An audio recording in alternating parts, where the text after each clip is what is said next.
Yuan Ran couldn't understand why the female leads in those novels would fear and avoid the wealthy, handsome, and utterly devoted yet obsessive male leads. Didn't they know about the taming the beast trope? Didn't they realize they'd be nothing without the male lead?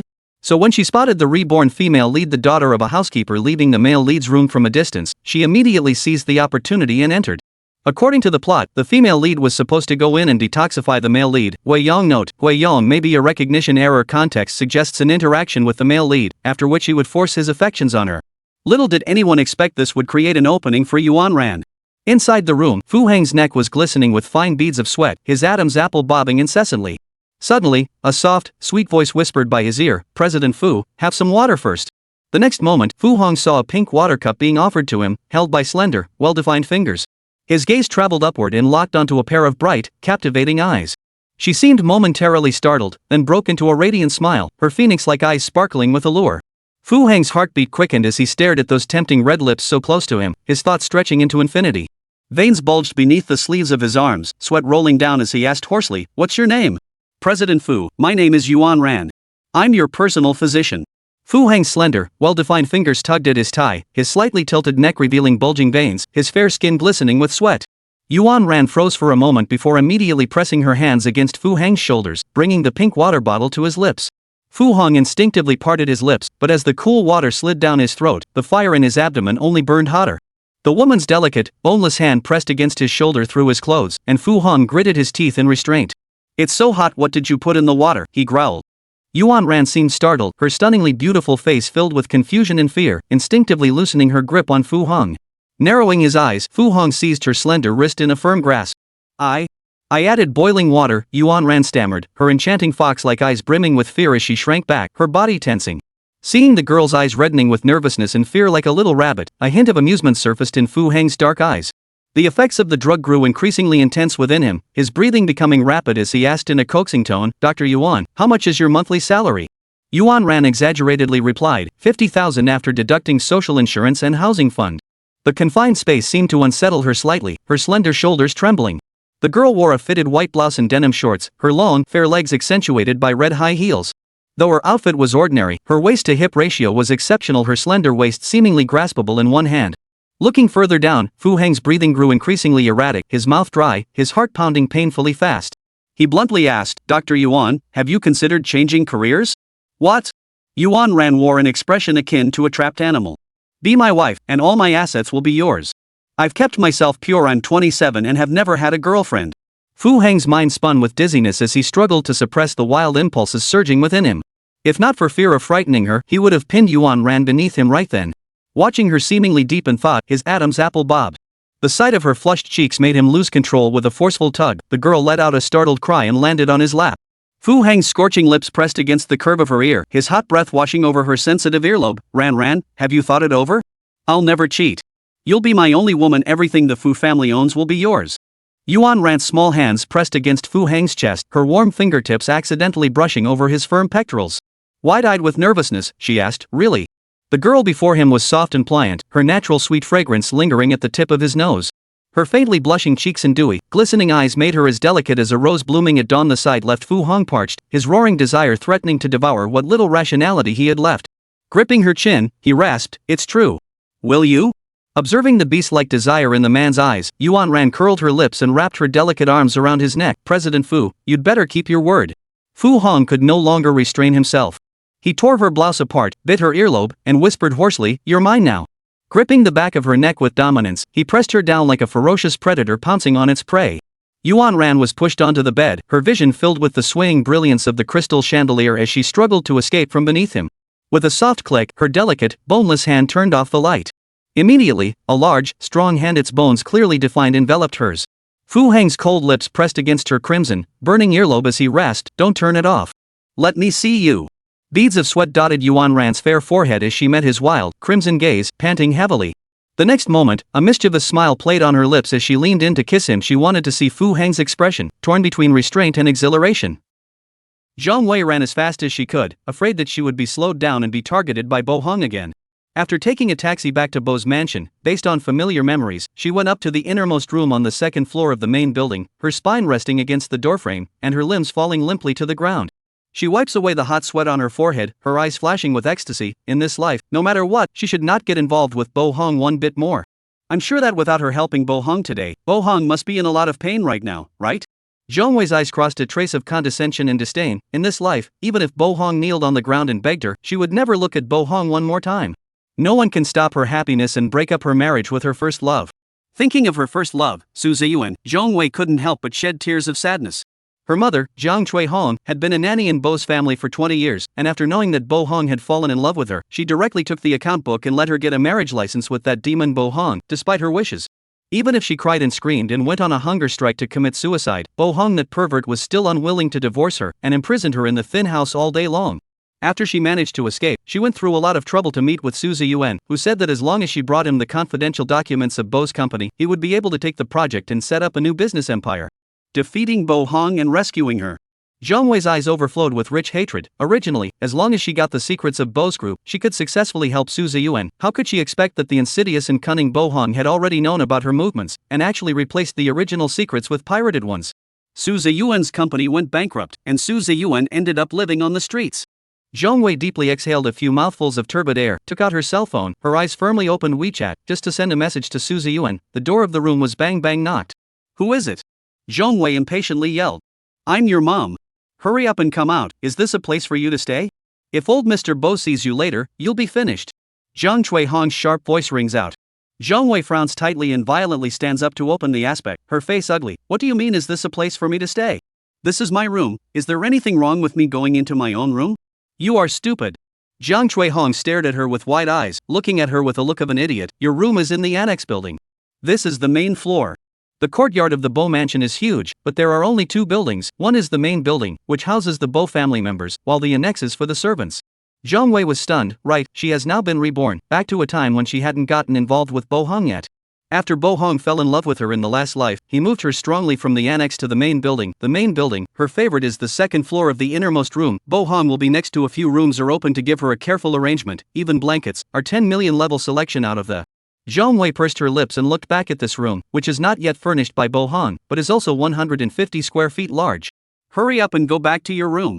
Zhang Cui Hong pinches Zhang Wei's ear and clutches her as she walks out. Zhang Wei screamed in pain and watched the door of her room close with a bang, and for some reason, her heart overflowed with loss. Back to the maid's room, Zhang Wei looked at the simple furnishings of the room. Sitting on the bed, feel choked. You're really getting more and more unintelligent. Where is the master's house's territory for you to trespass? I'm getting older now. You don't want to make me lose this job as well because of a mistake. Zhang Cui Hong said as she poured herself a cup of water to drink. The rooms where the servants lived in the annex building were similar to single apartments, 45 square feet each. Zhang Wei looked at the narrow room, with the crude furniture, heart sullen, not too concerned, said, I'm graduating now. When I earn money, I don't need you to be a nanny for someone else. Yo! Zhang Suihong disdainfully laughed. If I say, you don't go to find a job, with me as a thin family nanny, how good, inclusive of food and housing, minus the 5 insurance, a gold and 30,000 lu. Mom! You're out of your mind. I'm an undergraduate from a prestigious university. Zhang Wei stared incredulously, suddenly stood up and roared, full of humiliation, so angry that her chest swelled. How could she, an undergraduate, go and work as a nanny for someone else? Doing this kind of work done by underlings. Zhang Cui Hong sneered. Nowadays there are a bunch of postgraduate doctoral students, so what if you are an undergraduate? Zhang Wei was furious and went forward to shove Zhang Cui Hong. Get out of here. No matter what, there's no way I'm going to do this kind of lowly job like you. With a bang, Zhang Wei slammed the door. I'm a lowly man? Then don't forget that I raised you. And what's wrong with being a nanny? I get $30,000 a month and 5 insurance policies. I think you don't know what's good for you. Zhang Cui Hong's scolding voice was still ringing outside the door. Zhang Wei covered her ears and lay on the hard mattress, pursing her lips and shedding a tear in aggravation. The next day, Yuan Jiang lay on the big soft bed and slowly opened her eyes. The soreness in her body hit her at once. She let out a muffled grunt, and at that moment, a big warm palm caressed her waist. Immediately followed by the back against the hard chest. Bo Heng's voice is dark and low. Woke up from your nap? Aha! Yuan Jiang clearly feels her cheeks burning up. Does it still hurt? He asked in a muffled voice. The two of them had fooled around late last night, and she'd passed out a couple times and been woken up by him again. Yuan Jiang blinked and turned around, her white cheek pressed against the man's hot chest, her delicate voice dragging in a tone, Your skill is so bad. It still hurts even now. The woman's voice is delicate and soft, with a hint of charm, and reminiscent of last night's scene. Bo Heng's throat tightens, and his palms tighten around her waist with force. In a low voice, he said that I'll practice more in the future. Yuan Zhang didn't say anything. Bo Hang's fingers rubbed Yuan Zhang's snow-white shoulders and his eyes sank. Chapter 3, The Sickly Pampered Boss Disliked by the Nanny's Daughter 3. Yuan Zhang was his first woman. From the first moment he saw her, Bo Hang couldn't help himself, and he couldn't tell if it was because of the medicine or because of something else, but all in all, the current Yuan Zhang could only be covered in his scent and become his Bo Hang's woman. His father, Bo Xiaolu, said that if you like someone, you either get them or destroy them, just like his father and mother. Where do you live? Bo Hang pressed Yuan Zhang into his arms, his cold lips pressing against Yuan Zhang's ear. Yuan Zhang subconsciously trembled, her voice hoarse beyond words. I live in the company dormitory. Dormitory? Bo Hang frowns, his eyelids dropping, staring straight at her red, blood-dripping earlobes. That's too much for you, move over, live with me. With you. Yuan Zhang blinked, shyly pursed her lips, secretly thinking in her heart, the damn system gave her the identity of an orphan girl. In order to maintain her persona she could only live in a dormitory. The dormitory wasn't that bad, but that was still a little hard to accept for the little fox who had been raised with respect. Now that she heard Bo Hang personally ask her to move there, Yuan Zhang's heart leapt for joy, but she still put on a hesitant look. Is this really good? Quickly tell her that this is good. She did know that the thin mansion was almost a castle, and although there were only 2 buildings, the main building where the owner lived was gorgeous, with 10,000 square feet of floor space alone. There are various gardens, lawns, and horse farms inside the mansion. Yuan Zhang couldn't help but curl her lips. What's wrong with that? Bo Hang's warm lips landed on her shoulder, his coarse fingertips rubbing her lower concave waistline, scarlet stained with lust under his eyes, his voice dark and mute and fascinating. Didn't you say last night, marry me and be my wife? What's wrong with a husband living with his wife? His tone was calm, implying a hint of irresolution. Yuan Zhang was about to speak, and then her delicate fox eyes contained a thin layer of water. Bo Hang said, the medicinal effect hasn't passed yet. One more time. Yuan Zhang. 3 hours later, Bo Hang looked at Yuan Zhang who had fallen asleep, got up and cleaned up, changed into the clothes sent by Special Assistant Li, and originally intended to go to the company first, but suddenly his footsteps paused again, and when he turned his head and saw the woman on the bed who was crying with scarlet corners of her eyes, his eyes darkened. Lift up the long and slender legs and walk to the bedside. Long and slender bone-clear fingers wipe away the tears in the corner of her eyes, said in a low voice, wake up someone to take you to my place, you follow to go is, know it? Bo Hang's voice is a bit noisy. Yuan Zhang rolled over, vaguely hummed 2 sounds. Bo Hang looked deeply at Yuan Zhang, then lifted his steps and left, gently closing the door, lowering his voice and instructing the waiting Special Assistant Li, you stay here, don't disturb her, when she comes to her senses, take her to my place. Special Assistant Li swallows uncharacteristically. Mr. Bo, going to Jingyuan, or the main residence? Jingyuan is Bo Hang's private residence, a duplex villa located in the center of a city. Usually Bo Hang mostly rests in Jingyuan. Bo Hang's narrow eyes narrowed slightly. What do you think? Special Assistant Li wipes off the cold sweat on his forehead, his heart trembling with fear. This is the first time he's seen a woman beside Mr. Bo. He asks cautiously, the main residence?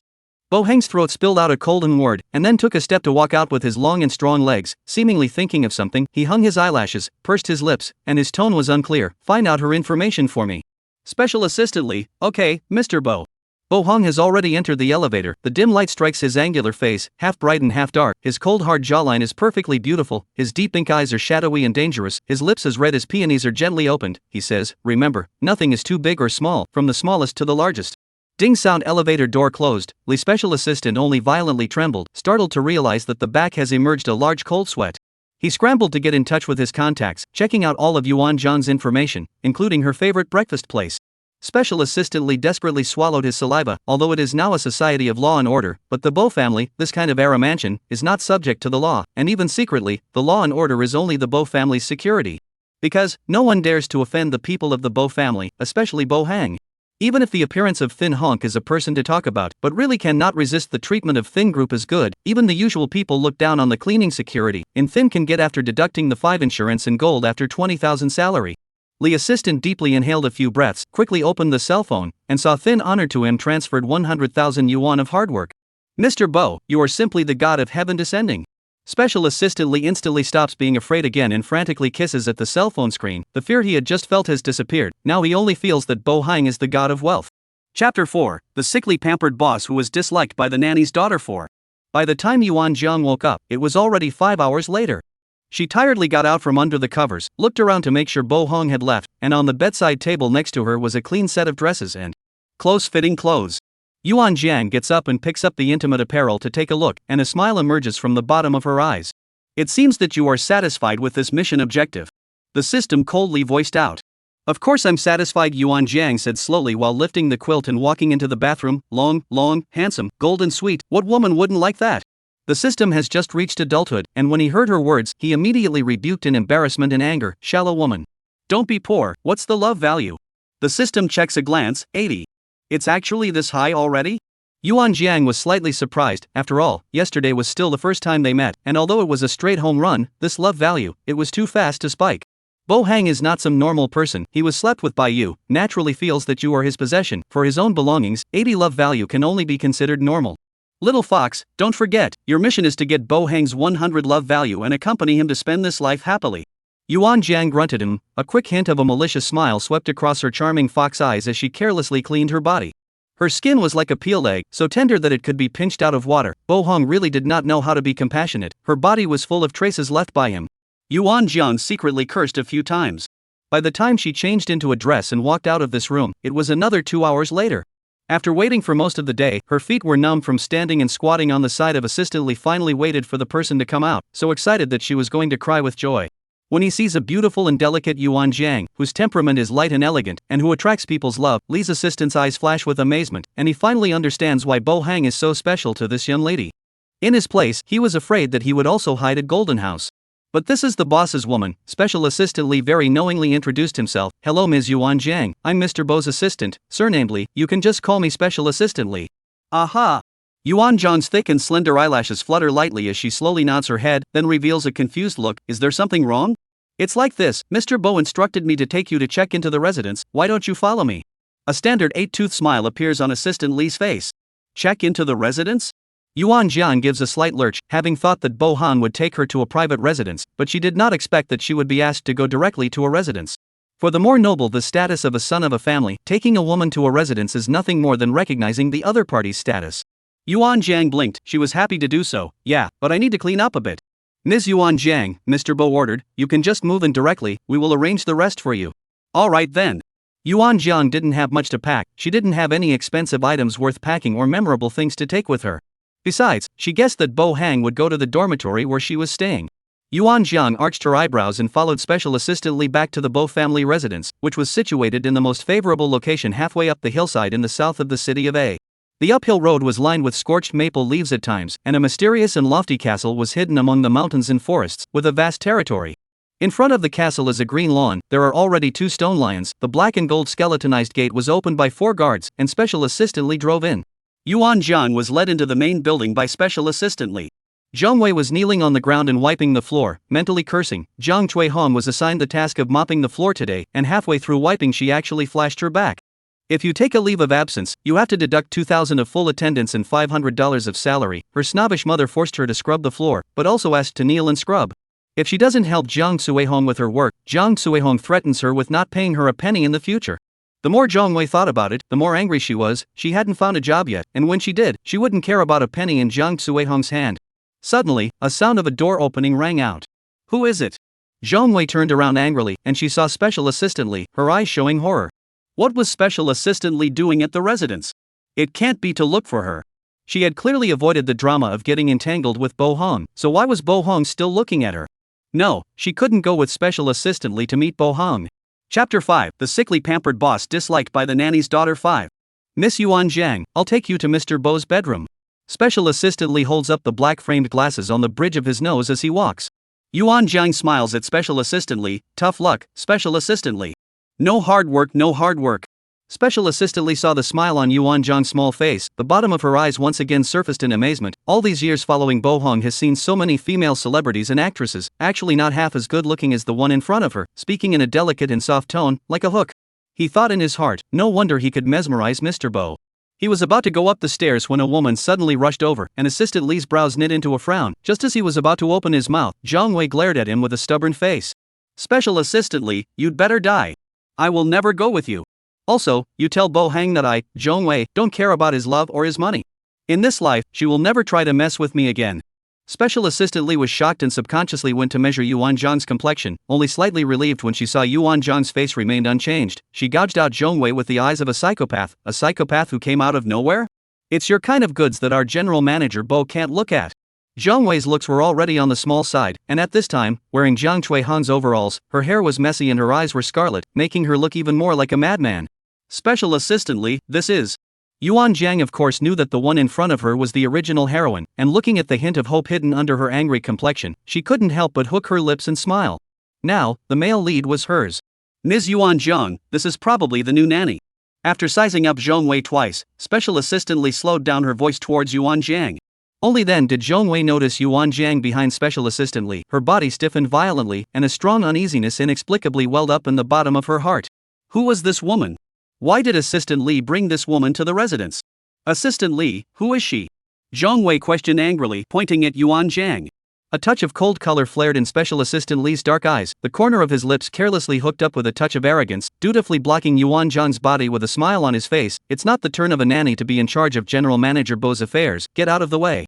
Nanny? Zhong Wei couldn't believe it. This was the second time that Special Assistant Lee had called her a nanny. What a wink! She's an undergraduate from a prestigious university. And what do you mean, Mr. Bo's business?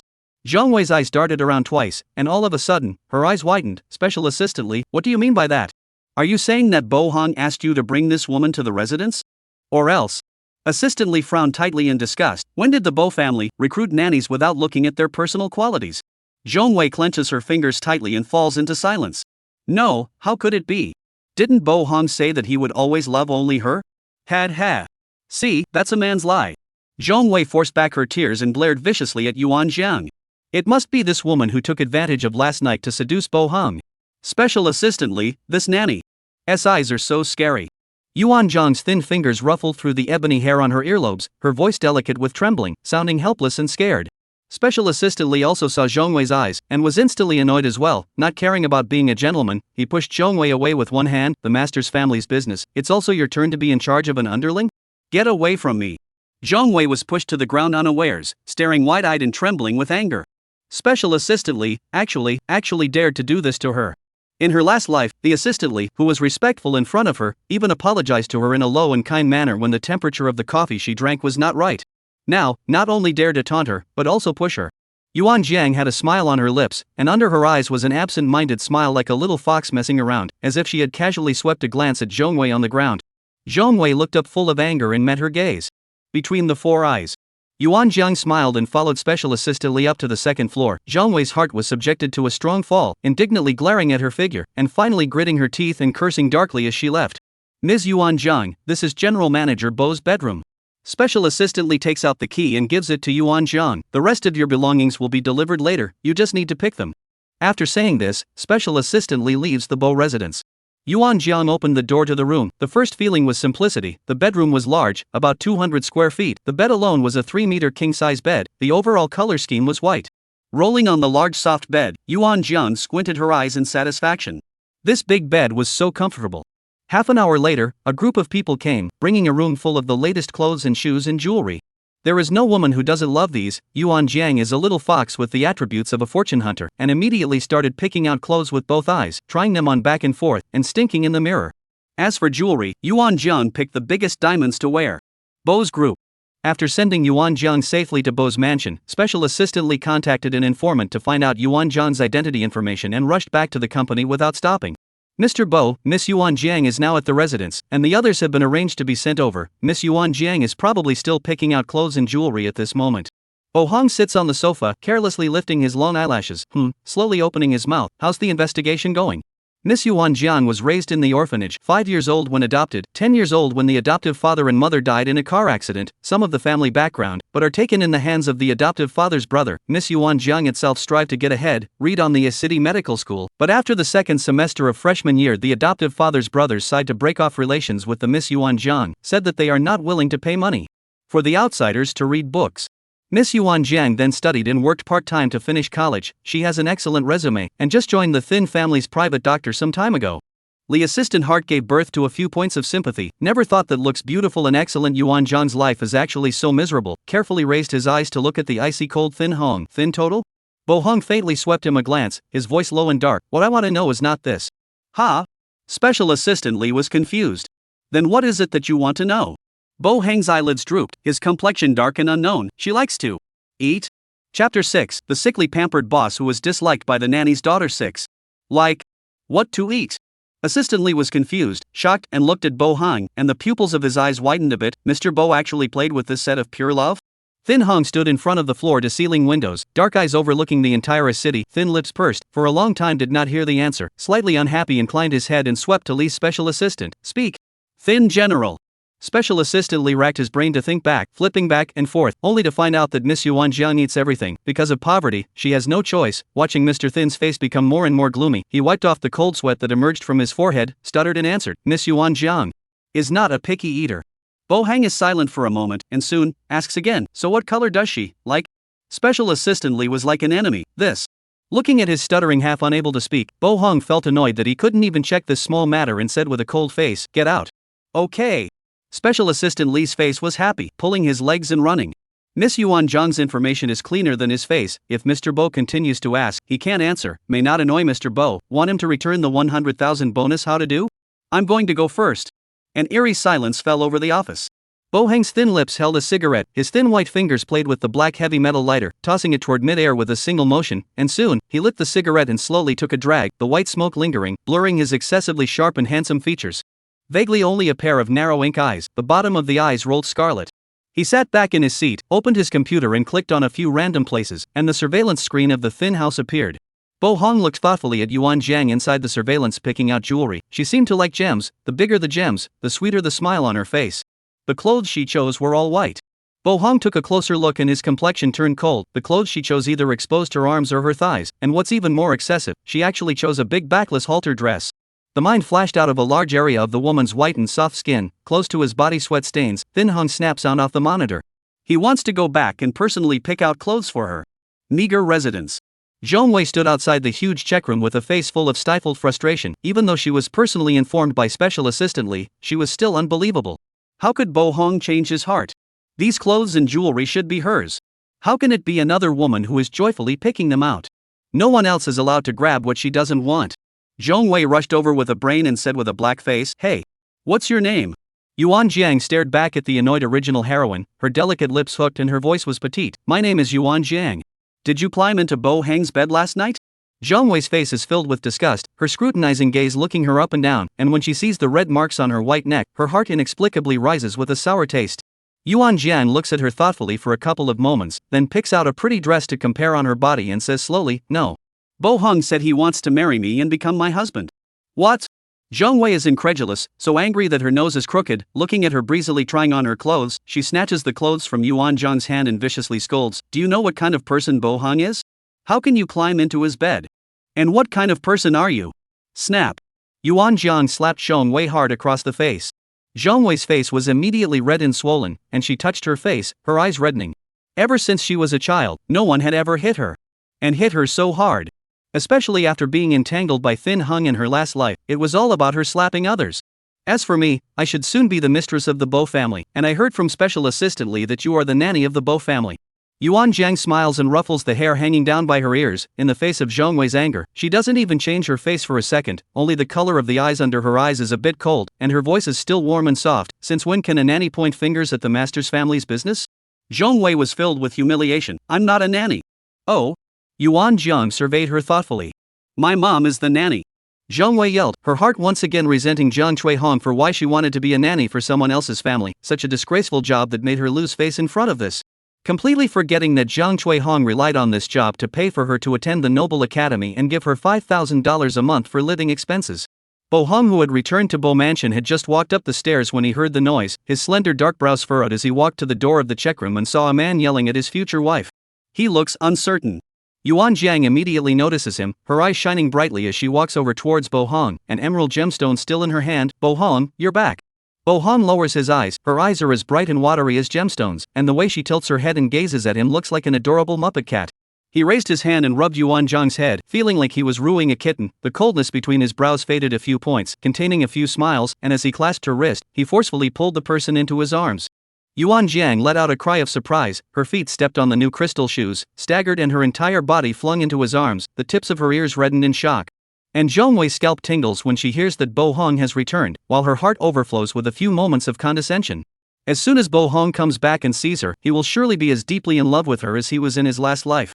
However, she doesn't want to be with Bo Hong. In her life, she is going to renew her relationship with her first love, Su Zheyu. Zhang Wei disdainfully hummed, slowly turned around, her expression arrogant and disdainful, leaving her head coldly looking at Bo Hong, which unexpectedly, Bo Hong did not even look at her. What happened? Bo Hong inquired in a low voice, his warm palm rubbing on her well-gripped waist. Yuan Jiang tilted her small face, blinked her eyes, and said in a small voice, "This person rushed up and stepped on my dirty clothes, and called me a bad woman for seducing you, so I couldn't help but slap her." Which hand hit? Yuan Jiang held out his hand. "This one, it hurts." Bo Hong rubbed it for her, raising his eyes with a few moments of morbid hostility as he asked, "What's the name?" "Here it comes." Zhang Wei slightly lost heart boiled up, and the expression on her face changed back to disdainful contempt. She knew that Bo Hong loved her to death, and as long as she appeared, Bo Hong only had her in his eyes. "Look at that, isn't that asking for her name?" Zhang Wei sneered and swept a glance at Yuan Jiang, the corner of her lips hooked. "My name is Zhang Wei." Chapter 7 The sickly petite boss disliked by the nanny's daughter 7. "Butler Chen, how much does that dress cost?" Bo Hong asks.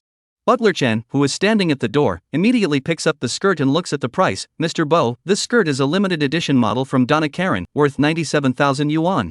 What is he asking this for?" A strong uneasiness spread vaguely in Zhang Wei's heart, and she frowned angrily at Bo Hang. Could this be Bo Hang's new trick to get her attention? Bo Hong looked at Zhang Wei with cold eyes and slowly spoke, "Compensate for the price of this dress, then, you're fired, and finally, apologize to my wife." "Bo Hong, she's not a nanny, her mom is a nanny." Yuan Jian thoughtfully reminds.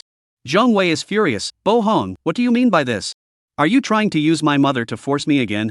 She then viciously plucked out Yuan Jiang. "What kind of thing are you? You also dare to fan the flames in front of Bo Hong and I." Yuan Jiang's thin shoulders trembled as she shrank in Bo Hang's arms in fear. "Bo Hong, she's so fierce." "Housekeeper Chen." Bo Hong stroked Yuan Jiang's head soothingly and looked at Zhang Wei with increasingly cold eyes, as if she was looking at a dead person. Zhang Wei shuddered at his look and swallowed, her insides flustered and bewildered. Butler Chen held up the white-framed glasses on the bridge of his nose, revealing a standard eight-toothed smile as he approached towards Zhang Wei step by step. "You, what are you doing?" Zhang Wei helplessly takes a step back and casts a pleading gaze towards Bo Hang. Bo Hong puts his arm around Yuan Jiang's shoulder and asks her in a low voice if she can go get a license in the afternoon. Yuan Jiang smiles and says, "Yes."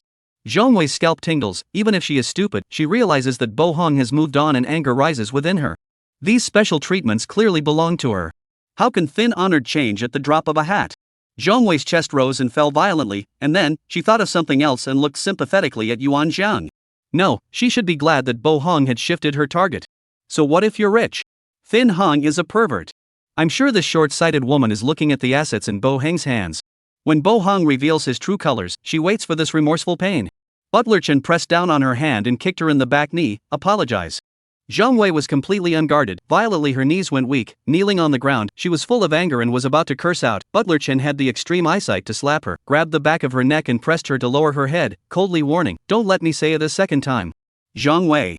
Zhang Wei's inner pride was ruthlessly stepped on at this moment, her eyes red with humiliation, her cheeks swollen and painful. Afraid of being beaten again, she could only grit her teeth. "I'm sorry." Bo Hong still wants to accompany Yuan Jiang to finish picking out her clothes to go get her license, not wanting to waste his time here. He speaks, "Take it out and deal with it." Butler Chen nods and carries Zhang Wei and quickly steps out of the check room. Bo Hong lets go of Yuan Jiang, his eyes glued to her lips that are still slightly red and swollen. Last night the two of them messed around a bit hard and he accidentally bit her lips. There are dark currents rolling under the man's eyes. Yuan Jiang blinks her eyes, reddened by his hot line of sight, and in her heart, she thinks in a somewhat confused manner, he won't want to do something bad again, right? Bo Hang's cold fingers rubbed her lips. Does it still hurt? Last night, his movements were not considered gentle, even a little rough, and for the first time, the little girl was in pain and in tears. But he was like a pervert. The more she cried, the more excited he got, and the harder he moved. Yuan Jiang lowered her eyelids. A small fox-like sly-bad smile flashed in her black glazed eyes. She nodded sullenly, her voice dainty. "Ouch."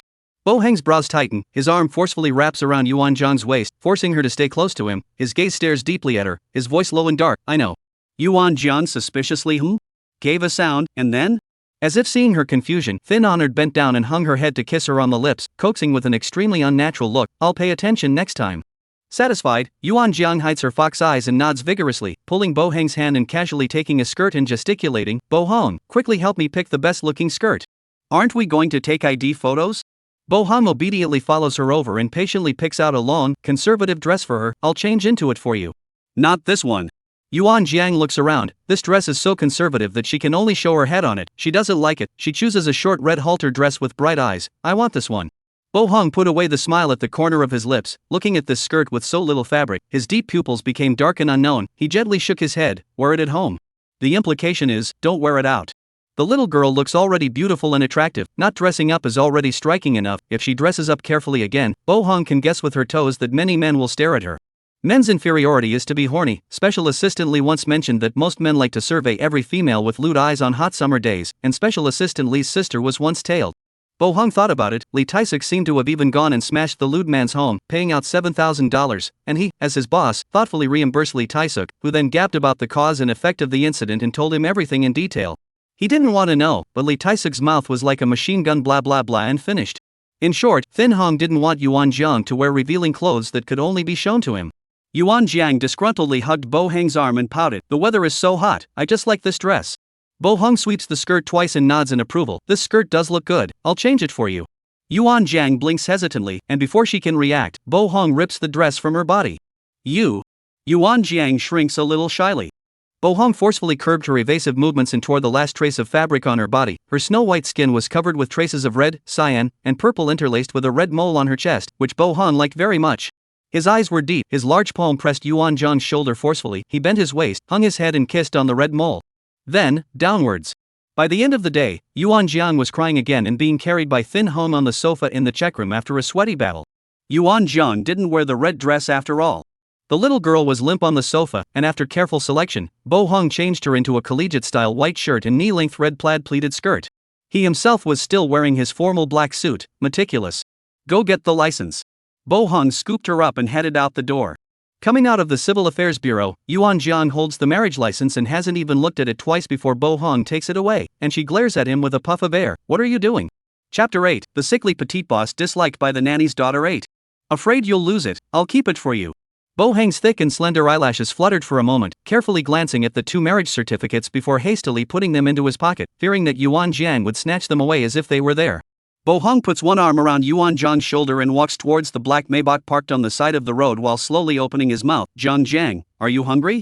Yuan Jiang grunts her face cheeks and doesn't bother about Bo Hong snatching the marriage license, hugging his arm and nodding her head vigorously. Hungry.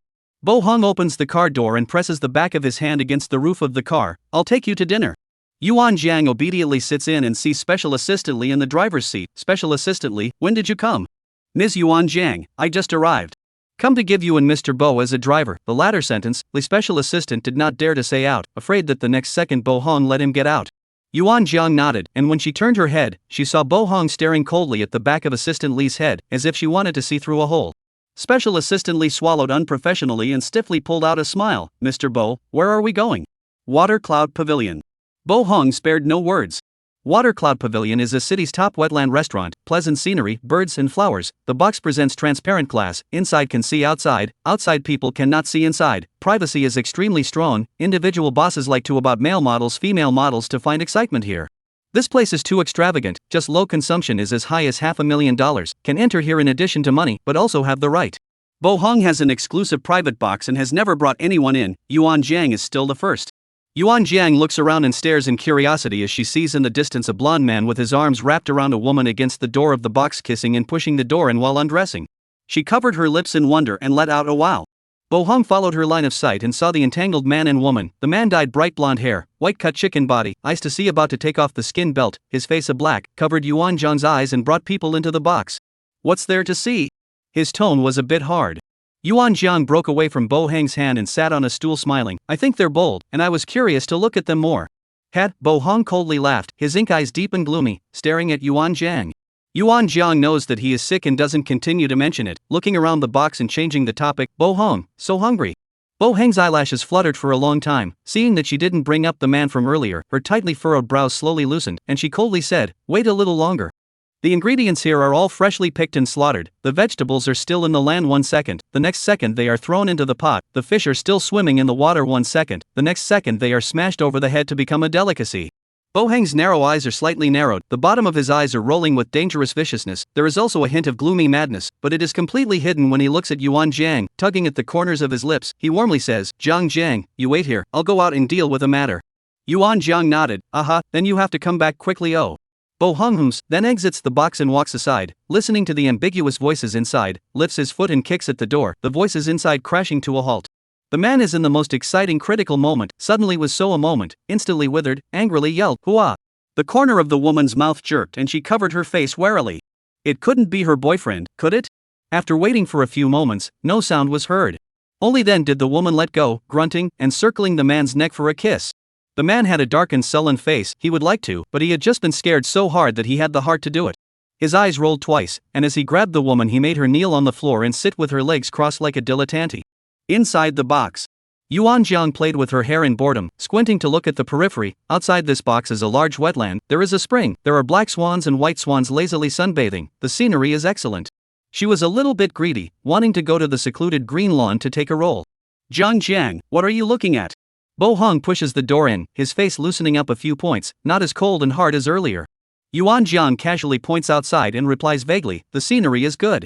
Bo Hong narrowed his eyes and swept around the periphery, slowly retracting his sight and sitting next to Yuan Jiang. The dishes came up one after another. Yuan Jiang didn't even need to reach out, she glanced at the dishes and Bo Hong thoughtfully fed her. Taking the initiative to peel the shrimp, picking the fish, blowing cold soup. Yuan Jiang propped her chin up and squinted comfortably. More and more, she felt that Bo Hong was good, anxious to treat her as all he had simply because he had slept with her. Inside and out, from childhood to adulthood, everything was handled in a way that seemed impossible to pick out. Aside from being possessive, though, at least Bo Hong was willing to disguise himself as a normal person in front of her now. Yuan Jiang propped up her chin and looked at Bo Hong with arched eyebrows. The original heroine really doesn't know any better and actually hates Bo Hong. But it doesn't matter, she replaced Zhong Wei as the female lead, Bo Hong is hers. Yuan Jiang thought this way, idly leaning against Bo Hong, casually resting her leg on his lap, casually pointing to the dishes on the table. "Still want to eat that?" Bo Hong was stunned for a moment, his fingertips that were picking fish spines trembled lightly, and he subconsciously lowered his eyes to look at Yuan Jiang. "What's wrong?" Yuan Jiang's slender white fingers pinch up the peeled shrimp in the bowl and feed it to Bo Hong. Bo Hong froze and opened his mouth to eat it, gently shaking his head and lowering his eyes. Yuan Jiang's white and slender legs rested on his legs. She was very thin, her legs were long and slender and thin, and there was a little bit of cocking. Bang, bang, bang. Bo Hong felt his heart beating faster and faster, clearly feeling his heart filling with insane joy in a flash, the knot in his throat rolling as he stared at that leg with increasingly deep and obscure vision. In the bottom of his heart, he thought with some confusion that Zhang Jiang must really like him. He's so much better than his father. Mother doesn't like him to this day, and every time father goes to mother, mother breaks down. Father never bears down on mother, but every time he sees her, he bullies her into tears. So much so that mother hated to see her father as much as she hated to see him. But it didn't matter, mother was father's anyway and was always there for him. Bo Hong's thin lips curved upwards. Zhang Jiang is also his, and will also always accompany him. The smile under his eyes grew thicker, and his fingertips gently wiped the corner of her lips. "It's fine." Yuan Jiang sees the sickly madness in Bo Hong's eyes and silently eats a large mouthful of rice. Chapter 9: The sickly boss disliked by the nanny's daughter. 9. After being forced to compensate the money for the dress, Zhang Chuihong was also dismissed by housekeeper Chen. Zhong Wei looked at Zhang Chuihong, who was still begging bitterly with housekeeper Chen. A hint of disdain flashed in her eyes and she shouted, "Mom, let's go, it's just a nanny's job. Are you so rare? When I find a job, I'll even hire a nanny to serve you." The smile on Butler Chen's face grew more and more sincere when he heard this, and as he threw Zhang Suihong and Zhong Wei's luggage out, his eyes shone brightly. "Zhang Suihong, your daughter is right, a nanny's job isn't necessary to be so rare." As soon as the words fell, Butler Chen turned around and left. Zhang Chuihong was so angry that she was on fire. She screamed at Butler Chen's back a few times. Butler Chen ran even faster. Her chest heaved violently. She looked back at the luggage on the floor, and the nostrils facing the sky with Zhong Wei. Her heart's anger was even greater. She rushed over and grabbed Zhong Wei's ear, and scolded angrily, "You give my mother trouble every day, and asked you to clean up for me, but you're good, and you're straight to the old woman's job. You've directly lost my job. And also lost $100,000. Do you really think that the money of my mother came from the wind?" Zhang Chuihong was so angry that she rolled her eyes, itching to kick Zhong Wei to death. Zhong Wei looked at Zhang Chuihong aggressively. Those dresses were originally hers, snatched by that person. She threw it on the ground and stepped on it twice in a moment of anger. Never thought that the thin honing who favored herself 100 times in the last life actually let her compensate the money of that skirt. Doesn't Bo Hong want to use this to make her admit her mistake? He even found a woman to deliberately anger her. She would not fall for it. She had already made up her mind. In this life, she must be with her first love, Su Zheyu. Zhong Wei grunts in annoyance. She's just a freshly graduated college student. Where did she get the money to pay for the compensation? Bo Hong knows it clearly, but she still wants to deliberately humiliate her. Fortunately, Zhang Chuihong compensated for her. Isn't it just $100,000? Zhong Wei thinks that Zhang Suihong is shallow. In her last life she could casually join a large enterprise, and her monthly salary was $1 million to start. When she works, not to mention 100,000 or even a million, can be casually thrown to Jiang Cuihong. Mom, give me 30,000. Zhang Wei stretched out her hand towards Jiang Cuihong. She was going to find Su Ziyuan. Jiang Cuihong's temples jutted out. $30,000. Zhang Wei, you really dare to ask for it? I don't have any money, I don't even have a place to live right now, so hurry up and think of something. What can I think of? Zhang Wei inexplicably glanced at Jiang Cuihong. The money is all at your place. I think you're trying to piss me off. Jiang Cuihong slapped her thighs, so angry that tears were coming out. Tell me what you're doing to provoke Mr. Bo. What are you doing? A $100,000 skirt you said to step on. Jiang Cuihong took out the skirt in pain, looked at the footprints on the top of the white skirt, tears of pain in her eyes. The bottom of the heart thought to take detergent cannot wash clean. Look at the second hand cannot be sold at 50,000 or 60,000. Back to some of the capital is also good. Zhang Wei's eye drops turned around twice, just as she wanted to go to Su Ziyuan. No new clothes to wear. She grabbed the skirt in the hands of Jiang Cuihong. Mom, this skirt is ours after the loss of money. Then I'll wear it today. Don't waste it. You hurry up and give me some money. I have something to do. Zhang Wei was filled with guilt. She owed Su Ziyuan in her last life. She must make it up to him in this life. Jiang Cuihong's eyes kept jumping. Where are you worthy of wearing you? This skirt I still have to sell. Sell what? Zhang Wei's heart gave birth to a few points of impatience, a face of impatience. Hurry up and give me the money. Do you think I'm rich? Jiang Cuihong hated that this brainwashed person wasn't her daughter. Over the years, I've been pulling you up all by myself, and the annual tuition fee is more than $100,000, not to mention that you still need $5,000 per month for living expenses. These words Zhang Wei had heard her ears calloused. She pulled out her ears. Don't you quit. Didn't Butlerchen give you compensation? I'm only asking you for $30,000. Why are you looking at me with that expression? 30,000. Do you think 30,000 is not enough? Jiang Cuihong stormed out. Zhang Wei didn't bother to take care of Jiang Cuihong. She directly reached out to find the money herself and rummaged through Jiang Cuihong's luggage to find a crumpled wallet. She covered her nose in disgust and drew out a pile of cash from it. Mom, I really have something to do. You should go and rent a better house first and wait for me to come back and find you after I've finished dealing with things. Don't worry, I'm a high achiever who graduated from a prestigious university. I make $1 million a month with ease. When I'm working, I'll give you as much money as you want. Stop messing with me, or I'll really get angry. Jiang Cuihong saw her take the money without saying a word and got anxious, trying to snatch the money back, but she was rudely pushed to the ground by Zhang Wei. Zhang Wei but looked at her, pulled her legs and ran. Jiang Cuihong fell to the ground. Egu screamed a few times, tailbone pain, scalp numbness. She thought Zhang Wei will help her up. Where is the matter of a closed eye? Zhang Wei disappeared. Sinning I knew, that seed is also a bad seed. Jiang Cuihong thought of all these years she did her best to raise Zhang Wei, but was treated like this, immediately covered her face and cried out. After Zhang Wei got the money, she found Su Ziyuan without stopping. Su Ziyuan and she is a university graduate, not long ago after the interview, finally joined the thin group, but still interns, but the monthly salary has a 7,000, food and housing, buy 5 insurance a gold. He just came out from the company, he saw Zhang Wei standing in front, his heart thumped, looked around a few times to make sure no one noticed, hurriedly went over and pulled Zhang Wei aside, looking awkward. Wei, why are you here?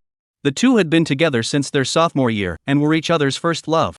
Zhang Wei excitedly looked at the man in front of him. He was only wearing a thin trimmed white shirt, body line smooth and straight, eyebrows such as blade, straight nose is like a work knife carving, a pair of charming peach blossom eyes with their own style. Such an excellent man, but in the last life was thin-honed, tormented by people, ghosts, not ghosts. A trace of resentment arose in Zhang Wei's heart, and she hugged Su Ziyuan tightly. Ziyuan, why haven't you come to me lately? Su Ziyuan was shocked, panicked, scanned the surrounding area, found no one, lifted the heart before putting down, warmly coaxed and said, Wei, you also know, my grandmother at home is seriously ill. I every day in addition to going to work, after work, but also have to go to part-time job to earn money, which neglected you. Ziyuan, you've lost a lot of weight, I'll take you to eat something delicious. Zhang Wei looked at Su Ziyuan's eyes under a blue and black, her heart twitched and hurt, pulling Su Ziyuan's hand to leave. Su Ziyuan pulled Zhang Wei, a few apprehensions between his eyebrows, his heart cursed, this Zhang Wei nothing to find the company to find him what to do? In case others see the misunderstanding how to do? He took a few deep breaths and said in a warm voice, it's not easy for you to earn your money, I'll go home and cook egg noodles for you. Zhang Wei was touched, good, I love egg noodles. After saying that, she gave all the money she got from Jiang Cuihong to Su Ziyuan. Ziyuan, this is what my mom gave me, take it for grandma. Su Ziyuan saw a pile of money, his eyes were happy, he forced down his excitement and excused himself, no Wei, I'm a man, how can I use your money? What's mine is yours, just take it to cure grandma. Zhang Wei was a bit shy, besides, when we get married, your grandmother won't be my grandmother too. Chapter 10 The sickly bully who was disliked by the nanny's daughter 10. Wei, thank you. Su Ziyuan accepted the money sharply and lowered his head to kiss the corner of her lips. Zhang Wei shook her head shyly, Brother Ziyuan, being able to help you is my greatest happiness. Seeing that more and more people were leaving work, Su Ziyuan took Zhongwei's hand and led her to take a taxi out of the company and back to the house he rented. This is a single apartment, only more than 40 square feet, but the monthly rent is 3,005. Su Ziyuan, in order to facilitate the commute, can only bear the pain to rent. Su Ziyuan's grandmother is living in the west side of the city's old raggedy little. Su Ziyuan go back once a month, by the way, to give his grandmother 500 living expenses. As for the other serious illnesses and other bull, are used to deceive Zhongwei. Wei, I fried 2 eggs for you. Su Ziyuan served the noodles in front of Zhongwei's eyes, and also thoughtfully made the fried eggs in the shape of a love heart. Zhongwei is immediately moved to tears. This is the kind of thoughtfulness she could never get from Bo Hong. Sure enough, her brother Yuan is just different from other men. Brother Yuan, you are so good to me.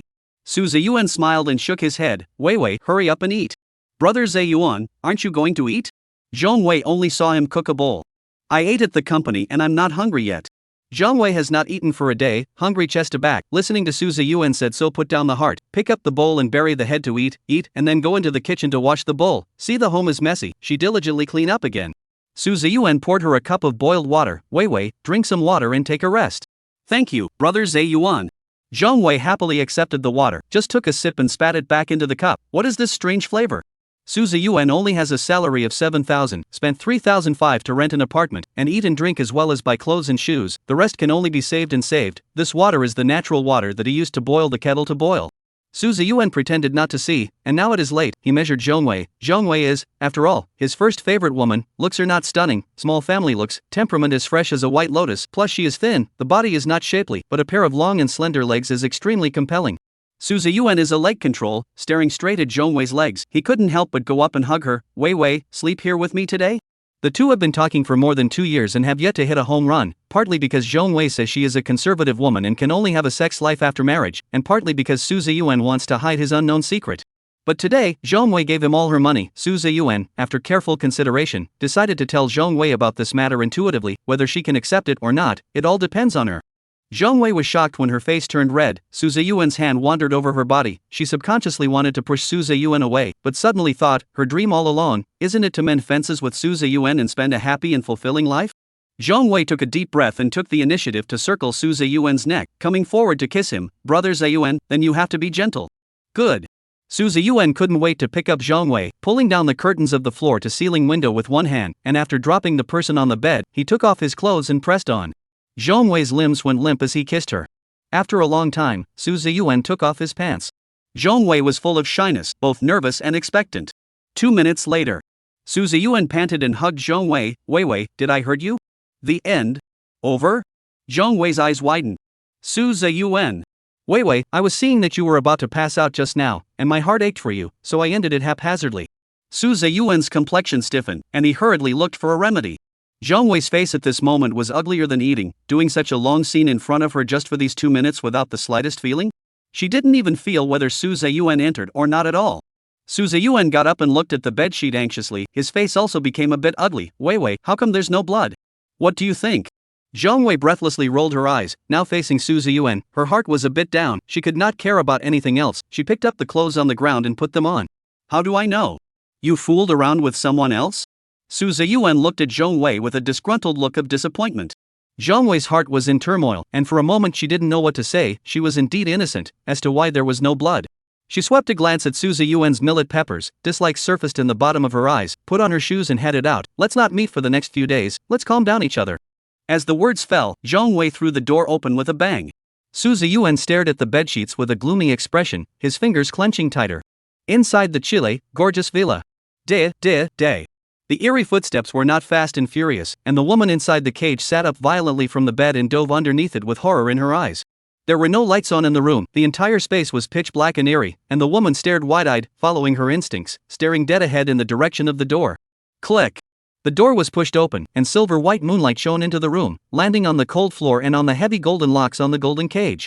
The woman covered her mouth, tears falling from her eyes in fear. She smelled the familiar scent of the man's body, wrapped in crisp cedar, and she watched as the man's footsteps drew closer and closer, her thin body curled up in uncontrollable trembling. Duan, you're not being good again, the ground is so cold, what if you get sick? A is the woman's nickname, her full name is Shin Juxian, and she is Bo Hang's mother. The man laughed softly, carelessly opened the gorgeous crystal lamps. The huge golden cage is like a small mountain, placed in the huge villa. Inside the golden cage is a 4-meter wide bed. She wore a white nightgown to hide under the bed. The tears fell endlessly. Come out, did you miss me? The man opened the cage, locked it again, crouched down, his alabaster glistening hands clutched the woman's slender ankles and dragged her out. Pinching her small, panicked face, the man smiled and lowered his head to lick all the tears from her face. His voice was dark and low, confidence, I missed you so much. Bo Xiaotua, go to hell. Shenjusen twisted her head around trying to avoid his question. She angrily cursed for him to go to hell, saying that she disliked him. The smile on Bo Xiaojua's face grows colder and colder as he pinches her jaw hard, his icy lips pressing against her ear. Curse more. It didn't take long. The sound of a woman crying came from inside the house. Yuan Jiang was awakened by the sound of what seemed to be crying, wearing a simple white nightgown, and approached the edge of this small cottage. This small villa is situated in the Thin House, with the main building and annex of the Thin House in the center, while it is in a relatively remote downstream location. Yuan Jiang tilts her head in confusion as she walks away towards the villa. Is this Bo Heng's father and mother? She used her consciousness to talk to the system. Aha, Bo Hong inherited Bo Xiaoju's genes, and with Bo Xiaoju's brainwashing of him, their father and son are practically indistinguishable from each other, but of course, Bo Heng is a bit more sensible comparatively. Bo Xiaojua and Shenjuxian are in a free love relationship. Bo Xiaojua was able to disguise himself as a normal person to treat Shenjuxian before marriage, and his sickly petite attribute was completely developed after marriage. Seeing that Shenjuxian is still in private contact with his ex-fiancée, he directly created a golden cage to keep her inside, and she was forced to bear him every day. Bo Xiaoxua told Bo Heng that for those who love, you either get it or destroy it. She's crying so hard. Yuan Jiang, as a world-weary little fox, was a little moved to hear the heart-rending cries inside. I advise you not to be nosy. Shenjuxian have such a fate. In fact, because she cheated on her first love to get together, Bo Xiaojua is not willing to let go of her. There will be a follow-up of these things. Yuan Jiang was rarely silent for a moment, not knowing what to respond to, as the cries inside continued.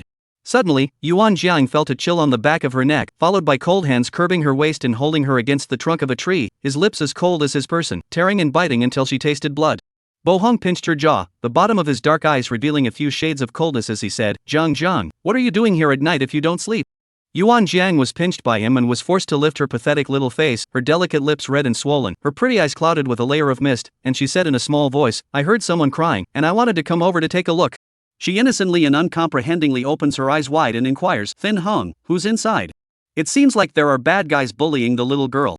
Under the moonlight, a large area of ethereal green lawn is vaguely visible, and the neatly arranged large trees cover most of the moonlight, spilling over the man's spine through the jagged shadows of the trees, landing on Yuan Jiang's dainty and beautiful yet innocent and harmless little face, which seems to be just inquisitively inquiring, looking at Bo Hong in confusion. Under the moonlight, Bo Heng's deep, cold, and indifferent gaze was tinged with crazy excitement, vaguely resembling the man inside by 5 points. He was dressed in black, almost blending with the night, the sinister arc of his scarlet lips hooked up, slightly leaning down, biting Yuan Jiang's earlobe, his voice dark as the hellish cultivator. Inside is my father. Yuan Jiang's heart thumped, never expecting Bo Hong to actually admit so openly. She licked her delicate lips without any interest and circled his neck with both hands. Then the little girl inside, is the mother? Her voice turned 100 times and she shouted out the name, Isn't that right, husband? Chapter 11 The sickly boss disliked by the nanny's daughter 11. Husband. Bo Hong froze in shock, his scarlet eyes staring straight at her, as if he was feeling his mouth dry, and the knots in his throat were slowly rolling, his breathing becoming more and more rapid, his heart astonished and excited. She called him her husband? No, they're licensed. They're husband and wife in name only. It's only normal for Ginger to call him her husband. Bo Hong gently bites her lips, and his hand, which is slightly trembling due to excitement, inadvertently grips Yuan Jiang's delicate neck, and in this moment, Yuan Jiang also feels a trace of strange stimulation. There was also the sound of a woman's cry that seemed like pain and pleasure in her ears. Yuan Jiang licked her lips, her beautiful fox eyes flashing with innocent and pure light. Hubby, do you want to continue to listen to Mom and Dad's corner with me here? Bo Heng's dark gaze paused, his arm steadily and forcefully wrapped around her small waist, his chin resting on her fragrant soft shoulders, his voice fondly, wife. Silky softness drilled into her ears. Yuan Jiang's ears seemed to be tingling for a moment, her feet stepping on Bo Heng's insteps, then slightly exerting herself, her 2 long and slender legs wrapping around his strong and thin waist. I'll take you back to your room. Bo Heng's voice is dark and low, and he lowers his head, his fine, numbing kisses falling on her face. Yuan Jiang smiles, her delicate fox eyes look deeply into the dark villa. Suddenly, the lights come on. Yuan Jiang's eyes narrow slightly, vaguely seeing a tall man appearing in the doorway, wearing a meticulous black suit, not being able to see his face too well, only clearly meeting up with a pair of icy sharp narrow eyes. Eyes with a deep warning, around the body of the atmosphere emanating horror as such, one cannot help but creepy. Yuan Jiang is a little vixen who has seen the world. She is not afraid and curiously opens her eyes wide and looks at Bo Xiaojua twice more. Feeling that it was still Bo Hong that was more to her liking. Although Bo Hong was a male lead with the attributes of a sickly male ghost, he was gentle, considerate, and attentive, and would currently obediently disguise himself as a normal person in front of her. She likes this kind of Bo Hong. When she returned to her room, Bo Hong didn't turn on the light and immediately kissed her lips, his cold fingers tearing at her clothes. "You're like this, you'll rip it," Yuan Jiang said with her hands against his chest, whimpering as her breathing was messy. Bo Hong doesn't care. As soon as he throws the person on the bed, he presses up right after, his voice a little hoarse. "There's a new one if it breaks. If you like this style, I'll have someone send a few new ones back tomorrow." As soon as the words fell, Bo Hong couldn't wait to block her lips. The room fell into a flutter. The following morning. White neat big bed, Yuan Jiang shrinking in the quilt, weak and sore, obviously two people a ghost, but Thin Heng's energy seems to be particularly good. Nearly 6 in the morning before going to bed, he got up at 7:30 to go to the company. No wonder Bo Hong can be the male lead. If it was her, she would have called in sick. Yuan Jiang pulled the quilt covering her face downward, revealing her delicate and exquisite little face. She is a thick face system looks, her skin is so tender that it is like an egg that has been peeled from its shell. Even without makeup, it is beautiful and stunning. Taking out the cell phone to see, WeChat has more than 180 messages. 178 of them were sent by Bo Hong, and when he pulled the card yesterday, Bo Hong snatched her cell phone and added the contact information, and he set the top for himself. Yuan Jiang's fox eyes slightly narrowed, clicked in to take a look. All are asking her to wake up? Is she hungry? Did you get up? Words of concern and such. She replied with a just woke up and sent another emoji of a good boy sitting up. Then, tapping into another person's WeChat, Tianmi, a high school classmate. Tianmi, tonight's class reunion, are you coming? Tianmi, Su Chaofeng is coming too. Su Chaofeng?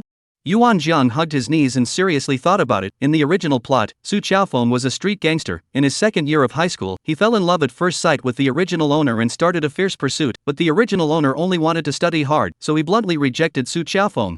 There is an old saying that when a person has beauty but is incapable of self-protection, beauty is the original sin. The original owner has outstanding looks, and has long been missed by the gangsters near her home. Once again, when returning home at night, the gangsters blocked the original owner's path and tried to bully her. Drinking, Su Chaofeng stepped forward. The original owner has been trying to stop, but Su Chaofeng alcohol on the head, even manipulated the bottle, smashed a gangster's head, followed by passers-by reported to the police. The gangster became a vegetable. Su Chaofeng family did not have the money to pay for the sentence of 7 years of imprisonment. Yuan Jiang looked at the date. According to the timeline, Su Chaofeng just got out of prison. She thought about it and replied to Tianmi, "Go." Tianmi immediately sent over the location. Yuan Jiang sighed deeply. This kind of thing was still really irrational, as a little fox with good character and behavior. Although the original owner had taken the initiative to give up her life and let her take possession of this body, as long as Su Chaofeng's request wasn't too excessive, she would try to make it up to him as much as she could. Bo Group conference room. With a 20-meter-long desk, all the top management trembled and didn't dare to say a word, carefully sizing up Bo Hong for fear of touching Bo Heng's mold, and the next one to be named would be themselves, and watching Bo Heng's face become more and more ugly, everyone's head was lowered even lower. Eyes on the nose on the heart. Buzz. Suddenly, a cell phone beep sounded in the quiet conference room.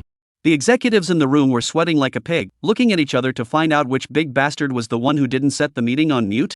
Then, Bo Hong was seen picking up his cell phone. Executives. Happy for nothing. Bo Heng's icy face finally showed hidden signs of loosening. Yuan Jiang's replying message was like a tranquilizer, instantly calming his restless and violent heart. The wife woke up from her nap. What did the wife reply to him? Bo Hong nervously clicked on the message, and then only saw a reply, "Just woke up." Bo Heng's face stiffened. Abruptly, the hearts of the executives, which had just relaxed, were raised to their throats again, and their breathing eased by a few points. Bo Hong pursed his lips and replied, "Not feeling well?" 1 minute, 2 minutes, 3 minutes. Seeing that half an hour had passed, Yuan Jiang still hadn't replied to him. Bo Heng's dark eyes reflected the black gas that covered the sky, his complexion grew colder and colder, and the low air pressure around him was creepy. Today's meeting is almost over, he directly announced. A meeting is over, and then sat up, stride into the office with long legs. He opened his computer and immediately called up the surveillance of Bo's house. It is only when he sees Yuan Jiang, who is picking out clothes, that the crazy and gloomy thoughts within him are gradually suppressed by reason. So it turns out that his wife was picking out clothes. Why is she wearing a skirt that shows off her waist? Where is the wife going with this? Bo Heng's face suddenly changed and he immediately dialed Yuan Jiang. Yuan Jiang set up a do not disturb and didn't hear it. Thin Hong's lips pursed, staring dead at the surveillance screen in which Yuan Jiang had already left the house. Her slightly cool fingertips fell on the desktop. Her complexion was gloomy. She hung up the phone and went out of the office. He is going to find his wife.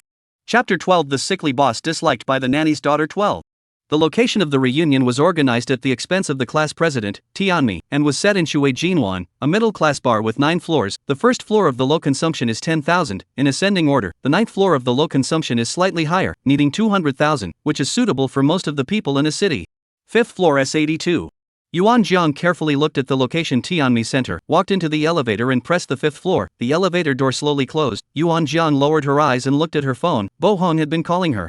She hesitated for a moment and replied, "I'm in Watergold Bay, class reunion, I'll be home early."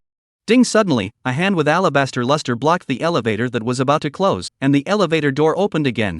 Tall black shadows were cast in front of Yuan Jiang, followed closely by the strong smell of cigarettes that Yuan Jiang first smelled. She furrowed her willow brows in discomfort, turned off her phone and raised her eyes. Then she realized that the man who had come and stood beside her. Yuan Jiang noticed that he had also pressed the 5th floor. Could it be that he was here for the class reunion as well?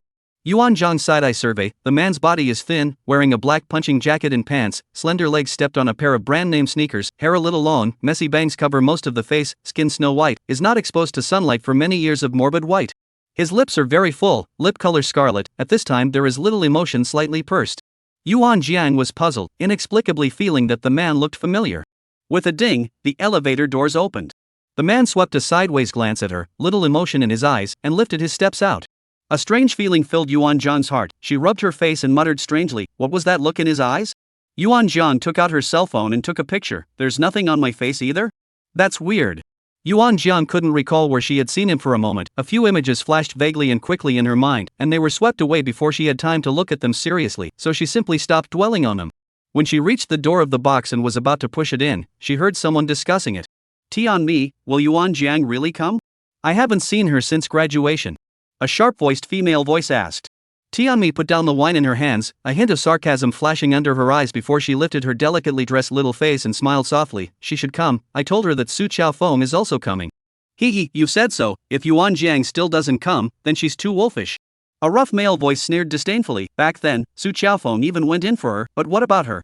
She didn't even visit Su Qiaofeng once. This kind of person, I really don't care to be classmates with her." Someone else agreed. Yuan Jiang took the college entrance exam as if nothing had happened, but with her family's condition, I don't know how she managed to get into college. I heard that she went to the #1 medical college in a city, and the tuition fee for just 1 year is about $200,000. Does she have that kind of money? The original owner's family situation was something that was well known in the class, and she hadn't been ridiculed by her classmates back then. Don't say that. Yuan Jiang is good looking. Maybe she has other methods. Tianmi saw that everyone was almost done talking before she slowly spoke out in defense, but her words were full of malicious speculation. As expected, as soon as these words came out, a few male students immediately revealed ambiguous evil smiles and let out cackles of laughter. After so many years, who knows what she looks like now? Women have changed, and my mom said that women who have been ed by men a lot get old fast. Yuan Jiang's face is really rare. I just don't know what she's become now. If she's the same as before, I'd like to sleep with her too, ha. Who in the class didn't want to sleep with her back then? Even Xiao Zhenyu. The inch-headed man Wang Jun sneered and said, halfway through his words, he was violently bumped by the man next to him before he snapped his mouth shut, looked at Tianmi who had a hard look on her face, and compensated with a smile. "Class president, I'm sorry haha, I said the wrong thing." At that time, the class knew that Tianmi had a crush on Xiao Zhenyu, who was the boy with the best grades in the class and also a famous rich second generation, but he was different from the usual rich second generation who only knew how to eat, drink and have fun. Xiao Zhenyu was gentle and polite, spoke in a delicate and soft voice, and kept his distance from girls, but he was very close to Yuan Jiang. Tianmi's face was ugly as she pulled a forced smile on her face and shook her head. "It's nothing, it's all true." The atmosphere inside the box suddenly became quiet, no one spoke again, all were burying their heads in their wine, or snapping messages with their cell phones. Yuan Jiang stood in the doorway and waited earnestly for a while without hearing their voices discussing themselves again. A trace of pity flashed in her delicate fox eyes. She still wanted to hear more about how these people were pouring dirty water on her. Just raised his hand to push the door. A long and slender hand with clear bones crossed her and pushed open the door of the box. His voice was gentle and magnetic. "Not going in?" Yuan Jiang was stunned, raised her eyes and crashed into a pair of deep eyes. His fine frontal hair half covered his eyebrows, his eyelids were very narrow, the end of his eyes fell down, and his eyebrows revealed a sense of gentleness. "This is Xiao Zhenyu. Go in." Those people inside saw her come with Xiao Zhenyu. They were probably going to throw dirty water on her again, but she didn't care. She wasn't a good person in the first place. Yuan Jiang hummed and directly pushed the door and walked in. The sound of the door opening disturbed the people in the box, and they all raised their eyes to look. Only to see her flawless face gifted by the Creator. Her skin was fair and snowy, blowing, and a black waterfall of curly hair draped over her slender spine, fluttering around her voluminous waist as she walked. "What? Do I look that good? Are you all staring in awe? Yuan Jiang raised her eyebrows slightly, her brows flowing, her delicate lips curling into a light smile as she walked over to the empty seat and sat down. Tianmi stared dead at Yuan Jiang, the smile on her face a little stiff. Yuan Jiang, why are you different from before? Although the previous Yuan Jiang was good-looking, she had a withdrawn and gloomy personality, always preferring to keep her chest out and her head down, hiding in a corner by herself. And now Yuan Jiang. The smile on Tianmi's face was a little bit unable to hang on, and the newly made extension armor was embedded in her palm, all without any pain.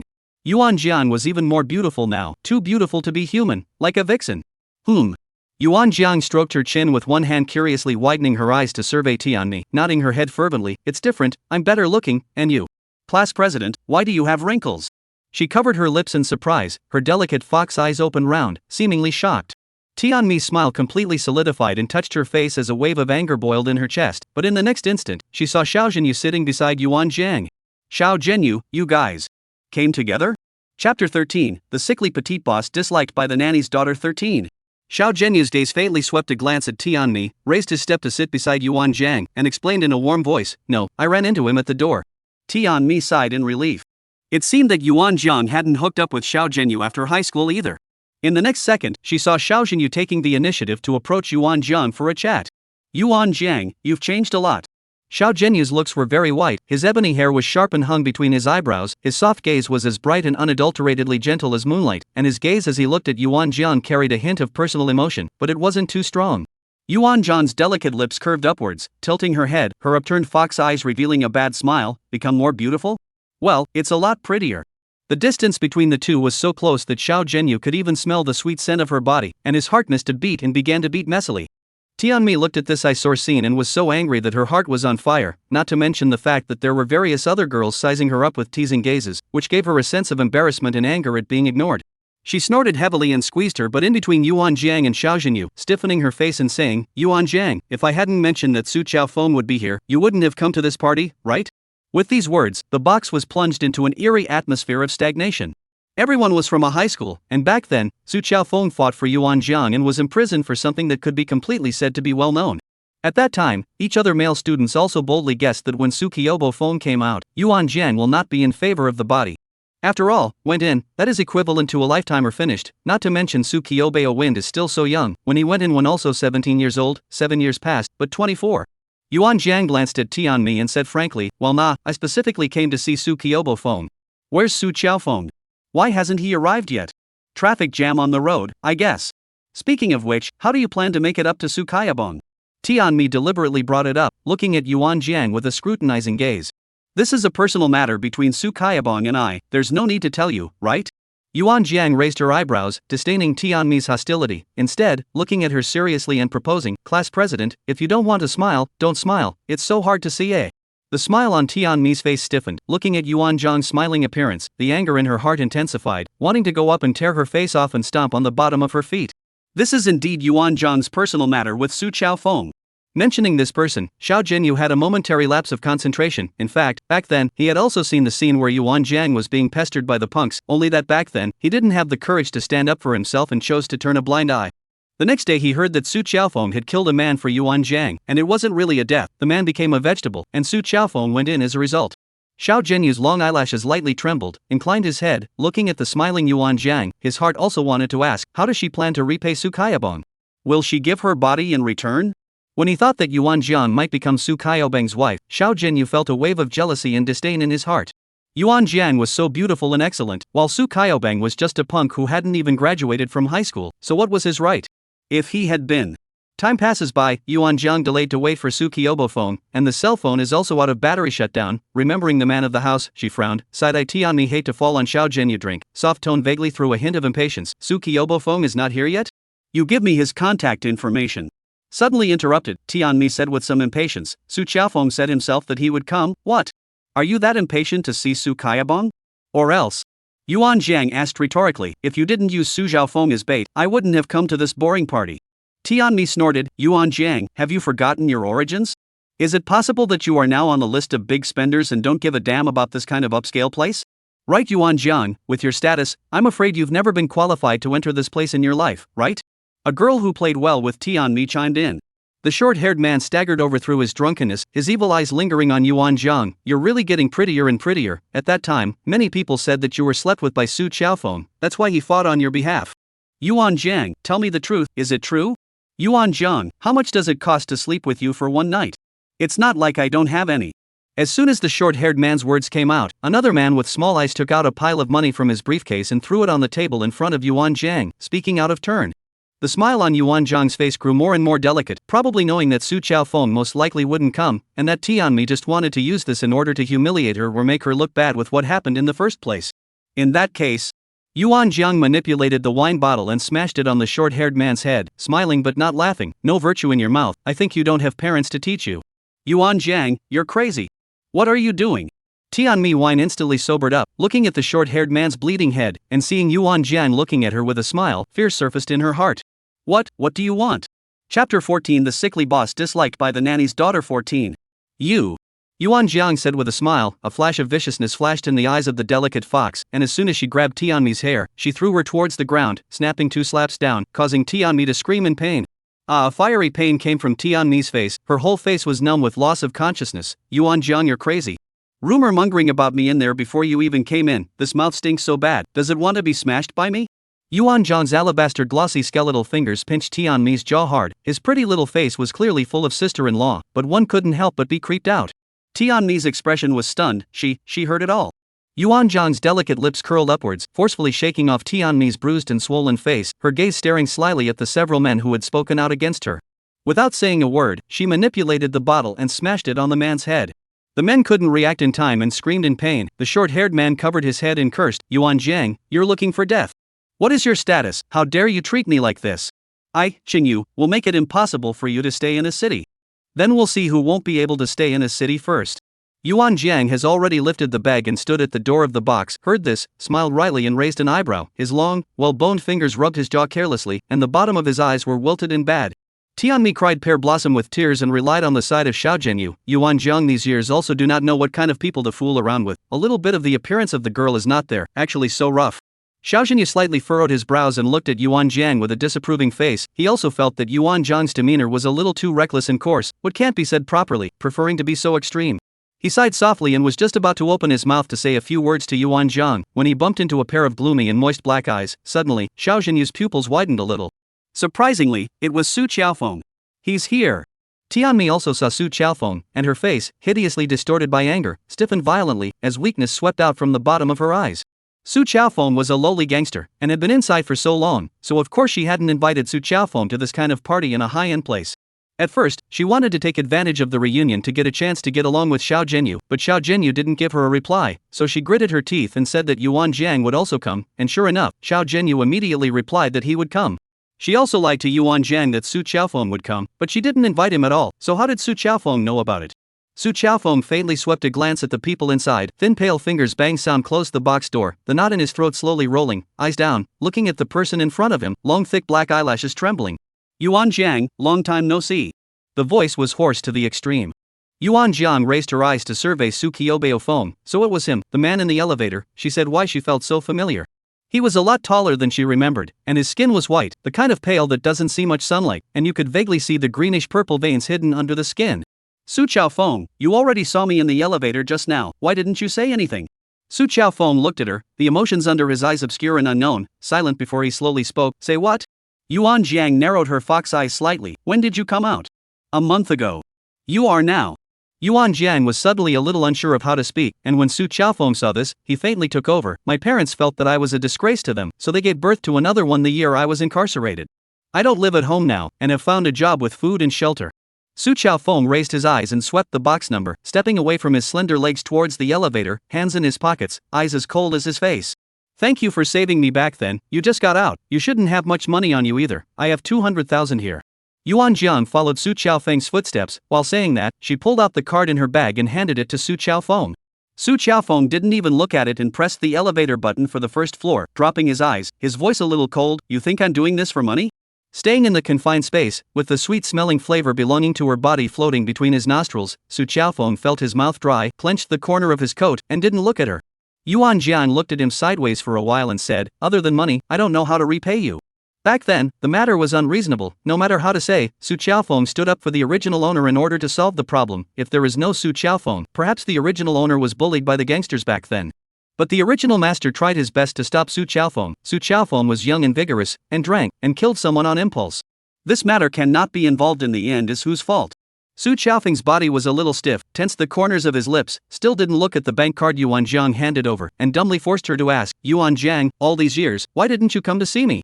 I've been in there for more than 2,500 days, and you haven't come to see me even once, why? Obviously he went in there to protect her, obviously he liked her so much. But why, not once, did he come to see him? The elevator doors opened with a ding. Su Qiaofeng did not move, continued, even if you do not like me, afraid of me, but I did not do anything to you. During the 7 years inside, almost every half a month, the people around him would be visited by family members, some of them relatives, some of them partners, some of them friends. But he didn't, not a single person came to see him. At first, he'd held out hope that even if mom and dad didn't come to see him, were disappointed in him and disowned him as their son, Yuan Jiang wouldn't. However, Yuan Jiang had not come once, and had not even made a single phone call. Su Qiaofeng was aggrieved and angry. Why didn't she come to see him? He obviously killed to save her. Yuan Jiang hung her eyes and watched the elevator doors close again, and was silent for a long time before saying slowly, I'd been there, but didn't go in. After this incident, the original owner became completely depressed, and not long afterward, she chose to commit suicide, leaving her in control of this body. Su Qiaofeng didn't say anything, his entire body stiffened when he heard this, and he exhaled a deep breath of turbid air as he turned around, a shadowy encroaching desire surfacing in his dark eyes. He raised his hand and pressed down on Yuan Jiang's shoulder, saying in a mute voice, Yuan Jiang, I'm ruined for life. I want you to marry me, marry me. Yuan Jiang's thick, curly eyelashes lifted with a light tremor as she looked toward Su Qiaofeng. Inside the surveillance room. Special Assistant Li fearfully looks at the surveillance screen, cautiously looks to Bo Hong, whose face is so gloomy that it's terrifying, and inquires in a low voice, Mr. Bo, this must all be a misunderstanding. Why don't I go and bring Ms. Yuan Jiang back and you guys have a good chat? Misunderstanding? A cold, mocking sneer spills out from Bo Hang's throat, a layer of creepy severity shrouding his slender brows. Looking at the hand that Su Qiaofeng had pressed on Yuan Jiang's shoulder in the surveillance screen, a heart-stopping ruthlessness rose in his chest, and his thin lips ticked out a sickly arc. Thin Hang's arm hidden under his sleeve rippled with veins, his voice ghostly cold and violent. I'll go myself. Chapter 15 The sickly boss disliked by the nanny's daughter 15. At this time, Yuan Jiang still didn't know that her every move was under Bo Hang's surveillance. Listening to Su Qiaofeng's unquestionable tone, she pursed her lips and tilted her small face up while pushing his hand away, refusing, Su Qiaofeng, this is not possible. Although he had already known that he would be rejected, Su Qiaofeng still couldn't help but feel uncomfortable. His heart felt as if it was being pinched by an invisible hand, transmitting dense pain. He clenched his fingers tightly, stubborn and obstinate. Why?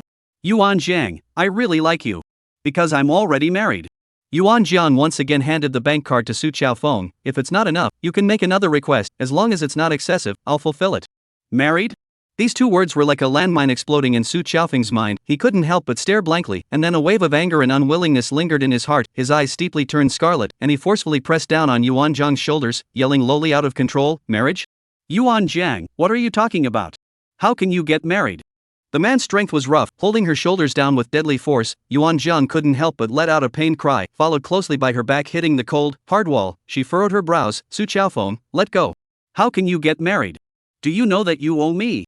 I ruined my whole life for you, and you? Su Qiaofeng's cloudy eyes were filled with angry tears as he gritted his teeth and yelled towards her, you get married? You're mine. Su Qiaofeng broke his defenses as he watched her struggling appearance, his eyes falling on those delicate red lips, the knots in his throat rolling, and with a clench of his teeth, he lowered his head to try to kiss her. Splat sound. Yuan Jiang slapped Su Qiaofeng's face hard. Su Qiaofeng's entire body froze, half of his face was slapped, pain spreading like a flame. He raised his hand, and when the cold fingertips touched the red, swollen cheeks, a pain-stimulating excitement leapt up to his brain. Jiang, you hit me? The other half of Su Qiaofeng's face became hyperactive as well, his eyes flickering with a strange light, and the corners of his lips couldn't stop their smirk from curling upwards, as if being slapped by Yuan Jiang was a great honor. Su Qiaofeng's breathing became heavy, his fingertips trembled lightly and wanted to caress Yuan Jiang's cheek, but before he could touch it, the elevator door opened with a ding sound, and immediately after, the collar of his shirt was pulled, and a fistful of hostility slammed into his face. Hiss! Su Qiaofeng was caught off guard by the man and thrown to the ground. Not having time to react, he received several punches on his face and kicks on his body. With a click, Su Qiaofeng's left hand was broken. Bo Hong. Yuan Jiang's eyes widened in shock, the cold water blowing in her face hit her small face. She lowered her eyes and looked at the violently beaten Su Qiaofeng. Unable to bear it, she went forward and grabbed Bo Hang's arm. Old husband, you calm down first. Calm down? Yuan Jiang, you're my wife, what did you just try to do? The moment Bo Hang is grabbed by Yuan Jiang, his movements come to an abrupt halt, his other hand roughly rips off the meticulous tie and throws it to the ground, his voice is sinister and incomparable, the dark pupils of his eyes are rolling with violent and gloomy emotions within them, staring dead at Yuan Jiang, word for word and through gritted teeth, touching you? Su Qiaofeng, who fell to the ground, instantly cleared his mind, so, she really got married? Then what does his payment count for? Sweeping a glance at the strange Su Qiaofeng, Thin Hong Throat issued a cold laugh, raised his eyes and saw Yuan Zhang's red eyes, the dark thoughts suppressed in the bottom of his heart became more and more intense. How? Caught your adulterer and started to grieve? Chapter 16, the sickly pampered boss disliked by the nanny's daughter 16. Bo Hong, what are you babbling about? Yuan Zhang's small face went white. Bo Hong grabs her wrist, the madness in the depths of his ink eyes repressed to the point of near distortion, his voice violent and icy. Nonsense? Go home and I'll settle accounts with you. Bo Hong laughs out coldly, carelessly sweeping the dying Su Qiaofeng on the ground, his icy scrutinizing line of sight lingering on him. It's a little white boy with a few looks. Su Qiaofeng spat out a mouthful of blood, endured the pain and sat up with great difficulty, his back against the wall, his blood-stained lips tensed into a straight line, his eyes full of harsh sarcasm. Yuan Jiang, so you really did find an old man? Old man? Bo Hang's narrow eyes narrowed slightly, shaking out a cold and dangerous dark aura as a huge crisis rose in his heart. He is almost 30 this year, but Yuan Jiang has only just turned 21, really so count up, he is really an old man. Is it because his wife hates his age? Is that why he wanted the thrill of finding a gigolo? Bo Hang's frown grew tighter and tighter as he just stared coldly at Su Qiaofeng, his gaze deep and shadowy, as if there was a storm building up in the shadows, making one's heart tremble with fear. Bo Hong, I'll explain to you at home. Yuan Zhang's watery and glistening eyes babble at him, and when she looks at Su Qiaofeng, she hears a few moments of indifference. Su Qiaofeng, Bo Hang is my husband, please show some respect. Respect? Su Qiaofeng mockingly smiles, turning his eyes to look at Yuan Jiang, and is again blocked by a flash of Bo Hang's figure, crashing into Bo Hang's dark and gloomy eyes. Su Qiaofeng. Special assistantly, take Mrs. Bo out. Bo Hang's alabaster glistening fingers press the elevator, revealing a grumpy-faced special assistantly. Yes, Mr. Bo. Seeing the scene inside the elevator, Special Assistant Lee hits a jolt of wide-eyed disbelief, inwardly deeply admiring Yuan Zhang for actually daring to give Bo Hong a cuckold, sympathetically scanning Su Qiaofeng who has swept the ground, and then says, Mistress, let's go. But, if she went out now, would Bo Hong beat Su Qiaofeng to death? Yuan Zhang knit her willow brows tightly, not quite willing to leave, grasping Bo Hang's arm with both hands, she lowered her eyes and whispered, let's go home first, okay? I can explain to you. Bo Hang is unmoved, the look on his face instead grows colder and colder, he forcibly suppresses the violent factor within him, grits his teeth, and says word for word, not good. Get out. His voice is grim and imperturbable, Yuan Zhang's long eyelashes lightly quiver as she lifts her eyes, looking at Bo Hang's forehead that is rippling with veins due to his anger, pursing her lips, but in her heart, she knows clearly that she can only choose to obey Bo Hang right now, or else she will only enrage him even more. Yuan Zhang's eyes moved slightly, and she dropped his sentence in a feigned aggravated manner, you can't beat him to death, or else I'll never pay attention to you again. As soon as the words fall, fearing Bo Hang's rage, Yuan Zhang pulls her legs out and runs away. Special Assistant Lee wipes a handful of cold sweat from his forehead, and after looking sympathetically at Su Qiaofeng, he hurriedly says, Mr. Bo, I'll go watch over the wife. Then, also quickly ran away. Inside the elevator. Bo Hong looked indifferent and condescendingly looked at Su Qiaofeng, that icy cold look as if he was looking at a pile of garbage, which made Su Qiaofeng feel angry and powerless. The anger was that his beloved woman had become this man's wife. Powerless because he was powerless and couldn't compete with this man. Su Qiaofeng? Bo Hong tugged at the corners of his lips, letting out an extremely slight, hoarse and icy snort, full of disdain. You seduced my wife? Seduce? Su Qiaofeng was not timid in the slightest, back then he dared to kill someone for Yuan Zhang, even if he went in for 7 years, it didn't flatten his edges in the slightest, he tilted his head, his expression obscure, Yuan Zhang and I were classmates, I like her. Bo Hang's face becomes ugly in an instant, his eyes are filled with red blood, and he stares dead at Su Qiaofeng. She doesn't like me, but she owes me for the rest of her life and will never be able to pay me back. Su Qiaofeng roared in a mute voice. Bo Hong didn't say anything, just stared at him with a grim gaze. Su Qiaofeng looked close to madness, which matched the way his white, close to sickly skin looked for a few moments, like he was muttering something, or like he was deliberately saying it for Bo Hong to hear. In her second year of high school, Yuan Jiang was pestered by a few punks. At that time, she was timid and cowardly, and when she encountered things, she only knew how to cry, and when I saw her, her clothes were about to be torn apart by those few people. Su Qiaofeng admired the angry look on Thin Hang's face, became pale and twisted in an instant, hooked the corner of his lips and continued, It's me Su Qiaofeng. In order to save Yuan Jiang, I killed someone and was sentenced to prison. She owes me for the rest of her life, don't even think about setting me straight in this life. Marry? How can she get married? Tears fell out of Su Qiaofeng's eyes as he spoke. No wonder Yuan Jiang never came to see him all these years, so it was because she wanted to get rid of him and get rid of him as a loser. How dare Yuan Jiang? He was clearly in jail for her. Bo Hong paused, his dark eyes were like cold pools of sunken stars, his entire face was covered with a gloomy and violent color, his surrounding aura was gloomy and appalling, the thoughts of inner rage and terror faded for a few moments, and his mind was full of those words from Su Qiaofeng's mouth. Yuan Jian was wrapped up by a few punks, she was crying, her clothes are about to be torn by those. Bo Heng's body shook violently, and his mind suddenly recalled seeing Yuan Jiang handing Su Qiaobeofeng a bank card in the surveillance camera, and she didn't betray him. Bo Heng's lips pursed, and his heart, which was still cold and painful just a moment ago, immediately beat vividly. The wife is so kind, when Su Qiaofeng saved her, she would only think of taking money to compensate him. As for liking it or not, Bo Hong looked at Su Qiaobeng. Yuan Jiang is his wife, legally recognized wife. Thin Hang as a man, naturally can see that Su Qiaofeng is really like Yuan Jiang. In the way of that year's feelings, he did not continue to hit him. Convergence of the cold under the eyes of the emotion, the voice is not salty. When the truth of the matter I will go to find out clearly, to be really as you say, I will naturally make compensation to you. But if you let me know, you go to pester her again. Bo Hong opens the elevator and walks out with his long and slender legs, his voice is so cold that it seems as if it has been quenched with poison. I will kill you. Yuan Jiang is his.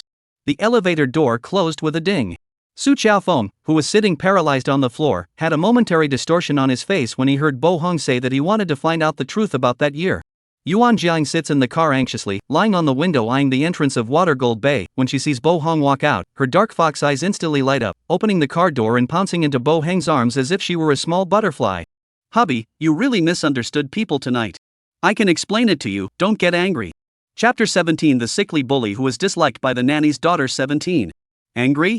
Hello, grim voice spat out from the man's thin lips, his deep, long eyes were stained with a sickly scarlet color. Little by little, gazing slyly at the delicate, pretty little face in front of him, his thin lips pursed slightly, his icy fingers grasping Yuan Jiang's wrists tightly as he threw her into the car. Yuan Jiang's heart thumped, pale face quickly flashed a flash of panic, and then heard the bang sound of the car door closed. Thin Hong sat beside her, powerful and terrifying atmosphere almost enveloped her entire person. Slightly inclined his head, he saw the cold and taut side of Bo Heng's face, he carelessly leaned on the headrest, long and thick eyelashes fell, he closed his eyes, did not speak again. Special Assistant Lee fearfully glanced from the rearview mirror, swallowed unprofessionally and knowingly stepped on the gas, traveling towards Bo's residence. The space inside the car is narrow, the oppressive atmosphere makes the atmosphere not dare to breathe. Yuan Jiang always feels that things are not that simple, deliberately pretending to be aggrieved and pitiful, looking blearily at Bo Hong who doesn't say a word. There was no unexpected outburst of anger. No out-of-control pressuring either. This doesn't match Thin Honored's persona. Is it hard to believe that he's left a trick up his sleeve? Planning to teach her a lesson at home? Yuan Jiang thought of the scene she saw last time in the backyard of the Bo mansion, where the stout, tall man entered the golden cage and pressed the poor, tender woman underneath her, and the woman did not have a single ounce of strength to fight back, sobbing and scolding the man with tearful eyes, but her furious reprimanding only made the man even more excited to take her. Yuan Jiang's scalp is numb, she doesn't want to be locked up, after all, just now Bo Heng's eyes looking at her are too cold and crazy. Husband, her voice hummed delicately and softly, her soft and warm little hands clung onto Bo Heng's arm, and her whole body was plastered on his body. The fragrant soft and hot delicate lips rubbed over Bo Heng's taut cheeks without a single stroke, and the sweet and silky body fragrance came from her body and floated on the side of Bo Heng's nostrils. Bo Heng stiffened and didn't open his eyes. What are you doing? Husband. Yuan Jiang's voice was delicately soft and tender, her small face pressed against Bo Heng's chest, complaining in a super small voice, are you angry with me? I can explain what happened tonight. Su Qiaofeng is one of my high school classmates, and I came to see him tonight because of personal matters, but it definitely has nothing to do with feelings. She made a gesture to raise 3 fingers and wrinkled her eyebrows. I swear, if I lie to you, I'll. Bo Heng's long eyelashes lightly trembled and lifted, his dark pupils staring at her ghostly. On what? Just. Yuan Jiang's eyes reddened as she stared at Bo Hong, muttering with some aggression, I won't be able to die well. Bo Hong looked at this delicate and exquisite little face in front of him. Under the dim and uncertain light, she is still beautiful and seductive, with dark hair and red lips, her skin is snowy, and her delicate and red lips are slightly toothed, just like a budding red rose, tempting him to kiss it. Believe people well, really did not lie to you. And we are married, how could I cheat? I belong to you alone, I only love you. She is like a seductive banshee in the TV set, her spewing scorching breath with fragrance, murmuring in his ear, vowing her love for him, she said, she is his alone. Bo Heng's arm hidden under his sleeve rippled with veins, the greenish-purple veins on the back of his snow-white hand burst out, and his sharp fingertips almost poked through the flesh to embed themselves in his palm, shivering slightly from too much force. Breathing heavier and heavier, with hot sweat coming out of her forehead, Bo Heng's eyes reddened as she looked straight at Yuan Jiang. Wanting so badly to lock her up. Lay in the same bed with her all day and all night, hold her, kiss her, have her. This delicate little mouth so eloquent, and the kisses even sweeter and more delicious, like her as a person, everywhere, full of fragrance, even the strands of her hair. Just thinking about it, if such a good person goes out, many people must stare at her. Bo Hang's heart feels anger and jealousy again. Yuan Jian was his wife. By locking her up and making her his only, no one will ever see her or take her away from him again. Just like father and mother. The bottom of the man's dark eyes flashed with a dark aura of crazy obstinacy. The original reserved and cold temperament gradually became vicious and perverse. Looking straight at Yuan Jiang's eyes is a beast-like possession of paranoid cold. Yuan Jiang was bluffed by Bo Hang's eyes and shrank her neck in fear. How come the more she explains, the more odd Bo Hang looks at her? As if the big bad wolf was staring at the white rabbit? At the right time, Special Assistant Lee stepped on the brakes and carefully said, "Mr. Bo, we're here." Aha! Bo Hang coldly looks askance at Special Assistant Lee, who is as quiet as a chicken, gently gets out of the car and opens the door, hanging his head low and not daring to look around. Yuan Jiang shrinks back, home. Bo Hang takes in her panicked and scared appearance, his thin lips hook, gets out of the car and goes directly around to her side, opens the door, bends down, his arms are steady and hard, and he directly carries the person into his arms and walks towards the house. Special Assistant Lee quickly swept his eyes with his afterglow, silently lighting a candle for Yuan Jiang in his heart. And this side. Yuan Jiang obediently shrank in Bo Hang's arms, her hands circling his slender neck, not daring to say a word. Until Bo Hang took her up to the second floor, did not go to the master bedroom, but bathtub. She was as frightened as a small rabbit, her long eyelashes fluttering rapidly as she asked, "What's the point of coming here?" Bo Hang looks at her with lowered eyes and doesn't say anything. This bath has 100 square feet, and in order for Bo Hang to be able to use it at any time, every hour, someone would come to clean it and change the water just in case. Thus, the water is now boiling hot as well. Bo Hang holds Yuan Jiang like this and enters the bath, pressing the person against his arms, his icy fingers pinching her delicate jaw and kissing her up uncontrollably and roughly anymore. Yuan Jiang's vine-like limbs tightly wrapped around him, soft and boneless. There was no refusal, just a slight stunned look before he lifted his head and began to respond as well. Bo Hang's large hand clasps the back of Yuan Jiang's neck and presses up forcefully, while his other hand haphazardly tears at her clothes, rubbing the delicate, snow-white skin underneath. Suddenly, Bo Hang bites her, his forehead against hers, and asks in a cold voice, "Why didn't you tell me?" "What?" Yuan Jiang is confused and asks dumbfounded. "Su Chao Feng's matter." Yuan Jiang's eyes flickered. "You know all about it?" Bo Hang mumbled a and stubbornly asked, "Why don't you tell me? Let me fix it? You care about him? So you want to see him to thank him in person?" He was a bit aggressive, and Yuan Jiang hastily explained, "No." "Then why?" I don't know how to tell you." Yuan Jiang lay on his chest. Chapter 18 The sickly boss disliked by the nanny's daughter 18. Yuan Jiang lay on his chest and daintily began to pamper herself, dragging her petulant words into Bo Hang's ears. Bo Hang's deep and dangerous narrow-eyed vision stares at her hot and straight, watching the delicate lips fluttering one by one, the brimming fox eyes storing a churlish watery luster, the obscurity in the bottom of his eyes becoming even thicker. Some coarse palms pressed hard on Yuan Jiang's well-gripped waist, forcing her to press tightly against her abdomen, cold lips biting her earlobe, ear to ear. Jiang, you are not allowed to see him again in the future." His voice and accent is very ambiguous and provocative, but reveals a cold and terrifying sense of command, cannot be commented on, that is only belongs to the superior's arrogance and cannot be resisted. Yuan Jiang's eyes flickered. "This is a disease?" Delayed to hear the answer, Thin Hong looked cold, the depths of the black eyes surging a few thin anger, venting seemingly heavy in her snow-white slender neck bite-out teeth marks, until she heard her painful huffing sound, only to let go. "Why don't you answer?" Yuan Jiang's eyes tear up in pain, her small hand touched her neck, and she hissed in pain again, "If I don't see it, I don't see it, why are you biting?" Since Bo Hang knows all about it, I'm sure he will secretly take care of it all. There was no need for her to upset Bo Hang over this little matter. After all, her mission was Bo Hang. That's good behavior. Bo Hang rubbed her neck that had been bitten by herself, and on the snow-white skin, hideous scarlet teeth marks were clearly visible.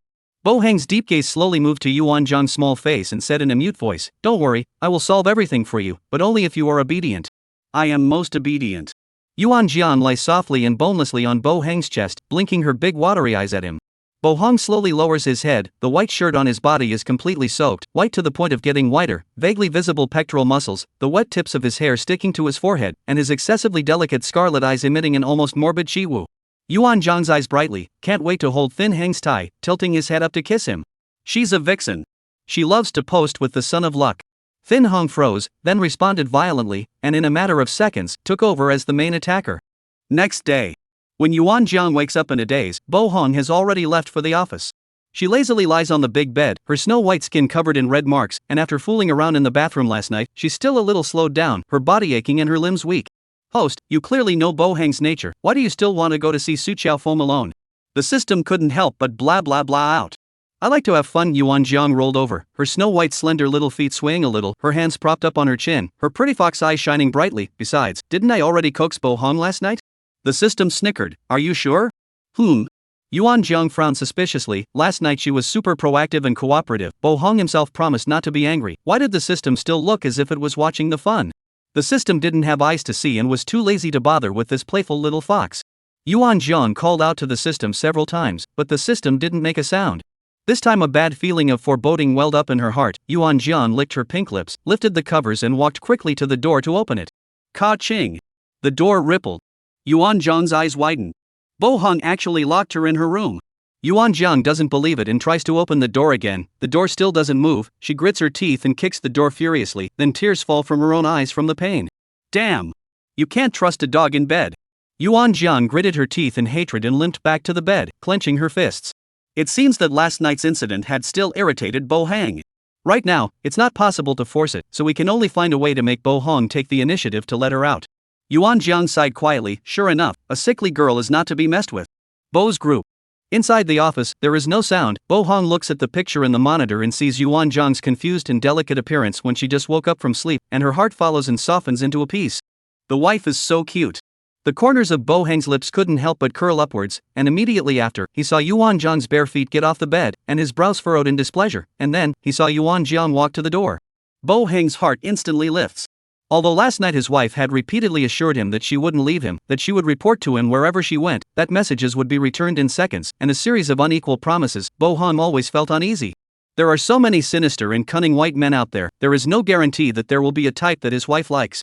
Besides, Bo Hang's heart was sullen, a little angry and forced to admit it. The wife didn't love him again. When he was with him, it was because his wife was gentle, kind and understanding, and she agreed to get a license with him only because she saw how hard it was for him. Bo Hang's throat slowly slid down, looking straight at Yuan Jiang to open the door. The surface looks calm, inside has been almost torn in half. Between the tension, implied a hint of fear. Fear that Yuan Jiang would hate him if she realized she was locked up by him? Regret marrying him? Will she get a divorce? Will you look at him with the same disgust and loathing as your mother? Bo Hang's breath stagnated and his fingers clenched hard. Bo Hang's eyes. After Yuan Jiang found out that she couldn't open the door, an incredulous look appeared on her pretty and delicate little face, and after trying a few times in disbelief, she kicked the door in annoyance, and then her eyes were red with pain. In the end, he depressedly jumped back to the bed and covered his face with the quilt. There wasn't a trace of anger or disgust throughout, only the disbelief and aggravation of being locked up. Bang, bang, bang. Bo Hang's heart was beating rapidly, and he suddenly regretted that he didn't dare to be suspicious and shut his wife up.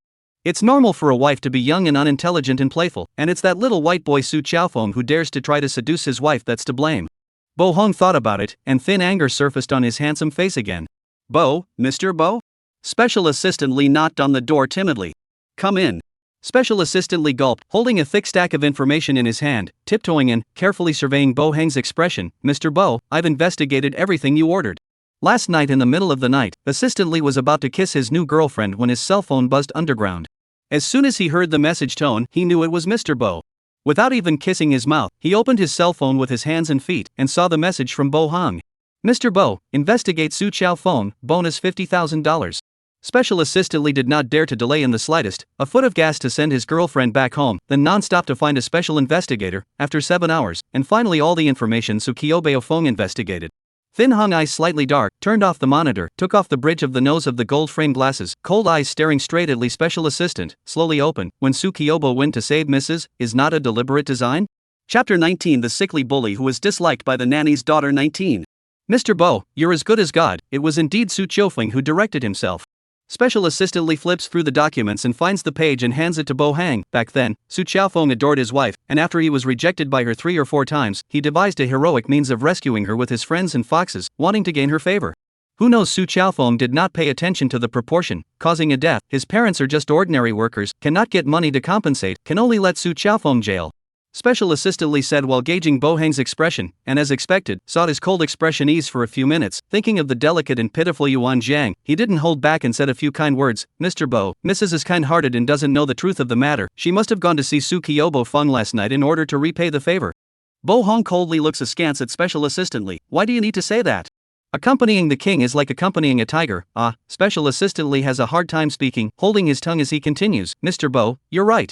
Bo Hong lowers his eyes, carelessly flipping through Su Kaiyabong Feng's information, finishing those pages related to Yuan Jiang and determining that Yuan Jiang has ignored Su Kaiyabong from start to finish before he secretly sighs in relief. Mr. Bo, this is not something that can be solved with violence against a girl. Seeing Bo Hong's uncertain expression, Special Assistant Lee speaks with trepidation. Bo Hong frowns, revealing a trapped beast-like expression. Why? In his memory, as long as his mother had the slightest hint of disobedience to his father would forcefully teach his mother a lesson and lock her up, and every time she would cry her eyes out, but after a few days, her mother would become more gentle, and his father's relationship with his mother would get better and better. Therefore, Bo Hong felt that her father was right. If you like someone, you either have to possess them or force them to possess them, and if that doesn't work, then destroy them. Special Assistant Lee remembered his girlfriend, and a joyful smile spread across his face. This girl, it's all about coaxing. The more you coax her, pamper her, and obey her, the more she'll like you. How to coax? Bo Hong looks serious. For example, transferring money to her, buying her anything she likes. Girls love gold. I bought my girlfriend a gold bracelet the other day, and she made me a table full of good food that night. Special Assistant Lee hemmed and hawed and laughed twice. A gold bracelet? Bo Hong's furrowed brows stretch, and his heart has an idea. Special Assistant Lee continues, Mr. Bo, aren't you two married? Have you proposed to your wife? Bo Hong, no. Then did you buy a ring for your wife? Special Assistant Lee rubbed his chin. Bo Hong lowered his head, no. The wedding was not organized. Lee Special Assistant sighed repeatedly, said, the tone is a few points higher. This woman is the most focused on the sense of ceremony. You did not propose even if, married not even a ring. The wedding did not do. Bo always not I say, if the average man like you, is the lower head of the man. What is a lower head man? No way Mr. Bo. This you don't even know? Special Assistant Lee screamed. Bo Hong raises his eyes and looks at Special Assistant Lee, who is immediately quiet as a chicken and honestly explains, a lower head man is a man who is a spoilsport, unappreciative and still thinks he's a man. Bo Hong is silent for a moment, his long eyes narrowing slightly. I'm down head? Where did Special Assistant Lee dare to tell the truth, shaking his head vigorously, not down to the head. Thin Honored's thin lips pursed into a straight line, reopened the surveillance, saw Yuan Jiang still shrinking under the quilt, turned off the surveillance again, and narrowed his eyebrows. Go out. Good drop. Special Assistant Lee turns around and walks 2 steps, turning his head to ask, Mr. Bo, do you need me to clean up Su Chaofeng's side? The bottom of Bo Hong's eyes are dark, and 2 words are spat out from his thin, cold lips, no need. As soon as his words came out, Special Assistant Lee froze. Generally, this kind of small thing Bo always let him to deal with, like Bo's this kind of black and white business, the hands are not clean, by the murder of people have done things. I didn't expect that Mr. Bo wouldn't use him to deal with this matter. Does Mr. Bo want to kill the white boy himself? Thinking of the image of Bo Hong taking a knife and stabbing the little white girl viciously, Special Assistant Lee couldn't help but shiver, swallowing unprofessionally and reminding with a trembling voice, then, Mr. Bo, be careful in all things. As the words fell, Special Assistant Lee suddenly ran out. Bo Hong didn't say anything, and a cold snort escaped from his throat. This Special Assistant Lee was getting more and more unstable. Zhang Wei stood in front of Bo's group, waiting for Su Ziyuan to get off work. She had already figured it out in the past few days. How could she give up their several years of relationship just because Su Ziyuan couldn't do it once? Besides, Su Ziyuan was still so young, and getting laid must have been extra quick because he was too tired from work and it was still his first time. Zhang Wei vigilantly surveyed Bo's hall, praying that she would never run into Bo Hong, who is a pervert and can't help but fall in love with her once she meets her. What she needs is freedom, respect. Not money. She doesn't care about Thin Heng's money at all, she can earn it herself. Zhang Wei's clear little face was a little twisted as she thought, looking at the time, the sun made her sweat profusely, she couldn't help but complain, didn't Ziyuan say that he would be off work at 5 o'clock? It's already 5:30, why isn't he still out? After waiting anxiously for 3 minutes, Zhang Wei's eyes lit up and finally saw Su Ziyuan. She rushed over and smiled towards Su Ziyuan. Ziyuan, you're off work? Why are you here? The smile on Su Ziyuan's face became stiff at the sight of Zhang Wei, and after reacting, he looked left and right, realizing that no one had noticed the side before he secretly sighed in relief. Shyness appeared on Zhang Wei's face as she held Su Ziyuan's hand. Ziyuan, I figured it all out, let's get married. Marry? Su Ziyuan was confused and hastily shook off Zhang Wei's hand. Ziyuan? What's wrong with you? Zhang Wei stared incredulously, unable to believe that Su Ziyuan would actually fling her away. Are you unwilling? Or do you have another woman? Only then did Su Ziyuan react and quickly fawned. Wei, you're overthinking it, it's just that I've only just started working, and my grandmother is still sick, so if I get married now, I won't be able to give you a good life. Ziyuan, as long as I can be with you, I don't care about any of this. Zhang Wei was touched. Su Ziyuan. Su Ziyuan stiffly hooked the corners of his lips, afraid of being noticed, and lowered his head to the side. Wei, go to my place first. Before Su Ziyuan finished speaking, Zhang Wei was like a frightened rabbit as she yanked Su Ziyuan and ran violently to the side, hiding behind the garbage cans. Su Ziyu was unsteady and almost fell. Wei Wei! What are you doing? Su Ziyuan roared angrily. Don't speak! Zhang Wei covered Su Ziyuan's mouth, shivering as she stared intently ahead, while there was a trace of imperceptible anticipation under her eyes. Su Ziyuan followed Zhang Wei's line of sight and saw Bo Hong, who had just come out of the Bo group. Zhang Wei, hiding from Mr. Bo? Su Ziyuan looked at Zhang Wei suspiciously. You know Mr. Bo? Zhang Wei nervously exhaled a mouthful of hot air and whispered under Su Ziyuan's puzzled gaze, Ziyuan, in the future, you stay away from Bo Hong, he's a pervert. Crazy. You must remember not to mention me in front of Bo Hong, or else he will snatch me away from you. Chapter 20, The Sickly Petite Overlord Disliked by the Nanny's Daughter. 20. Su Ziyuan had an odd look on his face, seriously sizing up Zhang Wei, high forehead, standard almond eyes, low mountain roots and collapsed nose, thin lips, coupled with her black and yellow skin color. Any way you look at it, it could only be considered as a clear beauty. Mr. Bo can look at her? And robbed her? Su Ziyuan snorted, Zhang Wei, you've got a fever and your brain is fried, right? Zhang Wei bristled, her expression seeming somewhat disgusted. Do you think I'm someone who would talk nonsense? Su Ziyuan. Don't you dream, go to my place, I'll make you egg noodles to eat. Su Ziyuan didn't want to talk nonsense with Zhang Wei anymore, he only wanted to hurry up and get out of here so that he wouldn't be seen by the company's people, and reached out to yank her. Wait a minute. Bo Hong hasn't left yet. Zhang Wei shook off his hand, her eyes gleaming as she stared at Bo Hong's back, both nervous and expectant. Will Bo Hong find her? If he saw her, would he pester her again like a clingy mad dog, just like in his last life? Zhang Wei's heart faintly rose with a hint of anticipation, but at the same time, she was a bit torn. But she only wanted to live a peaceful life with her first love in this life. Should she choose Bo Hong, or Su Ziyuan? Zhang Wei's line of sight was too hot. Bo Hong's movement to get on the car was stuttered, abruptly looking over in the direction of the garbage cans. His narrow eyes narrowed slightly, but he only saw 3 garbage cans. Mr. Bo, what's wrong? Special Assistant Lee follows Bo Hong's line of sight and doesn't see anything, asking suspiciously. Bo Hong has an extremely cold temperament, no expression on his angular face, and a dark light of dangerous vigilance sweeps through his long, narrow, dark eyes, and after staring for a few seconds to make sure there is no difference, he is just about to retract his gaze, when he sees a head emerge from the side of the blue garbage can. Long and boring hair sticking to the face is big, eyes are small, as if it will glow, staring at him tightly, lips are still trembling with excitement, as if it is about to scream out at any time. Bo Hong frowned. Where did the crazy woman come from? Bang, bang, bang. Zhang Wei only felt her breath freeze. Bo Hong was looking at her. Zhang Wei hurriedly straightened her messy hair and clothes, apprehensive and vaguely excited. When Bo Hong comes over later, she must righteously reject him. In her life, she was going to enter into a happy marriage with Su Ziyuan.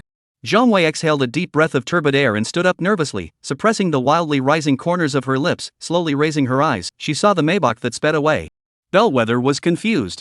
Tisk, Su Ziyuan laughs when he sees Zhang Wei looking like she's hit a ghost. Wei Wei, what kind of person is Mr. Bo, and what kind of person are you? Dreaming doesn't even take you this way. Mr. Bo can look at Zhang Wei? Su Ziyuan would rather eat than believe it. Zhang Wei's face at this time is even worse than eating, full of aggression and unwillingness. A huge sense of disparity makes her a bit of a trance. How can this be possible? In this life, not only was Mom kicked out of Bo's mansion, but it seems that Bo Hong is not interested in her at all. Could it be that Bo Hong had really changed his heart? Zhang Wei's face pales for a few moments. Wei Wei? Wei Wei, what's wrong with you?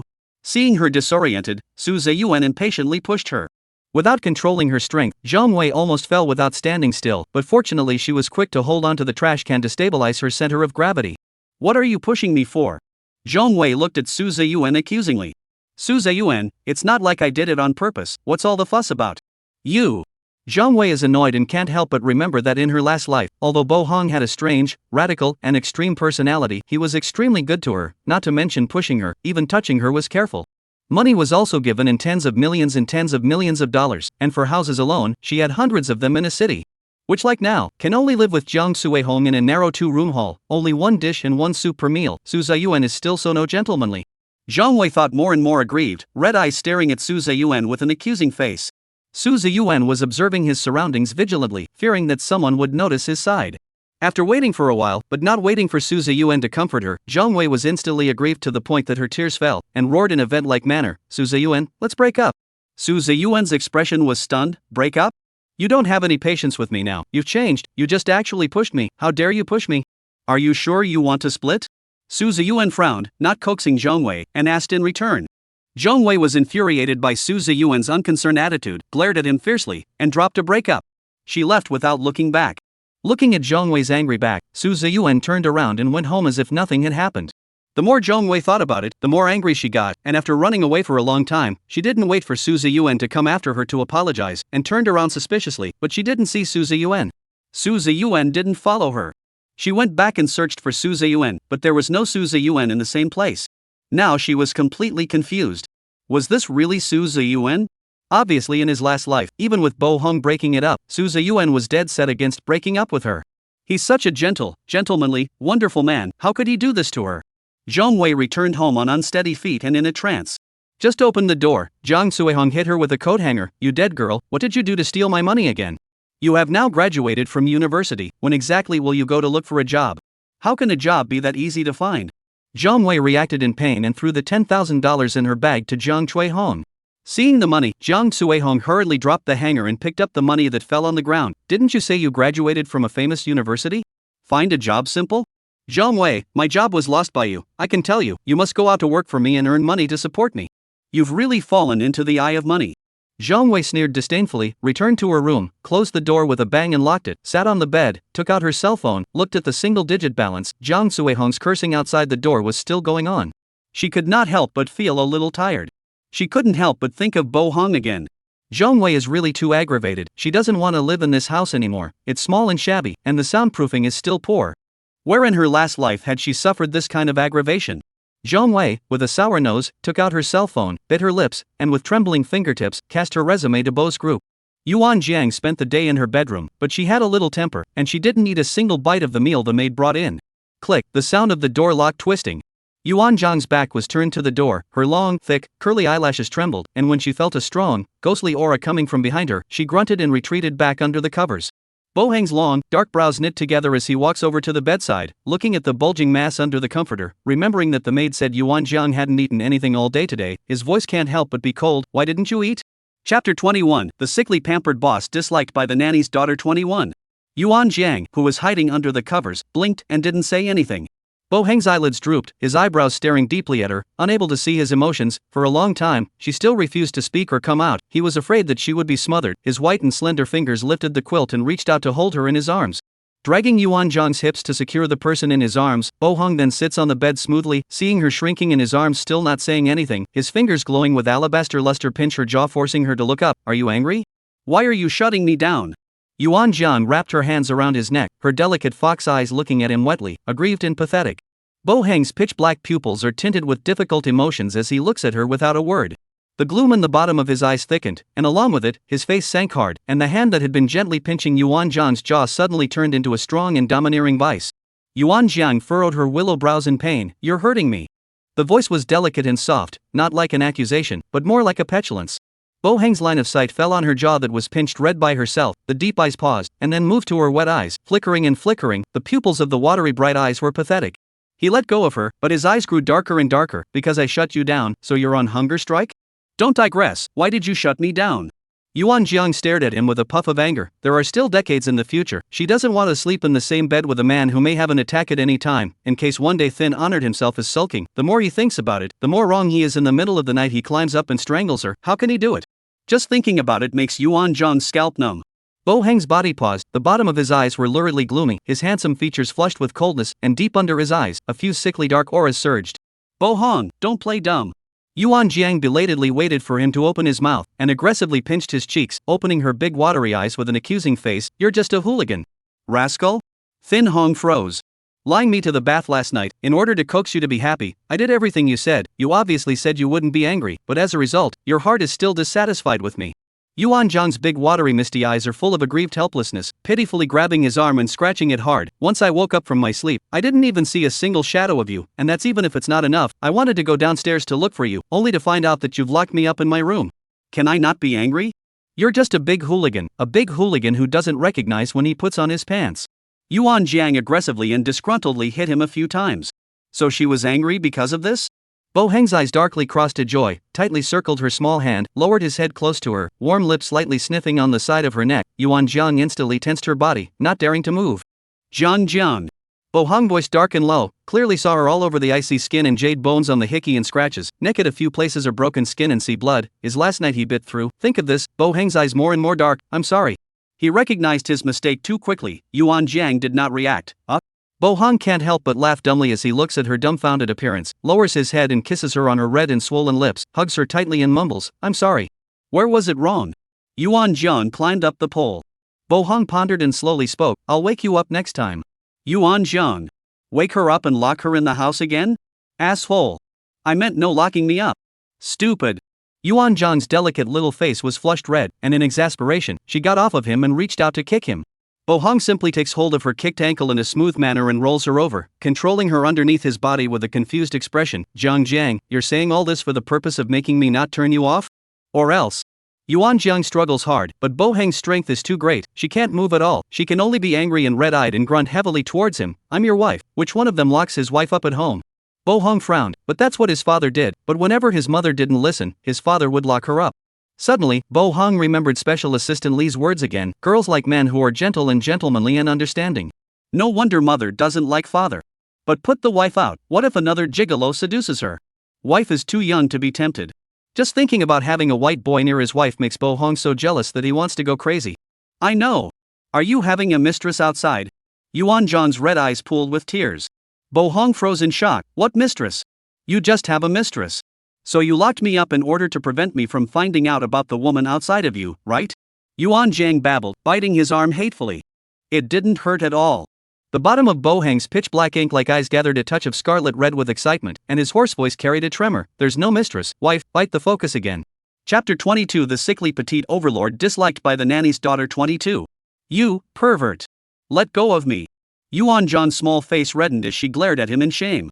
Bohong's strength is just too great, clamping down on her unable to move at all. Yuan Jiang can only be forced to be pressed down, looking at him with a pair of red fox eyes open in anger and shame, and soon, clearly feeling the changes in Bohong's body. Her face turns even redder and she secretly curses, is this Bohong a human being? After messing around for so long last night, now he's actually still thinking about that. Bohong takes in all of her shyness, his heart swirls with an unspeakable excitement, gently caressing the hickey on the side of her neck, and says in a muffled voice, "Wife, I want to get you so badly." Don't talk nonsense. Yuan Jiang, as a world-weary little fox, although she usually loved small fights and had peeked at quite a few messy things, but this was really her turn, and she was still really ashamed. She struggled to kick Bohong. Bohong directly tore her clothes. Pervert. Asshole. Let go of me. She huffed and cursed him. Bohong's rippling, sinewy neck was thinly red, suppressing his inner excitement as he coaxed her in a mute voice, "Curse a few more times." Yuan Jiang bites him in irritation. Bohong murmurs with somewhat misty eyes, "Curse harder." Yuan Jiang was exasperated and cried. 3 hours later. The clouds and rain stopped. Yuan Jiang was limp on Bohong, and he looked at her delicate and pitiful appearance with downcast eyes, like a daffodil flower that had been ravaged by a rainstorm, pitiful to the extreme. Bohong wraps his arms around her waist, his head nestled at her neck full of fragrance, his icy voice becomes gentle and hoarse, "Wife, you are mine. It's yours is yours." Yuan Jiang is too lazy to argue with Bohong, the current her is so tired that she can't even lift a finger, and she closes her eyes and perfumes him vaguely. Bohong doesn't care about her answer either, he just hugs her harder and tighter. After a long time, Bohong picks her up and gently coaxes, "Wife, change the bed and sleep again." Yuan Jiang forced her energy to lift her eyelids to look at the big bed, the tips of her ears instantly reddening. The bed was a mess and disorganized, and the sheets were completely unreadable. Yuan Jiang shrinks in Bohong's arms and irritably pounds him twice on his chest, "Don't hurry to change it." Seeing her shy and uncomfortable appearance, Bohong is dumbfounded, lowers his head and kisses the corner of her wet forehead, carries her to the bedroom next door, puts the water in the bathtub, drops a few drops of essential oil, then carries Yuan Jiang and puts her in. "Honey, I'm going to clean up, call me when you're done." Yuan Jiang didn't even open her eyes and nodded lazily. Bohong rubbed her head and lifted his steps back to the master bedroom and started packing the bed. Originally, none of this needed his hands, but there were things about Yuan Jiang that Bohong subconsciously didn't want others to touch or even see. Not to mention these.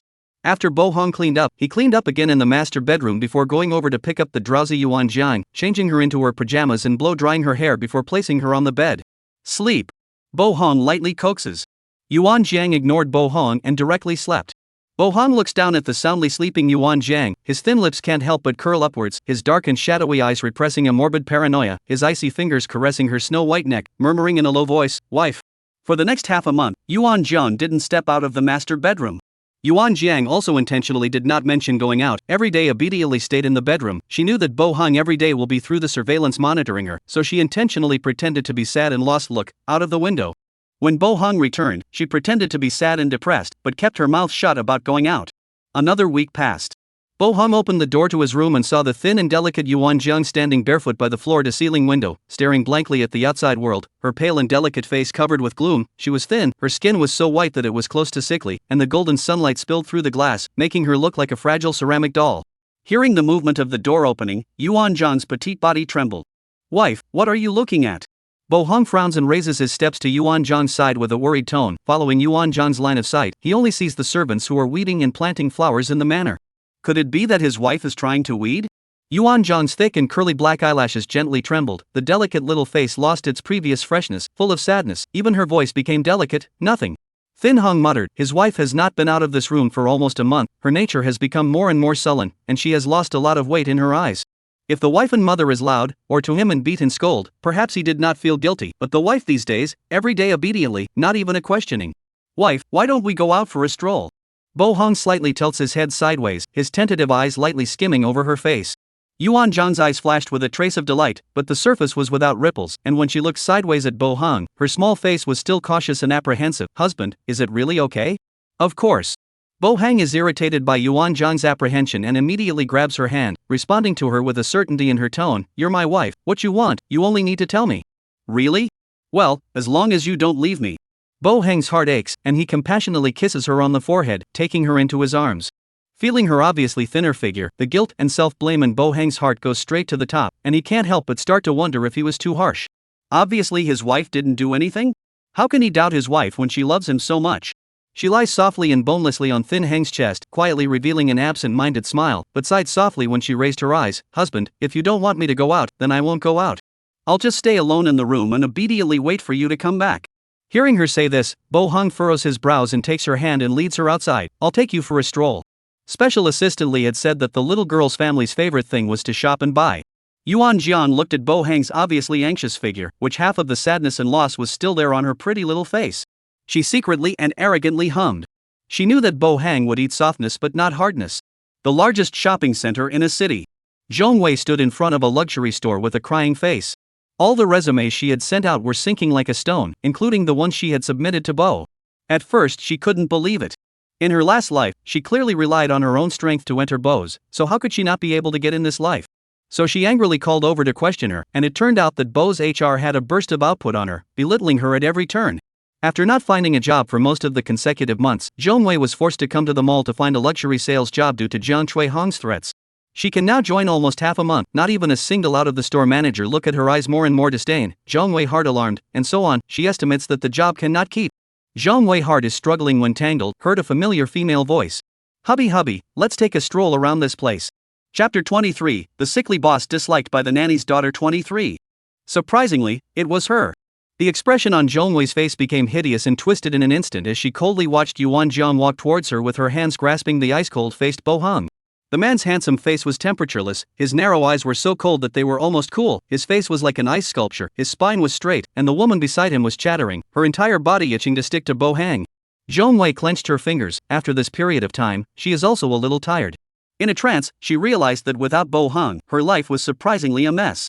Jiang Suihong lost his job after a complete swing, stay at home all day doing nothing, waiting for her to make money to support her Suzy Yuan that cannot be even if the side, but also on her love. Breakup so many days did not come to find her apology for peace. Zhong Wei cannot help but doubt that this is really the first love of the last life. Love her like life. She cannot find a job. A little better enterprises cannot see her, and can only work as a salesman, to look at other people's face.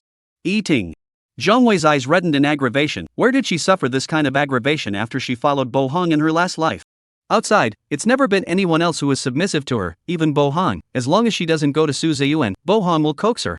Looking at Bo Hong, who is close at hand, Zhong Wei subconsciously ignores Yuan Jiang, lifts up her red eyes, and says aggressively, "Bo Hong, I regret it."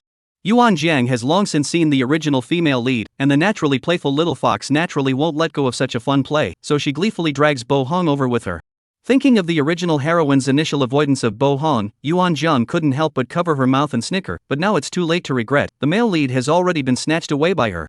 Bo Hong subconsciously lowers his eyes to look at Yuan Jiang beside him. Yuan Jiang tilts her little face up to look at him, blinking her eyes at the right time, and under Bo Hong's expectant look, she coughs softly and frowns, pretending to be angry as she asks, "Hubby, who is she?" "I don't know her." His wife actually loves him so much that she's jealous just by seeing another woman talking to him. He's too happy. Bo Hong has a hint of excitement hidden in the bottom of his eyes, and his eyes shine brightly as he looks at Yuan Jiang, as if he is a big dog that has seen a meat bone. Bo Hong, I'm Zhang Wei. I know I shouldn't have gambled and left you behind that night, but I've regretted it now. I'm willing to return to your side again. Zhang Wei said sharply. Her remaining light glanced at Yuan Jiang. Her heart was on fire with anger. This woman just looks like a foxy face. She doesn't know what underhanded tactics she used, but she snatched away Bo Hong, who loves her like her own life. This will never work. She is now sober. The person she loves is Bo Hang. She wants to marry Bo Hong. Bo Hong coldly swept a glance at Zhang Wei, wrapped Yuan Jiang, who was watching the fun, into his arms, frowned and snapped, "This lady, please don't make up rumors about things that are not true in front of my wife." At these words, Zhang Wei's face instantly became uglier than eating, clenching her fingers hard with a resigned and unwilling face, like she was looking at a negative man. His voice was not too loud or too small, and the people around him heard him clearly and began to talk. Where did this woman get the courage? Don't look at what she looks like. What does the other man's wife look like? Even the blind know who to choose. Trying to flirt in front of the original wife is also strange. She can't be out of her mind. I see that the young couple is in a good relationship. The man is handsome and the woman is beautiful, a natural pair. What is she doing here? Hiss, why does this man look familiar to me? I also feel familiar. He seems to be the one who appeared in the financial magazine, A City's God of Wealth. Mr. Thin Hong Thin. Holy, he's actually married. And his wife is so pretty. The strange looks embarrassed Zhang Wei, and she clenched her teeth angrily. What do these people know? Bo Hong was originally hers. It was this vixen who snatched Bo Hong away. She's the victim. The store manager of the luxury store finally notices the movement at the entrance, and when she sees Bo Hong in the crowd, her face changes and she immediately walks briskly with fear and trepidation, plucking out Zhang Wei fiercely and reminding her through clenched teeth, "What are you doing again? This is Mr. Bo. Hurry up and apologize to others. This Zhang Wei has been here for half a month. A single did not come out. Just come to a man. A little look at her." She was afraid to hide, a look of fear of being looked at by others, causing him to offend a lot of big customers. If it wasn't for the way Zhang Wei cried and begged every time he wanted to fire her, he wouldn't have kept her. But he didn't expect that this person would be so bold as to directly offend General Manager Bo today. "I didn't do anything wrong. Why should I apologize?" Zhang Wei sadly sheds tears, tearfully looking at Bo Hong with a face of deep emotion. "Bo Hong, I figured it out during this period of time. Let's get back together. I won't contact Su Ziyuan anymore. You don't like me going out, then I will wait for you to come home every day at home. Can you forgive me once more?" In her last life, she went to Su Ziyuan 3 times and Bo Hong was able to forgive her. In this life, as long as she sincerely apologizes, Bo Hong will definitely forgive her as well. She really regretted it. Yuan Jiang shook Bo Hong's arm. "Hubby, look, hubby, say something quickly." "Stop it." Bo Hong's tone is somewhat helpless. His cold eyes fall on Zhang Wei's tear-stained face. He can't help but frown, only feeling a wave of boredom, especially when he sees Zhang Wei crying so much that snot flows down her nose. Bo Hong is even more bruised. This is a psycho. I don't know her at all. "Mr. Bo. Mr. Bo, please calm down."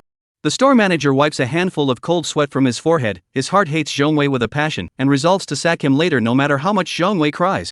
The store manager was all fawning. "This is Mrs. Bo, isn't it? Recently the store has come with a lot of new models. Why don't you enter and take a look?" Yuan Jiang faintly sweeps her eyes at Zhang Wei, who has a variety of expressions, and raises the corner of her lips. "Sure. Mr. Bo, look at this." Bo Hong's eyes coldly swept a glance at Zhang Wei, holding Yuan Jiang as he lifted his steps into the store under the store manager's guidance. Zhang Wei's entire face reddened with anger, unable to believe that Bo Hong dared to ignore her. There was not the slightest bit of compassion for her words. Bo Hong had changed. "Thin Hong. You will regret this." Zhang Wei angrily turns around and yells, "You and I were made for each other. We should treasure each other in this life. How could you fall in love with someone else?" There are more and more different eyes, mocking, disdainful, disgusted, all of them fall on Zhang Wei, but Zhang Wei doesn't care. Her heart is empty, she only feels pain. She is in love with Bo Hong. She was in love with Bo Hong. Bo Hong's wife should have been her. This time, without waiting for Bo Hong to open his mouth, the store manager immediately signaled, "Come on, drag the troublemaker out of here." Chapter 24, The Sickly Petite Boss Disliked by the Nanny's Daughter. 24. No. Zhang Wei's face is anxious, looking at the security guards coming towards her and the gazes of the bystanders who were making fun of her. She completely breaks down, and her pleading eyes go through the crowd to Bo Hong, but she only sees Bo Hong carefully protecting Yuan Jiang, afraid of being touched by someone. A wave of sourness and jealousy coalesced into a substance in her heart. Zhang Wei finally recognized the reality. Bo Hong really fell in love with someone else? But how could he betray their relationship? "No, the ending shouldn't be like this. I'm Bo Hong's wife." Zhang Wei muttered to herself while shaking her head, madness flashing in her eyes, and the moment the security guards clamped down on her, she fled as smoothly as a mudskipper, desperately rushing in Bo Hong's direction. She must ask for clarification. Such an ending was not acceptable to her. Bo Hong, I love you. Zhong Wei shouted frantically inside. The store manager was alarmed and commanded in a heavy voice, quickly. Quickly catch her and throw her out. $10,000 bonus for catching her. One of the tiger-back security guards covered in piggy tattoos had his eyes lit up and stormed over to grab Zhong Wei, who was even harder to catch than a pig, on his shoulders and grinned towards the store manager. Store manager, 10,000 huh? Store manager. Hurry up and throw it out for me. The store manager was in pain, looking at Zhong Wei with increasing dislike, causing him to lose 10,000 for nothing. Yuck. The store manager grunted heavily and hurriedly turned around and walked into the store. Sparing Zhong Wei's desperate struggle, she was no match for the nearly 200 pounds of security guards, and she cried and screamed like a madwoman, and was eventually thrown out of the mall by the security guards. How could you do this to me? Zhong Wei climbs up from the ground, crying and howling as she rushes in again. She understands in the bottom of her heart that if she misses this time, if she wants to see Bo Hong again in the future, it will be impossible. Thinking of all the things that have gone wrong since she left Bo Hong, Zhong Wei clenches her teeth and resolves to win back Bo Hong's heart. The security guards thought of the bonus in the back of their minds, and even looked at Zhong Wei much more pleasantly, ignoring her whispers and just staring at her with a wary face, preventing her from going in. Mrs. Bo, this skirt is a newly arrived limited edition. The store manager nods her head and introduces the brand's newly arrived dresses and bags, but under Bo Hong's oppressive and icy gaze, she doesn't dare to look at Yuan Jiang and can only keep staring at the dress introduction. Yuan Jiang held Bo Hong's arm, leaning on him in a soft and boneless manner, and when she saw the red skirt introduced by the store manager, her delicate fox eyes instantly lit up. What a pretty little skirt. Saying this, Yuan Jiang lets go of Bo Hong, picks up this red skirt and compares it on her body, looking at Bo Hong with her bright, moist pupils and asking, "Husband, what do you think?" After coming in, Yuan Jiang didn't mention Zhong Wei again. She was here to replace the original heroine, and the goal of entering the realm was never more than one, and that was to gain the full love of the male lead. As for the rest, she was already magnanimous if she didn't make things difficult for the original female lead. Bo Hong looked at his wife in front of him with a delicate little face. Her fox eyes were sly and bright, her skin was snowy, and this red dress with a large hemline at the waist was eclipsed on her, making her even more delicate and charming. He suddenly felt dry mouth, eyelids drooped. "Think. You look good." The voice was hoarse to the core. Yuan Zhang's small face flushed at his fiery, direct gaze. "Then I'll try?" "No need to try." Bo Hong interrupts sharply, clasping Yuan Zhang's small hand, his slender eyelashes fluttering. "Redlining you, go home and try again. There are so many people here, just think of his wife's appearance in this dress being seen by everyone, he would go crazy with jealousy." The wife was his alone. Bo Hong's ink eyes narrowed slightly, shaking out a fierce light, imperceptibly sweeping over the gazes that were frequently cast on Yuan Jiang in the mall. A strong sense of crisis rises within him. He frowns and grips Yuan Zhang's delicate little hand even harder. "Send all the red clothes, bags, and shoes to the thin house." The store manager suppresses his inner excitement and calmly says, "Yes, Mr. Bo." "Ha?" Yuan Jiang widens the pupils of her eyes some in surprise, shakes Bo Hong's arm, and pouts. "It's not like all red dresses look good, and besides, I still want a little dress in another color." "Then take the stores." Bo Hong did not think twice. "I want to pick it myself." Yuan Jiang covered Bo Hong's mouth. The fresh fragrance lingers on the tip of Bo Hong's nose, and with his eyes downcast, he looks at the small hand covering his mouth, which is white and tender, and Bo Hong's eyes are gradually tinted with a touch of lust, and he smoothly kisses her in her palm. Boom underground, Yuan Zhang's brain is blank. Male master kissed her palm. A smear of pink coloring Yuan Zhang's snow-white skin, she abruptly withdrew her hand, her delicate fox eyes contained a watery luster, and she fiercely glared at him. "Bo Hong, don't kiss me outside." Bo Hong takes advantage and doesn't fight with Yuan Jiang, nodding obediently. "Good." "Humph." Yuan Jiang only felt that the palm of her hand that was kissed by Bo Hong was hot, shook her hand off, and after taking a deep breath, she picked her way through the huge mall. Since Bo Hong was present, none of the clothes were tried on. But as long as she had seen the clothes, bags, and shoes, Bo Hong followed her body, wrapping it up convincingly. It's a woman's nature to shop, and Yuan Jiang dragged Bo Hong around for the whole day, almost carrying the entire mall home. It wasn't until the evening that Yuan Jiang had her fun, leading Bo Hong out of the mall, when she saw Zhong Wei squatting next to the trash can, still tangling with the security guard. She just lightly swept her eyes, turned her head and smiled again as she went back to Bo Mansion with Bo Hong. Rarely, Yuan Jiang sees Bo Xiaozhua and Shin Juxian at dinner. Bo Xiaozhua was wearing a meticulous black suit with a simple white shirt, his tie was straight and his eyes were steady, holding a knife and fork and cutting the steak on his plate. His movements were reserved and diffident, but at the same time, there was also a hint of coldness. Shin Juxian was dressed in a cool moon white cheongsam that outlined the curves of her body, her ebony hair was held by a hairpin, her thin cheeks were full of fatigue, and her dark pupils were filled with coldness, empty, numb, and she was lost in thought as she gazed at the delicacies on the dining table. "Bo Hong, this is the wife you picked?" Bo Xiaozhua lets out a light laugh, his scrutinizing, icy gaze landing brightly on Yuan Jiang. Yuan Jiang is eating a cupcake, and when she hears this, she raises her eyes and smiles, pretending that she didn't understand Bo Xiaojue's mean tone, and obediently shouts, "Daddy? Yuan Jiang, my wife, she picked me." Bo Hong puts down the chopsticks in his hand, his angular face looks cold and hostile, disliking him nonchalantly. Bo Xiaojue's narrow eyes narrow slightly, his afterglow glances at Shen Juxian, who is still lost in thought, and laughs quietly and coldly. "Then you have to watch it. To a woman, you can't be too good, otherwise, she will only miss the wild dogs outside." Yuan Jiang clearly sees that when Bo Xiaotua finishes his words, Shen Juxian's face turns pale in an instant, her lips mumble without saying anything, and she lowers her head in panic. Chapter 25, The Sickly Petite Overlord Disliked by the Nanny's Daughter. 25. "That's your woman." Bo Heng's eyes were colored with a hint of thin anger, and he sneered fiercely. Bo Xiaojue's calm face steeply became cold, bone-clear fingers snap sound put down the knife and fork, looking at Bo Heng's eyes gradually become gloomy and harsh. "Bo Hong, is this how you talk to Dad?" Bo Heng's handsome face is covered in gloomy indifference. The atmosphere that was still calm just a moment ago became tense in an instant. Yuan Jiang thoughtfully surveyed Bo's family. Shen Juxian endured from beginning to end, not daring to have the slightest rebuttal to Bo Xiaojue's mean and cold words. Bo Heng's relationship with her parents was not good, and she didn't have much respect for Bo Xiaojue as her father. In the original plot, Shen Juxian, not long after giving birth to Bo Hong, she had contact with her first love, like a young girl, shy and timid, looking forward to meeting with her first love, ignoring Bo Hong, who had not long been born. The newest addition to the list is the newest addition to the list, the newest addition to the list, the newest addition to the list, the newest addition to the list. This led to the paranoid and withdrawn character of Bo Heng. Bo Hong was smart from a young age, and when he was 5 years old, he found out that his mother, Shen Jushan, had cheated on her and was in her marital bed with Bo Xiaojue. In order to prevent Bo Hong from telling Bo Xiaojue the truth, Shen Jushan went so far as to threaten her with death. Although the young Bo Hong did not have a deep bond with his mother, he always had the love of Mu Ru, so he agreed to do so, and even helped Shen Jushan to cheat on his mother under her blackmail time and time again. As for what happened later, Yuan Jiang does not know much about it, but only knows that Bo Xiaojue eventually broke through Shen Juxian's adulterous relationship. Since then, Shen Juxian has been imprisoned by Bo Xiaoju, rarely going out, and her first love has never appeared. Yuan Jiang propped her chin up with both hands and opened her beautiful fox eyes to look at Shen Juxian. It should be said not to say, this Shen Juxian is really a big beauty, even if it is thin into a pole, all comes with a sense of cold and broken beauty. "Dad?" Bo Heng's throat overflowed with a ghostly cold laugh, his gaze cold and harshly cast towards Bo Xiaojue, sneering, "Are you worthy?" Bo Xiaojue's warm face becomes distorted for an instant, looking deeply at Bo Hong, his lips curling up coldly. "You are my seed. Xiaojue, in front of my daughter-in-law, don't embarrass a Hang." Shen Juxian carefully tugged on Bo Xiaotua's sleeve, her voice trembling. "Embarrassed?" Bo Xiaojue sneers, shaking off Shen Judian's hand. "When you were hanging out with wild men, why didn't you think about not embarrassing me?" Shen Juxian, "So you still have the heart to know that you have a son."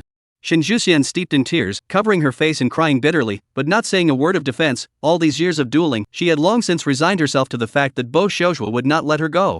Bo Xiaojue roughly yanked her hand, crying, "A difference, you look so beautiful when you cry. Do you cry like this in front of him?"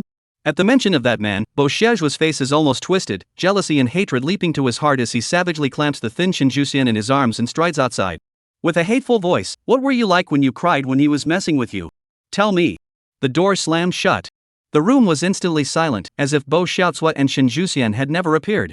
Yuan Jiang glanced sideways and found that Bo Heng's face was very pale and dark. The dark pupils of his eyes seemed to be filled with an endless amount of vulnerability and insanity, and his hands, clenched into fists, were trembling, with greenish-purple veins rippling up. "Husband, I'm here."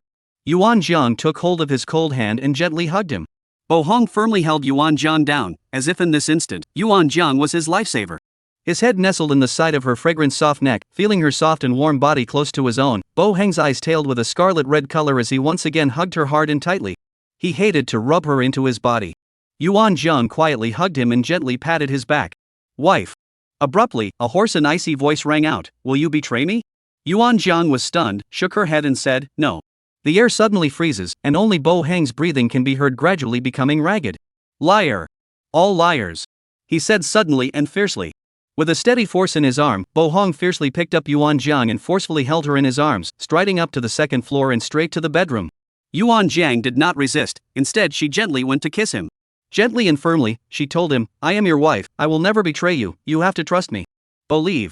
Bo Hong did not turn on the lights, through the moonlight projected in from outside the floor-to-ceiling windows, but he could clearly see Yuan Jiang's snow-white fragrant shoulders, and he bit down hard in a rough venting manner, hearing her pained huffing, and the perverted and dark thoughts that had been repressed in the bottom of his heart broke out of the chrysalis.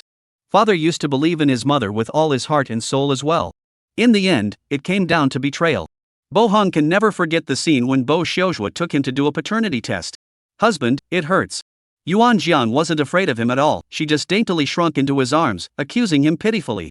Bo Hang's mouth was dry and he bit his tongue hard. He was just about to calm down when Yuan Jian wrapped herself around him again like a water snake, her eyes shining brightly. You must have mercy on me. Husband. Boom sound, the sliver of sanity that had just been restored instantly collapsed, and Thin Han let those crazy and perverted thoughts in her heart sweep through her, tearing her clothes apart. Holding the petite person, he directly threw her onto the bed, holding her ankles and pulling them underneath him. Tell me if it hurts. Yuan Jiang gasped sharply, and before she could say yes, the room was thrown into chaos. It was nonsense until 6 a.m.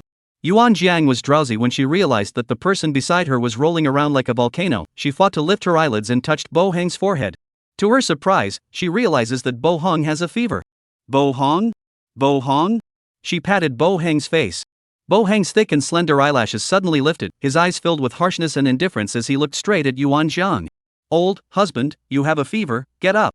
Yuan Jiang is terrified for a moment by Bo Hang's icy cold eyes, but it's only for a moment and she quickly reacts. Bo Hong looks at her for a few seconds before his icy cold eyes ease, but soon, he presses Yuan Jiang down with one hand, and kisses with hot breath fall densely on her cheeks, neck, and chest. No, don't. Yuan Jiang's petulant chant spilled out from between her red lips, and her hands pushed and shoved him. But instead, he clamped down on her hands with one hand. His voice was insistent and sickly, with an imperious, ginger. Try me with a fever. Yuan Jiang blushed with shame. The words to refuse were completely too late to be uttered before he led her into chaos. Chapter 26 The Sickly Bully Who Was Disliked by the Nanny's Daughter 26. After falling into a deep sleep, Bo Hong fell into a nightmare called the past. In the spacious and bright villa, he was carrying a small school bag holding a test paper that he had scored perfect marks on, sitting on the sofa with an expectant look on his face waiting for his mother to come home. No, don't be here, it's not good to be seen by Bo Hong, The door was pushed open and a tall man roughly kissed Shen Juxian as he entered the villa. Shen Juxian gasped with a red face and pressed her hands against the man's chest. The man laughed roughly, his turbid gaze fell on Bo Hong on the sofa. It was a look full of provocative disdain. He snorted coldly, how old is this? Shen Judian reddened her eyes, looking at the man with eyes full of fascination, and stood on her tiptoes to kiss him. The man pinched her jaw and asked again, how old is the little that crawled out of your belly? Shen Jui anxiously went to kiss him and urgently returned, 5 years old. 5 years old? The man let out a cold snort, his eyes dribbled, closed the door with his backhand, pressed Shen Jujian against the doorframe, and his coarse hands roughly tore at her clothes. No, don't. Shen Jujian finally reacted. She was Bo Hang's mother in the end. How could she do this kind of thing with another man in front of her child? She covered her unclothed clothes and shook her head with red eyes, not in front of Bo Hang. The man's dark face twisted slightly. Don't forget who you're under right now. You are my woman. He's a bastard. The man savagely grabbed her arm and said fiercely, you abandoned me for Bo Xiaojue in the first place, gave birth to this and then climbed into my bed. Didn't you already promise me that you would only give me children in the future? Don't say these words in front of the child. Shen Jufei broke defense and cried, he is also my child no matter what. He did not even tell Bo Xiaozhu for me. I'm with you, why you still can't tolerate him? Because he is the shame of you abandoning me for another man. The man laughed crazily, his laughter was like a ghost's cry, making people tremble with fear. Shin Judian feels ashamed and a sense of powerlessness sweeps through her body and mind. Abruptly, the man kisses her lips and tears her clothes, and she changes from refusing to catering, looking at Bo Hong with a supplicating gaze, signaling him to go upstairs. It's all ridiculous, this is clearly Bo Hang's home. Bo Hang witnesses everything with an expressionless face, lowers his head and tears up his perfect test papers, and coldly watches his mother, hanging out with another man. The first time he knew that his mother was cheating on him was when Bo Hong was 3 years old, and he bumped into his mother laughing and making a petulant phone call. The second time, Bo Hang witnessed her mother kissing a strange man. Shin Jufu also discovered him. Shin Juxian is a doddering woman, the first thing she does is to cry with red eyes. The man said he would kill Bo Hong to silence him, but Shin Juxian was reluctant to do so, and after praying to the man, she forced Bo Hong to die and threatened to forbid Bo Hong to tell Bo Xiaojue about the incident. At that time, Bo Hong was really looking forward to his mother's love too much. For Shin Jushu's threat, he asked in a tender childish voice, I won't tell Dad, then can you stay with me more? Shin Juxian said yes. So Bo Hong believed Shin Juxian and helped her hide the man's existence. Shin Juxi and the man are getting bolder and bolder, and this time, she directly brought the man back to her home and fooled around with him in front of Bo Hang. Bo Hang's childish face does not have an expression, and those eyes, which are as gloomy and cold as Bo Xiaojue's, look straight at the two men, as if they are looking at a dead person. After it was over, Shin Juxiang was flushed, changed into a decent dress, walked up to Bo Hang, and whispered, Hung, you love mommy the most, don't tell daddy about this, or daddy will kill mommy, okay? Bo Hong didn't say anything, coldly swept her eyes at the man sitting on the sofa with his legs crossed and smoking, turned around and went up to the second floor, locking herself in her room. Shin Jufu sighed in relief and glared at the man petulantly. You're not allowed to be like this in the future.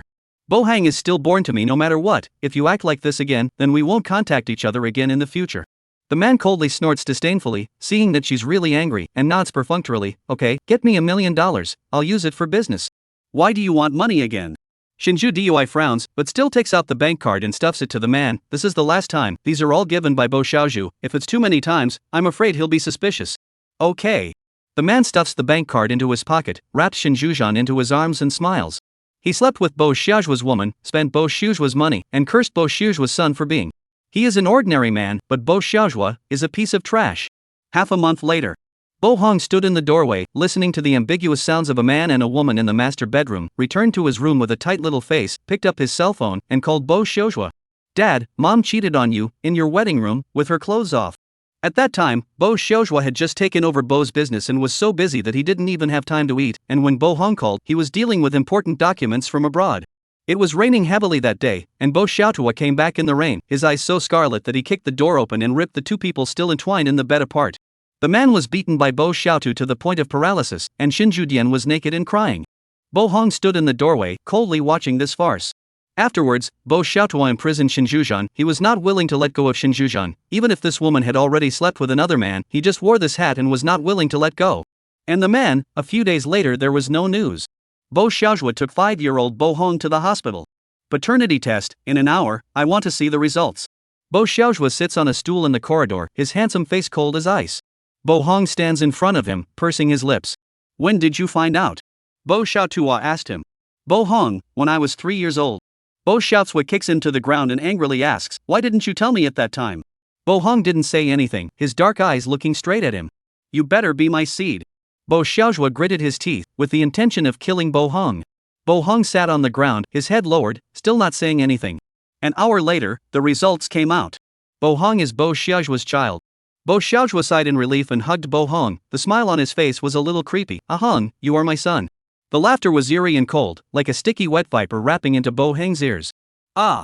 Bo Heng's eyes snapped open, waking up in a raw state of shock, his body drenched in cold sweat, his heart palpitating as he stared at the ceiling, panting. It was a nightmare. Honey, are you awake? Chapter 27. The sickly boss disliked by the nanny's daughter. 27. Yuan Jiang is lying on the side of the bed, looking at him with her beautiful bright fox eyes. Seeing him wake up, a delighted smile raises on her delicate little face, and the back of her warm hand is pressed against Bo Heng's cold forehead. It's still a little hot, husband, did you have a nightmare? Bo Heng's heart is beating fast and his breathing is also a bit messy. Those long dark and icy eyes are staring at Yuan Jiang, fearing that if he blinks, the gentle and beautiful person in front of him will disappear in front of his eyes. He didn't speak, and Yuan Jiang didn't speak again, just gently looking at him like this. After a long time, Bo Heng's taut nerves loosened a few points and his voice was a bit hoarse. Yes, I had a nightmare. What did you dream about? Bo Hong exhaled a mouthful of cloudy air, removed all his defenses and guards, looked at the ceiling with an uncertain expression, and held her hand tightly. I dreamed that you left me. No wonder it was a nightmare. Yuan Jiang blinked, seeing that he was lying, but did not pursue the matter to the end, but cooperated and took over the words, and after hesitating for a moment, she got into the quilt and hugged his strong and thin waist, and said daintily, Hubby, you've got a fever, and I'm worried to death. Suddenly startled to realize that Bo Hong has a fever, Yuan Jiang has been busy all night, feeding him medicine and rubbing his body with alcohol, and was already exhausted. She still held on to her strength and didn't go to sleep, and has been taking care of Bo Hong. At this time, she looked at Bo Hong with resignation. After staying up all day, the fox's eyes were filled with piercing red blood, and she looked a little tired. Bo Hong sidesteps his body, and with a big hand, he embraces the person securely into his arms, and lowers his head to kiss her forehead. Tough on you, wife. It's not hard work. Yuan Jiang smiles and shrinks into his arms, a dark aura flashing under her eyes. When Bo Hong was asleep, she asked the system and learned everything about Bo Heng's dream. Bo Heng's character inherited 3 parts of Bo Xiaozhua's personality, and more of it was influenced by the twisted and sickly love between his parents when he was young, which became his shadow, leading to Bo Heng's extreme, paranoid insanity. However, Bo Heng is always different from Bo Xiaozhua. Bo Heng is more gentle and gentlemanly, and will not be as mean and arrogant as Bo Xiaozhua. Thinking about something? Bo Hong lowers his eyes to look at Yuan Jiang, who is lost in thought, and asks in a mute voice. Yuan Jiang returns to her senses and curls her delicate lips. Thinking about how my husband suddenly got sick? Bo Hong lowered his eyes, remembering everything in the dream. A quick flash of disgust swept through the depths of his eyes. It was a disgusting dream, especially those two white intertwined bodies. Every time he thought about it, he couldn't help but gag. Tightly closed his eyes, do not want to think back, deeply exhaled a mouthful of turbid air. A moment later, when he opened his eyes in front of a clear, quietly staring at her bright crystal eyes, Thin Honk hooked the corner of his lips. By your mess. Haunted by me? Yuan Zhang's eyes widen in surprise. Aha! Bo Hong presses harder against her, exhaling hot breath that sprays over the side of her snow-white neck. Yuan Jiang clearly feels the changes in his body, and her small face flushes as she scolds him. How shameless. You're still sick, is that all that's on your mind? Aha!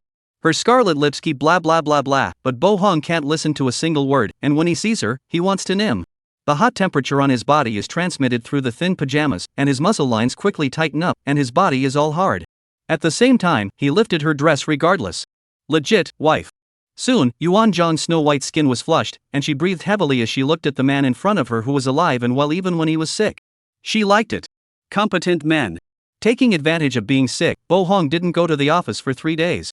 During these 3 days, it has been staying in the bedroom with Yuan Zhang, who even eats in bed. Will there be a little baby inside my stomach? Yuan Zhang rubbed her stomach. It's been almost 3 months since she's been in contact with Bo Hong, except for her monthly one-weekend period. The two of them have been doing bad things almost every day without safety measures. Bo Hong's heart stuttered. His dark, slender brows knit up. Wife, we haven't organized a wedding yet. Thinking of Special Assistant Lee's words, Bo Hong looks nervous as she opens the drawer and takes out a 200-gram gold bracelet from the jewelry box and puts it on Yuan Zhang. I've prepared a lot, you wear this first. Wife, where do you want to go for the wedding photos? Do you prefer Chinese or Western style for the wedding? Thin. Ha! Yuan Zhang glances at the yellow gold bracelet on her hand and pulls Bo Hong onto the bed, straddling him, her tender white slender arm around his neck, frowning lightly and glaring fiercely at him. Is there a conflict between being pregnant and having a wedding? Bo Hong was shocked by this sudden action and trembled. Suddenly, his white and handsome cheeks flushed with a touch of red, his eyes like a wolf staring at her. Being pregnant, it's tiring to organize a wedding. It's also true that it has to be done in a hurry. Yuan Jiang nodded solemnly, then, hesitantly, she lowered her eyes and grabbed his hand to press it against her flat belly. Husband, then you say, will I carry a baby? Bo Hong purses his philtrum lips, the bright light falls on his superior nose bone, jagged and cool, his dark eyes smothered, wrinkling his brows, somewhat difficult to say. Yuan Jiang, I'm sorry, I haven't been paying attention to the measures I need to take. Ha? Yuan Jiang was confused. Did the male lead not want to have little vixens with her? Bo Hong looks at her with an uncertain expression and looks at her seriously. I don't want someone to snatch you away from me. Even if it's his child. Bo Hong didn't think that he would be a qualified father when he had a child, but just think that in the future, there would be a little thing that would divide his wife's attention and replace him as the most important person in her heart. He was so jealous that he went crazy. He doesn't want a baby, he just wants a wife, and a wife is his baby. When these words came out, Yuan Jiang was first stunned, her head slightly tilted, her delicate fox eyes containing water vapor, crossing a trace of understanding, her warm little hand gently caressing Thin Hon's taut jaw. Okay, then if hubby doesn't want it, he doesn't want it. Bo Hong nods heavily, without thinking, don't. The brightly scented and soft young girl sighed, a bad smile flickering in her fox eyes, paralyzing him, her slender fingers circling his chest. Now, do you want me? Bo Hong held back the trembling in his body, his scalp tingling as he looked at the soft, thinly powdered skin, as well as her watery, affectionate eyes. His eyes darkened beyond words. Barely, there was still a trace of sanity preserved. Didn't buy that one. Haven't you ever before? The teenager wrapped her arms around her and lifted her head to kiss the sexy knot of his throat, working her way down his chin to his thin lips. Thin Honored was no cutie. Knowing that she was deliberately hooking herself, he shuddered and hugged her tightly, his heart wanting to die but not responding to her. I'll go buy it today. Yuan Jiang raised her eyebrows, and seeing that he really wasn't falling for it, she lost her teasing mind and let go of him. Chapter 28, The Sickly Boss Disliked by the Nanny's Daughter. 28. That night, Yuan Jiang saw the bedroom drawer full of small umbrellas. Wife. Bo Hong abruptly appeared behind Yuan Jiang and wrapped his arms around her, his body fitting tightly. The indoor light was dim. He intentionally lightly exhaled his breath on her sensitive ears, his eyes fiery as a wolf. Yuan Jiang has just finished her bath, wearing only a red pinch waist halter dress, lining her skin with snow, delicate and incomparable, her curly, slender, and thick eyelashes fluttering gently, slowly sidestepping her head, leaning against his hard chest, a small face blushing with shyness, thinking about her sore waist, refusing with some bitterness. I don't quite feel like it tonight. Since that night, Bo Hong's energy is even more vigorous than before. Even the fun-loving Yuan Jiang was a bit overwhelmed. Bo Hong's body stiffens, his arms hugging her even harder, his furry head nestled in the side of her neck, his dark voice somewhat aggravated. No need for you to move. Wife. Baby, okay? In the end, Yuan Jiang still half-heartedly fooled around with Bo Hong again. Half a month flies by, Bo Hong has already started to arrange wedding matters, and Yuan Zhang's relationship is stable. On the contrary, Zhang Wei is in trouble again. Su Ziyuan, I'm pregnant. Zhang Wei red-eyed and aggrieved. She found Su Ziyuan pinching the pregnancy test form in her hand. She never thought that short time with Su Ziyuan would make her pregnant. Because she didn't have the slightest feeling that time, she didn't take birth control pills for the sake of her health. Su Ziyuan's face changed, took the pregnancy test sheet, saw the above pregnancy time, according to the day counting. It was that time there, he turned out to be so powerful? But now he just got a female rich second generation in the company's favor. He also want to fly on the branch to become a phoenix. It cannot be ruined. And Zhong Wei followed the child. Su Ziyuan pulled Zhong Wei back to the rental room with a black face and said in a serious tone, Wei, beat it. What? Zhong Wei was dumbfounded. Although this child was not what she wanted either, she did not expect that Su Ziyuan would not hesitate to tell her to abort the child. Was this really the Su Ziyuan who had risked everything for her in her last life? Zhong Wei fell into deep confusion inside. In her last life, Bo Hong flung out $5 million to Su Ziyuan in order to break up her and Su Ziyuan, and Su Ziyuan didn't even care, vowing not to give up on her. For her, he even broke a finger. But in this life, Su Ziyuan had neglected it many times, plus this time, he was unceremoniously going to abandon her and the child in her belly. Zhong Wei broke down. This is your child, how can you bear it? Zhong Wei, don't forget, we've already broken up. Looking at Zhong Wei's face, which used to be gentle and lovely, became hideous and twisted. Su Ziyuan's eyes overflowed with disgust and loathing, and he pushed Zhong Wei away. It's not certain whether this child is mine or not. Zhong Wei's expression was stunned. Su Ziyuan? Is this human language you're talking about? Anyway, whether this child is mine or not, I don't want it. Su Ziyuan snorted coldly, looking at her condescendingly, remembering the past love. Either I take you to fight it now, or you go, and it has nothing to do with me in the future. Even if you give birth to it, I won't recognize it. Zhong Wei was in tears, seeing Su Ziyuan's determined and icy expression. She finally died. She once again thought of Bo Hong. She regretted it. She shouldn't have abandoned Bo Hong for Su Ziyuan. Zhong Wei goes to the hospital with Su Ziyuan. As she lay in the cold operating room, looking at a white ceiling, tears slid down the corners of her eyes, and soon, the anesthetic came up and she fell into a coma. In her sleep, she dreamed of Bo Hong. She dreamed that Bo Hong abandoned Yuan Zhang and proposed to her with a large bouquet of flowers. Zhong Wei, no matter what you become, the person I like is always you. Will you marry me? She cried and said I will. Later, they got married, and she treated Bo Hong single-mindedly, and Bo Hong slowly got better, and wouldn't go crazy like in his last life, and wouldn't imprison her or force her. Abruptly, someone pushed her heavily. Don't make noise. Zhong Wei responded in a daze. The surgery is done, open your eyes. The woman who spoke snapped, twisting on Zhong Wei's arm. Zhong Wei immediately opened her eyes in pain, and she saw a white operating room. She was a bit dazed, so it was a dream.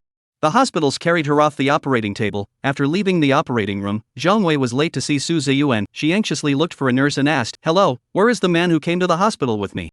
That 1.7 meters thin as a monkey man? The nurse gave her a look, her gaze somewhat sympathetic. Zhong Wei nodded sluggishly. You just went in. He answered a phone call and left. Listening to the voice should be a woman. The nurse hooked her up with anti-inflammatory water and comforted her. You are still young, you can still start again with a good recuperation. By the way, he only paid $3,000 for the operation. You still have to make up for a week of hospitalization fees with medicines. Before the nurse finished speaking, Zhong Wei burst into tears and covered her face with a scream as she collapsed and suffered. Su Ziyuan, I'm going to kill you. For the sake of Su Ziyuan, she abandoned Bo Hong and got herself into this situation. How could Su Ziyuan do this to her? Bo Hong, she must make Bo Hong kill him. Yuan Zhang's menstruation had been delayed for a week, but she didn't think much of it. It wasn't allowed in the first place, plus Bo Hong had been taking safety measures lately. On this night, Bo Hong pressed Yuan Zhang to fool around as usual, and halfway through, she came to Auntie Bo Hong. Yuan Zhang was not as flushed as before, but her small face was white, and her belly was also vaguely throbbing with pain. She shrunk into a ball and cried out in a muffled voice, It hurts. Bo Hong resigns herself to packing up the bed, cleaning her up and putting on her clothes. Seeing her shrink into a ball in distress, she hugs her from behind Yuan Zhang, her warm palms gently rubbing her belly. How about now? Is it better? No. Yuan Zhang is in pain with tearful eyes. These past few days she has felt a little uncomfortable after doing it, and Bo Hong sometimes doesn't take it lightly. Now the lowering like pain in her belly is throbbing.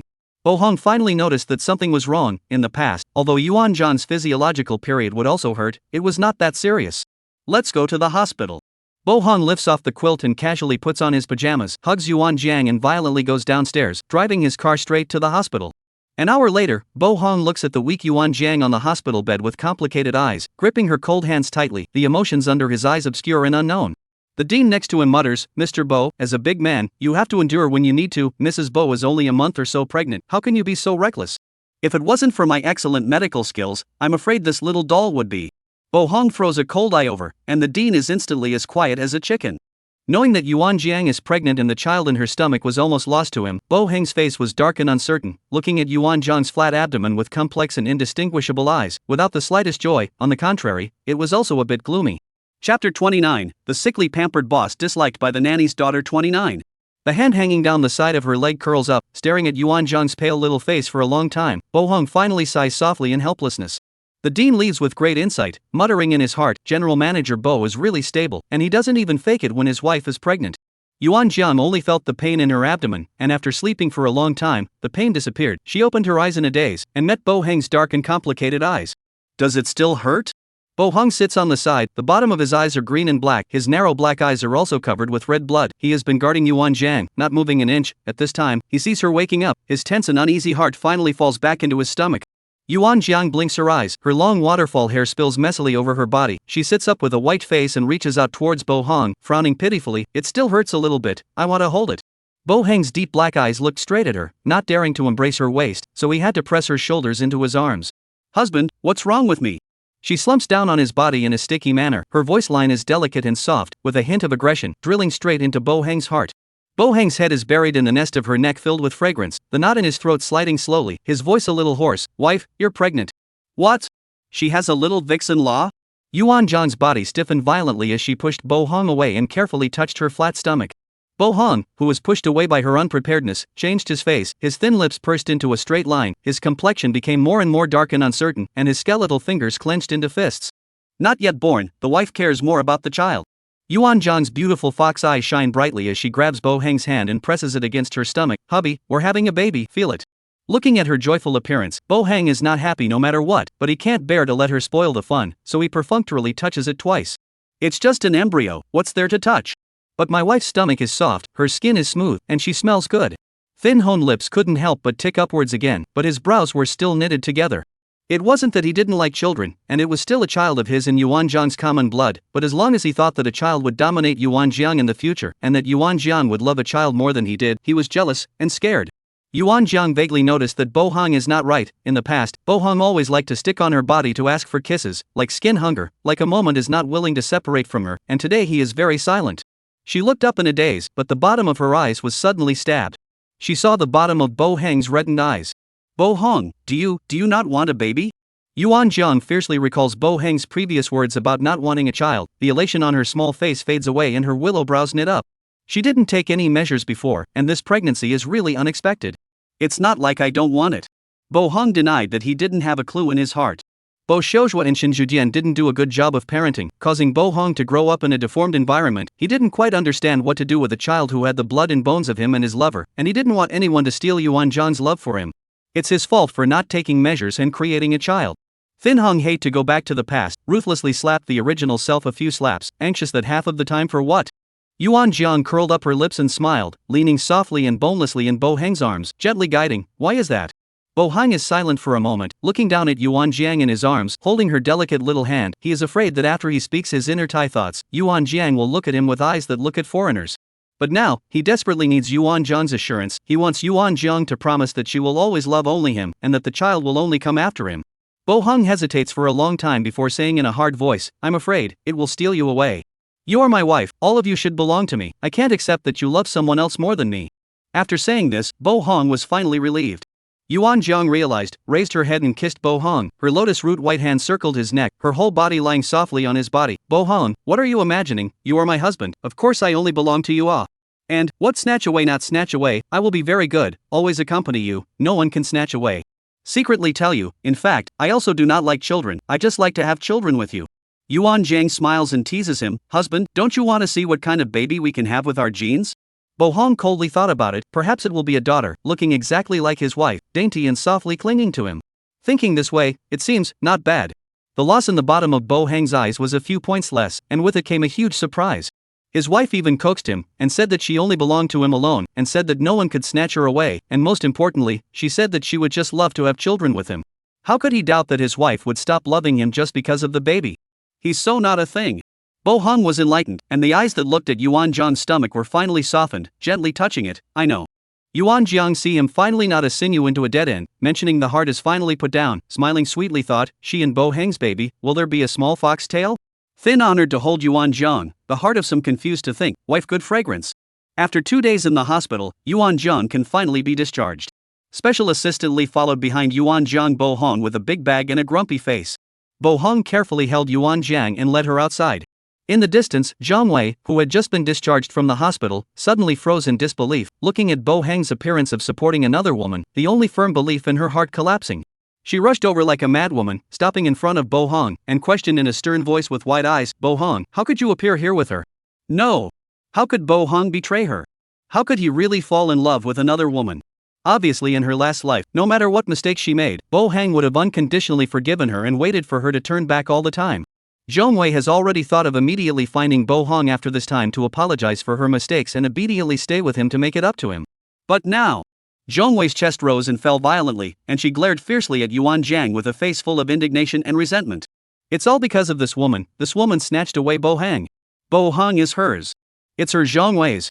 Where did the psycho come from? The strong smell of bad perfume comes from Bo Hang's long, dark brows knit together as he subconsciously shields Yuan Jiang behind him, glancing at her worriedly as he immediately explains in a low voice, wife, I really don't know her. Chapter 30, the sickly petite overlord disliked by the nanny's daughter 30. A sentence of not recognizing her completely crushed Zhang Wei. Bo Hong, how can you say you don't recognize me?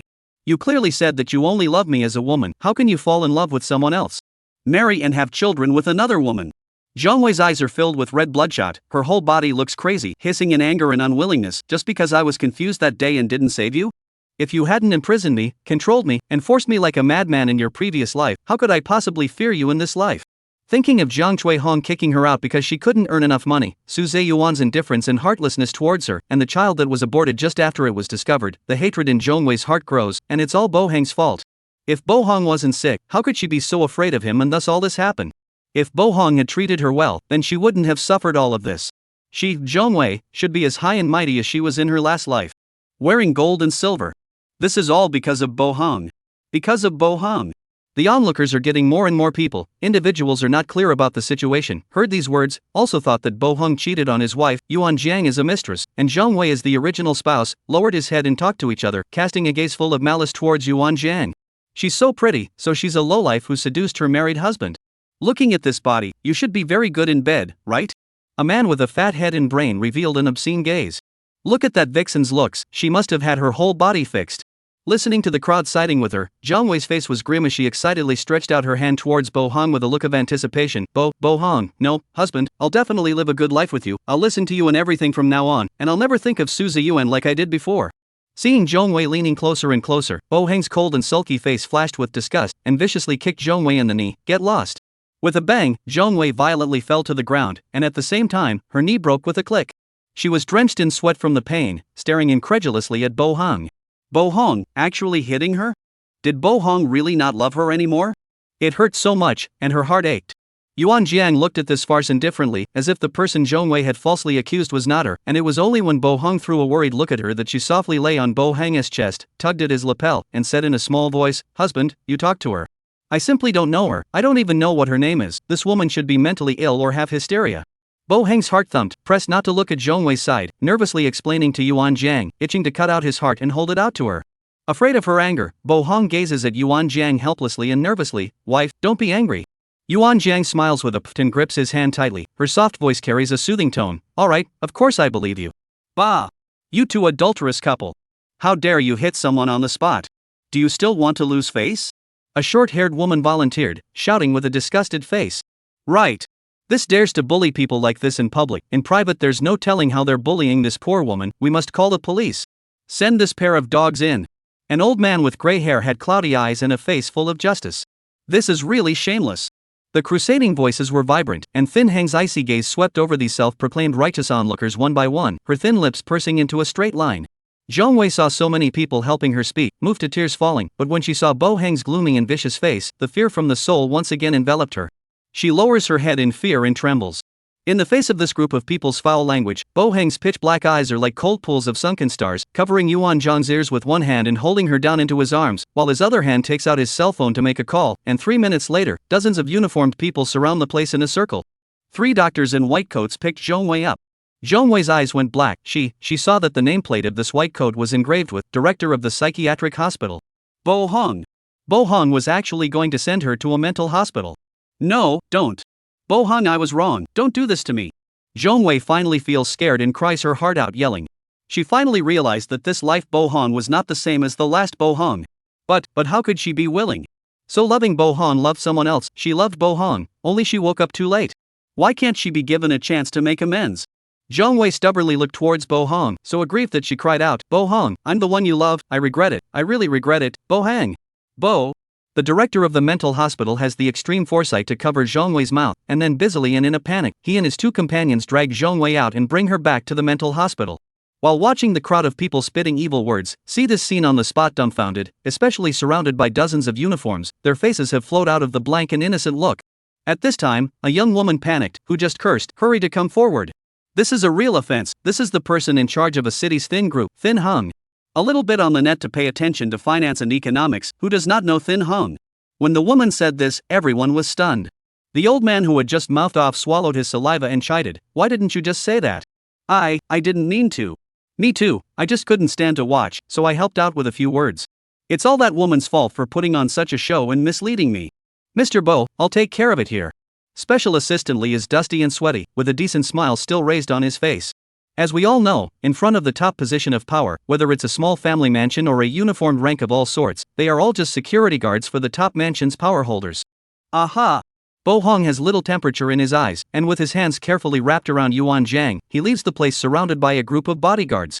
The people behind them are so shocked that they beg for mercy and cry in pain, regretting that they spoke too much, but their downfall is to go inside and drink tea. Special Assistant Lee arranged these people in turn, out loud provocative, go in to stay for 3 or 5 days, did not make a sound to watch the fun, drink tea to talk about life and then let it leave. Thin house. Back? Bo Hong and Yuan Jiang had just entered the main building when they saw Bo Xiaozhua sitting on the sofa reading the newspaper. Bo Xiaozhua was wearing gold-rimmed glasses, a black suit meticulously worn, but appeared to be elegant. His temperature-less gaze faintly swept over Yuan Jiang, and he couldn't help but knit his brows tightly. Bo Hong, didn't I tell you not to be so nice to women? Did she break her leg or her back and need you to assist her?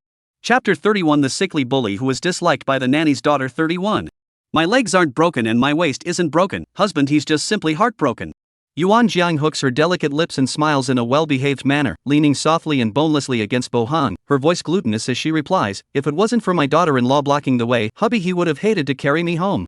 Thin Xiaozhua, this man, vicious and venomous, because of Shinju Dian's betrayal, he does not trust anyone, even his own son, when he brought Thin Hong to do DNA, confirming that Thin Hong is his own biological son, before giving a hint of good face. In the following 20 years, Thin Xiaozhua on Thin Honing, only use Thin Honing to blackmail Shinjuxian submissive. But where Shinjuxian has a trace of resistance, or attempted suicide, Bo Xiaozhua will be mercilessly in front of Shinjuxian face abuse suppression of Bo Hang, as a threat to Shinjuxian, until Bo Hang is 16 years old, have the ability to resist. In the end, Shinjuxian is Bo Hang's mother, although she made a betrayal of Bo Xiaozhu, this child always has affection, only, in her eyes, Bo Hang cannot compare to that man. In short, Bo Hang's extreme distortion is all due to this couple. Bo Xiaozhua's face turns cold, smashing the cups on the table with a sullen face and staring grimly at Yuan Jiang. You dare to speak to me like this? Bo Hong, this is the wife you found? No respect in sight. Wife is right. Bo Hong quietly stands beside Yuan Jiang, a pair of dark eye pupils staring brightly at her, as if agreeing that she is right. Not even an eye breeze is thrown to Bo Xiaozhua. Bo Xiaozhua mood instantly upset to the extreme, fists clenched, cackling, cold voice, Thin Hong, a woman, you so spoiled, one day with a man lying in your bed. Father. Bo Xiaozhua said halfway through his sentence. Bo Hong interrupted in a cold voice, a pair of dark eyes looking sorrowfully at Bo Xiaozhua, vaguely carrying a hint of killing intent. You don't have the ability to gain your mother's liking, it's you who are incompetent. Jiang Jiang likes me, she is my wife, I love her, you can't speak out of turn, or else. Otherwise what? Bo Xiaozhua sneers, stepping closer with his long slender legs, his narrow eyes look disdainfully at Yuan Jiang, disdainfully saying, I'm your father, are you going to tear your face off with me for a woman? She is my wife. Bo Hong blocks Bo Xiaozhua's line of sight, his dark eyes darkly warning.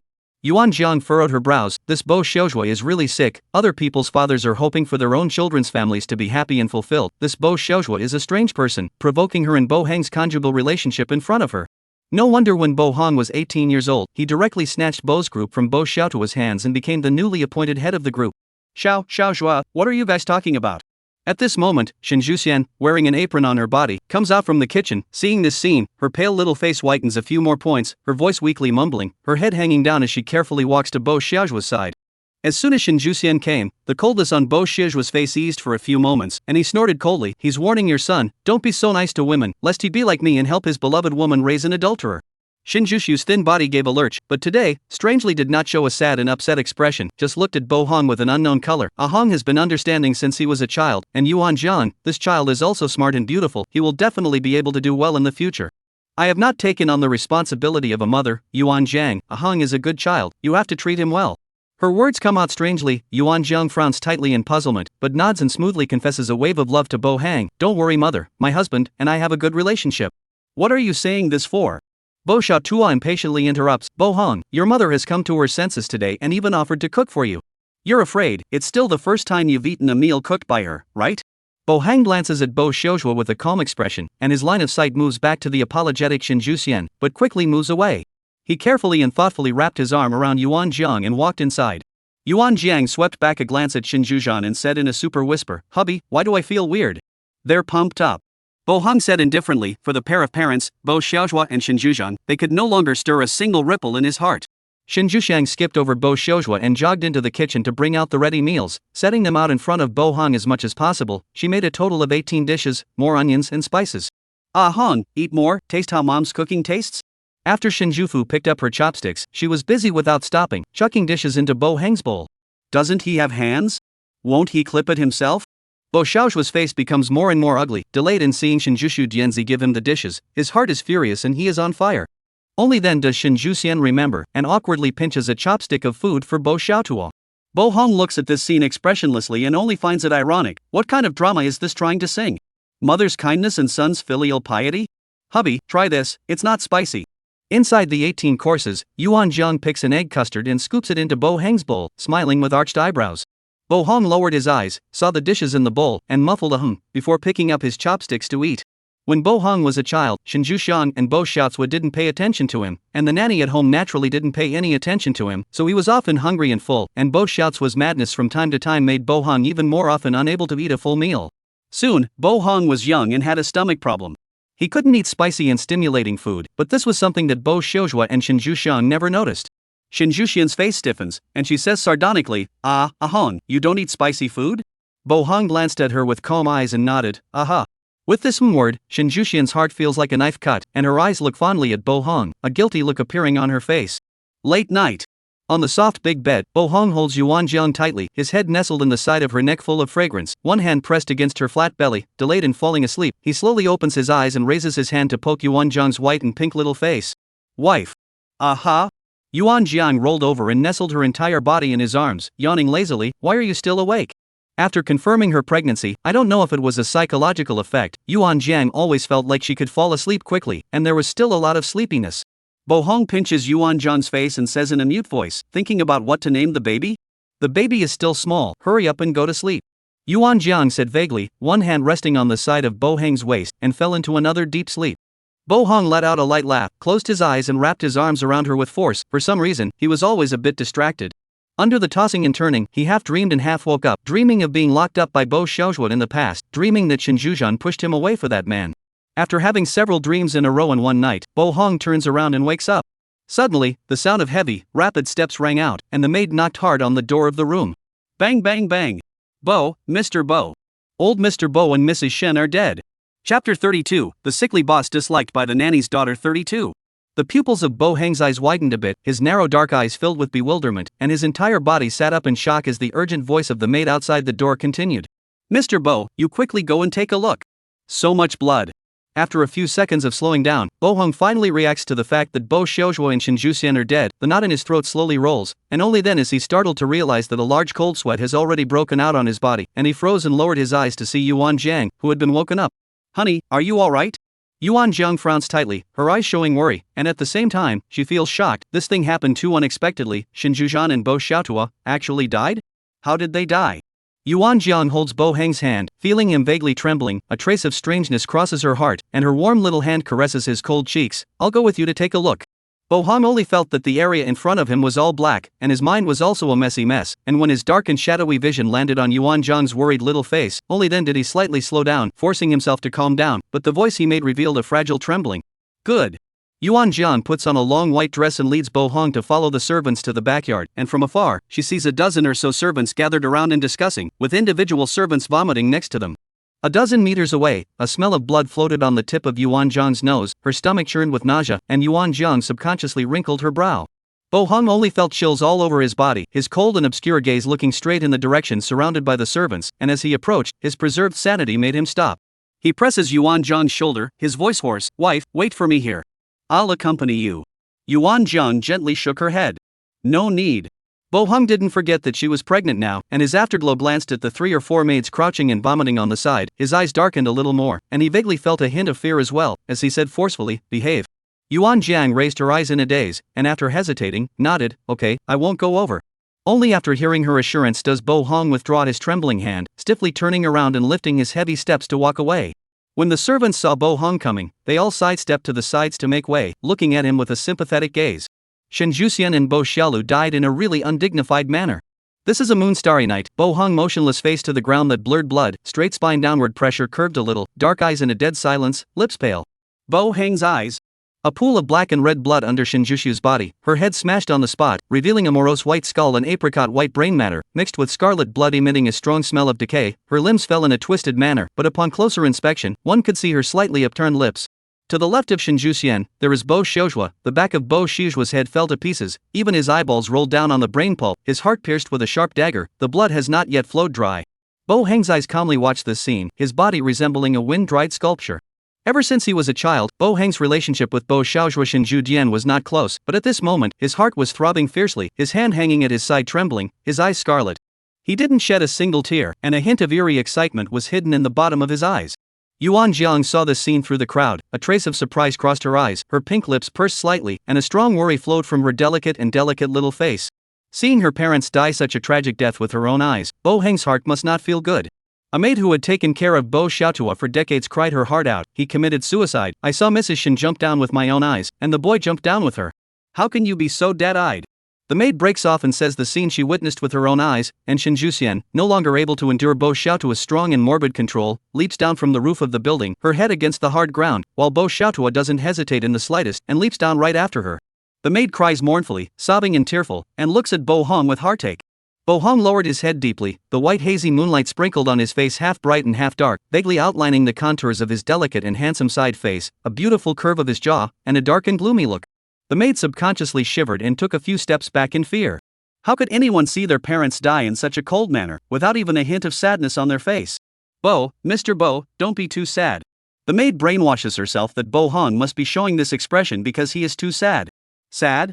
Bo Hong raises his hand that glows with alabaster luster and presses the location of his heart. His heart is indeed hurting, however, the corners of his thin lips slowly hook up, his dark pupils flashing with crazy excitement, his gaze looks sorrowfully straight at the maid, and he says word for word, "Dad can finally be with Mom forever, why should I be sad?" This was Dad's lifelong dream, to die with Mom. The maid was shocked and cursed Bo Hong for being crazy, her face turning green and white at once as she stumbled and fled the scene. The other maids also couldn't help but show looks of fear and left one after another. In an instant, only Bo Hong and Yuan Jiang were left in the backyard. Yuan Jiang clearly heard Bo Hang's words, her heart thumped violently, her curly, slender eyelashes fluttered gently, and she saw Bo Hong looking over towards her. Those eyes were crazy, fiery, and sickly. Yuan Jiang could completely imagine that if she died, I'm afraid Bo Hong could also commit suicide immediately. She pursed her lips, lifted her feet and walked to Bo Hang's side, gently holding his hand under his eerie gaze. "I will always be with you, Bo Hang." Bo Hang's black straight eyelashes flutter, his side is cloudy and sticky on her body, his cool fingers caress her delicate lips, and he says in a mute voice, "Wife, look, Dad and Mom are still together even in death, how happy they are." Yuan Jiang quickly swept her eyes over the bloodied ground, and the corner of her mouth twitched violently. "It's quite happy to have lovers. Dad must be very happy," he murmured quietly, a quick flash of cold light in his dark eyes. Yuan Jiang didn't say another word, just hugged him gently.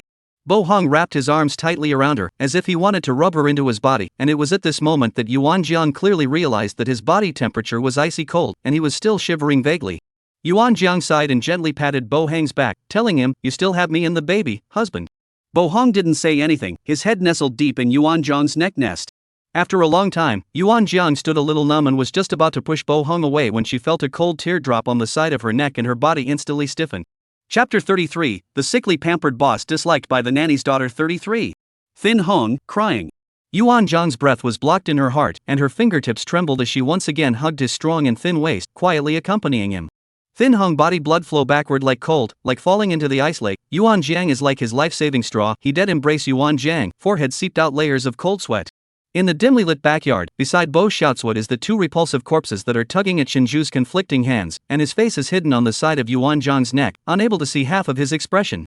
Bo Hong quickly regained his composure, and within a week, he arranged for Bo Xiaozuo and Shinjuxian to be buried together, and he watched as Bo Xiaozuo and Shinjuxian lay in a huge, gorgeous double coffin. The tombstone reads, Tomb of Father Bo Xiaozu, Mother Shinjuxian. After the funeral, Bo Hong returned to Bo Mansion. It was now already 2 o'clock in the morning. He didn't go back to the master bedroom but went to the side bedroom, walked step by step to the restroom, stood quietly in front of the mirror, looked at his own pale and haggard face, his eyes flickered slightly. Bo Hong took a towel from the shelf next to him, washed his face, shaved his beard again, and then sank his entire body into the bathtub, filling it with ice-cold water. He heavily exhaled a mouthful of turbid air, his entire being deflated as he slowly closed his eyes. Soon, Bo Hong fell into a nightmare whose name was the past. Mom, you should stop contacting that uncle. Dad will be sad when he finds out. Bo Hong, who was only 5 years old, said with a cold, childish face to Shinjuchu, who was sitting on the ground and crying with scarlet eyes, frowning tightly as he voiced his dissatisfaction. You're my mom, and my dad's name is Bo Xiaozuo, not that disgusting man of yours who was as disgusting as a pig's head. Bo Hong, you're not allowed to talk about him like that. Shinjuxiang's tears immediately stopped. She looked at little Bo Hong's reddened eyes and said in a hard voice, I don't like your father anymore. He and I are true love. We knew each other a long, long time ago, and it was only a moment of confusion that led me to marry your father and have you. I don't even want to be your mom. I don't like you either. I got pregnant by accident to have you, and I didn't even welcome you into this world. This has nothing to do with me. You can't do this without divorcing Dad. Little Thin Honored looked deeply at Shinjuxian. After a while, he said, if I find out again, I won't help you hide it anymore. I'll tell Dad. Shinjuxian instantly cursed him like a madman, scolding him for being a pervert and a lunatic just like Bo Xiaolu, but little Bo Hong looked at her impassively. Soon, Shinjushu Dianxian got tired of scolding him, and seeing that he was not getting into it, she began to cry pitifully again. Bo Hong, I am your mother, I love you the most, don't you want me to accompany you? As long as you help me, I will accompany you more and allow you to call me mom. Little Bo Hong's tightly locked brows slackened, and his dark pupils carried a yearning. Really? Really? Ah Hong, you were born to me, how could I not love you? You help mommy, don't you love mommy the most? Shin Jufei was excited to convince little Thin Hong. Little Bo Hong didn't like Bo Xiaozu either, because Bo Xiaozu didn't like him to be near his mommy, but he loved his mommy so much that he wanted her to play with him, and if he didn't play, it was fine, just talk. Little Bo Hong nodded hesitantly. Okay, then you have to accompany me often from now on. Shin Juxian nodded excitedly. Later on, Shin Juxiang took the time to take Bo Hong out every time to go and get a room with that man, and that man, in order to save money on room charges, let little Bo Hong stay by herself in the same room. He was very good and didn't make any noise. That man seemed to enjoy the scene, and would purposely stimulate Shin Juxian to scream even louder, idly cursing. Fan, next to you is the wild seed you gave birth to. I'm so happy to do it with you in front of him, it's just like screwing you in front of Bo Xiaozuo. Every time, Shin Juxian would give birth to a few moments of shame, but soon after, she indulged in lovemaking with the man again. Little Thin Hong knows that Shin Juxian does not love Thin Xiaozu. Thin Xiaozu also knows that Shin Juxian has changed, but Thin Xiaozu never cared about love. As long as Shin Juxian always belongs to him, that's enough. In that man in the face of Shinza kicked him to the ground insults. Small Thin Honk raised the tender little face, the big eyes of the youth is full of tears. Mom, you. Before he finished speaking, Shin Juxian eagerly defended the man. He didn't do it on purpose, so hurry up and get up. Little Thin Honored's heart was sour, and it was so hard that it seemed like he was going to die. He looked at Shin Juxian peacefully and quietly, and a large tear fell down his face. He didn't understand. He had already done what Shin Juxian said, but why did she still not love him? Shin Juxian looked at this face that resembled Bo Xiaozuo's by 7 points and only felt bored. Lying in the bathtub, Thin Hong desperately struggled in his nightmare. Why did his mom hate him so much? It was as if he was viciously strangled by an invisible hand around his neck, falling into a bottomless black abyss, unable to breathe, and at the moment of his greatest despair, a gentle, worried voice came calling his name. Husband, Bo Hong, wake up, wake up. Opening his eyes violently in the next second, his eyes filled with red blood, Bo Hong's heart palpitates as he breathes heavily, a thin layer of water mist covering his long, dark, deep eyes as he looks at the person in front of him with scarlet eyes. Honey, you're having a nightmare. Yuan Jian pulled down a dry towel from a nearby stand and busily wiped the water stains off his face. Why are you soaking in ice water? You'll catch a cold like this.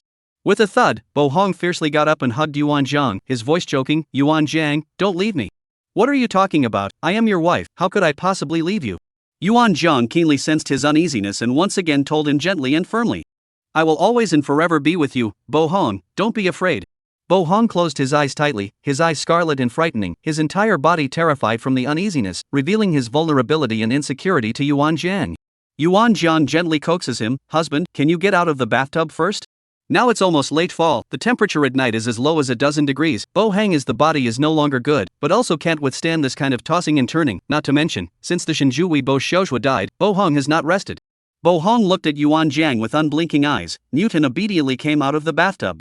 The white shirt on his body was soaked with water, clinging to those curvaceous pecs, his toned abs hidden, his black hair drooping wetly on his glossy forehead, and he looked at Yuan Jiang with a pair of reddened eyes openly and babbling, like a pitifully broken puppy. Yuan Jiang rubbed his head, drained the bathtub of ice water, then filled it with warm water and dripped in a few drops of essential oil. Take off your clothes and take a relaxing bath. Bo Hong doesn't move a muscle and stares at Yuan Jiang. Husband? Bo Hong blinked slowly, the knot in his throat rolling slowly as he grabbed her hand and placed it on his collar. You help me take it off. Chapter 30 for the sickly pampered boss disliked by the nanny's daughter 34. Do you really want me to help you? Yuan Jiang's long white fingers grab Bo Hang's black tie and tug it hard, her warm sweet-smelling breath spewing out between Bo Hang's nostrils. She nods her head slightly, the tip of her upturned nose seemingly gently scratching across his sharp jawline. The soft voice carries the slightest hint of tenderness and charm, and the deliberately lowered voice carries a sexy huskiness. It had been a long time since they had been intimate since they were pregnant. Bo Hang's dark eyes gradually tinted with scarlet as he slowly buried his face in her delicate and fragrant soft neck, sniffing gently, and with each breath, the compelling scent grew stronger and stronger, like a tuft of fire rampaging through his heart. Unable to suppress the agitation in his heart, he pressed down on her thin back. The two of them were tightly pressed together, inseparable. Wife, don't seduce me. His voice was dark and low to the extreme. Yuan Jiang blinks her big innocent eyes, her white tender arms circling Thin Heng's neck, puckering her pink lips, and muttering in dissatisfaction, which is seducing you, it's clearly that you can't help but tease. Moreover, you haven't slept with me for a long time. Her eyelashes dropped down, whispering her dissatisfaction in a small, miserable voice. Yuan Jiang was exaggerating a bit, but it was actually only a week. The week after Bo Shoujua and Shin Juxian died, Bo Hong was depressed. The shadows that Shin Juxiang and Bo Xiaotua brought to him did not dissipate with their deaths, but instead became more intense. Bo Hang's eyes darkened slightly, a hint of complexity flashed under his eyes. I'm sorry. He could not sleep at all. As long as he fell asleep, he would dream of those dirty and shameful things in the past, and occasionally, he would dream of Shin Juxian's face that had fallen into a bloody mess, gnashing his teeth and forcing him to ask, why did you tell Bo Xiaoju? It was you who killed me. Bo Hang's eyelashes fluttered as he gently closed his eyes. Husband, can you tell me what's making you uneasy? Yuan Jiang's warm fingertips gently caressed the end of Bo Hang's scarlet eyes, his voice is light and gentle, like a trace of warmth that drills into Bo Hang's cold and terrified heart in all directions. Bo Hong trembles and does not speak, a struggling expression surfacing on his handsome and delicate face. Yuan Jiang didn't rush to force the issue, but gently undid his tie and buttons, removing his wet clothes for him. Her fingertips gently poked his heart, and looked at him with her beautiful eyes wide open and babbling, go in and take a bath. Bo Hong slowly lifts his eyelashes, gazing straight at the exquisite and absolutely beautiful face in front of him, and after determining that there is not a trace of impatience or boredom on her face, the corners of his thin lips rise slightly, and he obediently enters the bathtub. Yuan Jiang moved a small stool and sat next to the bathtub, gently rubbing his temples for him, and her delicate voice was like a spider's web, inextricably wrapping Bo Hong. Husband, are you going to tell me? She was questioning Bo Hong, her voice soft and overly gentle, without a hint of coercion, just simply asking him if he wanted to tell her? To tell her? Bo Hang's dark eyes flashed with complexity and embarrassment. Those things that lurked in the depths were so unpleasant to look at. Bo Xiaojua was a pervert, Shin Juxian was no better, but he was not a good person either. The first time he saw Yuan Jiang, he wanted her. He's in the same category as his father. The mother loathed the father and went out of her way to cheat on him. What about Wen Jiang? No, Yuan Jiang is different. Yuan Jiang loves him. Yuan Jiang loves him the most. Yuan Jiang could see that Bo Hong was in a deep struggle and tangled. She did not rush him, she gave him time. Yuan Jiang is used to saying sweet things to make people happy. Bo Hong, you are my most important and favorite person. No matter what you do to me, I won't be angry. Husband, I am yours alone. She was his and his alone. Her voice softly and sheepishly rang in his ears, like a seductive vixen, hooking his heart and causing his taut nerves to unconsciously slacken. Bo Hong opened his eyes and tilted his head. His beautiful and sexy neckline was completely exposed in front of Yuan Jiang's eyes. His eyes were as sticky as thick ink. You are mine, alone. Yuan Jiang hooked up her lips, her delicate and soft voice resounded again. That's right, husband, there can't be secrets between husband and wife. So, do you want to tell me, what are you thinking inside, in the end? Crashing into those fox eyes with flowing waves, Bo Hang violently grasped his palms, his expression vaguely loosened, and after a few seconds of tangling, he grasped Yuan Zhang's arm. In a mute voice, he told Yuan Zhang everything in full detail. After making sure that Yuan Zhang's face did not look disgusted and nauseous, Bo Hang's lifted heart was finally put back into her stomach. My mother said that she would love me and stay with me as long as I helped her hide that man's existence, and I did as she said. I put up with my mother hanging out with another man in front of me, abusing my father, and spitting at me for being a bastard. I thought I would be loved by her if I did that, but it wasn't to be, so I broke up my mother, and when my father found out the truth, he hated me while thinking I did the right thing. He hated that I shouldn't have told him so that he could always pretend he didn't know, but then he questioned why I hadn't told him earlier, and that all of this later wouldn't have happened if I had told him earlier. Bo Hung tightly grasps her hand, his eyes growing dimmer, his hoarse voice gradually choking. Yuan Zhang quietly listened to his confession, and occasionally said, "That's because she's sick in the head, you did the right thing, and it's all their fault." At the end of the sentence, Bo Hong slightly sat up straight, the side of the pale and broken face, eyes hurt and helpless, like a dog afraid of being abandoned. "Yuan Zhang, mother said that I'm just like father, a pervert and a lunatic, and that no one would be able to stand me, just like she couldn't stand father. She's not right." Yuan Zhang shakes her head vigorously. "Bo Hong, you can't say that about yourself. I think you're just very, very good. You're mine, I'm yours, I'll never leave you, I'm your wife. And I think that this whole thing is all their fault, you're not at fault at all. So don't go blaming yourself, and don't worry that I'll get tired of you or abandon you." Yuan Zhang pinched his jaw with her fingers and hugged and kissed him. "Husband, I love you the most."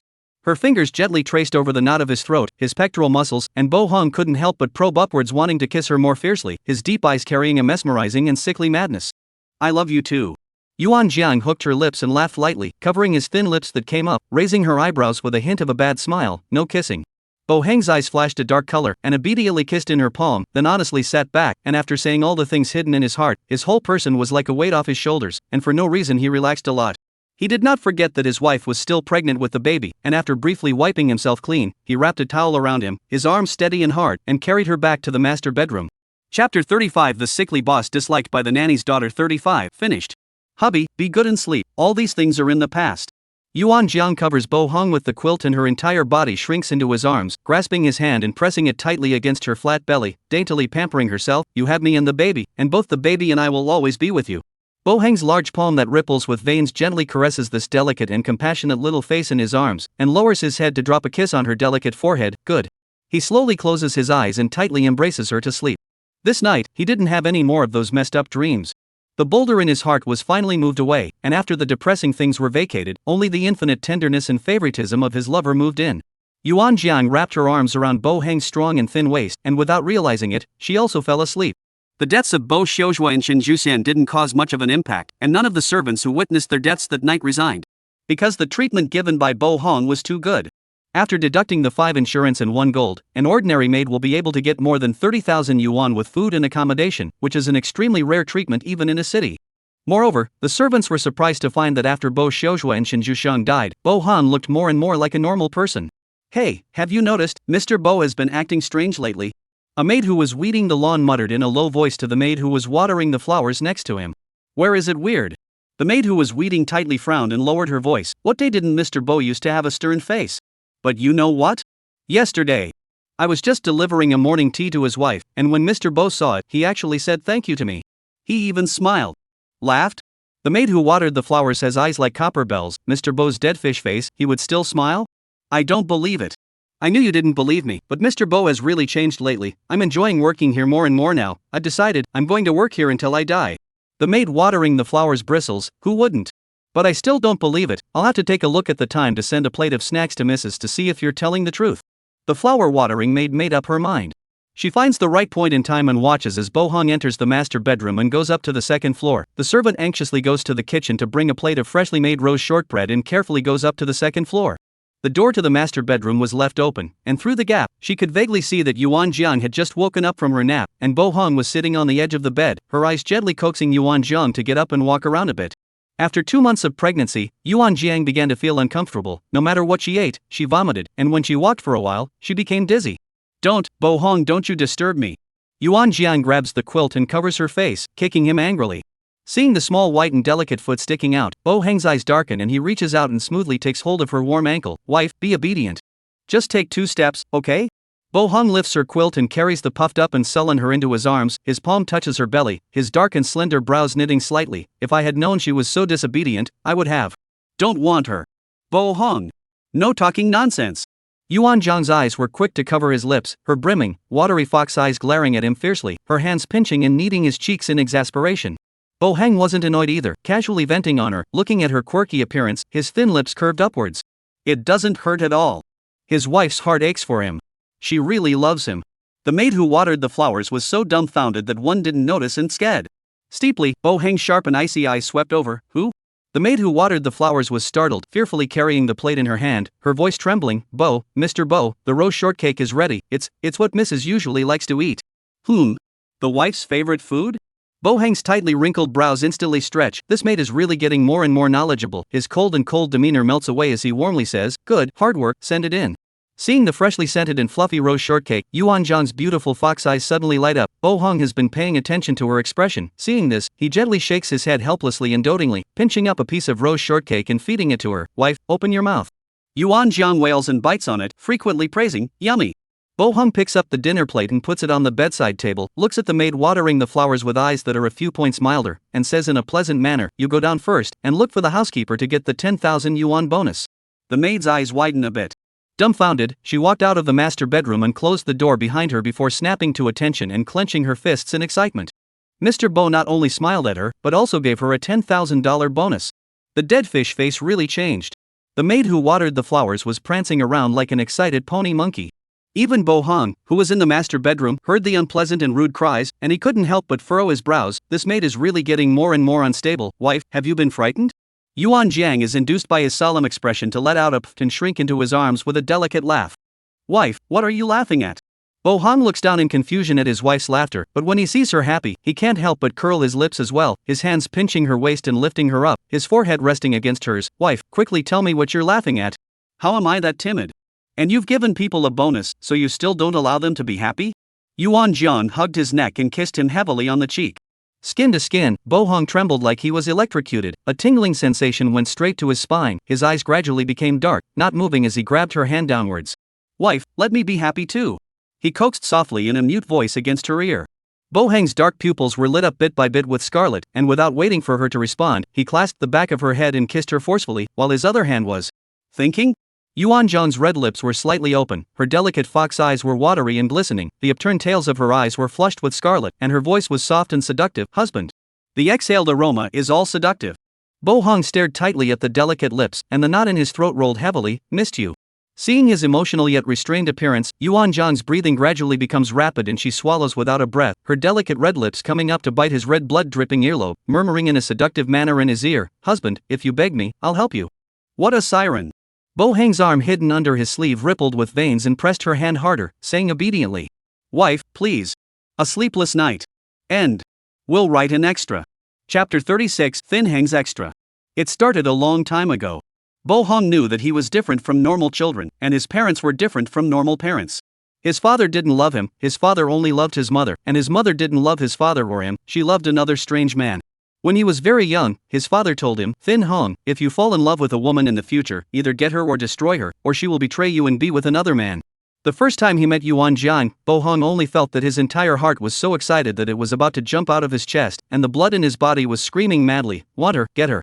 Bo Hang is not a decent man, so he immediately throws out bait after bait to coax her, and seeing her serious consideration, he forcibly suppresses the crazy, rough impulses in his body and gives her time. At that time, he was thinking, Yuan Jiang had better say yes, so it wouldn't be considered coercion. But if she didn't agree, then he could only use some underhanded means to get her. Bo Hong likes Yuan Jiang from the first time he met her, so much so that he can't wait to rub her into his own flesh and blood. Luckily, she didn't refuse, but instead nervously blinked her pretty eyes and asked him, really? Of course it's true, as long as Yuan Jiang loves him and becomes his wife, whatever Yuan Jiang wants, Bo Hong will give it to her. Thankfully, Yuan Jiang did not reject him, she agreed. Bo Hong had been single for a long time, without a single worldly desire, and had never had an urge for anyone in his heart, but that night, he didn't know if it was because he was drugged, but he always felt that no matter how he did it, it was not enough. Wanted a little more.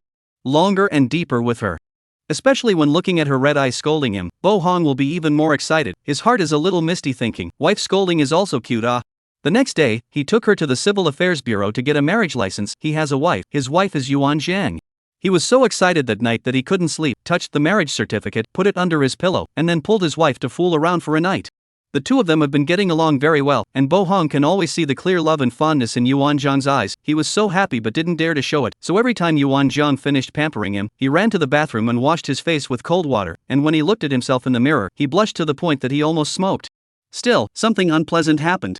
Bo Hong didn't think he was as extreme and crazy as his father, but when he witnessed his wife sharing a room with another man, he was so jealous that he wanted to kill that man. And the wife. Oh, he was so angry that he almost wanted to sneer. Didn't he say he loved only him? Didn't they say that he was the only one who smelled good and all other men were stinky rappers? What's the point of staying with other men? He rushed in furiously and took the person away, and beat the shroud so violently that he thought at the time that he would take the person home and lock her up, build a golden cage bigger than a villa to lock her up, and break her legs if she tried to escape. But his wife only pampered him and said a few sweet words, and he felt that his wife had done nothing wrong either. How can a wife make a mistake? It's all the fault of that shroud seducing the wife. And he said he was her savior? Oh, Thin Hang expressionless sneer. The next day Letley special assistant went to investigate the truth of the year. The result, the year's things are that called Su Xiaofeng's stinking rapper self-directed. The small punk as he found, Su Xiaofeng want to stage a hero to save the scene to get Yuan Zhang's heart, which expected, the small punk drink a bit of wine mood up, really want a Yuan Zhang violence. Su Xiaofeng also drank a lot that night. The two parties fought after the excitement of the head, which led to Su Xiaofeng to a punk into a vegetable, their own go to jail. Thin Hung know the truth, really is angry and annoyed, at the same time and distressed wife, so he went along with that night to participate in the class reunion. Bullied his wife's people have been a whole meal, but also did not take much effort, is the acquisition of their family's company only. It's not a big deal to have a few dollars. You look down on your wife? How dare you make your wife angry? Bo Hong was so angry that he immediately transferred his entire fortune to his wife's name. His wife was the richest. Thinking of these past events, Bo Hong was so angry that he sat up violently from the bed. Abruptly, the person sleeping beside him is sleepy-eyed, rubbing her eyes and subconsciously coming over towards him. Husband, hug. Bo Hong instantly stops being angry, obediently lies down again, stretches out his upper arm to carry the person into his arms, and kisses her forehead. Wife, did I wake you up? Well. She didn't open her eyes, vaguely responded, drilling into his arms. Bo Hong hooked his lips in satisfaction, and just as he spoke, a milky, tender voice rang out behind him. Daddy, bad guy. You snatched mommy away. This is Yuan Jiangxing's daughter, Bo Yanyan, 3 years old this year, at this moment, holding a small bear doll, standing at the door with an angry face. Bo Heng's body stiffened. Today he had originally said that Bo Yanyan would sleep with his wife, but he didn't hold back, and secretly carried his daughter back to her room and slept over himself, and he didn't expect that this little guy would find out. Daddy! Daddy, you speak! Bo Yanyan rushed over with a puff of air, climbed onto the bed, and smashed Bo Hong with the bear doll. Bad egg, just know to grab mom with me. Dad, you are the big bad egg who doesn't keep his words. People don't like you. Thin Hang is not annoyed, a hand will be stuffed into the middle of the people. Thin Smoke is almost a smaller version of Yuan Jiang. People are small and delicate, angry with the pampered like. He grabbed the bear doll to Thin Smoke. Mom was originally dad's, and, where I do not speak the words? Bo Yanyan stared at him with a puff of air. When you sleep, do you sleep with mommy? Bo Yanyan is still small, her brain can't turn around, and she nods her head blankly.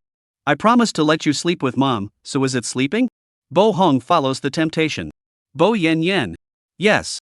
That's not right, you wake up now, it's already the next day is when dad sleeps with mom, so how can it be robbed from you? Bo Hong patted Bo Yanyan's little head. Bo Yanyan seriously thought about it. The more she thought about it, the more she felt that Bo Hong was right, and for a moment she felt a little guilty that she had wrongly blamed dad. She wrinkled a little face, her milky voice muffled. Dad, it turned out to be my fault. I'm sorry, people like you the most. Bo Hong nods. Daddy likes you too. Yuan Jiang, who was woken up again, kicks Bo Hong in the leg. Are you guys still sleeping? If you're not sleeping, all of you get the hell out. Sleep, I'm sleepy. Daddy, you also go to sleep quickly. When I wake up you have to send me to kindergarten. Bo Yanyan finished quickly and immediately closed her eyes and pretended to sleep. Mom is angry, so scary. Oh. For a long time, the sound of two soft breaths sounded at his side, and Bo Hong slowly opened his eyes, looking at the large and small beside him. The corner of his lips rose slightly. Father and mother were wrong. He's not like them. Wife and daughter love him. Chapter 37, Zhongwei Extra. A month after being locked up in a mental hospital, Zhongwei goes crazy. Because of Bo Heng's special explanation, the director of the mental hospital came over from time to time to take special care of her, and today, the director came to Zhongwei's hospital room with good news with a smile on his face. Mr. Bo held a wedding with Mrs. Bo today, they are really in love. The dean is holding a 13-inch tablet, playing the scene of Bo Hong and Yuan Zhang's wedding. Zhongwei is curled up in the corner, and when she hears this, her eyes widen violently and she pounces on the dean like a rabid dog, snatching the tablet away, and when she sees the picture on the tablet clearly, her lax expression gradually becomes unbelievable and crazy. How is this possible? The person Bo Hong loves is me. These things are clearly mine. It's Yuan Jiang, it's that. She's the one who snatched away Bo Hong, snatched away the life that belongs to me. Zhang Wei hissed angrily, but tears fell one by one. In the picture, Bo Hong was dressed in a meticulous black suit, and a smile she had never seen before surfaced on his impressionable cold and shadowy face. It was so piercing, as if telling Zhang Wei that he was happy. Zhang Wei breaks down and roars, and then she sees Yuan Jiang in a diamond wedding dress, and the jewelry she casually wears is worth $10 million. These were all originally her things. It was all this that took everything from her. Zhang Wei did not understand how things had turned out like this. She regretted it, she really regretted it. Looking at Zhang Wei's tearful appearance as she cried her heart out, the dean couldn't help but hook his lips and snort a laugh, his narrow eyes looking disdainful. It's just that Mr. Thin is generous. He just sent you to this mental hospital. If I were to, and you were babbling nonsense in front of my wife, I'd definitely get you killed. Posing in such a sad manner, those who don't know may really think that Zhang Wei is Bo Heng's original wife. What do you know? Zhang Wei smashes the tablet on the ground and viciously tilts her head back to glare at the dean. The person Bo Heng loves is me. He would even give up his life for me. He's just mesmerized now. I'm the one he's destined to love. Otherwise, how could she have been reborn and come back? The heavens must have been meant for her to come back to make amends to Bo Heng. Yes, that must be it. She's going out, she's going out. Zhang Wei's cloudy eyes are hideous and horrible. After pushing away the dean, she pulls her legs out and runs. The wind blowing in her face is cold, but she only feels excited to the extreme. As long as she shows up at Bo Heng's wedding, he will definitely be able to come to his senses. She is the one he loved so much in his last life. The dean looks at Zhang Wei's crazy stumbling figure and doesn't go after her. He hooks his lips disdainfully and sends someone to follow her. Dean, what are you going to do about it? The man asked with his head lowered. The dean gently pats down the clothes that have just been touched by Zhang Wei and lets out a light laugh. Didn't Mr. Bo order it? Just become mute. What kind of treatment is it? How vicious is it? Got it? The man's heart stuttered, and he looked up suddenly at the impassive-looking dean, a chill wrapping around his spine. Understood. Finally got out of that hellhole. Zhang Wei was so excited that tears flowed down her face. According to the location in her memory, she hurriedly ran home. She had to go home first to dress up and appear at Bo Heng's wedding in her best appearance. Bo Heng would surely fall in love with her just like he did in his last life. What's that smell? As soon as Zhang Wei opens the door, the fishy odor hits her nose. Why is Jiang Chui Hong so unclean? Not even cleaning the house? When she becomes Bo Heng's wife, she will give Jiang Chui Hong a new villa, Zhang Wei thought secretly in her heart. Raising her foot over the dirty ground, Zhang Wei frowned in dissatisfaction. Raising her step a few steps, her foot suddenly stepped on something that seemed soft and sticky. She scared in annoyance, lowering her eyes to look, and was abruptly confronted with a rotting face. Zhang Wei was so shocked that she sat on her but on the ground, her eyes wide and filled with tears and fear. That soft and slimy thing, hee. It was Jiang Chui Hong.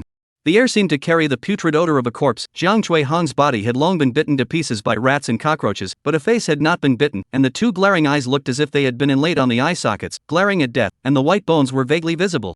How could this be? How could this be? Zhang Wei covered her lips and cried, and saw what Jiang Chui Hong was holding tightly in her hands. Could it be money? Zhang Wei's crying stopped, crawled to Jiang Chui Hong's side, and forcefully broke her hand. It was a medicine bottle with the words, quick-acting heart-saving pills. Mom has a heart condition? How come she didn't know? Zhang Wei's expression was stunned, guessing that Jiang Chui Hong had a heart attack and fainted too late to take her medication and was not discovered before she died. Now that her mom is dead, she can't afford to lose Bo Hong again. Zhang Wei's eyes were firm, and after she stood up trembling, she left this house filled with a foul odor in a brisk pace. When she finished solving everything, she would come back to collect Jiang Chui Hong's corpse. Zhang Wei didn't have any money on her, so she could only run wildly all the way, and abruptly, she saw a familiar figure. It was Su Ziyuan? Zhang Wei opened her mouth wide and took a closer look. Su Ziyuan was at that moment carefully assisting a woman with a belly out of the drugstore. The look of tenderness and doting on his face was uniquely hers in her last life. Immediately following, Zhang Wei clenched her fists and violently rushed over to give Su Ziyuan a slap. Who is it?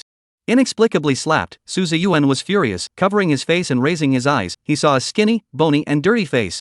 Zhang Wei hissed angrily, Su Ziyuan. Who is she? Xiao Yuan, who is she?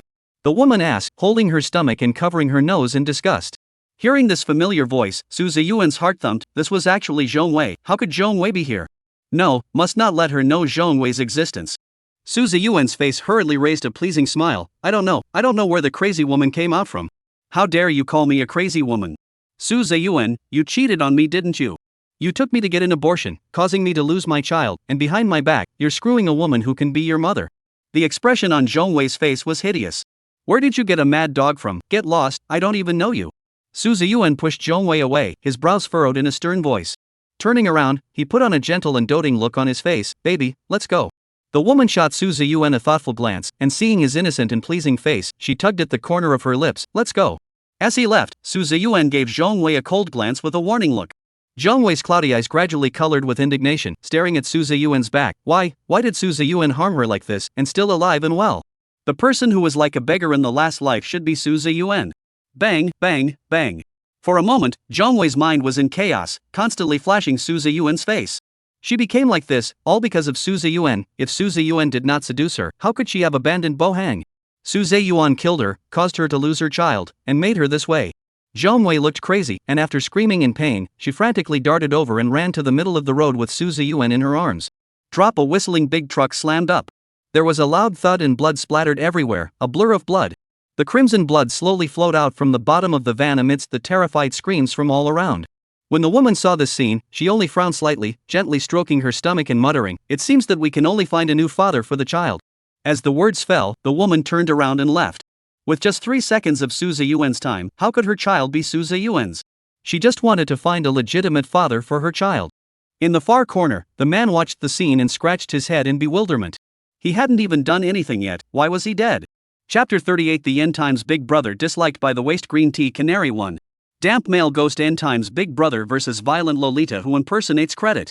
The cold, sticky, wet touching touch came from the back of her spine, and Ji Yunbai winced at the stimulation, snapping her eyes open and sitting up in shock. The luxurious and rich room came into view. Ji Yunbai stared wide-eyed and subconsciously touched her face. Wasn't she bitten to death by a zombie? How come she's in the room she stayed in 3 years ago? Could it be that she had been reborn? Ji Yunbai forced down the excitement within her heart, took out her cell phone according to her memory, and saw that the time displayed on the screen of her cell phone was 1 month after the end of the world. At once, tears of excitement came out of her eyes, and her eyes burst out in ecstasy. Great, great, great, she was actually reborn. Thinking of the post-apocalyptic days of being imprisoned in captivity by that lunatic Huawei, Ji Yunbai's face overflows with thick disgust, her hands clenching her fists so tightly that her knuckles turn white from the exertion. She is just a pretty but ordinary girl. In her last life, when the end of the world just happened, she saw the unconscious Huguan in the alley. Out of kindness, she threw Huguan a bottle of water and bread, but who knows, this demon has deeply remembered her face. She and her friends were saved by Huguan when they encountered a desperate situation on the way to escape. Only then does she realize that Huguan is the richest man in a city, and that the castle he created is as impenetrable as a moat, with top-notch defenses and a series of attacking devices, and is the safest shelter for humans, capable of holding more than 30,000 people. But Danger is a pervert, a madman, and a brutal murderer. Disgust and disdain surfaced under Ji Yunbai's eyes. Huawei is extremely controlling and possessive. If she leaves Huawei for more than half an hour, he will lose control and go crazy, forbidding her to talk to men or leave his sight. Even when she goes out, she must bring a bodyguard with her. And Huawei treats her like a pet, forcing her to marry him, but she had a favorite at the time.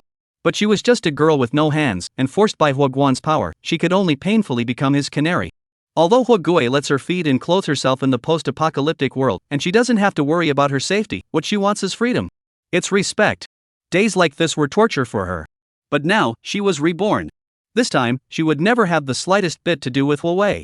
Ji Yunbai gently bites her lip, her pretty brows locking up. The current point in time is the second day after she was brought back to the castle by Huguan. In a moment Huguan will come looking for her and will then force her to stay in the castle. Damn God, since they all let her be reborn, why couldn't they let her be reborn to a point in time where she didn't know Huguan? What can be done about this? Ji Yunbai frowned in annoyance. Abruptly, the door was kicked open and a short-haired fat man with a wide body urged, "Wake up and don't hurry down? Our boss has something to ask you." Coming, it's Huguei coming. Ji Yunbai's small face instantly paled, she clenched her teeth and couldn't help but shiver. Her heart was scared and fearful. He didn't want to see Huguan, nor did he want to get involved with Huguan. But now, Ji Yunbai bit through the tip of her tongue, regained a trace of calmness, hurriedly found cosmetics, with a dark foundation to cover the fair skin tone, and then with pink eyes painted eyelids, big red lipstick will be their own cherry mouth painted into a thick lips, to see in the mirror even the pro-mother cannot be recognized their own. Ji Yunbai, this is a slow sigh of relief. Now, Huguan should not recognize her, right? The fat man at the door waited impatiently and scared impatiently, is it ready yet? What's the rush, dead fatso? Ji Yunbai cursed in the bottom of her heart and changed into another long skirt, wrapping herself up tightly before she followed Fatty out. This castle is worth a lot of money. The stairs on the first floor alone are as high as 180 steps. Ji Yunbai nervously and uneasily swept through the frescoes, her long and slender eyelashes fluttering about, nervously and uneasily clenching her fingers. Only then was she surprised to realize that a layer of dense cold sweat had already appeared on the palms of her hands. Arriving at the side hall, Ji Yunbai was surprised to find that besides her, there were actually more than 100 young girls. All of them were dressed up in flamboyant style, and all of them were curious and admiring to the owner of this castle. Ji Yunbai stood in the corner and bristled in disdain. What good is Huo Wei if he's powerful? She doesn't care. The crowd is chattering. Abruptly, a dozen tall inch-headed bodyguards rushed in a flash, all carrying a weapon in their hands, looking stern and cold, full of murderous aura. The young girls were silent, casting curious gazes. Day. Heavy, eerie footsteps approached closer and closer, and in the bright light came a beautiful, delicate to the point of being gorgeous man. He is close to 2 meters tall, broad shoulders and narrow waist, a simple black suit, inside is a white shirt, the top 3 buttons are not fastened, revealing the hidden pectoral muscles. His skin color is very white, never seen the sun sickly cold white. Eyebrows like ink, lips red like blood, forehead broken, hair slightly bent, naturally towards the sides of the separation, cold long eyes filled with thick killing intent and obscure color. The whole person reveals a damp and creepy atmosphere, chilling. Ji Yunbai lowered her head, so scared that her teeth chattered. It was this man who had imprisoned her for 3 years. In this life, she would never be controlled by Huo Wei again. She will pursue freedom and dignity. Raise your head. Huo Wei's icy sight swept over the group of young girls, seeing that they all lowered their heads and furrowed their delicate brows. His voice was just like him as a person, full of mystery and danger. For a moment, the young girls raised their heads with trepidation and nervousness to look at Huo Wei, and when they saw the face that looked like an immortal, they were so stunned that they sucked in a breath of cold air. But his eyes were just too dangerous, full of icy killing and sharp. Ji Yunbai gently bites her lip, frantically praying in her heart that Huo Guan doesn't notice her, never notice her. Huo Gui's ink eyes narrowed slightly, shaking out a flash of harsh light, his scrutinizing gaze falling on the young girls one by one. No, it's not her, it's not even her. Till. Huo Wei looked at the stunningly delicate little face in the crowd, and his mind moved slightly to find it. You, come out. His voice becomes a little hoarse, a little less cold and a little more gentle.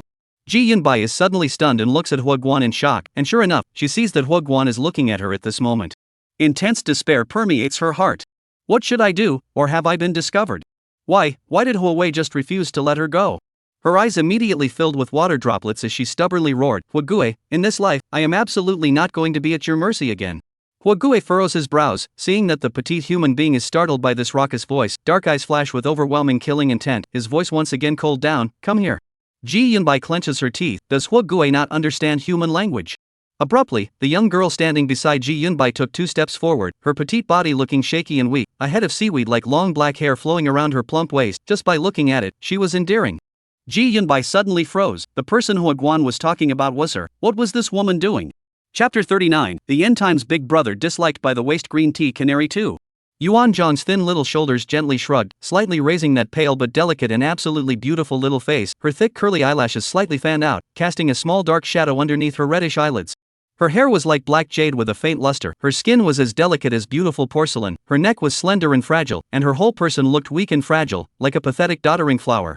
Huo Wei's dark eyes sank, patiently waiting for her to slowly walk towards him. Yuan Jiang slightly lowered her eyelashes, a dark color flashing quickly under her eyes. This realm was in the post-apocalyptic world, and Huo Wei was her second mission target. She came in a little late in the timeline, just in the next second after the original heroine gave Huo Guan water and bread, but she's always been thick-skinned, and she pretended not to know anything as she went up to shake Huo Guan awake, making sure that Huo Guan saw her face before she left. All she had to do was to take the credit of the original female lead and replace her. Yuan Jiang thought darkly in her mind while slowly walking up to Huo Wei, tilting her palm-sized little face and gently biting her lips. Huo, Mr. Huo, are you looking for me? Ji Yunbai sneers, where did this woman come from? Does she really think that Huo Wei will look at her just because she's standing beside her? Really out of her depth, the person Huo Gui likes is her. Just as Ji Yunbai sneered in her heart, she heard Huo Gui gently Ji Yunbai stares at Huo Guan in disbelief, disgruntled, he admitted it? How is this possible? The one who gave Huo Wei a handout was clearly her. But Ji Yunbai brushed aside the hint of dissimilarity in her heart and hummed arrogantly. This pervert, whoever wants it, she doesn't want it anyway. It just so happens that someone is in front of her, so it's good that she won't have to worry about being looked at by Huo Guan in the future. Ji Yunbai breathes a sigh of relief and pats her chest, revealing a smile as if she's relieved. At the same time, there's a moment when her heart becomes empty, but this feeling is just too light, and Ji Yunbai disappears before she has time to capture it. Huo Gui gazed closely at this small face, a trace of dissimilarity crossed his eyes, but he didn't care, hooking his thin lips. What's the name? Yuan Jiang. She trembled like a small rabbit. Yuan Jiang? Huo Wei murmured in a low voice, looking her up and down with a scrutinizing gaze, and after sensing her uneasiness and trepidation, he gave a slight lurch and slowed down his voice. You're the one who saved me? Yuan Jiang swallows, slightly sideways and sweeps back at the original heroine who has made herself look like Cui Hua, nodding her head vigorously, it's me. Very good. Hua Gui lets out a husky, magnetic laugh from his throat, looking deeply at her. In the future, you belong to me. He has already given Zhang Jiang the opportunity to choose, and since she is willing to spend her mind for him, he will fulfill Zhang Jiang. Only, Zhang Jiang would have no room for regret. A trace of coolness crept up Yuan Jiang's spine and she suddenly shivered. She touched her nose and always felt that Hua Wei was looking at her strangely. Had he been recognized? No, if she had been recognized, Hua Wei would have dismantled her. The little fox must have thought too much.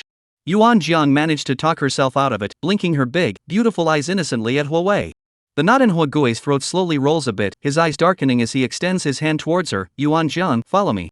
His hands are extremely nice to look at, with long, slender fingers, cold white skin color, and clearly visible greenish-purple meridians on the back of his hands. Yuan Jiang licked her pink lips and reached out to hold him. Hua Wei suddenly tightens his fingers and grabs her with force, leading Yuan Jiang out of the hall under the lost and envious gazes of the young girls. The dozen or so inch-haired bodyguards looked at each other, then divided the teenage girls into groups, with one person taking 6 teenage girls to arrange for their lodgings. Ji Yunbai looked at the muttering teenage girls, feeling noisy, disgustedly furrowed her brows, raised her steps towards the second floor, just reached the entrance hall. The short-haired fat man stopped her with a stern face. What for? I can't go back to my own room? Ji Yunbai coldly looked at the fat man. Fatty frowns, your room? Did you pay for it or are you a relative of Mr. Hua? This is General Manager Hua's castle, delusional thing. You.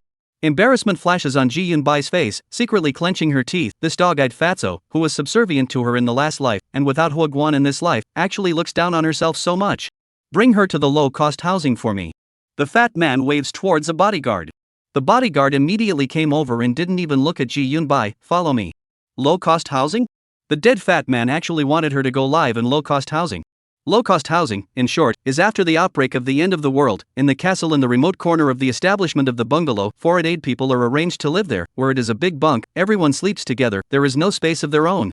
Ji Yunbai clenched her teeth in aggravation. I don't want to live in a low-cost housing. The fat man glanced at her with the eyes of a psychopath. Then get out. Who do you really think you are? You still want to pick? Do you have psychic powers? Ji Yunbai's eyes were red, her heart was even more aggrieved. She didn't have any supernormal abilities. In her last life until her death, she didn't even awaken her supernormal abilities. She said unwillingly, is it possible that people without supernormal abilities don't deserve to live? Then you go die. Fatty oil and salt, poo-pooed, get lost if you don't live. It's the end of the world, it's hard as hell to have a safe place to live, how dare you pick and choose? The fat man is not spoiled in the slightest, and is too lazy to bother with Ji Yunbai, lifting his steps to leave. The bodyguard boarded a fierce face. Leave or roll? Ji Yunbai clenched her teeth in humiliation and held back her tears of aggravation. I'll leave. These vicious men, knowing that she didn't have supernatural abilities, still wanted to drive her out to her death. Heh, it must have been Hua Gui who did this. He deliberately picked the woman standing next to her today, trying to make her jealous and soften and admit her mistake. This is never possible. She Ji Yunbai in this life, even if she dies, will not get involved with Hua Guan again. The master bedroom is built on the 6th floor of the castle. The castle's floor area is close to 5,000 square feet, and the master bedroom occupies 3,000 square feet. The other space is Hua Guan personal bodyguards to stay in the room. The entire castle manor covers an area of nearly 400,000 square feet, as if an ancient palace is lofty and magnificent. Hua Gui holds Yuan Zhang's hand and comes inside the master bedroom, looking down at the uneasy and frightened her. He can't help but laugh softly in a low voice. Zhang Jiang, are you afraid of me? Is he too fierce? Yuan Zhang's thick and slender eyelashes fluttered gently, slowly lifting his eyelashes and whispering warmly, not afraid. Her body is really petite, her height is only 1 meter 6.5, and the height of the girls is not short, but Hua Gui is really too high. Coupled with Hua Gui and diligent exercise, full of bulging muscles, but 90 pounds of Yuan Jiang in front of Hua Gui is like a poor little white rabbit. Hua Gui has never been a subtle person, then fell into a coma, just vaguely saw her a glance, the heart of the desire to possess out of thin air. He wants to get Yuan Zhang. Possess her, make her his completely. To be his woman. Hua Wei's eyes flashed with a hint of danger. The fingers with alabaster luster tugged hard and pressed the person into his arms. Under his eyes was the white delicate skin, filled with sweet scent, as if it was a fragrant and sweet cream cake. He didn't hold back and lowered his head to bite on her fragile neck. In a mute voice, he said, Yuan Jiang, be my woman. Chapter 40 The End Times Big Brother disliked by the waste green tea canary 3. Bang, bang, bang. Yuan Jiang clearly felt the sound of his rapid heartbeat. Hua Wei was just too big, her entire body was wrapped tightly around him, unable to move at all. Hua Gui is like a huge and ferocious beast, the eyes that flash in his narrow eyes are full of dominance and strength, irresistible. As long as Yuan Jiang nods her head, she will be demolished by him into her stomach. Yuan Jiang is a little worried about her small body. The gap between her and Huguan's size is just too big. You're not willing? Delayed in hearing her answer, Huawei's complexion plummets cold, his icy, handsome face is permeated with a few points of ferocity, his body exudes a violent aura. His narrow eyes narrowed slightly as he scrutinized Yuan Jiang. Yuan Jiang swallowed unprofessionally. This time the man was different from the last life. She didn't dare to play around for fear of playing herself up. She gathers her brows and contemplates before slowly lifting her small face and gently kissing Huguan on the cheek. Huguan, I'm willing. But, I'm afraid. What she's afraid of, Huguan realizes. He tightly frames Yuan Jiang's waist. She draws in a breath of cold air in pain. Her exquisitely pretty little face crinkles, and she speaks in a petulant voice. It hurts. Huawei suddenly loosened some, picked her up with one hand and walked to the bedside, counter-guarded her small hands behind her waist, lifted her skirt, and, unsurprisingly, saw bruised and swollen haunches. He just used a little bit of force to hug her. This will be hugging people hurt? Huawei frowned tightly for a long time before he said in a single word, petulant. Yuan Jiang clearly feels her cheeks heat up and says in shame, you let go of me. Such a position really made her shy and irritated. Huguei glanced at her small face, which was so red it was dripping blood, and let go of her, his long, skeletal fingers removing the tie and casually dropping it on the nightstand, opening the drawer to take out a bottle of gold-colored medicine, and slightly inclining his head. Get down. Get down, down? Yuan Jian was confused, and the pupils of her eyes widened a bit. That fast? Straight to the point? This Huguei is too unsympathetic. Yuan Jian thought about it and began to worry about her future. Huawei has just unscrewed the bottle of medicine and lifted his eyelashes when he notices Yuan Jian's depressed and distressed face, and he stands motionless, paying serious attention to her changing expression, only to find it cute and pretty. After deep thought, Yuan Jian's beautiful fox eyes reveal a churlish emotion. Biting her lower lip and tilting her small face, she reaches out and gently tugs on his sleeve. Her hand, white, delicate, slender, well-proportioned, and also with a seemingly fragrance, compared to his hand, so small one. Huguei couldn't help but bend down slightly, his angular face permeated with coldness probing in front of her, his voice cold, implying a hint of curiosity. What's wrong?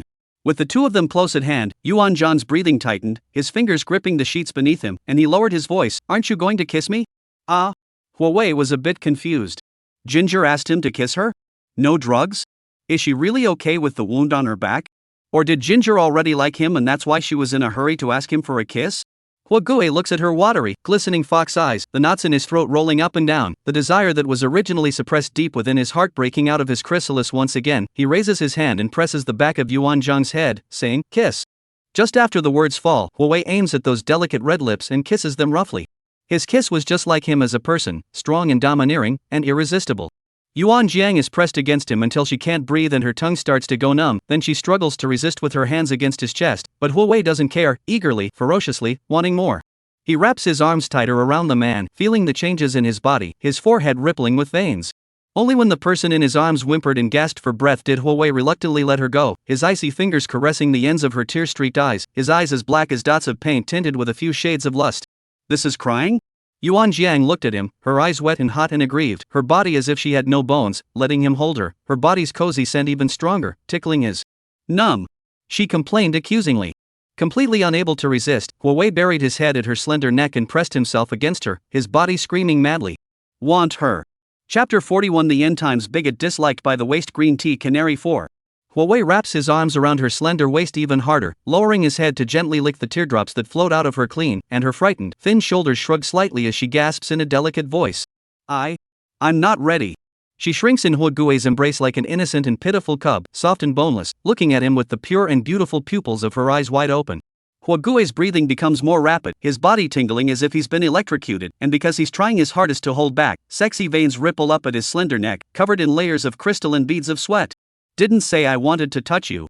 His large palm pinched Yuan Jiang's well-gripped waist, flipped her over and pressed her onto the bed, his warm palm lifted up the hem of her skirt, and when he saw the little girl's appearance of clutching the bedsheets again in fear, he couldn't help but tsk a laugh. Rub the medicine, don't do anything else. Scrubbing? Yuan Jiang blinked dumbly. Ginger was so cute and fragrant and soft. Want to kiss?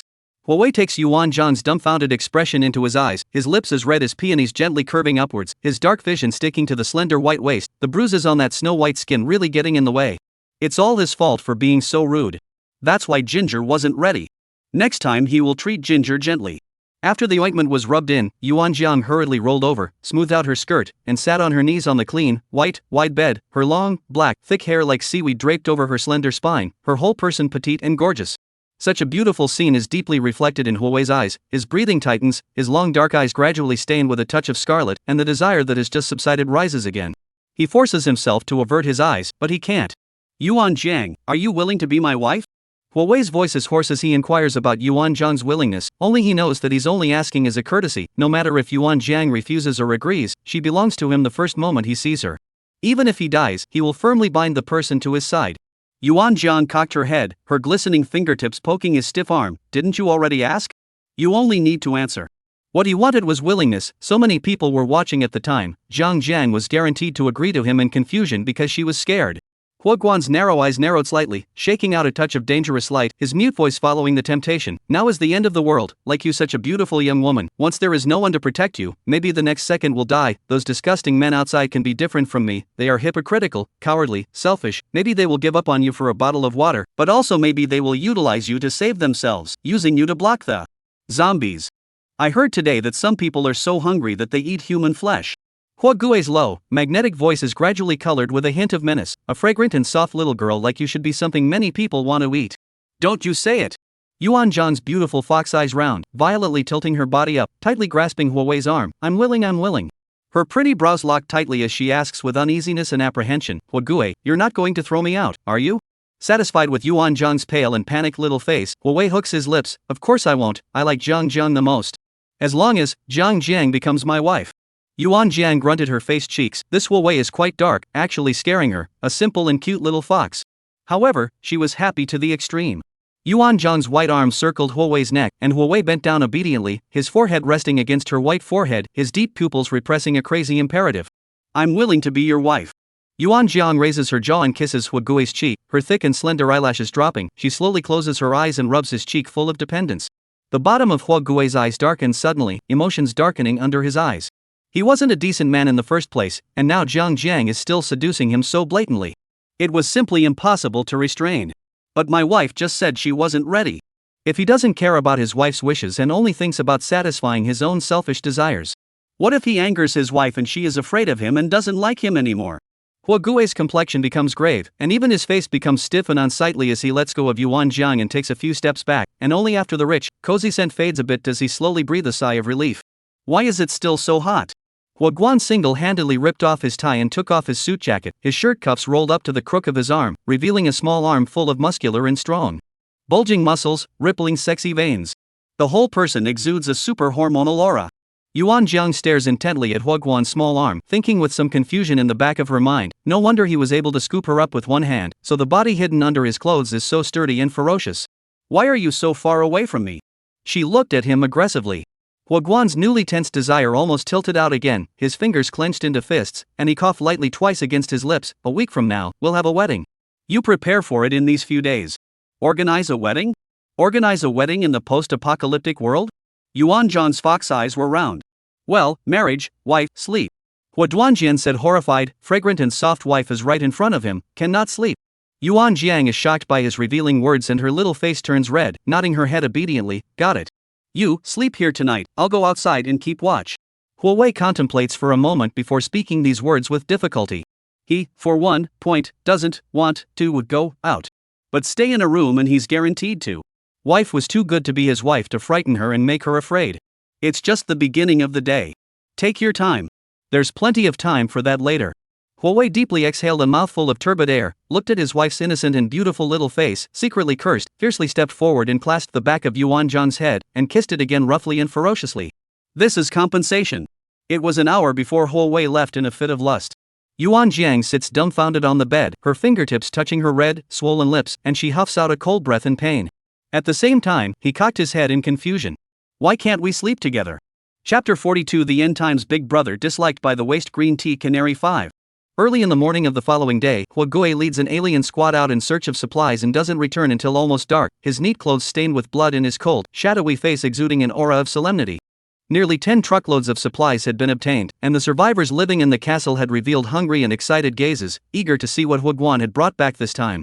It is now a month since the end of the world. The survivors live in the castle and have to contribute the appropriate supplies every week. If they are unable to contribute, then they will be kicked out of the castle. Huoguan is not a good person, he will not be kind enough to raise a bunch of losers in the end of the world.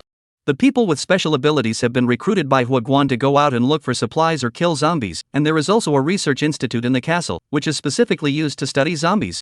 Ordinary people without psychic abilities who want to get food and water, a small number of them become servants of the castle, while most of them team up with the psychics to go out and look for supplies, and turn in 2/3 of the supplies they find. It's really worthy of Mr. Hua, actually finding so many supplies again. If only I could follow him outside to look for supplies as well.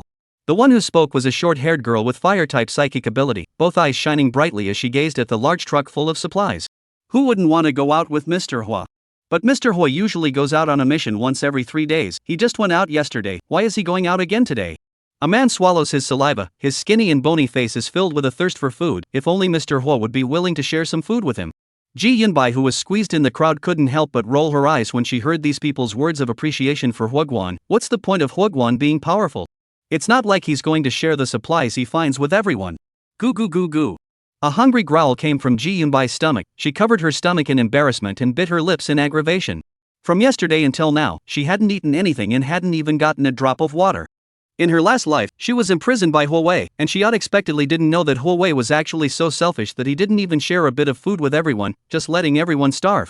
Thinking about the scene last night when she tried to go find food to eat and was sneered at by the alien, she felt so bad that she wanted to cry. It was all Huawei's fault. He was obviously so powerful. Why didn't he distribute the supplies he found to everyone so that they could eat? If Huawei had distributed the supplies, how could she have gone hungry?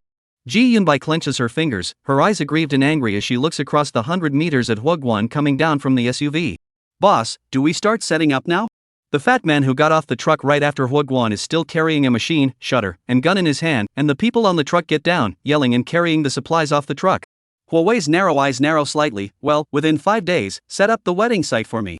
Just set it up as I told you today. I'm going to make the wedding dress myself. You find a tailor to teach me. Anyone who helps will get the appropriate supplies. You are responsible for that. Alright boss, I will definitely do it. Fatty's voice was resounding, but in the bottom of his heart, he couldn't help but mutter, boss is too crazy. Organizing a wedding, even if it's a usual thing, it's still a costly thing. In the post-apocalyptic world, organizing a wedding is even more costly than finding supplies, not to mention Huguan's request for grand, gorgeous, and grand, and just thinking about all that food makes Fatty's heart ache and bleed. As expected, when the survivors saw the wedding supplies being carried down, they stared wide-eyed and made unbelievable murmurs. Oh my god, what's going on? They actually moved down the wedding quilt. And flowers and balloons? There are even candies? A middle-aged man looked incredulously at the dozen or so sacks of wedding candies. Has Mr. Hua gone crazy? Why did you net bring back a bunch of useless things? Ji Yunbai stares dead at those wedding supplies. What is Hua Gui thinking of doing? Is he trying to propose to her? Or is he going to overpower her and directly force her to marry him in front of everyone? No, she's not willing. Ji Yunbai stubbornly twisted her head to leave, and her remaining light inadvertently glanced over Huguan's cold-side face and gave a heavy oomph. After Huawei finished instructing the fat man, he eagerly accelerated his pace and left, a hint of scarlet gradually coloring his dark and cold eyes, with a hidden hint of excitement and anticipation. I haven't seen my wife for a day. What is she doing? Did she miss him? Are you sad that you didn't see him when you woke up? It's his fault. He should have taken his wife with him. Huguan fell into deep reflection and self-blame. Yuan Jiang, who is being surrounded by 3 middle-aged men, is not even aware that Huawei has returned and is frantically trying to see her. After staying in her room for a day without waiting for Hua Gui to come back, Yuan Jiang was really bored. She is a little fox that likes to play around, so she left her room and wandered around the manor. But she didn't expect to encounter 5 men who didn't know how to die. Little girl, take off your clothes and give your brother a sniff. The bald man in the lead stepped forward and approached her, his voice dripping with lust. You should have quite a few supplies on you, right? Hurry up and bring us to your room. The other man with a scar on his face had a menacing tone. In this post-apocalyptic world, a pretty little girl like you can be very dangerous. Oh, follow us and we'll make sure that you'll be able to eat good food and drink hot water, and we'll serve you comfortably every day while lying down. The man salivated as he looked at Yuan Jiang's face, swallowed and reached out his hand to touch her. At this moment, the light is dim. The young girl in front of them is beautiful and sweet-smelling, white and delicate little face. Her features are surprisingly beautiful, seaweed-like long black hair. Her body is petite but exquisite, especially the touch of greenness on the thin red skin, which makes these old stupidly excited. This pretty and cute little loli should still be a chick, right? Disgust surfaced on Yuan Zhang's pretty little face. Her icy gaze swept over the ugly and hideous faces of these men one by one, her delicate lips curved upwards, her voice soft and without any killing power. It just so happens that I haven't made a move for a long time, so I'll take you guys to practice today. The middle-aged men looked at each other in dismay. Bang sound, Yuan Jiang kicked the bald head 5 meters away, followed by a slap on the face of the scarred man. The scarred man was unable to take precautions and fell hard on the ground, spitting blood, with a few broken teeth. The last man's eyes were fierce, and he pulled out a dagger from his pocket. So it's a little pepper, I like you like this. Before the words were finished, Yuan Jiang furrowed her brows and kicked the back of the man's head. The man's eyes filled with blood, his body stiffened, and the whole person was completely too late to react, and the dagger in his hand was snatched away by Yuan Jiang. I hate idiots like you who bully girls. Yuan Jiang broke open the man's mouth with one hand, holding the dagger in her other hand, she mercilessly stabbed through the man's throat. She was so powerful that once she stopped the pressure, there was no chance of moving. The man's eyes glazed over tremendously as the dagger pierced through his throat, and soon, he feebly gave up struggling. Murder! She actually killed Lao San. The scarred man covered his lips, leaking air as he spoke, his eyes filled with fear. It's your turn. Yuan Jiang slowly stood up and revealed a sweet smile towards the scarred man. Abruptly, a dark and anxious voice came, wife. Yuan Jiang was suddenly startled, it was Hua Gue who had arrived. Seeing that, there was no need for her to do anything. Hua Guan was sweating profusely, returned to the room without finding his wife. The whole person was as anxious as if he was an ant on a hot pan, and the servants only knew that his wife had gone out, but they didn't know where she had gone. Simply have to be anxious and afraid. My wife is just a weak little girl with no hands, what if she is in danger? Just thinking about the possibility of his wife being bullied made Hua Guan so uncomfortable that he couldn't wait to die on the spot. Hua Chui utilized his supernatural powers to quickly patrol the entire castle manor and finally found his wife's location. Wife, are you hurt? Hua Gue breathes in sharply, his long eyes filled with worry, and his hands gently yet forcefully hold down her shoulders. Yuan Jiang tilted her innocent little face, her watery, glistening eyes aggravated. Hua Gue, they stopped me from leaving, but also bullied me. Fortunately you arrived in time, otherwise I don't know what to do. Oh. She was like a pathetic young beast, nestled in his hard chest crying in a small voice. Hua Gui's body lurches, and after a few seconds, his expression is somber, a cold light of violent anger flashing in his eyes, the bones of his white, slender hands holding down Yuan Jiang's shoulders protruding, his jawline tightening, looking directly and sorrowfully at the scarred man and the bald man, completely ignoring the man at his feet who was killed by Yuan Jiang with a knife that sealed his throat. Hua, Mr. Hua, we didn't know she was your woman. The sky is falling for the bald guy. If he had known that this woman was Hua Wei's, he wouldn't have dared to mess around even if he had 100 guts. Who doesn't know about Hua Gue, who is the equivalent of an overlord in this castle manor? The scarred man also shivered. Mr. Hua, let's give her an apology for this matter. A bizarre cold smile surfaces on Hua Danger's face, his deep and chilly narrow eyes raging with a violent aura that covers the sky, and a cold and ghastly voice spills out from his throat. He says, seek death. Chapter 43 The End Times Big Brother disliked by the waste green tea canary 6. The scarred man and the bald man winced in horror as their sights met Hua Guan's cold eyes filled with killing intent. The murderous intent in Hua Wei's eyes turns into substance, as if he were looking at a mole cricket. He lightly sweeps over the two men, his arm steadily exerts force, and picks up Yuan Jiang with one hand in a child's embrace position, while his other hand presses down on the back of her head, so that Yuan Jiang's head is nestled in the crook of his neck. He lifted his long and slender legs and turned to leave. When he took the fifth step, the body of the scarred man and the bald man swelled up as if they were congested with blood, and blood pooled in the entire eye socket, accompanied by their heartbreaking and sorrowful howls, and then, with a bang, centered on his heart, his body was blown into a four-sided split, bloody mess. This is one of Hua Guan's supernatural abilities, a powerful spiritual destructive skill, different from ordinary spiritual supernatural abilities. Not only has the ability to explore and break through everything, but also able to turn the killing intent into a solid entity to send out attacks. Hearing a loud noise, Yuan Jiang curiously pokes his head out, and just as he's about to take a closer look, he's pressed into Hua Guan's arms once again, and all he can hear is the sound of his thumping, eagerly beating heart. Wife, don't look, you'll have nightmares. The voice is dark and low to the extreme. Yuan Jiang grunts in dissatisfaction, and then she clearly feels the changes in Hua Wei's body, and a small, white face instantly turns red. Hua Gue, this person is really. Her fingers gripped Hua Gue's arm, her voice shy and petulant, bastard. Hua Gue's black straight eyelashes flutter gently, a hint of embarrassment crossing the bottom of his eyes. I blame my wife for being too fragrant, her body is still soft, and I can't help but want to hold her just by holding her. He pursed his lips, and a thin red color flared at the end of his long, dark eyes. Back in the room, Hua Wei moves gently to place Yuan Jiang on the bed. Yuan Jiang sits on her knees, her hands folded in her lap, her long seaweed-like hair draped over her frail spine, tilting her pretty little face up to look blearily at Hua Wei. Old, wife, what's wrong? Hua Gue's spine straightens, nervously clenching his fingers. Why was his wife looking at him like that? Could it be that she thinks he's too brutal? Is she afraid of him? He will never kill in front of his wife again. Yuan Jiang slowly rises, her warm jade fingers poking at the blood stains on Hua Wei's face, and blinks curiously. Were you injured today when you went out looking for supplies? Why is there blood on your body? Turns out his wife was worried about him. Excitement flashes under Hua Gui's eyes as he uses the momentum to gather Yuan Jiang into his arms, his eyelids dropping as he stares intently at her delicate little face, his lips rising slightly. It's all other people's blood, I'm fine. Collecting supplies, encountered dozens of evolved advanced zombies, not only have intelligence, but also have psychic abilities. Attack ability is indeed not weak. Huawei, in order to research the antidote to the zombie virus, did not kill all of the advanced zombies, but stayed one to bring back to the Castle Manor's research base for the laboratory to study. The wife, why did you go out today? Huatrui clutches her slender white wrist and places it over his heart, inquiring in a mute voice, his ink eyes shaking out a smear of vicious and dangerous light. Just the thought of his wife sneaking out of the room made him so uncomfortable that he wanted to die. Not to mention just seeing ugly, disgusting dogs trying to defile his wife. Just thinking about how his wife might be in danger made Huaguan so annoyed and angry that he wanted to kill someone. Yuan Jiang senses Huawei's shift in mood and circles his neck with both hands, saying daintily, "It's not because of you, leaving me alone in the room, I was too bored, so I went out to have a look around. Who knew I'd run into the stinking rascal?" She blinks her moist and glistening fox eyes and winks. "Huaguan, it's fortunate that you arrived in time, otherwise I don't know what I should do."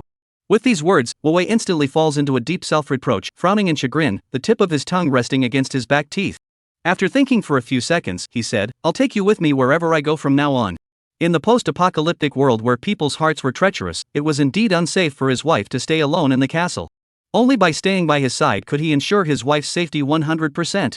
Seeing Huawei take the bait, Yuan Jiang hooked her lips and raised her head to kiss him on the lips, smilingly pulling him onto the bed and sitting on top of him, her white, slender fingers tracing across his chest, tingling like an electric current. Hua Gui's heart thumped, looking straight at Yuan Jiang's vision of fire and darkness. His voice became hoarse as he spoke, "Wife, what do you want to do?" Looking at his wife with an upward gaze, she seems to look better and more beautiful and charming. Yuan Jiang's skin was snowy, and because of the way she was sitting, her clothes were half covered, revealing the pink straps on her left shoulder, and her thick auburn hair was sticking to her shoulders and arms, and some of it was hanging down on his chest. A charming little face with a vivid and seductive expression, eyebrows stretching, fox eyes water waves flowing, scarlet full lips hooked with a bad smile, like a flirtatious and provocative little fox, seducing.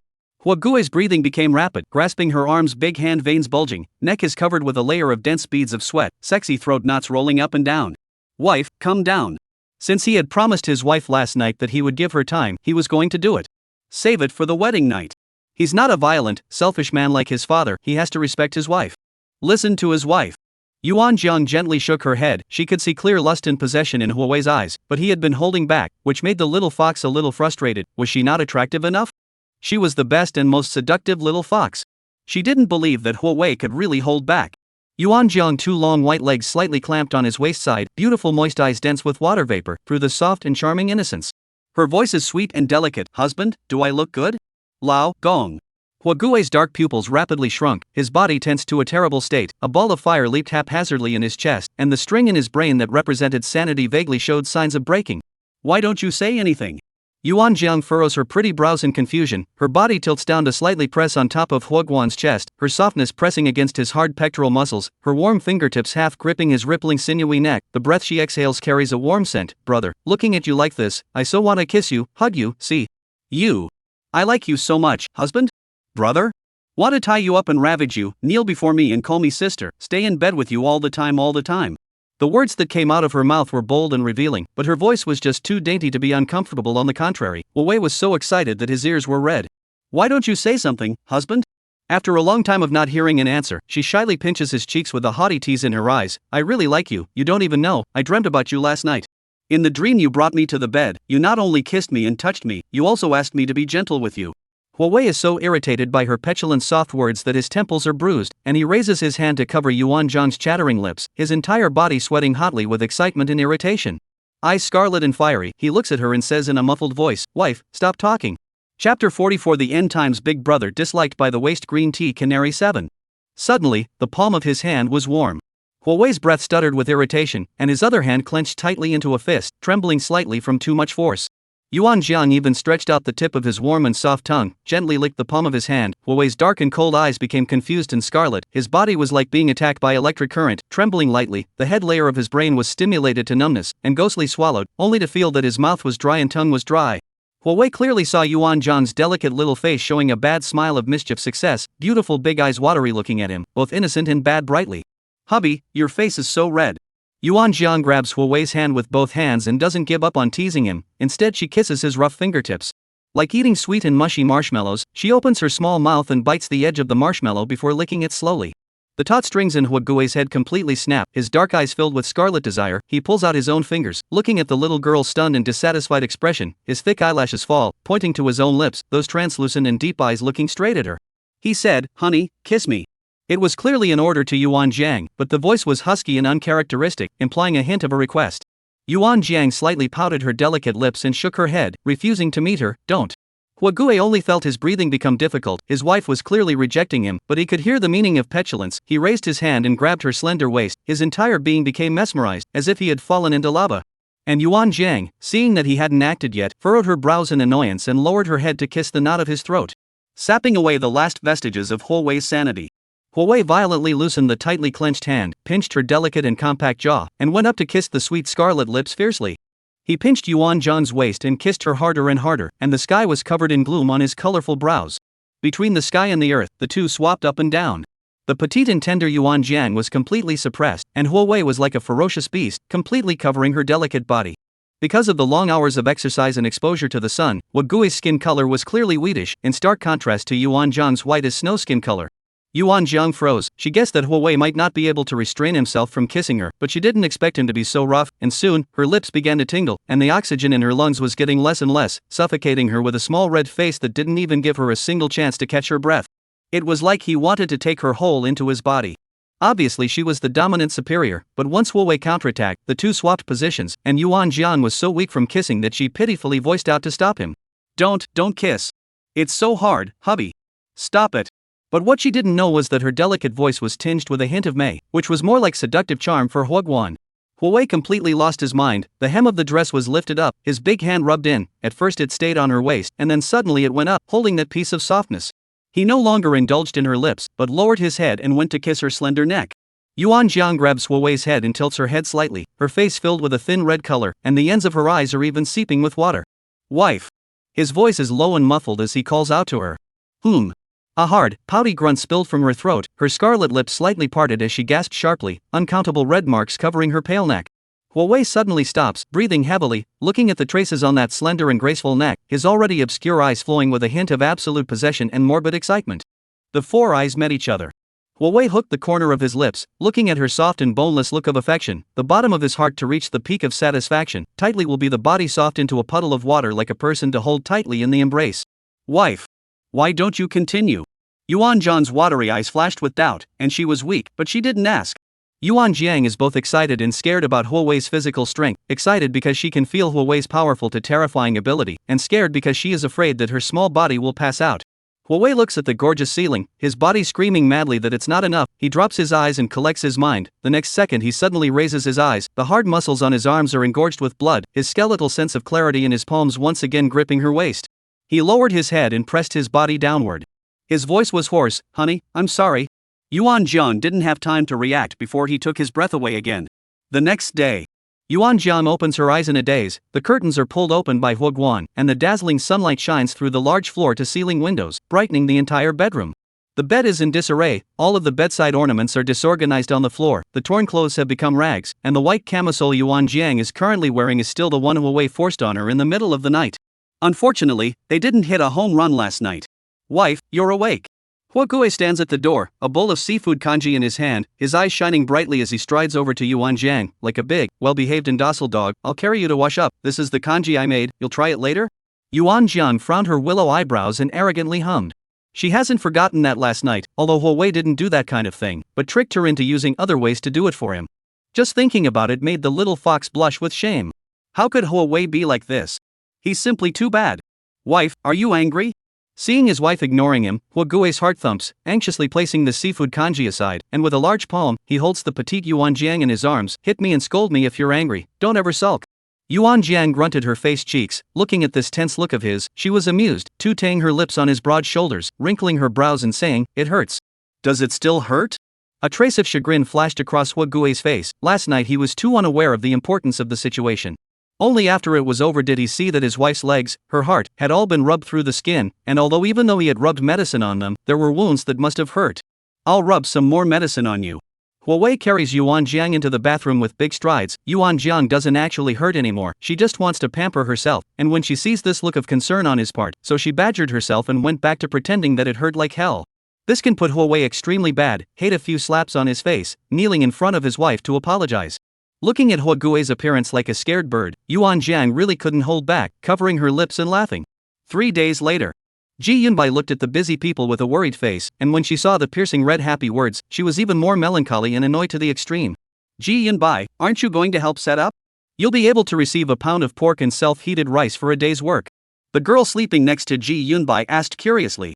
Ji Yunbai was annoyed as hell, and when she heard this, her anger directly came up. What's there to set up?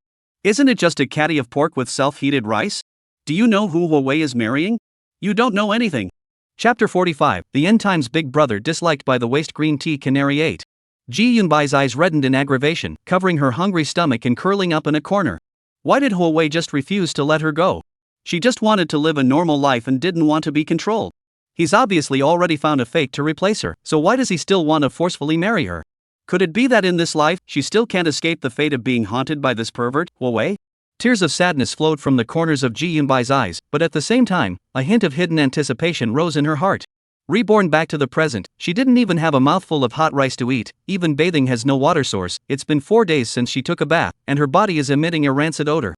But in her last life, when she was around Huawei, she bathed in a bathtub and had a selection of delicacies from the mountains and the sea to choose from.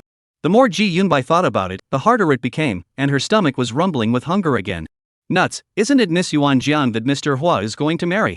Chen Jiaojiu instantly changes her face, sweeps Ji Yunbai up and down in disgust, and poo-poos at her. If it wasn't for the fact that you stink to high heaven, I'd be reminding you to go to work to collect food? Your body is stinky and dirty, and your stomach growls louder than thunder, making it so noisy that I can't even sleep at night. Chen Jiaojiu spits and scolds repeatedly. You're starving to death and still pretending to be dead here. Do you really think you're Miss Yuan Jiang and have such a good life, being spoiled and loved by Mr. Hua? In just a few days, everyone in the castle manor knows that Huawei is so hateful to Yuan Jiang that he can't wait to hold her in his mouth for fear of melting and in his hands for fear of dropping. Huawei himself can eat anything, but his meals for Yuan Jiang are so fine that they are to the extreme, and even the green onions have to be used in the freshest way possible. Everyone is envious to death, but no one dares to touch Huawei's mole. Huaguan, this person is temperamental, brutal and bloodthirsty. At first there are beautiful women trying to seduce Huaguan, but all were Huaguan kicked out of the castle manor. Driven out of the castle manor, which means the loss of the last shelter, facing only death. The person Huawei likes is me. If it wasn't for me, where would Yuan Jiang have anything to do with it? Huawei's true savior is her. Yuan Jiang is just a liar who stole her credit. Ji Yunbai grits her teeth, raises her eyes and glares fiercely at Chen Jiaojiu, condescendingly wipes away her tears and stubbornly says, Chen Jiaojiu, I won't give in. She won't go to Huawei even if she dies. Huaguan is a pervert. Crazy. Neurotic. Chen Jiaojiu glanced at Ji Yunbai with the eyes of a retard and let out a sneer. I think you're loaded within your head, with your big pie face and rat's eyes. It's only because you've been subdued that Mr. Hua can even look at you. You love to go or not? The words fell. Chen Jiaojiu no longer paid attention to Ji Yunbai, pulling his legs and ran to register for work. Just a simple layout of the wedding site. You can get a caddy of pork and a box of self-heating rice. Being Chen Jiaojiu so cold-eyed mocking a meal, Ji Yunbai was first stunned, followed by anger. She grabbed her hair and yelled, What do you know of? I am not willing to be controlled anymore. You are all shallow and selfish people. Don't understand me at all. The more Ji Yunbai thought about it, the more angry she became, not understanding how she could have lived such a wretched life in this life. At the same time, she ruthlessly spat at Yuan Jiang in the bottom of her heart. It's not just snatching away what belongs to her. What does a burglar have to be proud of? By the time Huawei realizes that the person who saved him in the first place was her, not Yuan Jiang. No, how can she think like that? She doesn't want to get involved with Huawei. Ji Yunbai bites the tip of her tongue hard, her chaotic brain finally straightens out a trace of sanity. Suddenly, she sniffs, and the aroma of food wafts through the air. It was bread. Ji Yunbai's eyes lit up and she sat up violently, because she got up too violently and didn't slow down for a moment. Her legs went limp and she fell heavily on the bed. But Ji Yunbai no longer cared about the pain, rolled and crawled to stand up, followed the scent and finally came to the locker in front of the people who stayed in the room have their own locker, respectively have a key and lock, to ensure that things will not be stolen. Ji Yunbai's whole body was stuck on the locker. From the gap smelled the tantalizing aroma. She inhaled violently and kept swallowing her saliva. So hungry. It's disgusting that these people have food and don't take it out to help those in need. We all live together and they know she hasn't had anything to eat in days, yet no one wants to help her either. Ji Yunbai let out a cold snort and stared blankly at the lock, hesitating and tangling for a few seconds before making up her mind. Since they were unkind, don't blame her for being unrighteous. Food could be found again, but her starving to death was a human life. I'm sure the owner of the food wouldn't blame her if he knew the truth. Ji Yunbai's dry and cracked lips hooked. Lifting her steps to leave the low-cost housing, she found a hard stone and smashed the lock between her hands. The aroma of the bread was even more intense, and she hungrily swallowed her saliva. Rummaging haphazardly, she finally turned up 5 loaves of bread under a pile of tattered clothes. Without the slightest hesitation, Ji Yunbai tore open the package and stuffed it into her mouth. In just 3 minutes, 5 pieces of bread went down. Her hungry stomach was finally filled. Ji Yunbai's face showed a happy smile. After cleaning up the crime scene, she yawned lazily and squinted her eyes to sleep. In the evening, everyone returned one after another, and the owner of the bread cried uncontrollably when he realized that his locker had been pried open and the food he had traded his life for had been stolen. Ji Yunbai hunkered down on her bed and covered her ears in annoyance, frowning in disgust. Wasn't it just 5 pieces of bread? What's the point of dying? A big man crying? You're no good. Chen Jiaojiao looked at the owner of the bread bawling, and her skeptical gaze fell on Ji Yunbai. Hey, you didn't steal it, did you? Ji Yunbai snapped her eyes open, sitting up in shock and glaring at her with a dark and sullen face. Don't spit blood, how could I possibly do this kind of stealing? Chen Jiaojiao's gaze is scrutinizing. Ji Yunbai nervously clenches her fingers, but on her face she fiercely confronts Chen Jiaojiao and raises her lips in provocation. It can't be you, Chen Jiaojiao? I have hands and feet, I won't do this kind of unethical thing. Chen Jiaojiao sneered back. Ji Yunbai disdainfully lay back on the bed and covered her ears and said, I don't care about you, you're crazy. You. Chen Jiaojiao was furious and glared at her in annoyance, and didn't pay attention to this matter anymore. In the post-apocalyptic world, everyone was self-conscious, who had the effort to stand up for others. Ji Yunbai closed her eyes and pretended to sleep. Her breathing became gentle, listening carefully to the noisy voices over there, and after seeing that no one suspected her, she was finally relieved. With the first time, there will be countless times. Ji Yunbai specifically picked the time when everyone went to set up the wedding to pick the lock and take away the food. She was scared at first that she would be discovered. After stealing a few times and realizing that no one would make a big deal out of it, she became more at ease. Anyway, the fact that these people can store the food proves that they have already eaten enough, so what's wrong with giving the extra food to her to eat? It's a good deed. Saving a life is better than building a 7th-floor pagoda. 3 days later, Ji Yunbai once again stole 2 bags of instant noodles and a bottle of water without any burden. This time, the owner of the food found out and broke down and committed suicide. Chapter 46 The End Times Big Brother Disliked by the Waste Green Tea Canary 9. I don't know who is so lacking in virtue. How dare they even steal Yin Shui Feng's food? Yeah, Yin Shui Feng is a deaf and mute person with no psychic abilities, and it took her half a month of pulling grass to save up this amount of grain, wanting to give it to her son after finding him. Who knows? This thief is really You guys are not know that Yin Shui Feng headbutt to death in the doorway, skull crushed, brains burst all out. Ji Yunbai hid under the covers in fear. The entire low-cost housing was talking about this matter. Even if she covered her head with the covers she could hear their clear discussion. Ji Yunbai, both aggrieved and terrified, pursed her lips, her eyes flooded with tears. How did she know that the owner of the food was deaf and dumb? She would have taken the other guy's food if she knew. It's not like she did it on purpose. Ji Yunbai sniffled, thinking of Yin Shui Feng's skull cracking and bursting open her brain. She was shocked and broke out in a cold sweat. She bit her lip and comforted herself silently in the bottom of her heart. Why don't we give food to the needy? She's an able-bodied person, and surely living is more rewarding than living as a deaf mute. Besides, maybe Yin Shui Feng had wanted to die a long time ago. That's why she used this incident to gather the courage to commit suicide. In that case, she helped Yin Shui Feng. It was she who put Yin Shui Feng out of her misery. Yin Shui Feng was able to reincarnate. Maybe after reincarnation she was an able-bodied person? Thinking this way, Ji Yunbai's lips rose slightly, raising her hand to wipe away the tears at the end of her eyes and let out a long breath of turbid air. Abruptly, the quilt was violently lifted. Blinding light shone into Ji Yunbai's eyes. She subconsciously closed her eyes. Immediately following, she heard Chen Jiajiao's cold voice questioning, Ji Yunbai, you stole Yin Shui Feng's food, didn't you?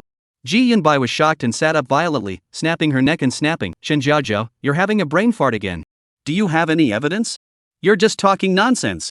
Chen Jiajiao sneered, her sorrowful gaze falling on Ji Yunbai. It's been 6 days, you haven't gone out to look for supplies, nor have you gone to help set up the wedding site, so why, you're never hungry, and you can stay in bed and fall asleep all the time? The moment these words came out, the coaxing Lian housing instantly quieted down. Everyone frowned and looked over unhappily, scrutinizing gazes falling on Ji Yunbai. Ji Yunbai's sweaty hair stood up, clutched the quilt tightly, a trace of panic crossed her eyes. She bit her tongue and pretended to be calm. How come I haven't gone out to do work? Hee. Chen Jiajiao coldly looked at Ji Yunbai. In the entire low-cost housing, we have more than 1,000 people living on this floor. Who has seen you work? As soon as the words fell, the crowd fought back, and after a few minutes, they all uniformly began to say that they had never seen Ji Yunbai go out. A trace of coolness leapt up Ji Yunbai's spine, and she scrunched her neck, her eyes rolling wildly as she drew up her pitch. Do you guys have any proof? I'm just a bit more withdrawn, preferring to come and move around alone. Acting alone? Chen Jiejiao's eyes narrowed slightly as she took a few steps forward and said in a sinister voice, "Then what are the food crumbs next to your mouth?" What? She obviously wiped it clean. She even rinses her mouth after every meal. Ji Yunbai raised her hand to wipe her mouth in a panic, and suddenly, she heard Chen Jiajiao's sneering laughter. Her movements froze, and cold sweat broke out on her forehead before she reacted that Chen Jiajiao was swindling her. "It's really you." Chen Jiajiao took a deep breath, her eyes filled with anger, and she scolded sternly, "Ji Yunbai, are you stepping on a horse? Everyone uses their lives to trade for food in order to stay alive, and you? You rely entirely on stealing. Do you know what you stole? Take not only food, but the hope that everyone will live. The post-apocalyptic world is like a black hole with no boundaries. All people don't know how long they can live, when the end of the post-apocalyptic world will end, and every day they are in fear that they will be bitten to death by zombies in the next second. Most of the people who have survived until now are those who are fighting for their lives and trying to survive." Chen Jiajiao remembered the headlong Yin Chui Feng and looked at Ji Yunbai's rounded face, raising her palm and slapping her hard on the face. "Ji Yunbai. You." Splat slapped underground. Ji Yunbai was confused. She covered her red and swollen half face and stared at Chen Jiajiao incredulously. You dare to hit me?" The last line of defense in Ji Yunbai's heart collapsed at this moment. In her last life, she was protected by Huguan. She didn't suffer a bit in the last days, but now that she is reborn, she is not only starving and thirsty, but now, she is even being beaten. Ji Yunbai broke defense screaming, dark face grim and twisted, angry straight fire, fiercely got up and pressed Chen Jiajiao on the ground violently beat. "You dare to hit me? I'm going to kill you. I'm going to ask Hugu to kill you. Bah. Just because of you, Toad, I'm going to drag you out of the castle. Let the zombies bite you to death, you heartless." Chen Jiajiao also did not flinch at all, grabbing Ji Yunbai's hair and snapping a few slaps on it. In a flash, the cheap housing was a mess. It took 2 hours for the cheap housing to regain its tranquility, and Chen Jiajiao cried under the quilt, discussing with the people next to her to report this matter to Huguan tomorrow, and inevitably to drive Ji Yunbai out of the house. Ji Yunbai lies on her side, her body is sore, her face is even more bruised and swollen, she caresses her cheeks, and she retches in pain, shedding tears of despair. It seemed that she would end up repeating the fate of her last life. She had already decided that she would go to Huawei tomorrow and tell him the truth. After Huawei knows the truth, he will definitely love and pamper her like he did in his last life. She would never have to live like this again. A hint of disdain flashed under Ji Yunbai's eyes. Chen Jiajiao still wanted to drive her out of the castle? She was Hua Gui's true daughter. She would ask Huawei to kill Jiajiao Chen tomorrow. Throw her bones to the ground.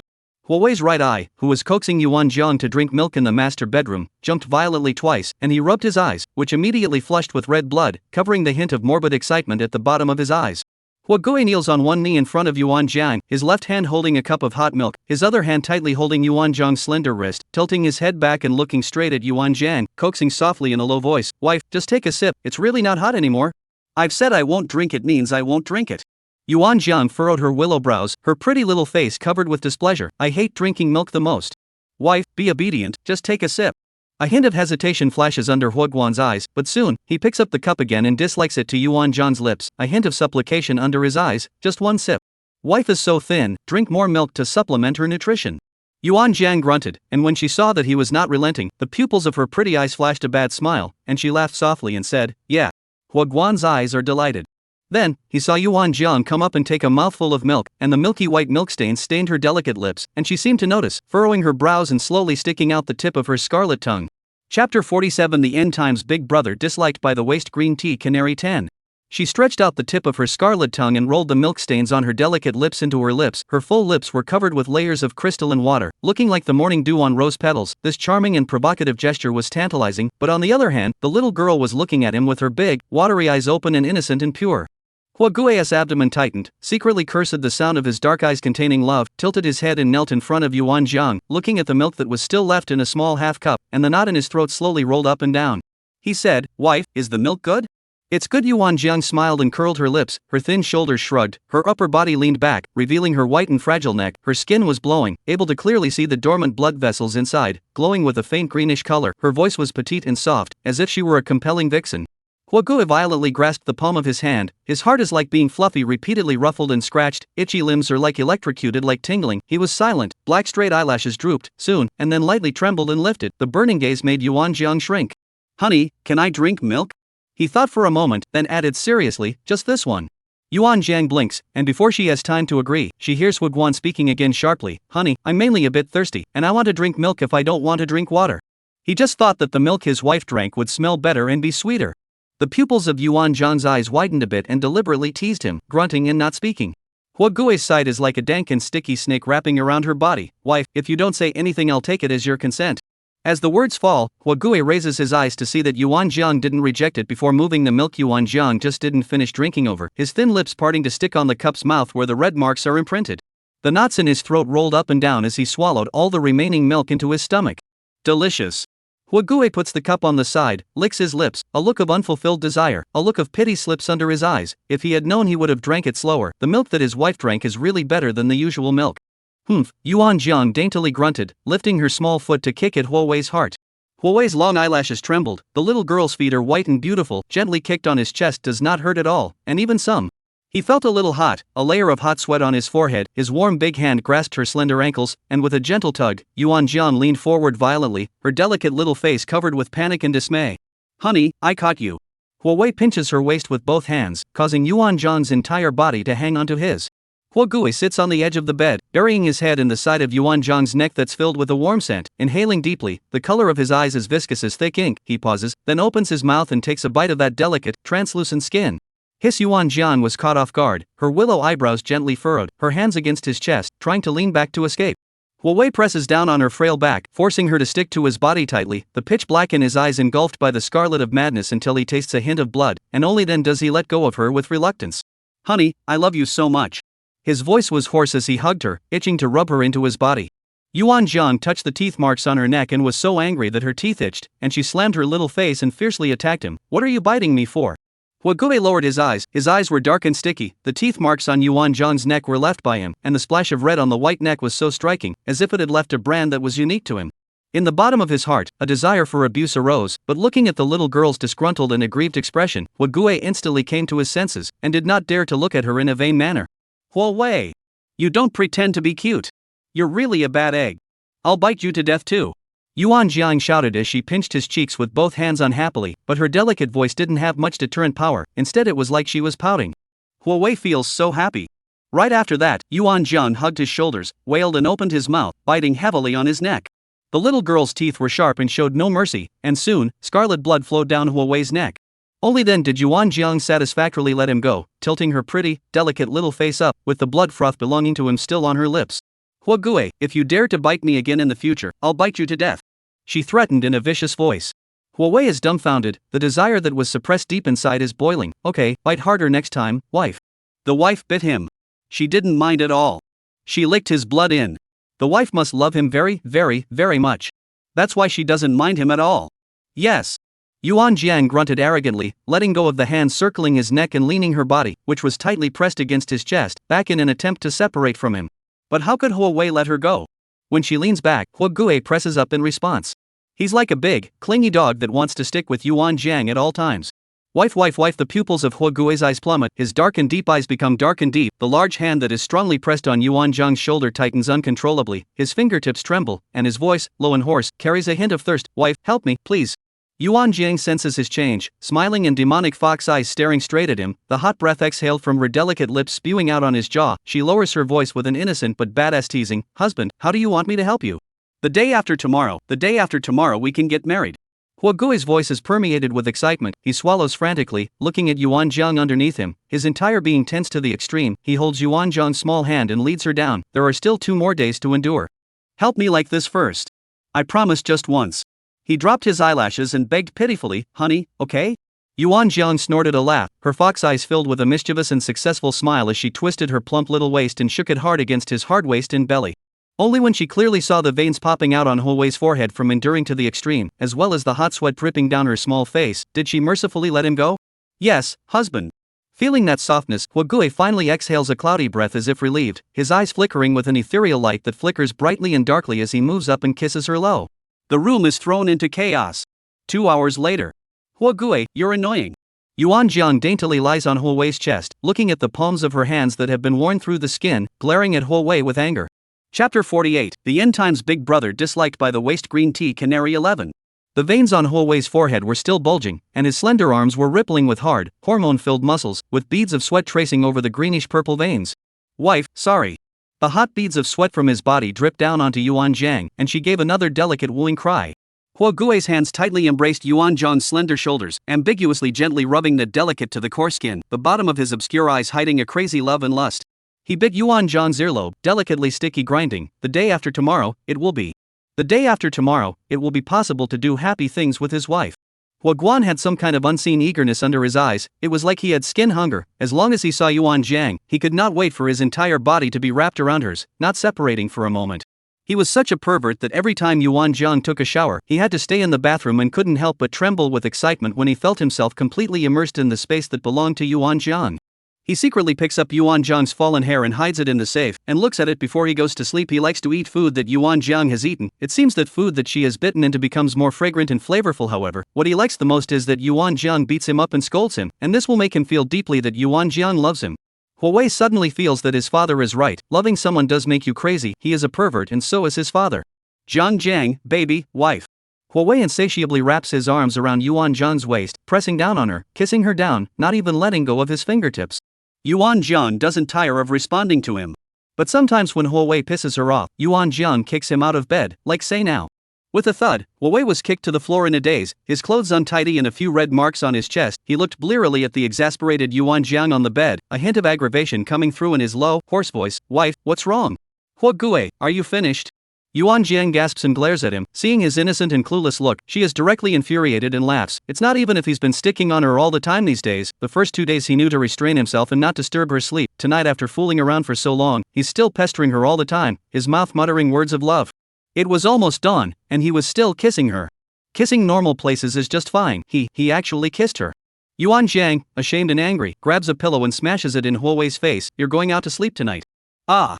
The white pillow whistles on Huawei's face. The moment the pillow falls to the ground, what is revealed is Huawei's handsome and delicate face. Obviously the features are hard and close to ferocious looks. On the contrary, his expression looks dumbfounded. After hesitating for a few seconds, he reacts to the situation, and stands up on his hands and knees and wants to get up again to stick it to Yuan Zhang. Baby, wife, I'm sorry. I'm not going to quarrel with you anymore. I'll obediently lie beside you. Promise not to move. He put up 3 fingers and swore.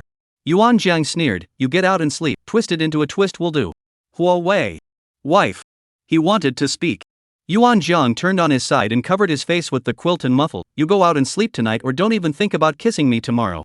This dog man is really too much of an inch. If he doesn't give him a lesson, he doesn't know how he will bully her in the future. Yuan Zhang hides under the covers and covers her face in shame. Hua is a shameless man, actually kissing her there.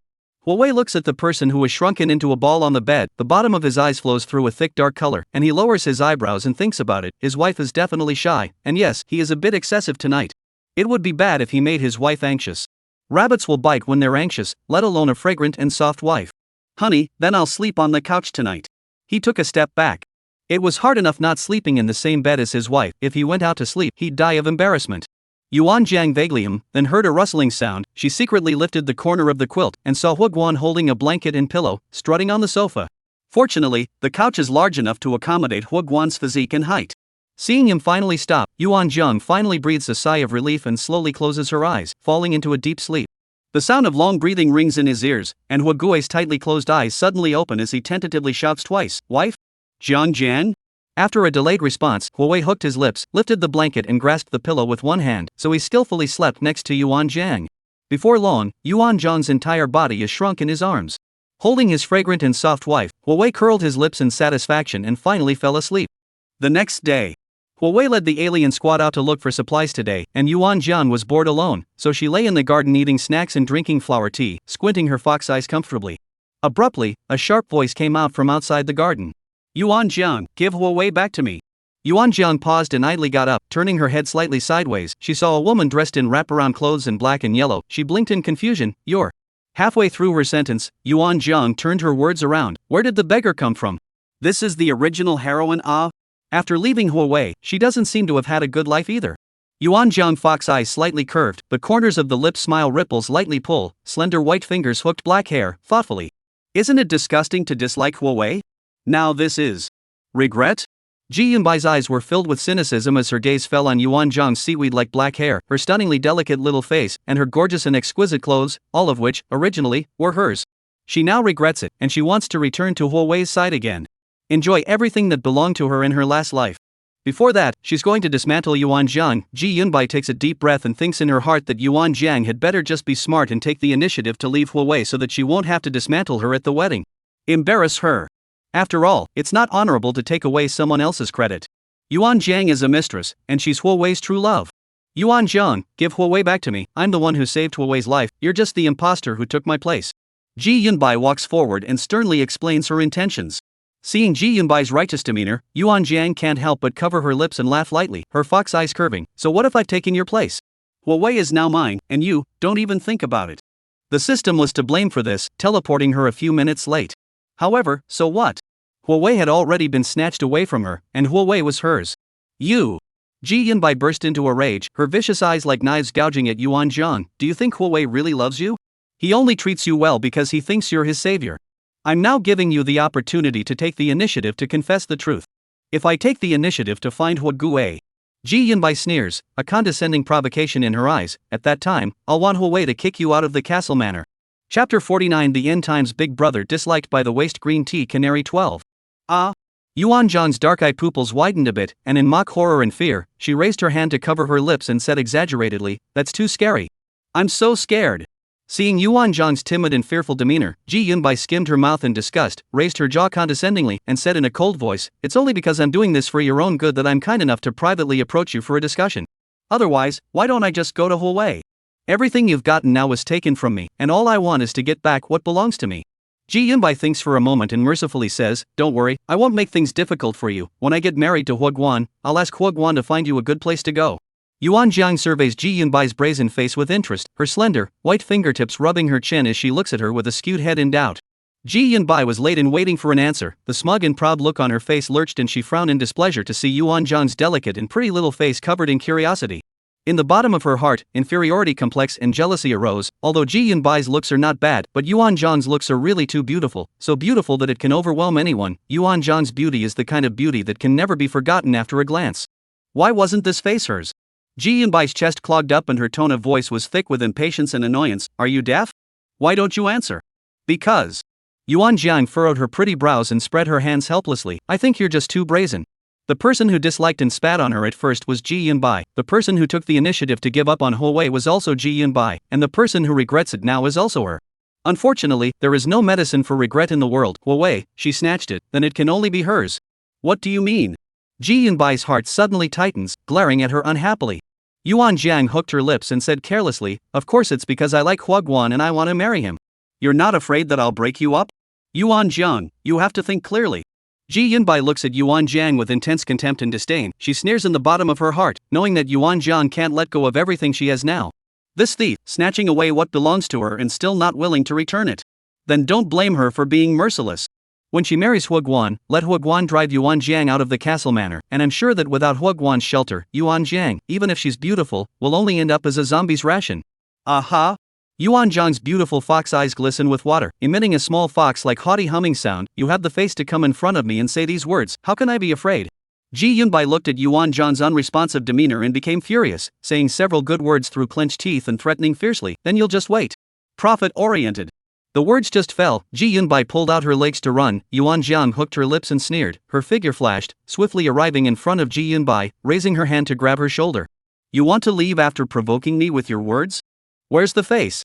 As soon as Yuan Jiang's words fell, there was a loud pop sound, and Ji Yunbai's face received a hard slap from Yuan Jiang. Ji Yunbai was confused.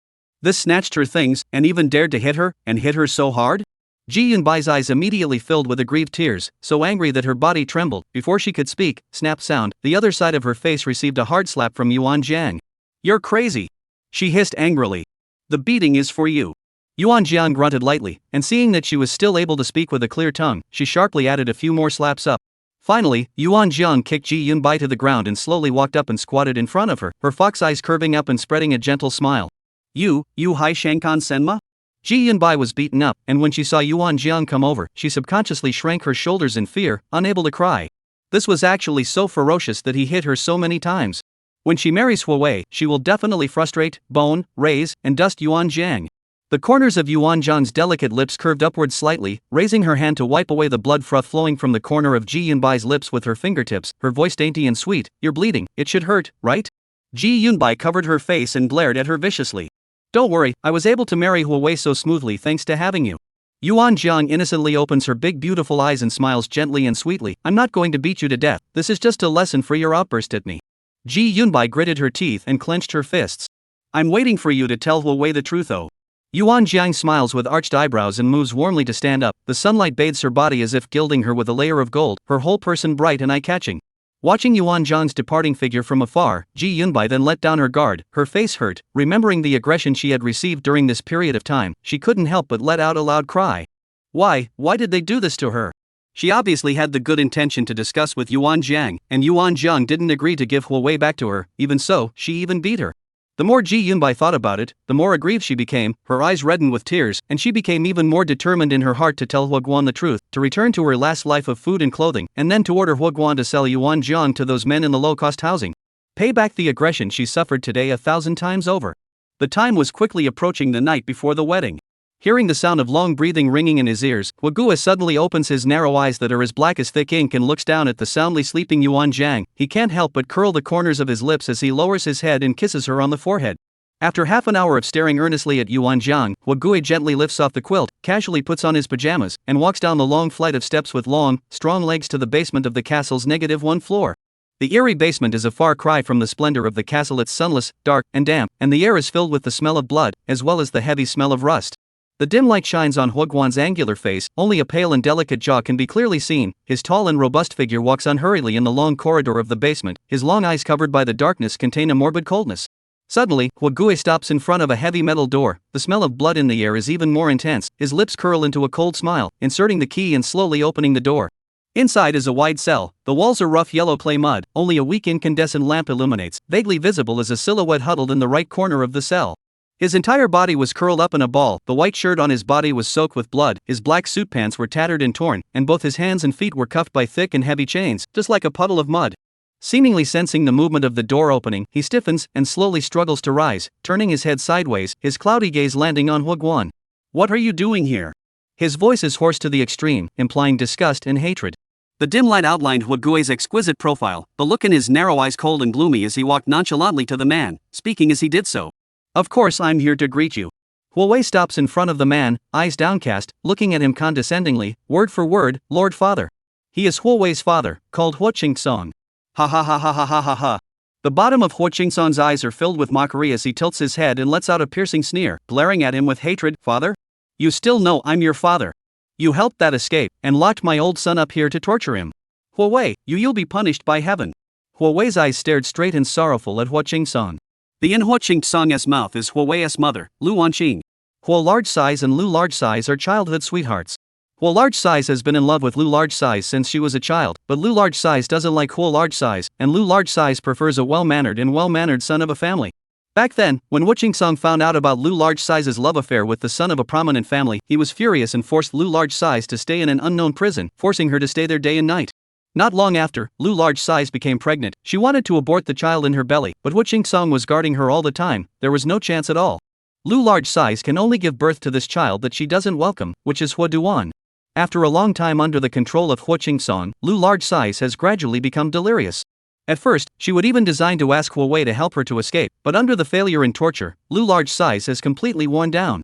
Large Size Lu Wan does not love Huawei, and seems to love. She cannot afford to let Huawei hurt, but is not willing to let Huawei call her mother. Not long after, Large Size Lu Wan is pregnant again. This time she chose to commit suicide. Before she died, she pretended to be relaxed and hugged Huaguan and told him that she couldn't help it. She owed Huaguan. She hugged Huaguan and coaxed him to sleep, and Huaguan thought that Lu Large Size finally admitted that he was her child. But in the middle of the night, Huawei wakes up and realizes that he is lying in Lu Large Size's blood. Lu Large Size cut his aorta and stabbed through his stomach, a bed of blood. Huawei can never forget that day. The image of his mother died in front of him. The culprit of all this is his biological father, Huo Qingsong. Didn't you enjoy forcing your mother? Why didn't you think about how painful it was for mother when you locked her up in a prison cell? Huawei stares coldly at Huo Qingsong as if he's looking at a mess of rotten meat. Chapter 50, The End Times Big Brother Disliked by the Waste Green Tea Canary 13. Shut up. What do you know? Huo Qingsong glares viciously at Huawei, the violence and hatred in his eyes grows, the arc of cruel dislike at the corner of his mouth widens to the extreme, struggling to stand up and hissing frantically towards him. I didn't do it because of Lu Wan Large Size's restlessness? I love her so much, but she fell in love with someone else. She is mine. How I treat her is not your turn to lecture. If it wasn't for me, you wouldn't even exist in this world. You useless thing, old me tried to get Luan large size to give birth to you, but you couldn't keep her and caused her to commit suicide. Huaqing-san pushes all the blame on Huawei, speaking in a manner that's as natural as it gets. In his perception, he has not done a single thing wrong in this matter. Lu large size is the woman he identified, even if he did not declare his identity and did not have a large size with Lu large size. But Lu large size cannot be with someone else even if he forced Lu large size to give birth to Huo large size. Lu large size should have loved Huo large size, and should have lived a life with him. Huo large size, which is his seed, has his blood flowing in its body, and Huo large size should have helped him to keep Lu large size in the family. Huawei should help him to keep Lu large size with him by all means. Huawei's thin lips pursed into a straight line, his narrow, dark eyes reflecting Huaqing-san's crazy, paranoid look, and his cold, dark laughter traveling from the depths of his throat. You really don't know how to die. He clasped Huaqing-san's shoulders with a trembling hand, fierce and icy, but with a hidden hint of vulnerability and pity. Then stay here until you die. Huaqing-san's muddy pupils plummeted, meeting Huagui's cold and gloomy black eyes. A trace of mysterious fear actually haunted his heart, and he suddenly winced. Ergo, his dirty and rough face was hideously twisted, angrily struggling, and hissing. What danger? You dare! I'm your father. You can't do this to me. You'll be punished by heaven. You'll die a horrible death. The clanking of chains rings eerily in the empty basement, and even though Huaqing-san struggles desperately, it's futile. Huawei stood with his spine straight, his lean and slender leg lifted up and kicked Huaqing-san's knee, only to hear a click, and Huaqing-san's angry insults stopped, along with his moans of pain. Huaqing-san's knee joint was broken by Huawei's kick. Huaqing-san painfully and despairingly holds his powerless dangling leg, wailing in despair, a layer of extremely shallow tears covering his cloudy eyes. His body trembles in pain, his cursing voice is a few points weaker. Sure enough, it's the feral seed born by Luan large-sized. Even to your own father, you'll be punished by retribution. This is not something you should worry about. Looking at Huaqing-san's agonized and desperate appearance, Huawei was unmoved and said indifferently, you should still think about how to continue to live on next. Huawei is not at all worried that Huaqing-san will kill himself. People like this who abandon others' lives for grass are most afraid of death. Not wanting to see Huaqing-san again, he turns around and walks his slender legs out without haste, saying as he does so, Father, I'll tell you a piece of good news. I'm getting married. My wife loves me very much. I love her too. What? Huaqing-san's wailing voice grinds to a halt, staring up incredulously, staring stupidly at Huawei. How could someone as savage and brutal as Huawei love him? Even large-sized Luan and him don't love Huawei. How can anyone stand a lunatic like Huawei? Huaqing-san shook his head while murmuring impossible. Huawei is his seed. Huawei is just like him, controlling and possessive to the realm of horror. He can't get Luan large-sized's love in his exhaustive life. How can Huawei find a lover? It must be Huawei who is lying. It must be. Duan, don't fool yourself. It's impossible for anyone to love you. Even large-sized Luan is disgusted by you. How can an outsider love a cold-hearted beast like you? Huawei looks back at him coldly, no ripples in his eyes, but Huaqing-san is partial to sensing the overwhelming eerie fear that wraps him up, choking his throat and preventing him from breathing. He hears Huagui's cold, husky voice ring out. Huaqing-san, I'm not like you. I won't force my beloved. I respect her, love her, and am willing to give her everything I have. She's in love with me like this, no doubt about it. Thinking of his wife's favorite way to be pampered in his arms, Huaguan's icy gaze gradually melts and becomes gentle. You, on the other hand, will never be able to get anyone else's love, whether it's mother or me. As the words fall, Huawei faintly sweeps over Huaqing-san, whose face is covered with crumbling despair, and with a snap, locks the iron door firmly. Huaqing-san, never want to escape from here. What awaits him is the same fate as Lu large-sized. Back in the bedroom, Huawei gently burrowed into the fragrant and soft comforter. Yuan Jiang sleepily grunted, and without opening her eyes, she nimbly burrowed into his arms. Confused, she asks, Hubby, where have you been? Went to see a dying dog. Huagui tenderly kisses her forehead, his voice low and muffled, sleep, wife. Yuan Jiang didn't pursue the matter and continued to sleep. Huawei wraps his arms into Yuan Jiang's waist, the corners of his thin lips ticking happily as he comfortably squints his eyes, his heart a little misty with thought. Wake up with a sleep, you're going to get married to your wife. Finally you can. Chapter 51 The End Times Big Brother disliked by the waste green tea canary 14. Finally, I can, do bad things with my wife. Huawei framed Yuan Jiang's arm more forcefully, embraced tightly, forcing her whole person completely fit his body. Feeling that piece of soft fragrance, Huawei's head nestled in her neck, infatuated with a deep breath, so excited that the skin threw the thin red. The coarse fingertips rubbing Yuan Jiang's thighs one by one. Huagui's eyes are an obscure color, his sexy throat knot slowly rolling up and down. The wedding went so well that even today's weather was extraordinarily sunny, illuminating the pink jewels that adorned the castle estate in streams of color. The road paved with a layer of white velvet red carpet, 100 meters long red carpet, but also artificially inlaid with blue yume, a symbol of love until death. The whole castle manor were beautifully decorated. The most striking, when the eating table, just the banquet was set up 5,000 tables, all the survivors living in the castle manor can participate in the wedding, a table of 18 dishes, sitting 12 people, although not yet on the food, but the survivors sitting on the position have smelled the meat aroma drifting over from the air. This is the end times. Who would have thought that I would be able to eat seating? A girl said excitedly, sniffing the air filled with the aroma of food, a happy smile spilling out of her yellow-faced little face. I'll definitely eat more later. This scene is also too shocking. I've never seen this kind of scene before the end of the world. I didn't expect to see it after the end of the world. If only I could marry Mr. Hua. Another skinny girl reveals an envious look. Yeah, if I could marry Mr. Hua, I'd be willing to lose 20 years of my life. No. I'd be willing to lose 30 years of my life. Ji Yunbai rolls her eyes, contemptuously sweeping over the table of rambling girls, thinking disdainfully, a bunch of delusional crazy women, but she's the one Huguan loves. If these short-sighted women knew that Huguan was really marrying her, they would all be jealous of her, right? Ji Yunbai covers her lips and snickers. At first, Ji Yunbai was a little dissatisfied with the shocking scene. Even if Huguan liked her more, he didn't need to be so wasteful, right? This is a 5,000 table, so how much food must be wasted for these irrelevant people to eat? However, on second thought, this is all Hugui's sincerity in asking to marry her, so Ji Yunbai agonized for 3 seconds and accepted it openly. She raised her jaw proudly and waited for the best time to go up and poke Yuan Zhang's lies. She had already figured out that Huawei must pay for his behavior of recognizing the wrong person. Unless Huguan knelt down and apologized to her, she would not forgive Huguan. At 4 o'clock sharp, Yuan Zhang enters wearing a gorgeous and noble white wedding dress. Blue and white flower petals sprinkled down on the carpet, and the dazzling gemstones sparkled brightly, intersecting with the warm yellow sunlight in the sky, refracting on Yuan Zhang's gorgeous wedding dress and shaking out bright and delicate silver light.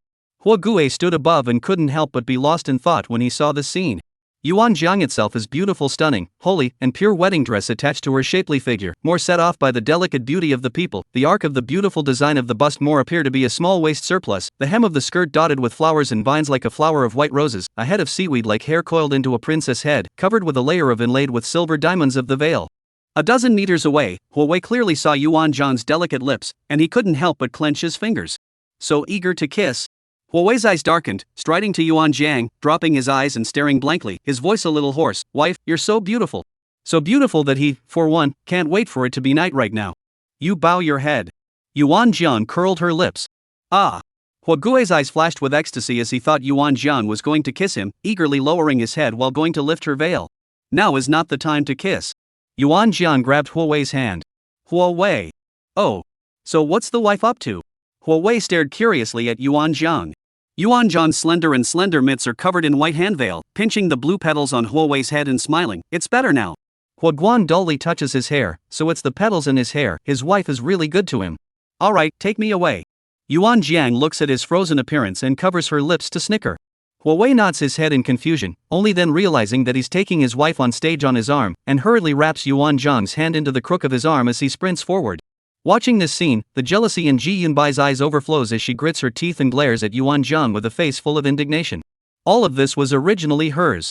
Yuan Zhang this. She must take back everything that belongs to her with her own hands.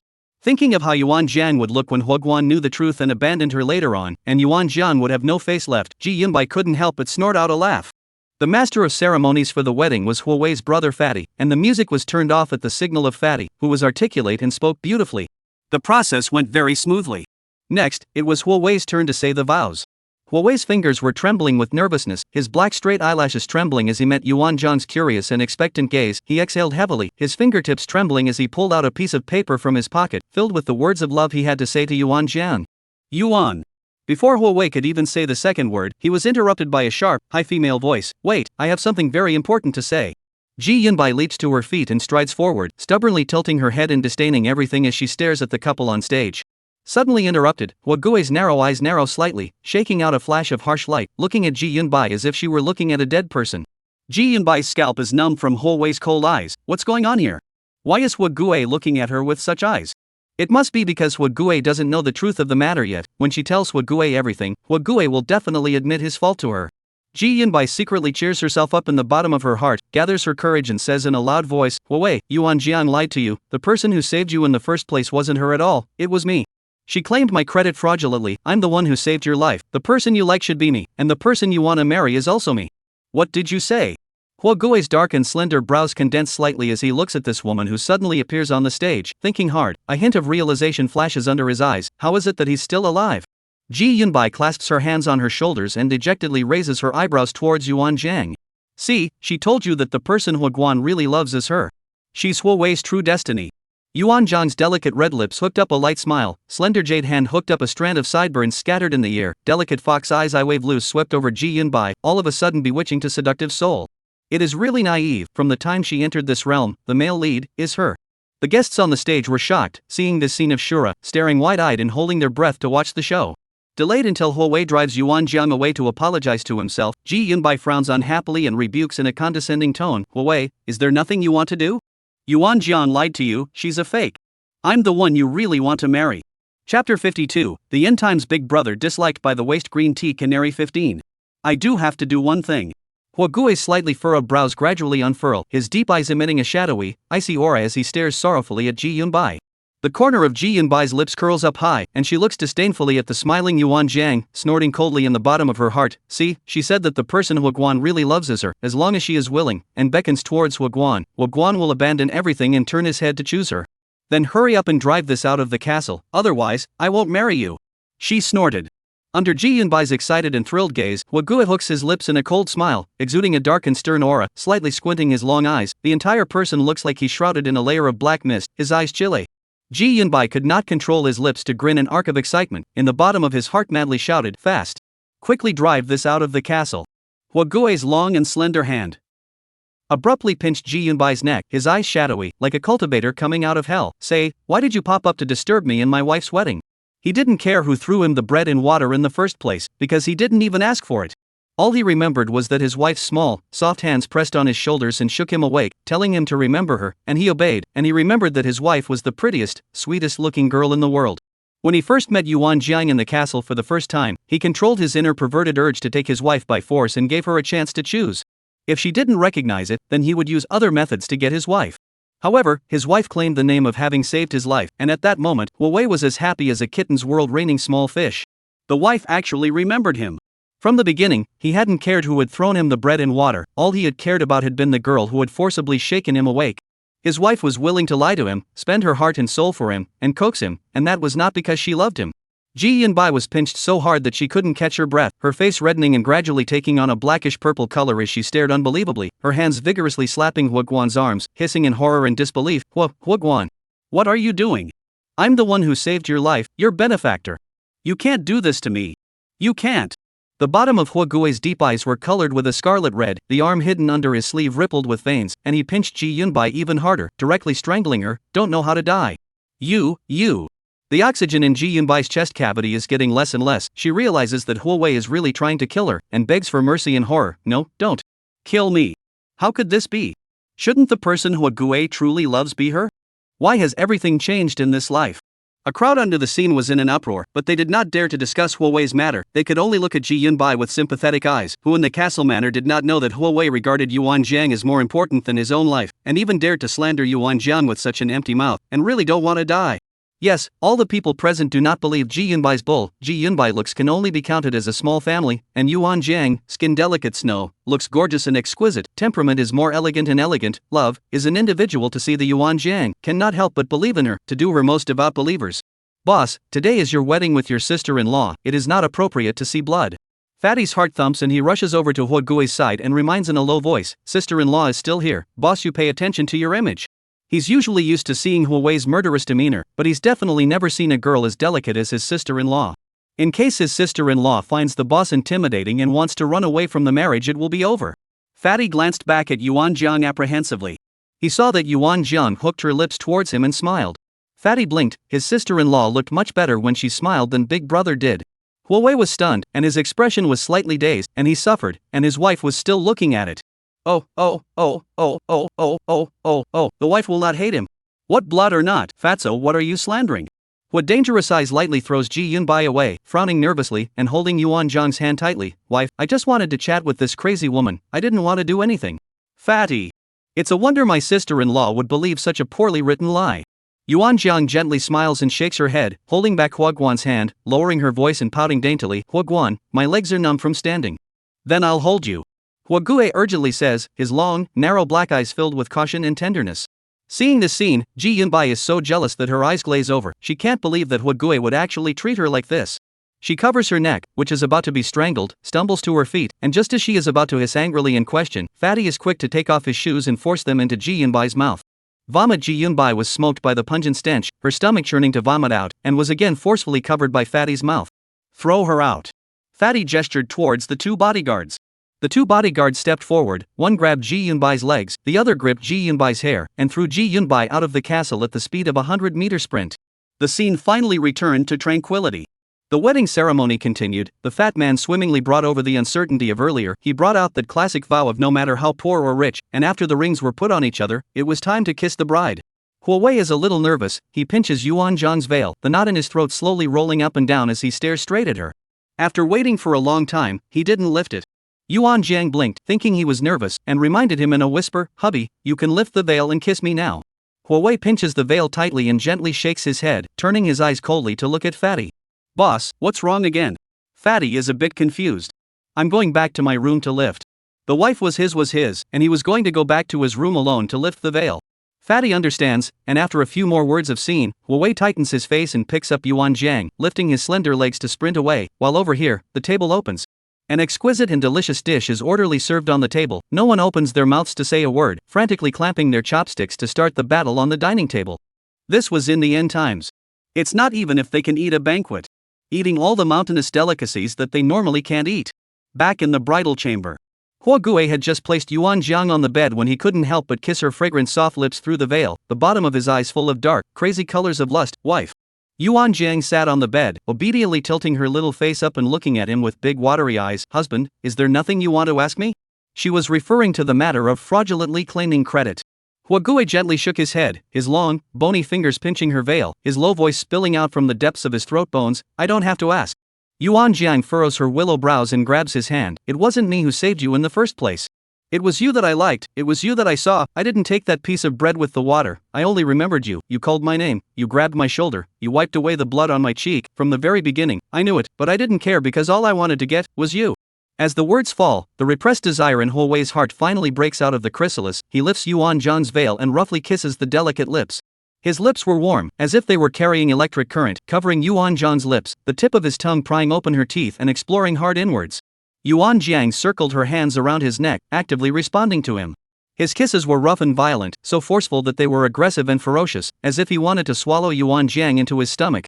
The ambiguous atmosphere in the air thickens, and Huawei is no longer satisfied with a simple kiss, his warm palms flowing over Yuan Zhang's white and thin fragrant shoulders, and then, tearing her wedding dress.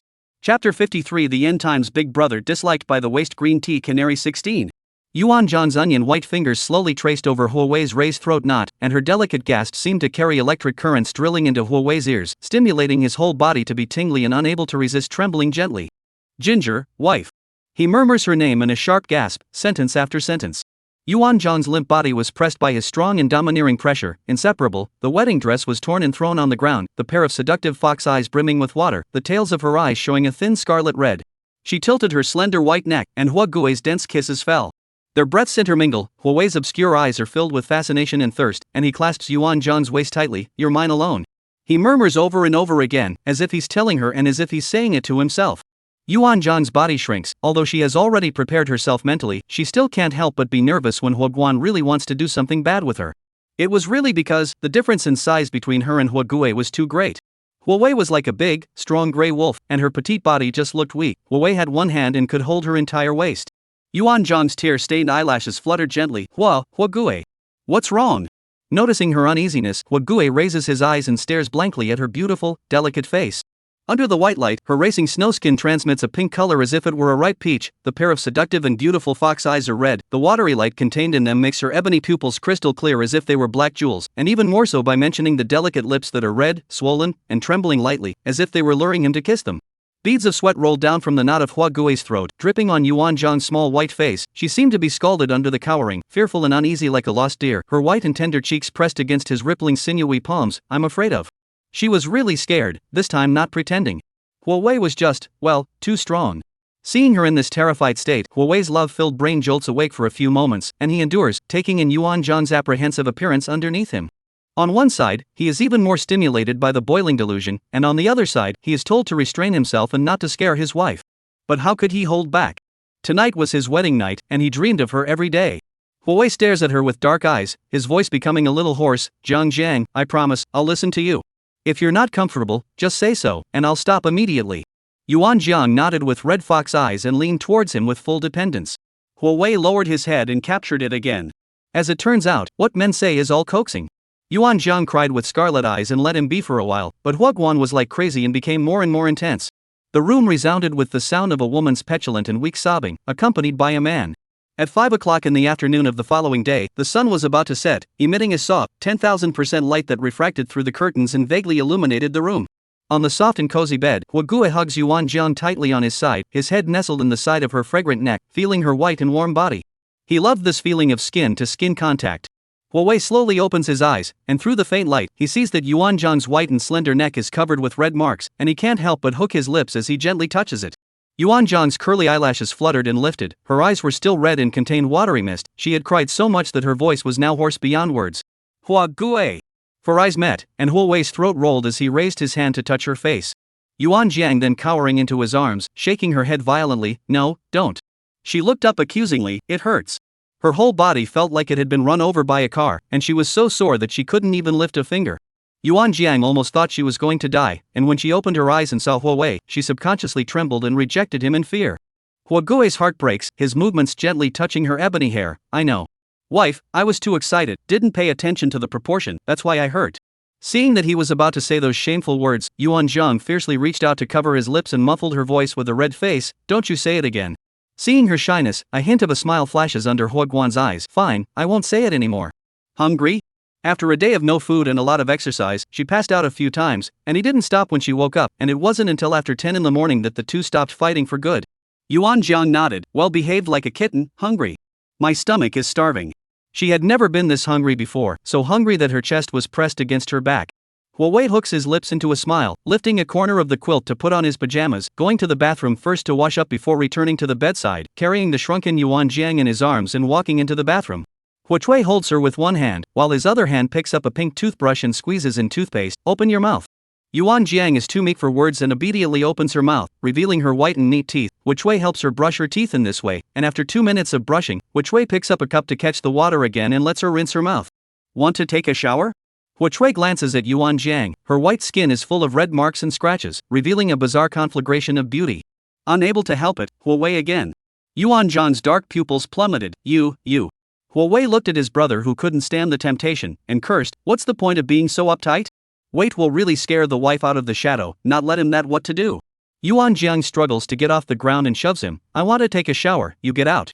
Afraid of scaring Yuan Jiang, Huaguan is rarely submissive and puts her down, rubbing her head. I'll stand guard outside the door, call me if you need me. Yuan Jiang is afraid that he will back out and nods heavily. Get out. Huawei laughs dumbly and turns on the warm water, filling the entire bathtub with hot water before dripping essential oils into it, before taking a step and looking back 3 times before leaving. With a thud, the door to the room closed. Yuan Jiang's tight heart fell back into her stomach, slowly breathing a sigh of relief. Looking at the bathtub close at hand, she bit her pink lips, endured the discomfort, and walked over to the bathtub with difficulty, one small step at a time. Hiss.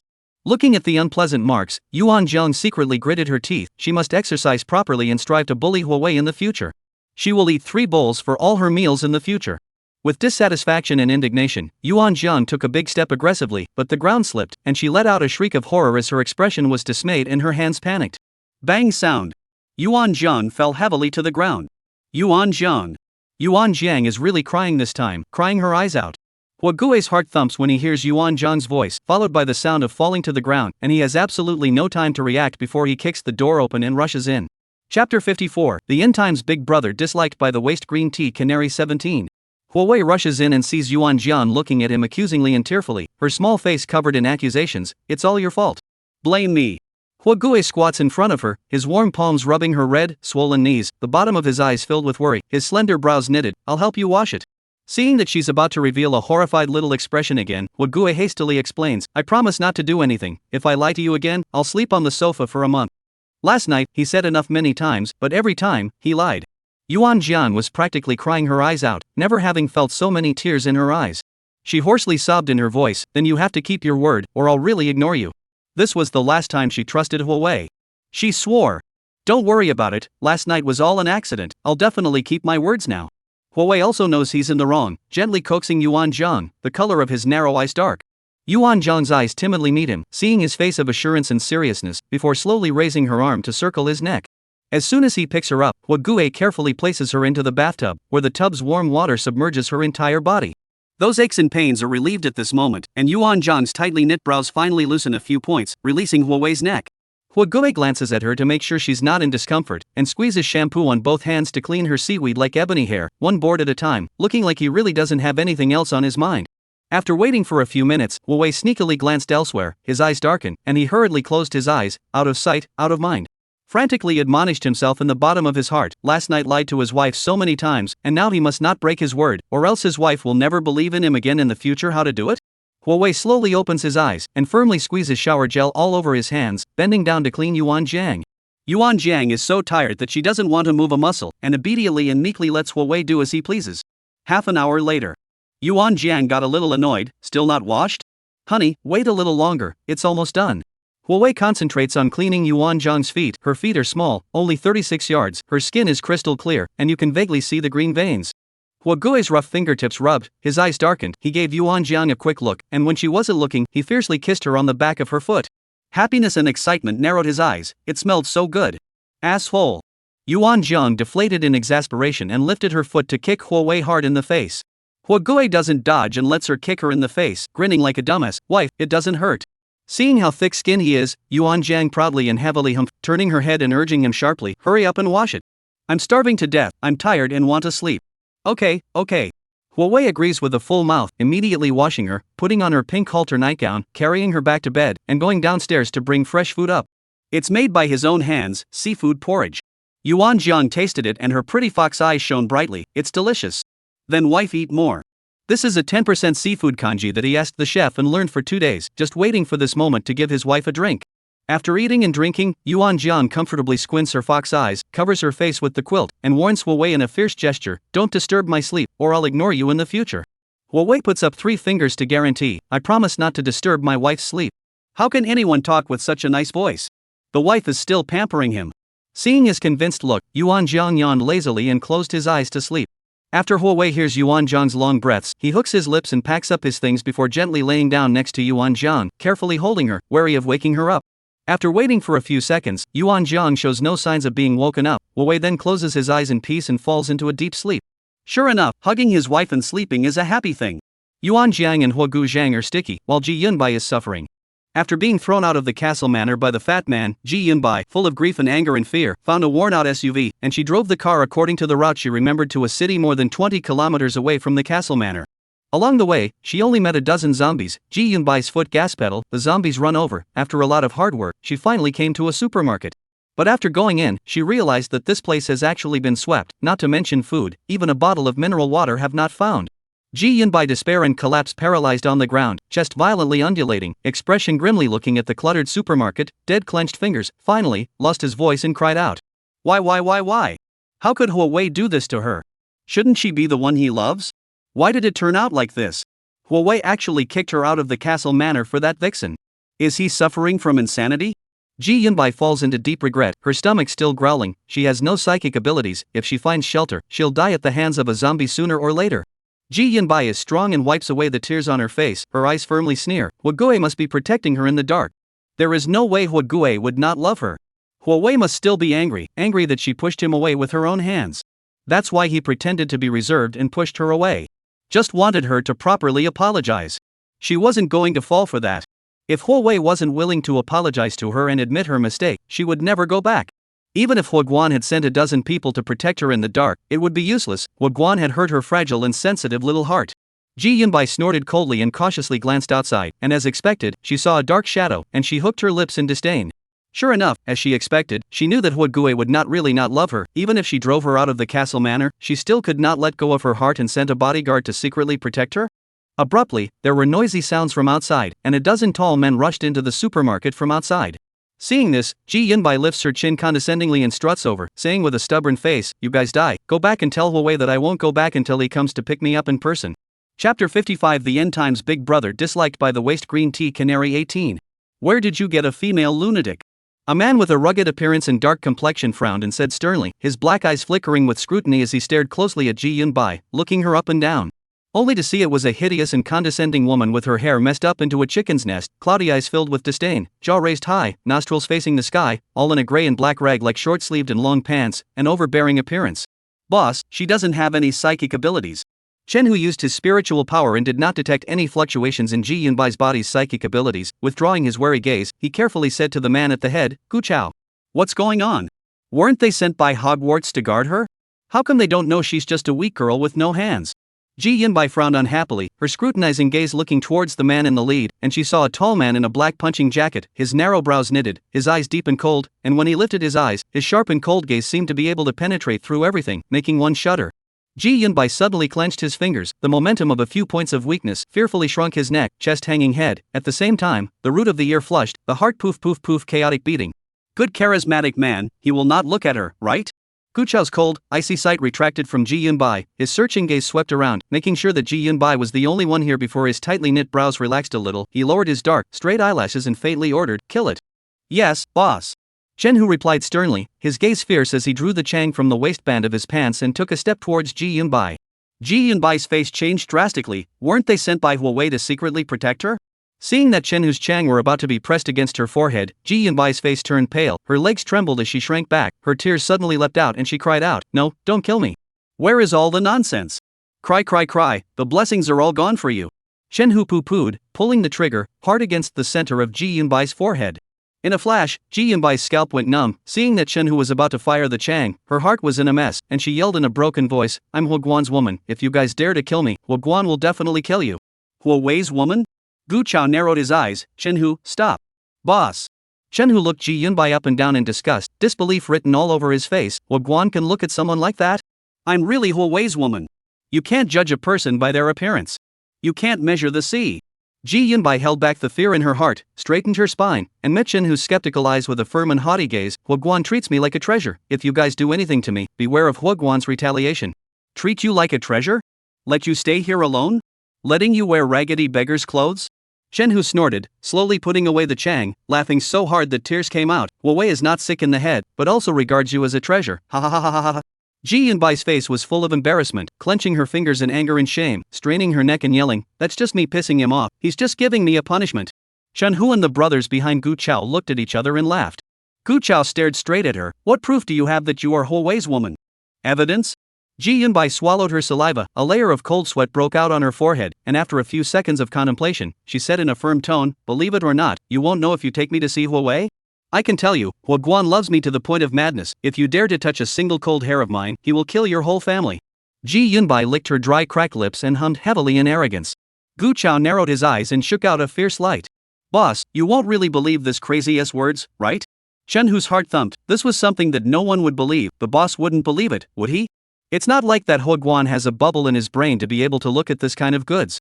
It doesn't matter too much if it's true or not, we're going to the castle manor anyway, if she really is, just enough to be used to threaten Huoguan, if not.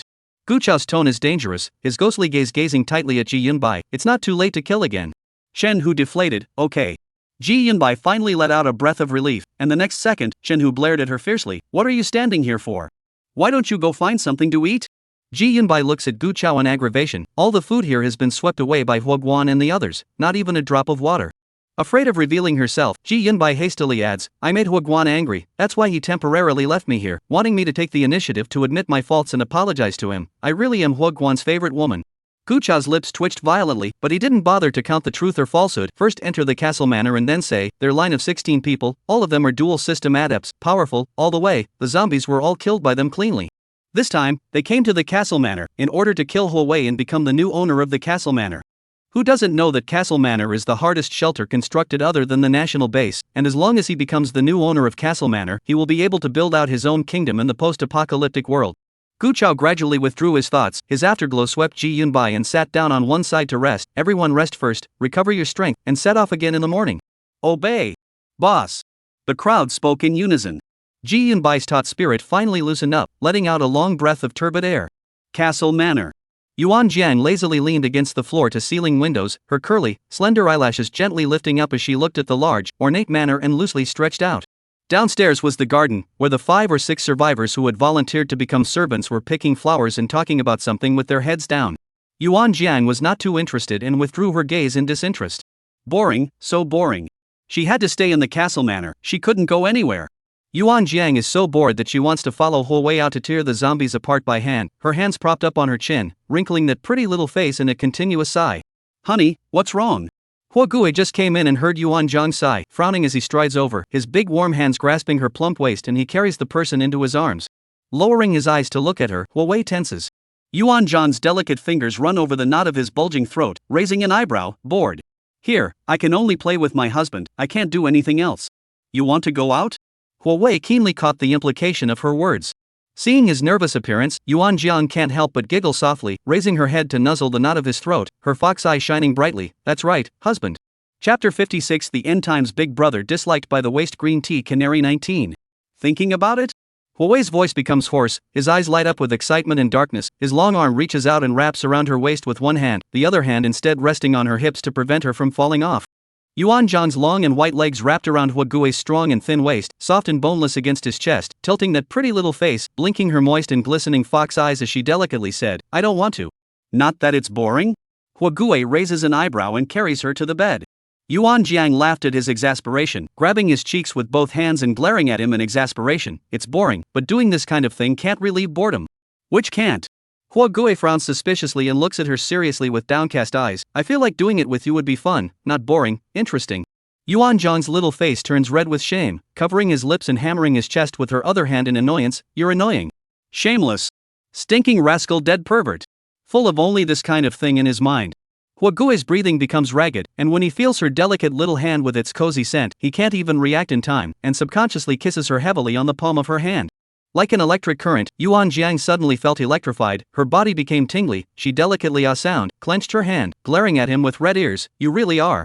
Really what? Huo Wei went over towards her, wanting to capture those tender lips. Yuan Jiang mischievously leans back, not allowing him to kiss her, and his eyes glaze over, fearing that she'll fall. He reaches out and drags her back, pressing her to bring her towards his heels. Yuan Jiang and Huo Wei's distance abruptly became close, so close that they could breathe and intertwine. Her delicate fox eyes flowed, quickly flashing a bad smile. She deliberately came closer, her warm lips seemingly gliding over his hot skin. Hubby, all day long, apart from this matter, don't you have anything else you want to do? After 2 days of marriage, Huo Wei had performed all the tricks he had learned in the movie. Although Yuan Jiang also enjoys this kind of thing, she's not as crazy as Huo Wei.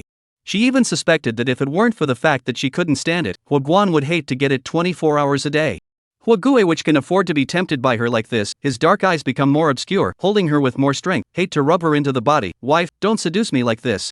Where did I seduce you? Yuan Jiang poked his chest, her face full of defiance. It's obviously you who don't have enough determination. Well, I don't have enough determination, let me kiss. Huo Gui's body gives a start at the words, the dark color in the bottom of his eyes deepens, abruptly pressing the back of her head, hanging his head in excitement and wanting to kiss her. Yuan Jiang nimbly sidles to the side, smilingly refusing, don't. Huo Wei's tongue rests against his back teeth, scat a laugh, and when she wasn't paying attention, he forcefully grabbed her shoulders and lowered his head to bite her lips.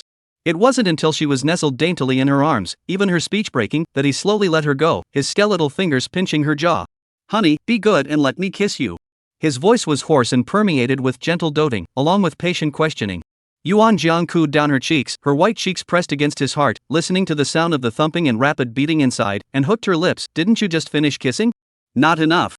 Huo Wei is a little aggravated, he feels sick, he wants to be intimate with his wife 24 hours a day, he is like a permanent engine, never feeling tired, only feeling more and more excited. Yuan Jiang rubs his head, as if she's petting a big, docile dog, her voice low and muffled as she coaxes him, then call me sister and beg me again. Huo Duan only hesitates for half a second before dropping his eyelids pitifully, his voice carrying thirst and currying favor. Sister, please cherish me. Okay? I'll listen to you, sister, you're the best. I love you, sister, I don't want to separate from you for the rest of my life, I really want to. Said here, Huo Wei face rare appeared shy expression, Dion. You.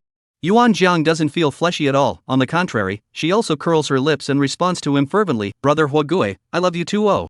You're so good, let sister eat you. She picks up Huo Guan's jaw, her bad heart can't hide a bit, and she kisses and leaves with desire. Huo Wei said it well, staying with the person she likes, indeed won't be boring it. Eat? Huo Trui captures the key word, and after sensing her acquiescence, his thin lips hook up in a pleasing arc, taking the initiative to unbutton. Sister wife, brother is always welcome. Yuan Jiang grabs his wrist, and under his puzzled gaze, her coquettish voice carries a tease, I'll help you take it off. The words were said, but Yuan Jiang didn't make half a move. Instead, she lowered her head and went back to kissing the knot of his throat. Huawei was unable to restrain himself, losing control and forcibly grabbing her hands with one hand, pressing back against her, his eyes harboring overwhelming emotions. Looking at that delicate and provocative little face, he said eagerly and hoarsely, "Really, oh." The chamber was thrown into chaos. On the following day, Yuan Jiang was awake only at 3 in the afternoon, and Huo Guan was lying on his side beside her, propping his head up with one hand, looking gently covetous as he watched her open her eyes. Yuan Jiang hums daintily, "I'm hungry. I'll go bring you food." Huawei is about to get up when an urgent knock suddenly sounds outside the door. "Boss! Boss!" A dozen or so dual system adepts have appeared at the door to pick a fight. They're so powerful that simple attack devices don't work on them. Fatty's voice was panicked. "You should go and take a look. Blow them up with missiles." Huawei didn't want to go, he wanted to stick it to his wife. "That missile is powerful, it'll blow this place over." Fatty had a hard time saying it. If there were 5 or 6 dual lineage psychics, he and his brothers might be able to hold them off, but this one came with a dozen, and ordinary psychics like them were no match for dual lineage psychics.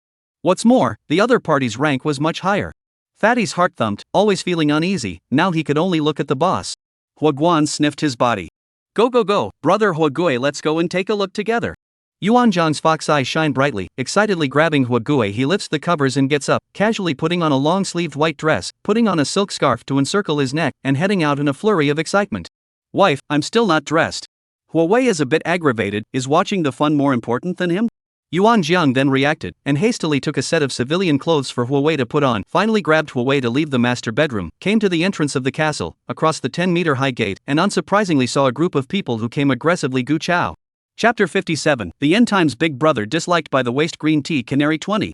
Ji Yinbai hides in the crowd, nervously clenching her fingers, cautiously raising her eyes when she hears the sound of heavy footsteps. She sees Huo Guan and Yuan Jiang. She first glares viciously at Yuan Jiang before she bites her lip in resignation and walks out step by step, standing next to Gu Chao, revealing a pitiful expression. "Huo Guan, I have your woman." Gu Chao's narrow, ghostly black eyes stare straight at Huawei, his tone extremely light, as if he's saying that it's a beautiful day today. Huo Guan is stunned at these words, nervously bowing his head and saying sharply, "Wife, you're the only woman I've got, and this mad dog doesn't know where to come from, wanting to provoke our couple's feelings." Seeing his apprehensive and flustered appearance, Yuan Jiang lightly laughs and shakes her head, gripping Huo Guan's hand tightly, her fox eyes coldly sweeping towards Gu Chao. "What is your purpose?" Since they are both dual lineage psychic abilities, and a group of people are still coming aggressively, it seems that they are hitting on the idea of this castle. But the hostages were sort of taking it the wrong way. Yuan Zhang's beautiful fox eyes narrowed slightly, and his scrutinizing gaze fell on Gu Chao. The dark pupils of Gu Chao's eyes suddenly contracted, reflecting in his eyes a stunningly beautiful and delicate little face, more delicate than a flower, eyebrows like ink, lips red like blood, black waterfall of raven hair cascading down his slender spine, wearing a plain but dotted with silver diamonds white dress, dainty but not charming, charming but not demonic. What a beautiful woman. Gu Chao's breath stagnated. Yuan Zhang's gaze was like a blazing fire that burned him inch by inch. A layer of hot sweat broke out on his forehead, his heart thumped, and his lower abdomen tightened. "What's your name?" he asks in a muffled voice, looking at Huawei's gaze with obvious thick hostility and killing intent. "Did Huawei force you to stay with him?" As long as she answered yes, he would definitely rescue her and make her his woman. Huogui's thin lips pursed into a straight line. This damned little white boy, what is he trying to do?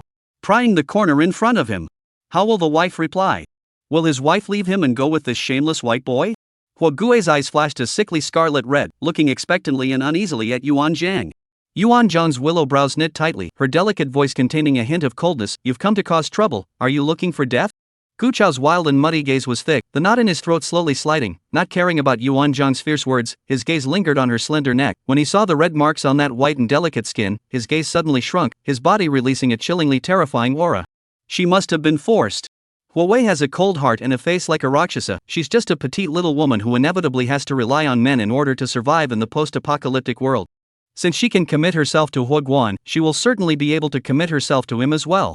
Just thinking about it, Gu Chao can't help but tremble with excitement. He has never seen such a beautiful woman. Such a beautiful woman must belong to him. When he was tired of playing with it, he would throw it to his brothers for a taste. Yuan Zhang, the one causing trouble is you. Ji Yinbai's heart thumped when she saw the amazement in Gu Chao's eyes. Her heart was aggrieved and angry. Why were all the men she looked at interested in Yuan Zhang? Just because Yuan Zhang has a foxy face? Even Huawei, who loved her like his life, was actually mesmerized by Yuan Zhang in this life and scorned her. It was all because of Yuan Zhang.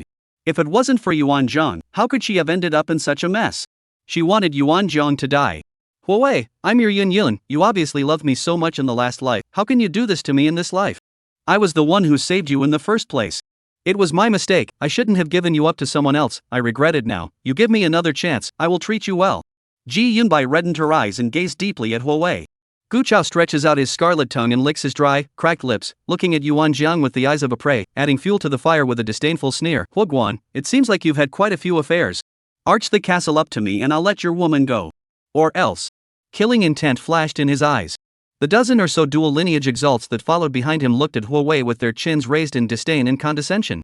Huo Gui's face contained anger, and he took a step forward with his slender legs, covering the petite Yuan Jiang tightly, standing there grimly, a pair of slender, dark, cold eyes staring deathly at Gu Chao. I'll get you killed. Even if he repeatedly provoked his conjugal love with his wife, he still dared to look at her with that disgusting look. Oh, when he is dead? Gu Chao's cold and stiff expression is a bit stunned, subconsciously skimming his head to look at Ji Yunbai. Aren't you Huo Wei's woman? How come Huo Wei acted like he didn't care at all? Ji Yunbai looks at him with aggrieved red eyes and shakes her head. He's only like this because he was seduced by that vixen, but the person he really loves is me. Chen Hu, who had been disgruntled, was instantly annoyed. Boss, I told you this lie.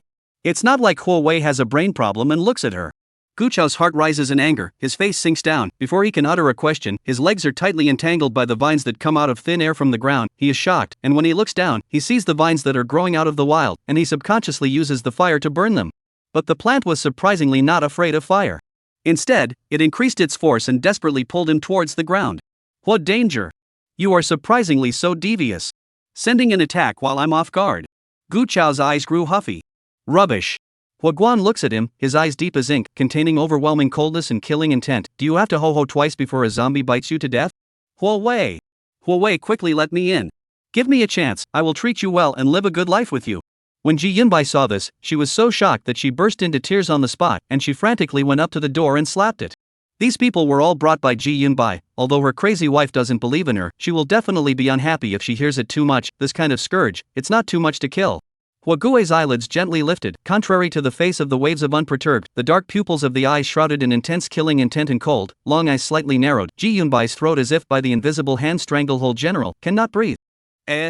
Ji Yunbai stared in horror, her eyes looked like they were going to stare out in general. She opened her mouth to cry out for help, but found that she couldn't even send out a single sound. You're still really, just as ruthless as the rumors. Gu Chao gritted his teeth and said, his legs were imprisoned by the vines, unable to move, but so what? He still had a dozen brothers.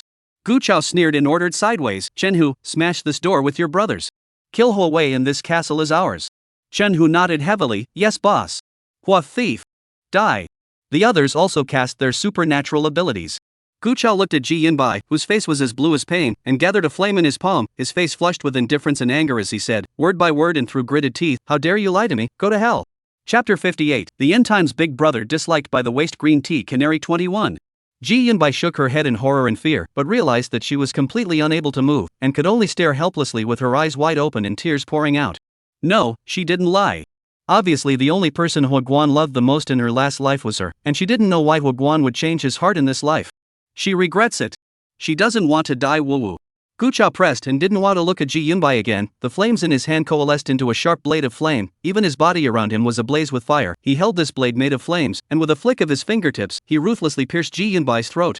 Ji Yunbai's eyes were filled with disbelief, her body was as stiff as if she was frozen, her tears abruptly froze on her face. She slowly and stiffly twisted her head around and looked at Gu Chao, followed by scarlet embers appearing in her pierced throat. There was even a nit of flame that started to burn up inside her body. She had absolutely no time to suffer, and the flesh and blood on her body was consumed by the flames and turned into smoke and ash. Ji Yunbai died just like that.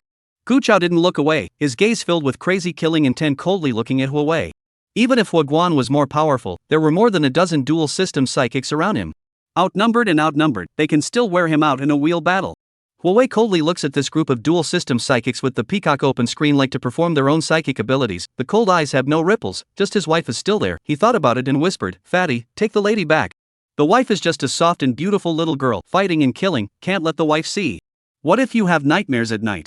Fatty straightened his big belly and nodded his head vigorously, ma'am, I'll take you back. Yuan Jiang pokes her head out from behind Huo Wei with interest, her fox eye shining brightly as if she's seen something fun, her petite red lips hooking. I want to see my husband fight. Hubby, just let me watch from here, I'll be good and obedient. Huo Wei blinked dumbly, his brain hadn't reacted yet, and he agreed first, okay? After saying this, Huo Gui paused, blaming his wife for seducing him. Fatty. The ignored Gu Chao became furious. Chen Hu, kill him. Arrest this SAO student, not only do I want to forcefully occupy this castle, but I also want to play with Huoguan's woman. Huo sniffs, his eyes are cold, his body exudes a horrible suffocating breath, his figure flashes, unexpectedly disappearing in place, appearing behind Gu Chao, that eyes are gloomy and ice-cold, as if a hibernating and awakening beast, with unquestionable bloodthirstiness. A black dagger with a golden edge appeared out of thin air in his slender, skeletal hand, and in a flash, Huowei expressionlessly stabbed through Gu Chao's heart. Chen Hu was shocked. Hua thief! Let go of my boss. The others were also as pale as dirt. How did Huowei get out? They hadn't even seen Huoguan's movements. What kind of supernatural ability is this? Teleportation? And plant-based? Could it be that Huoguan is also a dual-system psychic? They were stimulated by this scene and excitedly tried to rush over to free Gu Chao, but they saw that Huowei spun the dagger, which stirred Gu Chao's heart, and a large swath of blood spurted out. Chills leapt up Gu Chao's spine, the pain of his heart being churned engulfing his nerves, his face pale as he struggled to turn his head sideways to look at Huowei. Huowei then grimaces, pulls out the dagger, and stabs it into Gu Chao's eyes again. Shameless man, dared to look at his wife with those eyes, damn it. In an instant, the vines on Gu Chao's feet seemed to have wisdom in general, savagely growing to wrap Gu Chao tightly. A move has, the ground bang sound, Gu Chao was pulled into the ground. As for others? Chen Hu and the others were stunned and dumbfounded when they saw this scene. Huowei slowly turned around, his gloomy and harsh gaze looking straight at Chen Hu and the others. His pale cheeks were stained with a few drops of Gu Chao's blood, lining his cold and delicate features with a bizarre sense of demonic splendor, as if he were a Rakshasa coming out of hell. It's your turn. His voice carried a coldness. Chen Hu and Gu Chao were brothers for more than 10 years, and at this moment his anger was greater than his fear. He cursed with the tip of his tongue against his back teeth, drew out the Chang pin to his waist, pulled the trigger, and pointed at Huoguan. You actually killed Gu Chao. I want you to pay for his life. The words just fell, Huowei's eyes flashed darkly, and the Chang in Chen Hu's hand disappeared out of thin air. Where is my Chang? Chen Hu was shocked and looked around in bewilderment. Tiger, brother Tiger, it's in Huowei's hand. A man with a scar on his face reminded in trembling shock. What? Chen Hu was dumbfounded and so shocked that he looked over and saw the Chang in Huowei's hand. Can it be that he still has spatial abilities? Chen Hu swallowed his saliva. Huowei played with the low-grade weapon in his hand, a ghostly cold and disdainful laugh spilling from his throat. I have a bunch of these kinds of things. Chen Hu deeply exhaled a mouthful of turbid air, desperately consoling himself. It's okay, there's no Chang, he still has thunder system ability and ice system ability. Huowei ink eyes condensed. In an instant, a piece of ice flower appeared in his hand. The ice flower is indistinct and undefined, quickly fell on Chen Hu's head. Chen Hu only felt a cold scalp, followed by his entire body was actually sealed in ice. He was so stunned that he stared wide-eyed and panicked as he tried to activate his lightning system's supernatural ability to break free, only to find that the supernatural ability on his body unexpectedly did not work at all. Looking at Huogui's gloomy and thinly angry face, Chen Hu finally felt fear. He would really die if this went on. This Huogui is more terrifying and sinister than imagined. They were, perhaps, not even Huogui's opponents. Chen Hu's legs trembled, just wanting to open his mouth to beg for forgiveness. His entire body was frozen like rotten meat. He couldn't even manage to breathe. Fear engulfed his sanity, but it was too late to be afraid. Which way kicked, Chen Hu's body was dismantled in large chunks following the crushed ice. The other dual lineage adepts are dumbfounded by this scene, looking at each other in disbelief. All of them form a circle to surround Huoguan in the center, and one by one, they cast their own skills. Yuan Jiang watches this scene through an iron door, and with an excited glow in her fox eyes, she watches as Huoguan uses 7 or 8 different psychic abilities to finish off these people one by one. These people couldn't even react in time before Huoguan killed them back. Yuan Jiang looks at Huowei adoringly. Hubby is so powerful. There's still one last one left. The man swallows unprofessionally, his cloudy eyes flash with a fine light, and seeing Yuan Jiang inside the castle, he squints his eyes, and has an idea in his heart. I'm going to kill you to avenge my brothers. The man made a move to charge towards the gate. Huowei was stunned, and under the fear he suddenly turned around and rushed over, and right at this moment, the man suddenly changed direction, drew out the Chang on his belt, and aimed it at Huowei. Boss, be careful behind you. Fatty is alarmed. Huoguan's heart stuttered as he swept over Yuan Jiang's beautifully worried little face, and he quickly made to turn around when he heard the sound of a Chang being snapped. Huogui! Yuan Jiang covers her lower lip in surprise, her pretty little face floods with coldness, and in an instant, she even appears behind Huoguan out of thin air, looking at the Chang launching out. Her demonic fox eyes go cold, and she actually catches it with her bare hands. The man was confused. Before he had time to be shocked, Yuan Jiang slumped his little face and stepped closer towards him, snatching the weapon from his hand. The man frantically exerted his supernatural powers, only to find that they had no effect on Yuan Jiang. Yuan Jiang rarely gets angry, but at this moment, she is cold with a small face, and her delicate lips are pursed into a straight line. Brain is very smart. Surprisingly, you know to use me to distract Huowei. Chapter 59, The End Times Big Brother Disliked by the Waste Green Tea Canary 22. You! How is this possible? The man's eyebrows twisted fiercely, his nostrils flared, and his face was so full of cross-flesh that it was cloudy as if it was pressing thunder, as he glared at Yuan Jiang in horror and anger, as if he wanted to eat someone. A woman, how could she possess supernatural powers? The man growled madly in his heart, and swept his eyes in horror at his dead brothers, his scalp numb with fear. No, he was a dual-system psychic, he didn't want to die. His cloudy eyes dribbled twice, and he immediately had an idea. The man fell to his knees with a plop and kowtowed 3 times, crying and begging for mercy. I was forced to do this, please let me go. Spare my life. I am willing to work for you in the future, this lady, please. Yuan Zhang's pretty little face floated with coldness, not the slightest bit shaken by the man's show of weakness. If she was just an ordinary person, just now Huawei might have fallen for his trick and been killed by him. Insidious and cunning dog man. Don't do it later, I want this life of yours now. Yuan Zhang's beautiful fox eyes had no temperature, only a cold abyss. The man's body was covered in cold sweat by her ghostly gaze. Seeing the killing intent surfacing in her eyes, there were bitter words, but there was no other method at the moment. It seemed that he could only fight to the death. Since this is the case, I am to die, but also to pull you. The man's face was hideously twisted, prancing up, pulling out a bomb, looking death in the eye. Too naive. Yuan Jiang let out a light laugh, the dark pupils of his eyes quickly flashing with a dark aura. What?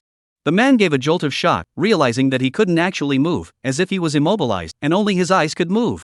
Yuan Jiang did not have the slightest hesitation. Her slender white fingers pinched the man's throat, and even directly pinched him up, the man's feet off the ground. Her strength was incredibly strong, and she pinched the man to death. The pain that the man felt was not the inability to breathe, but rather, the pain of his bones being pinched and crushed. A woman, how can the strength be so big? The man's face gradually turned into a pig's liver color, flushed with deathly bruises. How he wanted to call for help and beg for mercy, but he couldn't even make a sound. The bomb in his hand was taken away by Yuan Zhang. She held it in her hand, just in the blink of an eye, it turned into smoke and ash and disappeared. The man was so shocked by this scene that he stared with his eyes bulging out, his pig liver-colored lips wriggling, his eyes filling with blood as he desperately tried to escape the shackles, but he couldn't even lift his fingers. Yuan Jiang watched as the man's complexion changed from anger, to horror, to pain, to despair, and her delicate lips hooked up into a sultry arc as she playfully cocked her head, her voice sweet and greasy. Would it be too easy to die like this? What else was she going to do? The man had thought Yuan Jiang was going to strangle him, but the words that suddenly came out instantly startled him again. Immediately afterward, he saw Yuan Jiang raise her hand and grab his wrist, her other hand loosening his neck as he desperately drew in fresh air, and in the next second, Yuan Jiang grabbed his leg. Ah! The man screamed in heartbreaking agony, the bottom of his eyes rapidly filling with blood as if they were about to break. Only saw that Yuan Jiang actually tore the man's hands and legs with his bare hands. His body was extremely taut, just like a corpse that was torn by brute force, with hideous blood vessels bursting out of his body, his bones cackling, and with a click, his skin opened up, and his skin and flesh were actually torn apart. Scarlet flesh was clearly visible inside, wrapped in creamy white fat and white bones. The man screamed in pain and despair, dropping out of blood and flesh in pain. Yuan Jiang watched the scene coldly, increasing his strength once again. With a tear, the man was torn in half by Yuan Jiang's bare hands. The spattered blood fell on her cold fox eyes, glowing with a demonic dark aura. She did not care to throw the man's corpse on the ground, raised her small white hand and wiped away the blood on her eyes. Huawei is hers, and anyone who tries to harm him must pay the price. Old wife. Huawei stared at his brow. It was the first time he had seen Yuan Jiang in this state, murderous, cold and ruthless, with vicious methods. Yuan Jiang is suddenly stunned, oops, forgetting that Huawei is still watching her. She rubs her stiff little face, and when she turns around, she replaces it with a smiling expression, blinking her eyes, her voice soft, hubby, the bad guy was killed by me. Huawei paused, his eyes becoming even deeper and more grave, his pitch-black pupils tinted with scarlet red bit by bit, suppressing his morbid excitement. What a rough wife, he likes it so much. Wife really does love him the most, oh. He's so happy. He wasn't even hurt at all, and his wife, such a well-behaved, so gentle and sweet girl, actually killed someone with her bare hands for him. This life can marry a wife, is simply a previous life burned incense. Huawei sprints forward and hugs Yuan Jiang, a thin red of excitement flooding his fair face, chirping a few times and kissing her on her small face. Wife, you're so good. He. Yuan Jiang rubs Huaguan's head, bounces upwards, her slender legs wrapping around his strong and thin waist, her small face nestled at his neck, softly rubbing against him. Husband, the smell here is too unpleasant, let's go back? Good. Huawei lowers his head and tenderly dotes on her dark hair and drops kisses, sideways, his voice is low and mute, repressing affection. Wife, you've just been too valiant, I'm completely mesmerized by you. How can the world have you this kind of beautiful and gentle and lovely and kind? Girl, I so wanna get with you again. Yuan Jiang's small face flushed, she slowly closed her eyes, revealing her fragile and slender neck, her hands circled his neck, her delicate and soft voice was permeated with shyness. Then let's go home. Good.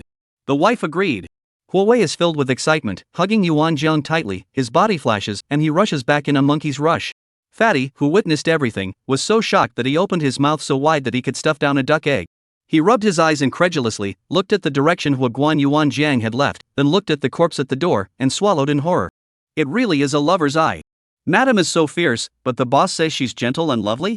Fatty's whole body got goosebumps, resignedly opened the door to clean up a piece of corpses. If not, attracting zombies is a small matter, the key is that it will stink.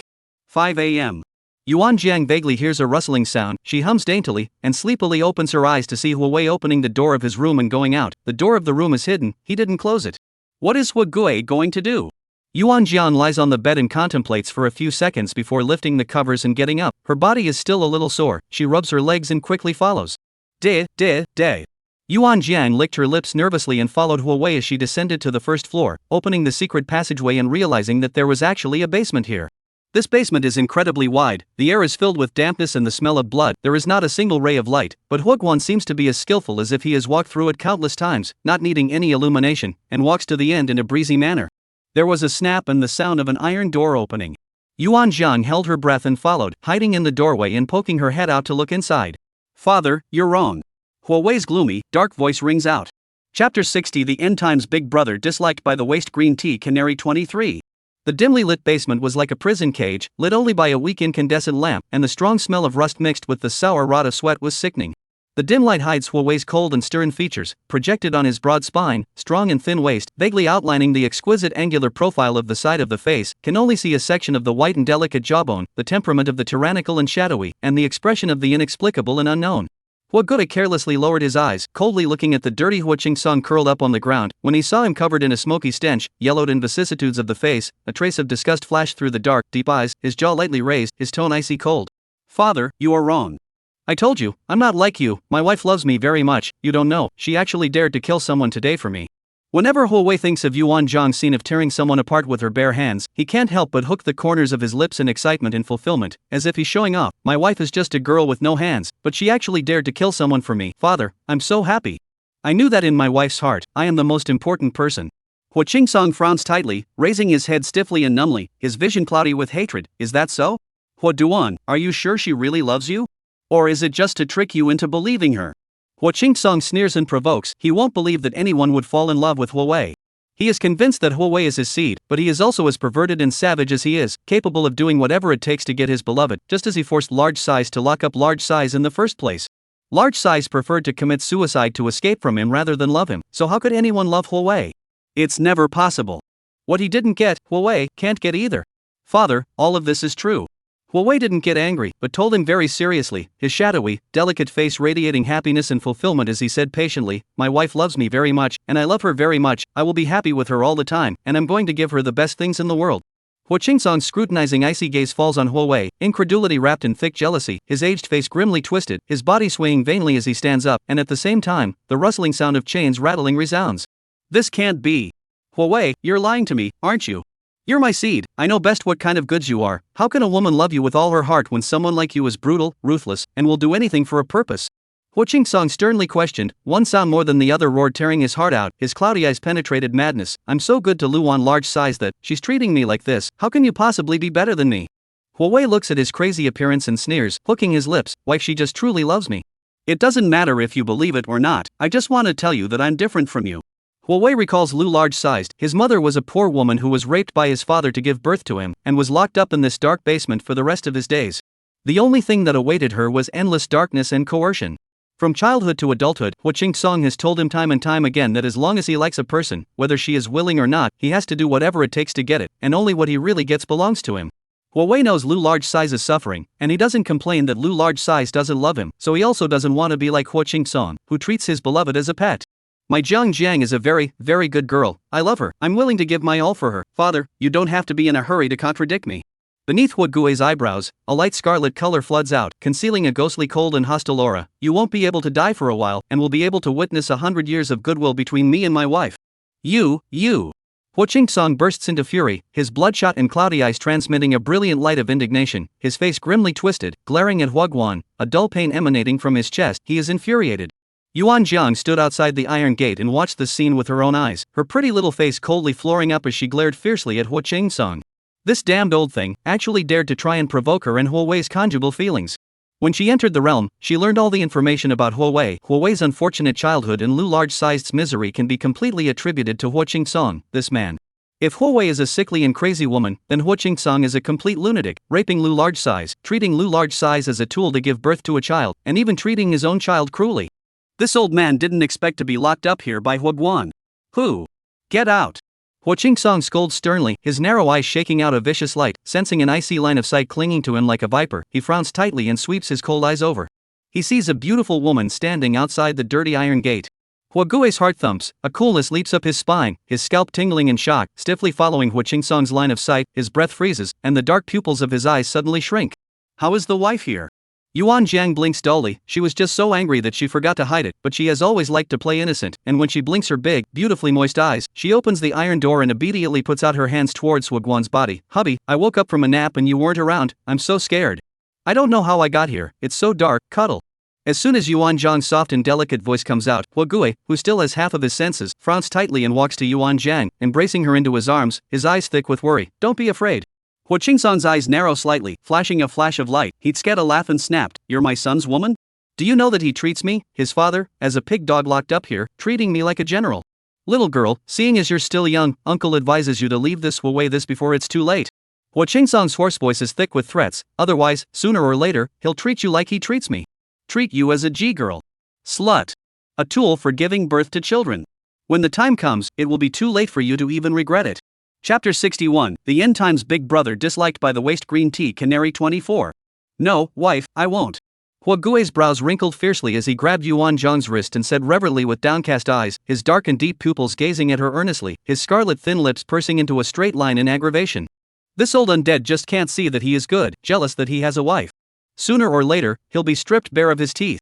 Yuan Jiang raises her delicate little face, her pink lips evoking a smile, her eyes full of pain. She stands on her tiptoes and touches Huo Guan's cheeks, responding softly, Of course I know, husband, we're a husband and wife, you believe in me and honor me and love me, so I'll take it upon myself to pity you with all my heart and soul as well. Wife. Huo Gui's narrow eyes suddenly light up, his white cheeks gradually transmitting a thin red of excitement, his fiery vision staring straight at Yuan Jiang, itching to immediately hold Yuan Jiang back to the room and make good love a few times. Wives so love him He loves his wife too. She's the sweetest baby in the whole world. It's you, the old, disrespectful dog. Yuan Jiang skimmed her head, her pretty little face flaring up fiercely, staring coldly at the stunned expression of Huo Qingsong, sneering with a light smile. What you can't get for yourself, do you really think that Huo Gui can't get it either? A hypocritical rapist like you will never be able to get the love of others. Your wife was forced by you and you abused Huo Guan. You're the most selfish of all, a barbarian who only uses violence to force others. And you have the audacity to insult Huowei with your mouth full of swallowed feces. Yuan Jiang gets angrier and angrier as she speaks, and in the end, her teeth itch with anger as she steps forward and ruthlessly stomps on Huo Qingsong. You're the old man. Huo Qingsong screamed in pain, his eyes glaring grimly at Yuan Jiang in death. He opened his mouth, his sinister voice spilling out from the depths of his throat bones. What do you know? I'll do this, it's not because I love her. You. Splat. Huo Qingsong received a hard slap on his face from Huo Gui. Huo Qingsong's face instantly swelled up. Despite being locked up here for so long, this is the first time he's been beaten or slapped viciously by Huowei. Being slapped by this son that he had always mistreated like a dog or pig? Realizing this matter, Huo Qingsong swayed unsteadily, his hands clenched into fists so hard that his fingertips strangled through his palms, and bright red blood dripped onto the ground. What danger! I'm your father. You actually hit me for a woman? You heartless white-eyed wolf, you'll suffer retribution, you shall not die. He hissed at the top of his lungs, his hideous expression looking like he wanted to tear Huowei apart. It doesn't matter how you treat me, but you shouldn't insult my wife. Huowei's face is gloomy and chilly to the extreme, his long and slender fingers abruptly strangling Huo Qingsong's neck, his eyes filled with disgust and killing intent. Huo Qingsong was strangled breathless, like a dying old cow, eyes glaring scarlet. As the oxygen in his chest cavity becomes less and less, his face becomes more twisted, glaring at Huo Guan, intermittently said, You want to kill your father for the sake of a woman? Commit patricide for the sake of a woman? Phthericide? The corners of Huowei's lips hooked up into a weird smile, and his grim voice overflowed from his throat. How could that be? At these words, Huo Qingsong steeply sighs in relief. But in the next second, Huowei violently flings him to the ground. Huo Qingsong is caught off guard and falls hard to the ground, his face smashes down towards the hard ground, grinding through the flesh and revealing the white bones. He is in excruciating pain, struggling to get up, and is kicked hard by Huowei again. With a click, Huo Qingsong's other leg, his knee was also kicked off. What danger! You'll get your retribution. I'm waiting for this woman to lose interest in you and treat you as a plaything. Huo Qing-sung was so furious that his body trembled, his monstrous rage almost burning him up. As I said, more than dying, I'm going to let you experience the pain of your mother being forced by you all those years. Huo Gui's face clouded over, his long, deep scarlet eyes staring coldly and sorrowfully at Huo Qing-sung, his fists pinched and cackling. The blood in Huo Qing-sung's body is solidifying a little. He looked at Huo Wei like a monster. You only pronounce Luan large size that well? Don't forget that Luan large size doesn't even allow you to call her mom. Huo Qing-sung is furious, he stiffens and lifts his head, shaking with anger. Huo Wei, where exactly have I wronged you? You want to get back at me like this for large size Luan? Huo Wei falls silent, his eyes look at Huo Qing-sung in a gloomy and cold manner. For a long time, he slowly lifts his dark straight eyelashes and says in a faint voice, she's my mother. She is unwilling to recognize me because I represent the shame of her being insulted by you. Mother is a proud person, and she loves me, which is why she was willingly imprisoned by you for 5 years, in this prison-like place, and used by you as a tool for venting. Even now, Huo Wei can't forget the night that Luan large-sized committed suicide. He was only 5 years old at the time, and Lu large size surprisingly showed him a gentle look, holding him and putting him to sleep. Although Lu large size was always godly and would always beat and scold him, Huo Wei just couldn't help but get close to her. That night, Huo Wei slept with her. It was the first time since he could remember that he slept in the same bed with his mother. In the middle of the night, Huo Guan was suddenly awakened, his whole body in a cold sweat. It was raining heavily outside, the wind was strong, madly beating against the windows, the interior was dim, he felt his face, hands, legs cold and sticky, the air was also very strong smell of blood. He was so scared that he kept crying for his mom, but no one answered him. He got out of bed and turned on the light in the dark, the whole room was red, he saw Lu large size lying on the bed covered with blood, the bedding was soaked with blood, and his body was also covered with blood. Lu large size was slitting her wrists, she slashed her wrists and ankles, and even stabbed her stomach. She had her head on her side, her eyes open, and her thin and vicissitude's face was smiling with relief. Huo Danger was scared silly, he did not know when Lu large sized was dead. At that time he was very afraid, wanting Lu large sized to come to life, so his bare feet rushed downstairs to find Huo Qing-sung. Huo Qing-sung knew it, he kicked him hard and broke his ribs, he ferociously scolded him as a man who could not even look at his own mother well. This matter has passed for a long time, but it seems like it happened yesterday. Every time Huo Wei thinks back, he can't help but feel sad, he is so poor, his mother is also poor. Therefore, the first thing Huo Wei did when he became an adult was to lock up Huo Qing-sung here, so that he could experience the pain of Lu large size. He didn't want Huo Qing-sung to die, he wanted Huo Qing-sung to be in pain. No, I didn't do anything wrong, I love Luan large size so much and she fell in love with someone else, this is all my punishment for her, who told her to be watery and get involved with other men. Huo Qing-sung was stunned in place, his body was cold, like falling into an abyss, he mumbled as if he was brainwashing himself. Chapter 62 The End Times Big Brother Disliked by the Waste Green Tea Canary 25 Finished. Huo Gui's long, sharp eyes looked coldly at Huo Qing-sung's self-brainwashed appearance, his thin lips hooking up into a sneering arc, his long, straight, pitch-black eyelashes trembling gently, his clenched fists slowly loosening up. Father, I won't let you die, I'll do everything I can to let you live to a ripe old age. He would make Huo Qing-sung, stuck here for the rest of his life, repeat everything his mother had been through. No, you can't do this, let me out, you let me out. Huo Qing-sung shakes his head while hissing, his cloudy eyes bursting out with agitated brilliance as he frantically tries to stand up, but his broken knee causes him to fall hard to the ground once more. A dirty and unkempt face is once again smashed into his head.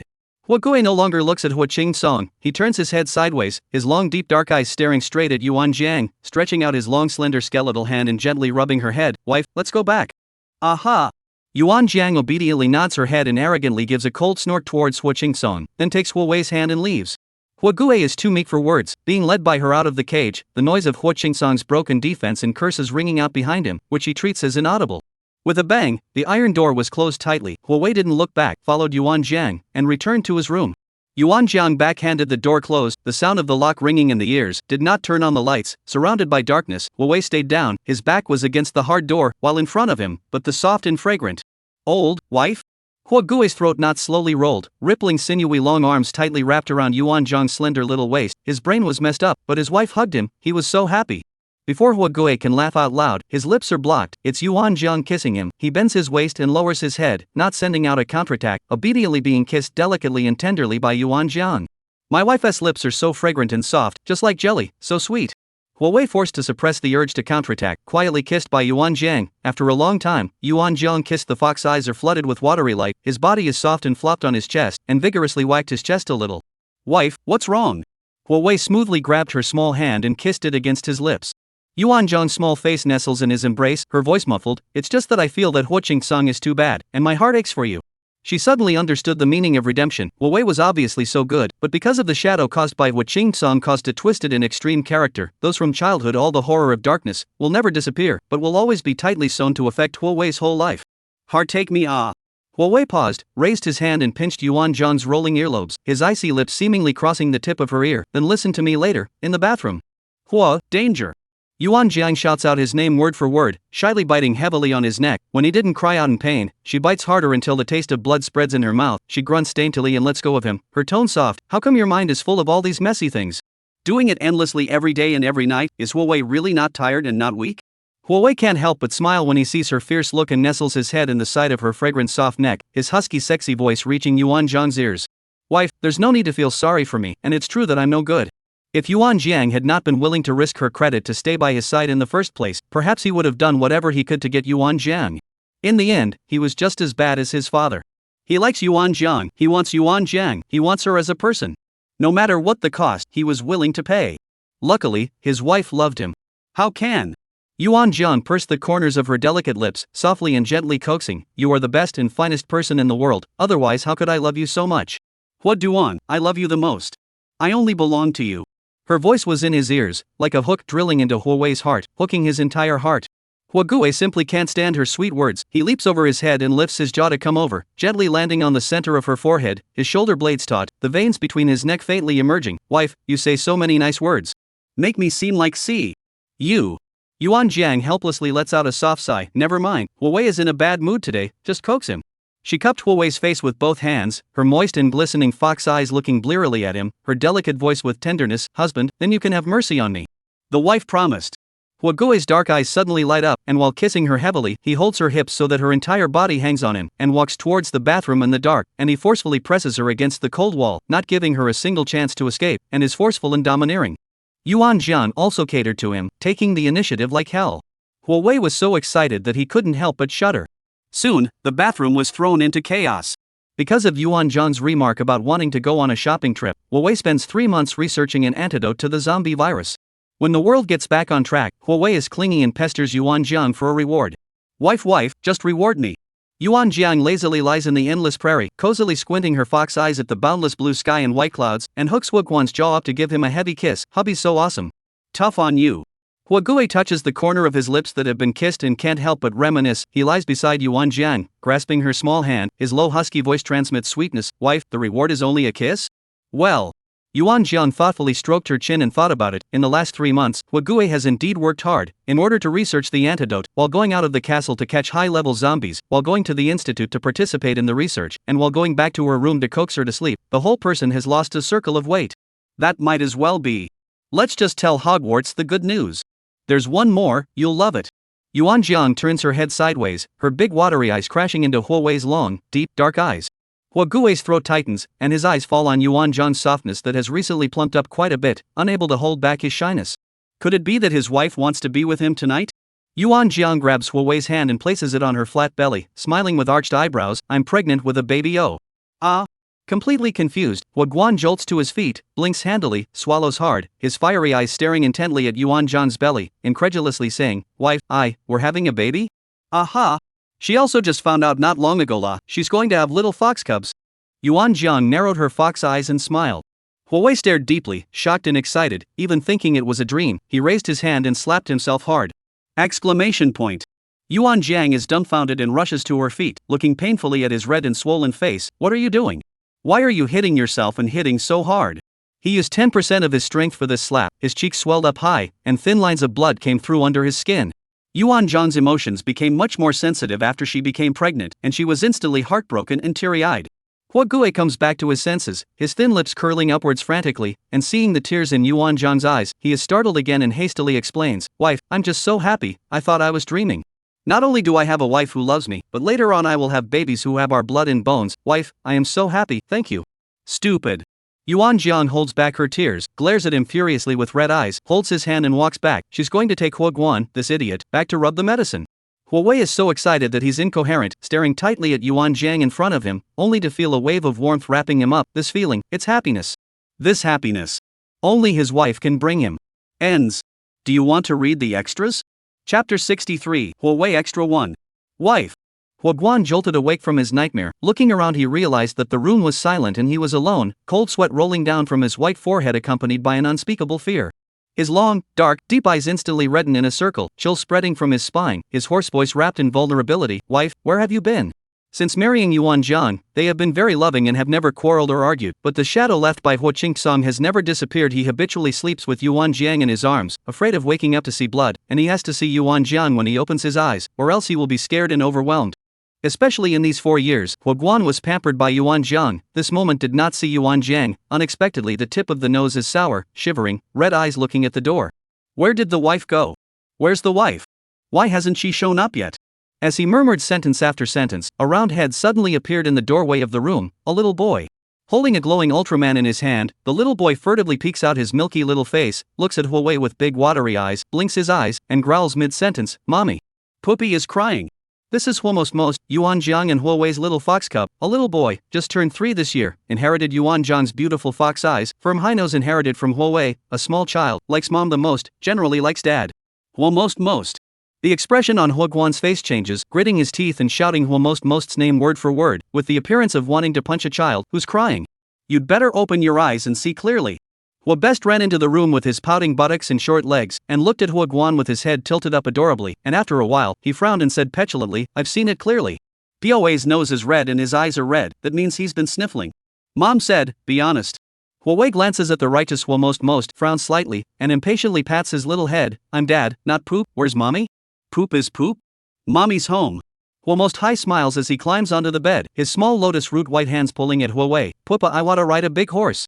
Huawei pushes Huawei most away, narrowing his eyes dangerously, his long white fingertips pinching Huawei most's chubby face. Which part of the house is mommy in? The little boy's 3-year-old IQ still can't make sense of the location, and he tries to think hard before opening his big innocent eyes and saying, right at home. Huawei. This is his son, by his wife. You can't get angry or hit a child. Huawei's face is gloomy, a hint of annoyance overflows from his eyebrows, and his eyes are lowered to the innocent and stupid Huawei, who is holding a ball of fire in the bottom of his heart. How come Huawei hasn't inherited his and his wife's IQ at all? Huawei won't be able to coax Huo most of all this annoying spirit. I'll go find my wife. Huawei carries Huawei minimum off the bed like a chicken cub, and just as his long, slender, powerful legs take 2 steps, a petite, delicate figure appears at the door of the room, Yuan Jiang. Huagua violently pauses, his sight is fiery and straight looking at her. That pretty and delicate little face is still as dainty as ever, her watery and glistening fox eyes look gentle and delicate, and her scarlet lips like rose petals gently curved down. She said, hubby, I was just changing my skirt, what's wrong? Huagua strides over to Yuan Jiang, aggressively grabs her hand, and whispers, I had a nightmare. Dreamed of what? Yuan Jiang's white and slender fingers gently rubbed the ends of his eyes that were permeated with thin red. I dreamed. Huawei emotionally drops his long black straight eyelashes. I dreamed that you left me, wife. If I ever make you angry, you can beat me and scold me and punish me for kneeling, alright? Just don't leave me. As long as you're by my side, whatever you want me to do is fine. Huagua said in an eager tone, his eyes reddened as he stared at Yuan Jiang, like a big dog that is aggrieved and begging for a hug. Yuan Jiang raised her lips and stood on tiptoe. Huagua's eyes flickered and he lowered his head obediently. Yuan Jiang kissed him on the cheek, his voice was sweet, stupid. How could I possibly leave you? I love you the most, husband. Huo Duan's uneasy look eased considerably, he gently exhaled a mouthful of cloudy air, and just as he was about to speak, something round and bulbous slammed its arms around his thighs. What about me?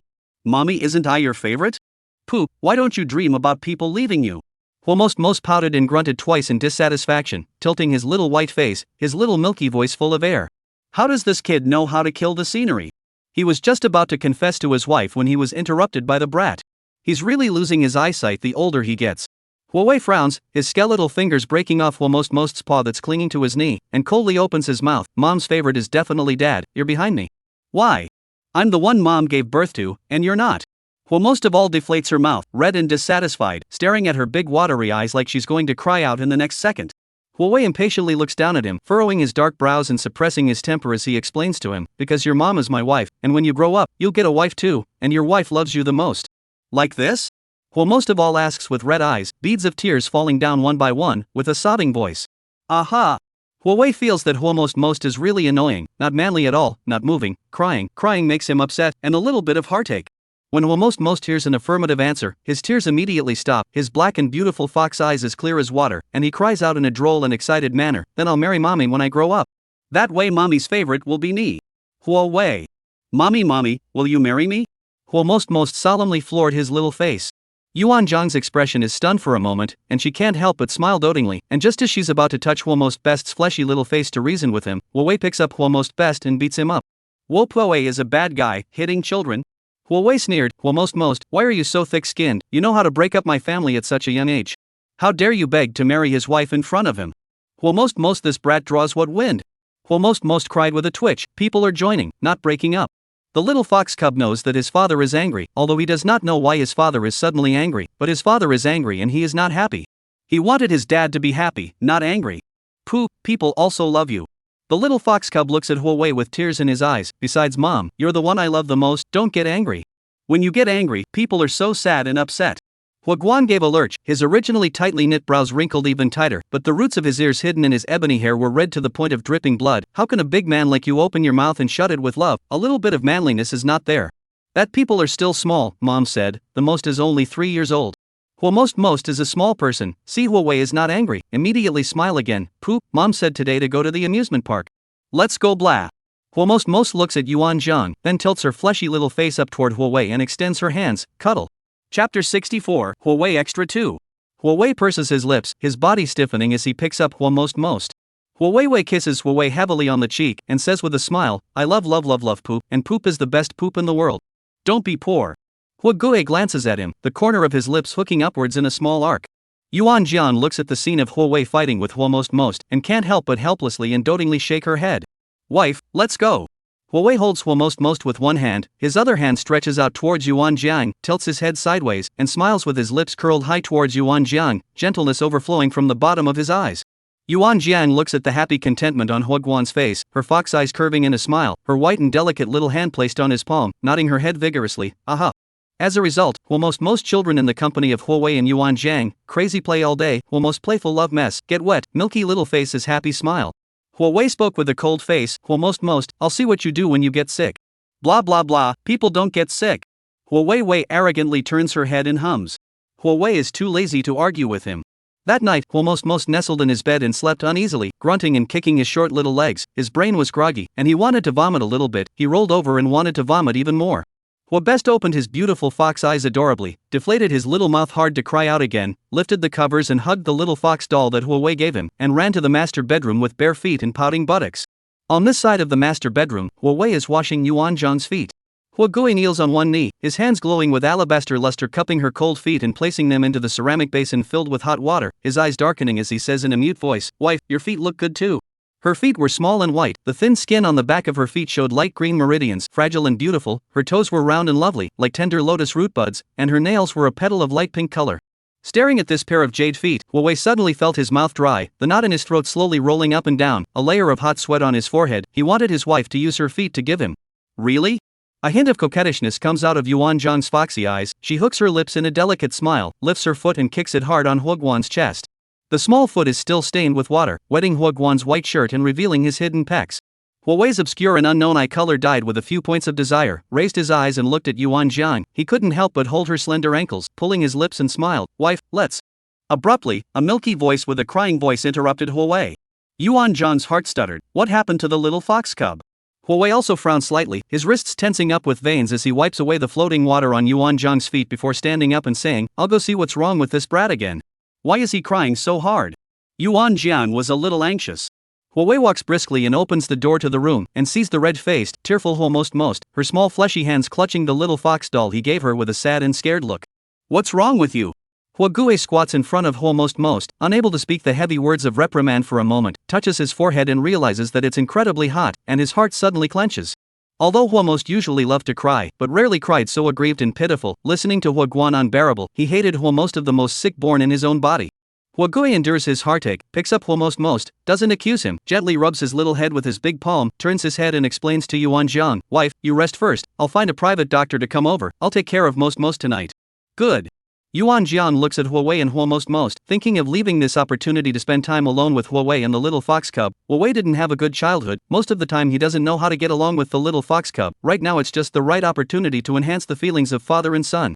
Huowei carried Huomost to the side bedroom. Private doctor over still needs some time. He took a cool towel to Huomost to wipe the body. Huomost difficult to grunt, the whole little man very dependent on Huowei body. The private doctor came to a dozen of them in a brain, tightly surrounding Huomost. Most saw the whitecoats were scared to cry again. Yuan covered his eyes, coaxing him in a low voice. Most, these are all uncles who come to help you heal. They give you a checkup. You will be able to regain your health tomorrow. Really? The little fox cub huffed. Really? Huowei pinched the little fox cub's fleshy cheeks. Huomost nodded his head obediently, and didn't cry or make a scene, just aggressively hugged Huogui's arm, tears hanging in his eyes, to fall or not. The private doctors have checked. Huomost is wind heat cold. After first physically cooling him down, he was fed medicine and then physically cooled down again. The little fox cub is sick, extremely dependent on Huowei. Everything is Huowei personally, has been tossed to the middle of the night. The little fox cub only cooled down, fell asleep. Huowei's eyes are filled with red blood, looking at the most soundly sleeping Huomost lying on the bed, carefully poked his cheeks. Huomost high pouted and rolled over. Mr. Hua, why don't you go rest first? I'll take care of young master tonight. A doctor with gray hair offers. Huogui looks tired, his voice cold and slightly hoarse. No need. The brat's temper doesn't know who to follow, and if he doesn't see him when he opens his eyes, he's probably going to cry again. The private doctor saw this, had to explain a few things and left. Huomost best finally recovers his health after 2 days. Huowei usually dislikes him, but in these 2 days, he does everything himself, making Huomost best embarrassed. That night, he kissed Huoguan's cheek with a red-faced wiggle. Dad, I really love loving you. Huowei's lips curved imperceptibly, but on the surface, he frowned in disgust. His eyes were permeated with rejection, and as he pushed away Huomost's head, he said coldly, no big, no small. Humph. Huomost burrows into the comforter and closes his eyes obediently. Daddy, you should go back to your room and rest. You've grown a beard. It's so ugly. Heartless brat. Huogui touched the stubble that grew on his chin, his black eyes narrowed slightly, and he took a step away from his slender legs and left. Returning to the master bedroom, Yuan Jiang had just come out of the shower, with a head of long, thick-colored hair cascading behind her, her exquisitely beautiful little face with a bit of water droplets, her skin like jade grease, and her curly, slender, thick eyelashes beneath her flavorful, foxy eyes. Wife. Huowei instantly stops being tired as he strides over to Yuan Jiang. Yuan Jiang raises an eyebrow. The most sick? In the past 2 days, when Huomost was sick, Huowei was so anxious that he wasn't even in the mood to eat, and had to be fed by her before he could eat. Huowei nods. That kid has thick skin. As the words fall, Huowei picks up Yuan Jiang, who nestles softly and bonelessly in his arms, grunting as he raises his head and kisses his jaw, his small white hand playing with the knot of his sexy throat. Huogui couldn't help but shudder with excitement, pressing her against the cold wall and pinching her waist with both hands. Honey, we haven't been for 3 days. Hubby, you're thinking about it again. Yuan Jiang smiles daintily, her hand probing into Huowei's clothes, feeling around on his abs and pecs, clearly watching his face gradually turning red, his clear eyes gradually becoming mesmerized, and a hint of a bad smile flashing through her fox eyes. She deliberately probed downward. Wife, you really owe. It's. Huowei's breathing sank, and the ink color in his eyes tumbled. Yuan Jiang innocently tilts her head. Husband, kiss. Huowei lets out a low laugh, the sexy knot in his throat rolls heavily, bending his waist and lowering his head on, catching the pink earlobe as he rubs it with his teeth. Husband, Yuan Jiang's moist fox eyes revealed a hint of shyness, a sharp gasp spilled from her throat, her small hand grabbed his collar, her sweet voice revealing a hint of softness. You're a bit bad. Huogui helps her pull over the broken hair by her ear, his deep, dark eyes do not hide his own hot desire and thoughts, as well as his strong possession of her, as he pulls away her bath towel. Wife. Yuan Jiang grunted twice and circled her hands around his neck, kissing him of her own accord. Huowei presses down on her with reckless abandon, and at his most excited, he says in a low, husky voice, Wife, thank you. Thank you for what?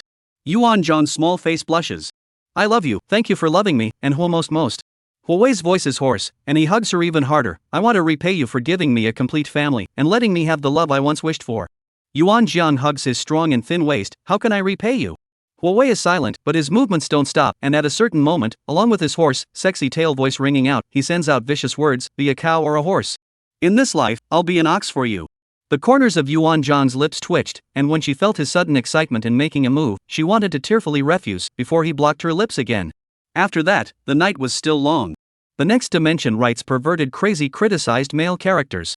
Chapter 65, the crazy criticized pathological hegemonic master disliked by a downtrodden 1,000-year-old girl 1. China's Forbidden Zone auction house. Inside the lavishly decorated hall, the lights were bright and glittering, expensive and gorgeous crystal lamps shone on the high platform, and the faces of the seated men and women were brimming with crazy excitement, bidding for one after another piece of rare goods. Here is the largest auction house in China. The auction items are all kinds of things, as long as you are willing to open the price, even if there is no can become there, which includes women and men. Have you heard? The grand finale of tonight's auction items is the daughter of the fallen Shen family some time ago, Shen Jiaoru. Miss Shen Ah? That once was how many people unattainable goddess has not been open butted. If 3 or 4 million, I will shoot down to play. TCH, you come less, Xinjiao even if it is again down and out, her posture is also worth 7 or 8 million, besides, tonight that also came, 80% is for Xinjiao and come, Xin family downfall, all is handwriting, we cannot provoke the big man, do not pour mouth, careful lead to fire. The people have been silenced, do not dare to speculate more, just think of that cold and horrible man, will not shudder. Backstage in the golden cage, a slender woman sat in a sorry state, her ebony hair like a waterfall cascading down her spine, her long white dress stained with bright red blood, spread to block her long white legs, revealing only a section of glowing white ankle, her bare jade feet. Xinjiao opened her eyes, the pain in her head instantly attacked, almond eyes flooded with a layer of water mist in confusion, she was not pinched to death by Fu Jinbai? Here is. Sweeping her eyes around, Xinjiao instantly widened her eyes, revealing an expression of ecstasy. This is the auction house. She's been reborn. Reborn back to the night she was bought by Fu Jinbai. Xinjiao eyes flashed a trace of pain, the last life, the Xin family is not yet down, Fu Jinbai is just a slave of the Xin family, she is the high and mighty Xin family daughter, look down on him, humiliate him, even beat and abuse him, that's all natural. After all, she was the master and Fu Jinbai was the servant. But who knows, Fu Jinbai hibernates in the Xin family, completely in order to ruthlessly retaliate against the Xin family, bring down the Xin family. Back then, her father Xin Sihua drunk driving hit and killed the Fu Jinbai family, and the plutocrats hold real power in China, all the legal rules are customized for ordinary people, so that year, Xin Sihua did not hesitate to choose the hit and run, the Fu family in addition to the Fu Jinbai one person, all died in that car accident. Fu Jinbai hibernated with hatred in the Xin family, while stealing Xin family secrets, looking for evidence of Xin family crimes, while secretly developing their own forces, in just 5 years, to create a mysterious business empire. After breaking up the Xin family owes a huge debt, up to $10 billion, and she, as the Xin family's daughter, in order to offset the debt can only auction her body. But how could Fu Jinbai, the devil, easily let go of the Xin family, let go of her? Fu Jinbai bought her, imprisoned her in his private villa, and made her humiliatingly work as a maid. In 3 years, Fu Jinbai all kinds of malicious dicing, crazy imprisonment and even forced her to apologize to his parents and sisters tablets kneeling. In the past 3 years, Fu Jinbai has been a hysterical madwoman, and she has completely fallen off the pedestal. Xinjiao almond eyes filled with a layer of aggrieved tears, if she only hate Fu Jinbai, then she will not be so difficult, but on the contrary, she fell in love with Fu Jinbai. Fu Jinbai was born handsome and exquisite, she has never seen so beautiful man, although Fu Jinbai is not good for her, but she just cannot help but want to get so good man. Only she, once the proud daughter of heaven, is worthy of Fu Jinbai. She didn't want to let Fu Jinbai spend his life in hatred anymore, so she drugged Fu Jinbai and wanted to dedicate her body to him, she wanted to give him a child and give him a home again.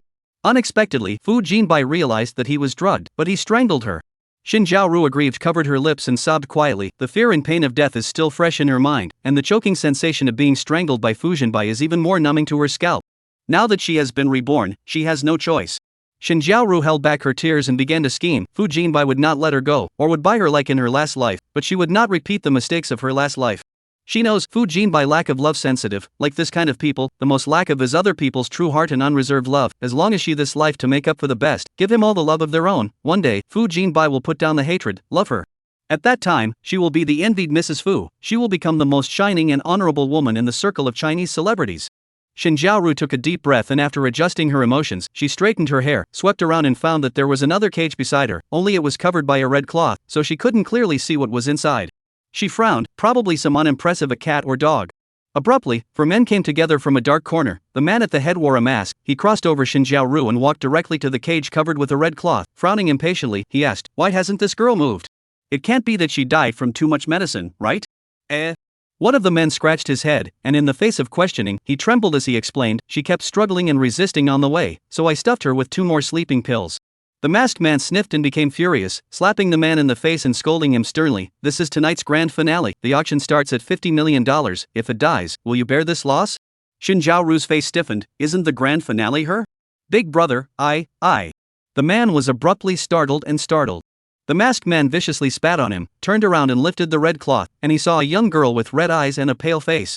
She was wearing a thin, coupled pink dress, with dried blood stains filling her thin shoulders, and her slender, delicate figure was cowering fearfully in the innermost part of the cage at the moment. This is, where?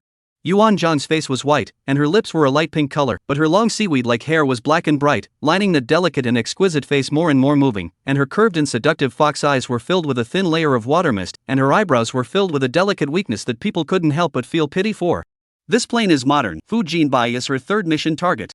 The identity that the system set for her was a poor orphan girl who was abducted by the underground chamber of commerce into the auction house for the auction, and the time she wore it in happened to be the time she was drugged, but she didn't break free. After all, this was a chance to get close to Fusion by a name only. You don't need to know where this is. A trace of pity flashed under the masked man's eyes, and he stiffly twisted his head and said sternly, "Get ready, in 3 minutes, carry these 2 golden cages up to the high platform." The high platform was the display area where the auction was conducted.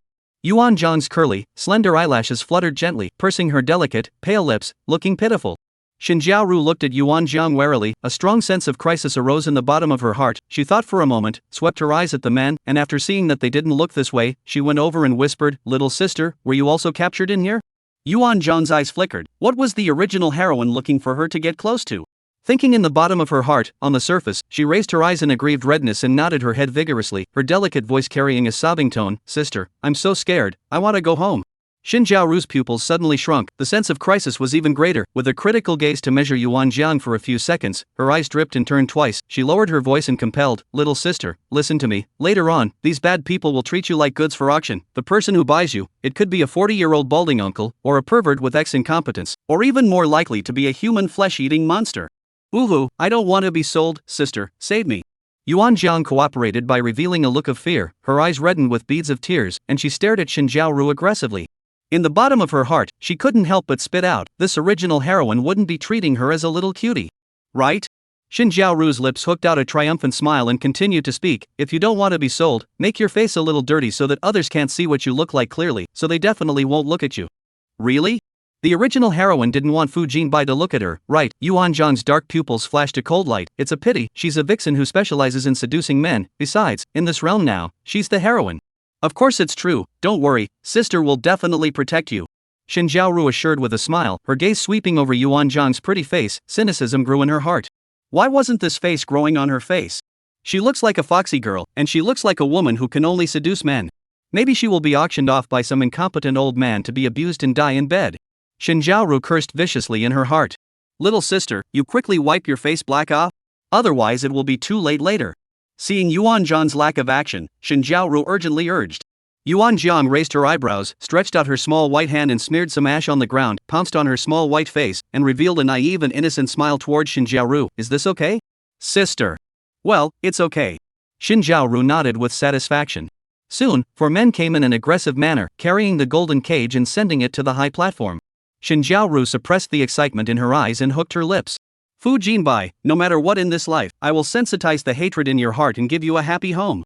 Next to Yuan Zhang has long since put away her pitiful and aggrieved look, fatally swept Xin Jiaoru a glance, her dainty fox eyes slightly narrowed, delicately hummed a smile, and carelessly poked at her own white and tender little face. She didn't rely on her skin alone to seduce people. Chapter 66, the crazy batch of pathological bosses disliked by a downtrodden $1,000 man too. Gaotai District. Next are the last 2 lots of the session, and also tonight's grand finale treasures. The auctioneer shook the snake oil soaked whip and lifted the cage covered with red cloth. The first one is Miss Xin Jiaoru of the Xin family. I'm sure you've all heard a little bit about her. Once the proud daughter of the sky of the country of China, the starting bidding price, $10 million. Only $10 million? That wild girl just now is worth $50 million. On what grounds? Xin Jiaoru's face was a bit ugly. She bit her lip in aggravation and anger, and looked towards the direction of the attic, with hope and pity in her eyes. She knew that Fu Jinbai was there, waiting for a while. He would shoot her down. Where's the second one? Don't hide it. Without comparing and contrasting, how do you know which one is worth more? A fat-headed man on the stage laughed obscenely. The other men also cackled and asked the auctioneer to show the second one.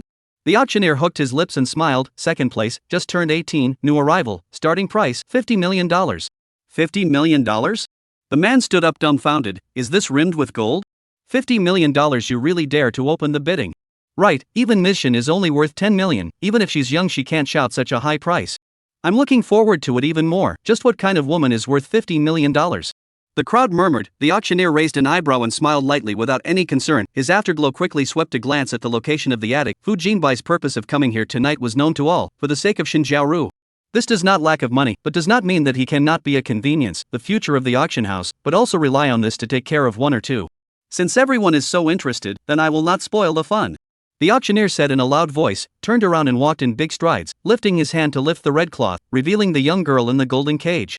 Yuan Jiang looked like she was startled by this sudden scene, cowering in fear. Her long lotus root white arms trembled as they wrapped around her thin shoulders, a dainty lotus root pink dress, her pretty figure hidden. She revealed her small white feet, her lotus root pink petal-like toes curled up slightly, as if a frightened little white rabbit, curly and slender eyelashes fluttering constantly, crystal clear tears uncontrollably in the beautiful big eyes accumulate, upwardly picked eyes tail flooded with thin red, one by one rolled down on the dirty little face, soft like jelly of the two pieces of lips, pink and confusing, especially a touch of green on the dirty little face, for the man is more full of temptation.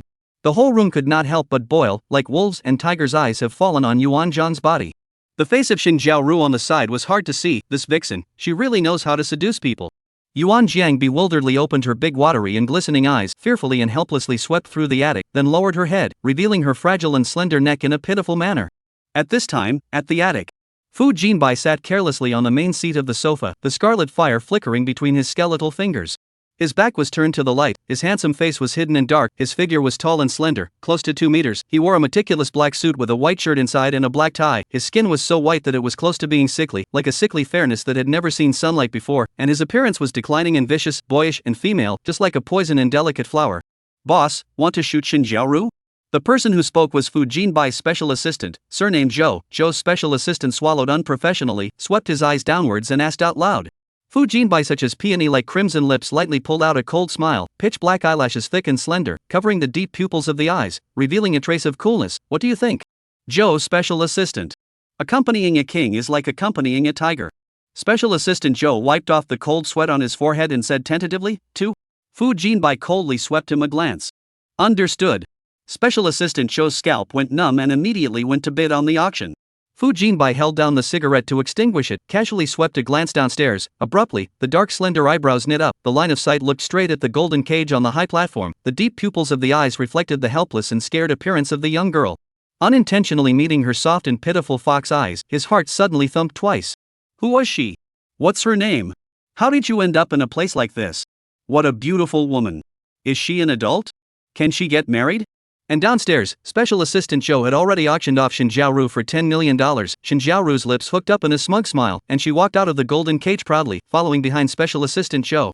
$50 million to start the auction. Each increase cannot be less than 5 million. Honored guests, bid to your heart's content. The auctioneer trailed off and started the bidding. $50 million. $55 million. No one is allowed to grab it from me. $70 million. I'll take this beauty tonight. The fat-headed man with a beer belly muttered loudly. $80 million for me. Everyone give me face. If it's not possible, when I get tired of playing, I can share it with everyone. Filthy words reached Yuan Zhang's ears, her curled eyelashes covered her icy pupils and she quietly clenched her fists. These hateful smelly men, when she goes out she must teach them a hard lesson. Fu Jinbai in the attic swept his grim gaze over the men who spoke out, like peony-like crimson lips hooked up a cold smile, husky low voice overflowed from his throat. 1 billion. 1 billion? The auctioneer froze and stiffened, looking up at the attic. When Yuan Jiang heard this voice, a quick flash of laughter flashed across her fox eyes, followed by a pitifully resigned look on her pretty little face as she looked blearily at the attic. Fu Jinbai's fingers with alabaster luster curled up slightly, and the snow-white ears hidden in his dark hair suddenly reddened a few points, as he stared earnestly at Yuan Jiang inside the golden cage, and said tentatively, $52 billion? Did he just say that 1 billion was too little? His future wife won't think he's cheap. In fact, he wanted to say 5.2 billion at the very beginning, but only felt that the number had a different meaning before shouting out 1 billion. Time cannot go back. Future wife must not think he's stingy. So sorry. The men present saw Fu Jinbai auction, suddenly sighing, eyes flow thick pity and unwillingness. On the one hand is not dare to bid again, on the other hand, their entire fortune is not 5,200 million. 5.2 billion once. 520 million twice. 520 million 3 times. The auctioneer excitedly struck the hammer. Congratulations to Mr. Fu for winning the last lot of the night at 5.2 billion. Someone will deliver the lot to your room later. Have a nice night. Yuan Jiang stayed dumbfounded with her beautiful fox eyes, looking blearily at Fu Jinbai at the attic. The dirty dust on her face didn't cover up half of her beauty, but instead appeared to be even more stripped down and beautiful, especially when she opened her big eyes like a dirty well-behaved Shua Mainyang. 2 men came forward and pushed the golden cage down. Yuan Jiang was dragged away by the 2 women, who took her to take a new bath, wash her hair, clean her dirty little face, add makeup, and finally put on a sexy nightgown. The 2 women surveyed her with satisfaction, their eyes like they were surveying satisfied goods. Right after that, they led Yuan Jiang through the long corridor, which was dimly lit, but the rooms on both sides were extremely lively, and some of them even had their doors open, resounding with the sounds of men and women in maddening confusion. Yuan Jiang swallowed unprofessionally. Finally, under the bend, it reached the end of the quiet corridor. After the two women knocked on the door, they respectfully said, "Mr. Fu, your auction items have been delivered." Day. Heavy and strange footsteps sounded, and with a tick, the heavy iron door slightly opened, and a hand with alabaster luster stretched out from the side, holding Yuan Jiang's wrist, and with a brute force that could not be shaken, he pulled her into the dark room. With a thud, the door closed tightly, and the two women looked at each other ambiguously, laughing and leaving. Chapter 67, The Crazy Batch of Pathological Bosses Disliked by the Downtrodden $1,000 3. With darkness all around her, Yuan Jiang let out a cry of shock, and even her thin shoulders shrugged as her spine rested against the hard doorframe, and in front of her, equally hard, was the man's hot body. "What's your name?" The man's hot, slender fingers gripped Yuan Jiang's delicate, small jaw, and he deliberately leaned in close to her, his hot breath spewing at her sensitive neck. Feeling this little person in front of him trembling slightly out of fear, Fu Jinbai only felt aroused and stimulated, his gaze suppressing the gloominess and scarlet, his fingers pinching her small waist even harder. Not paying attention to the proportion, Yuan Jiang frowned in pain, her delicate lips slightly opened, spilling out a delicate sob. Good pain. Fu Jinbai's deep long eyes flickered slightly, his thin lips said really delicate, but his hands eased the force. "What's the name?" The voice was dark and low to the extreme. Fu Jinbai's hot fingertips ran over Yuan Jiang's body, from her thin waist to her spine to the side of her soft neck, and she couldn't help but cringe as she replied in a small voice, Yuan Jiang. "What a nice name." Fu Jinbai murmured in a low voice, his dark eyes looking straight at the petite and pitiful Yuan Jiang in his arms, his heart thumping with excitement, his body screaming frantically, "Want her! Get her! Let her completely become your woman!" Fu Jinbai's throat knots rolled heavily, slowly approaching, his fingertips began to slide all the way down from her collarbone, feeling her cowering and softness, murmuring in a mute voice, Jiang, adult? Adult. Yuan Jiang nervously bit her lip. Dark, magnetic laughter spilled out from between Fu Jinbai's throat bones, as if he was satisfied with Yuan Jiang's answer. He pinched her waist and pressed her body tightly against his own. Yuan Jiang once again clearly and unequivocally felt the temperature of Fu Jinbai's body. It was hot, so hot that it made her heart and soul tremble. His hoarse voice rang out from the top of her head, trailing off with a hint of trembling. Jiang, you're being photographed by me, do you know what this means? The voice was crispy with a seemingly gasping breath, causing a tingle in one's cervical vertebrae. A little saw. And a little seductive. Yuan Jiang shook her head slightly and inexplicably reddened the tips of her ears this time. The male lead seemed to be more revealing, bolder, and more Xing. She pretended to be naive and innocent and opened her big watery eyes, gave a small shudder and shook her head vigorously, her delicate voice transmitting a hint of doubt. I don't know. Don't know, ah. Fu Jinbai dragged his voice and laughed lightly, leaning extremely close, his nostrils entwined in her cheeks, his lips with a smile, his eyes flashing with a light of morbid excitement. Kiss me and tell you the answer. Yuan Jiang was slightly stunned. Tilting her head, she could only vaguely see his angular features in the darkened chamber, and he was looking straight at her. The man's shadowy, beautiful eyes were deep and bottomless, flickering with a strange light, like excitement, madness, and possession. Yuan Jiang inexplicably felt her scalp go numb and nervously clenched her fingers. What? Unwilling. His thin lips hooked up in a meaningful smile, his long, bony fingers imperceptibly gripped Yuan Jiang's delicate neck, and his voice breathed out a strong threatening aura, like he would strangle Yuan Jiang as long as she dared to say no. Yuan Jiang shook her head violently, stretched out her long lotus root white arms to circle Fu Jinbai's neck, and raised her head to go over to him and kissed him twice on his chin. No unwillingness. She eagerly made her attitude clear, with a docile and soft appearance, blinking her big beautiful eyes as she looked at him miserably. In the bottom of her heart, she was muttering in dissatisfaction, the male lead was such an asshole, actually scaring the little fox. When she found the opportunity, she would also scare him. It's not too late for the little fox to take revenge. Fu Jinbai's eyes darkened suddenly, like a trapped beast. The suppressed lust was almost about to break through the dike. He fiercely gripped Yuan Jiang's neck, forcing her to slightly tilt her head, her eyes rolling like fire. He lowered his head, and his thin lips pressed against the contour of her ear, and he said, word by word, on behalf of that, you are my woman. You belong to me, including your body, and it's all mine. Tears seeped out of the tail of Yuan Jiang Fox's eyes. She subconsciously clutched Fu Jinbai's arm, her delicate voice implied fear and helplessness. What are you doing? Fu Jinbai violently lowered his head, hot lips fell hard, with a crazy morbid invasion, seems to rub her into the blood, take away all her breath, declaring that she is his. Yuan Jiang had no time to react, and could only be forced to endure. After 10 minutes, Yuan Jiang had difficulty breathing and held her small red face. She clenched her fists against Fu Jinbai's chest and begged with difficulty, no. Don't, it's hard for me. Can't breathe. She cried and cried. Fu Jinbai paused, framing her harder and harder, and only after a few minutes, sensing that she really couldn't hold on any longer, did he let her go with fondness and mercy. Never kissed before? No. She shook her head vigorously with her pretty red eyes. Fu Jinbai's long finger pressed the switch to turn on the light. The room was steeply bright. He clearly saw Yuan Jiang because of the sudden blinding light shock while shrinking her neck and closing her eyes, the appearance of delicate and pitiful, dirty little face full of crystal clear tear marks, like a wounded little beast. So good. Fu Jinbai heard a satisfactory answer. His expression was more pleasant. He slightly let go of Yuan Jiang, meaning, have you ever had a boyfriend? Haven't talked about it. She slowly opened her eyes and huffed, seemingly scared hard. How did you show up at the auction house? Fu Jinbai gazed deeply at her. The bottom of his deep eyes repressed a sadistic desire and out-of-control madness. Just thinking about it, if he hadn't come to this auction tonight, Zhang Jiang might have been auctioned off by another man, doing intimate things with another man. He was so jealous that he was furious. But Fu Jinbai's thin lips hooked into a cold smile. But even if that happens, when he sees Zhang Jiang, he will snatch Zhang Jiang back. Not to mention that he came tonight, he photographed Zhang Jiang, and Zhang Jiang belongs to him. They really are a match made in heaven. Usually he never came to these boring underground auctions, but on the contrary, he came today and even successfully auctioned off Kong Kong, which must be a gift from God. Zhang Jiang is the wife God gave him.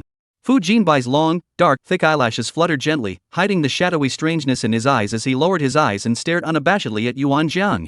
Speak. Yuan Jiang pursed her lips, a hint of cunning flashed in her fox eyes, but when she looked up, she revealed an aggrieved and pitiful look. I was on my way home, when I was suddenly taken into the car by a few men. They beat me, I cried out for help a few times, and when they suspected me of being noisy, they forcibly fed me a lot of sleeping pills. I woke up in a golden cage when I fell asleep. She reached out and tugged at the corner of Fu Jinbai's coat, her thin shoulders shrugged slightly, her fox eyes were moist, as if tears were going to fall at any time, full of dependence slammed into Fu Jinbai's deep and shadowy pupils. Her voice was thin and broken. Those men looked at me with a stinky and dirty look in their eyes, and I was like merchandise letting them humiliate and pick it out. Sir, fortunately you saved me. Yuan Jiang's curly and slender eyelashes lifted up, and she took the initiative to throw herself into his embrace, her small white face rubbing against his hard chest. Saving my life, no matter what you want me to do, I'm willing to do it. Chapter 68, the crazy batch of pathological bosses disliked by the downtrodden $1,000 man. 4. Ginger like this is still really well behaved. Ah. The man stared straight at her with downcast eyes, his skeletal fingers rubbing the little girl's delicate earlobes hard, his sexy husky voice ringing in her ears. As if that cobweb thousands of strands, drilling into Yuan Jiang's ear, like being burned under the shock trembled and lifted the small face, beautiful eyes watery looking at Fu Jinbai. She was so full of dependence nestled in his arms, fortunately Fu Jinbai hands holding her waist to hold her down in his arms, otherwise such a position, I'm afraid she would have been because of the legs, soft fall on the ground. The two people's bodies are tightly sewn together. Ginger is so soft and fragrant. Fu Jinbai felt like his heart was so excited that it felt like it was going to jump out, his long eyes narrowed dangerously, and in his heart, he thought with some confusion that tomorrow he would pack up those ungrateful things and capture them to kowtow and apologize to Zhang Jiang and curry favor with her. Mr. Yuan Jiang pursed her delicate lips and kissed him pleasingly on the sexy knot of his throat, her small face revealing shyness, her breathing a little tightly knit because of her nervousness. Why don't you say anything? Did I say something wrong? Her big, beautiful, watery eyes looked up at him, full of caution and unease. The dainty voice suddenly made Fu Jinbai startled, followed by a warm and fragrant breath on the side of his neck, as if his body had been electrified, tingling. He had no interest in red earlobes, lowered his eyes to meet her large watery eyes. The bottom of his eyes accumulated a dark surge that was so sticky that it could not be melted. How come? Fu Jinbai's low, magnetic voice carries a loose, light laugh, and because of his extreme restraint, the ends of his eyes suppress a thin red. He simply holds down Yuan Jiang's backside with one hand, while his other hand holds her hips, letting her hang onto him. Yuan Jiang's beautiful fox eyes narrowed slightly, her slender white legs wrapped around his waist and abdomen. Such a posture made Fu Jinbai's mind dizzy. He couldn't see everything around him, and could only look clearly at the delicate person in his arms. The pretty face with a hint of youthfulness in its delicacy, the cheeks contain a hint of shyness, and his appearance is reflected in his big watery eyes. She pressed against him, no, haunted him.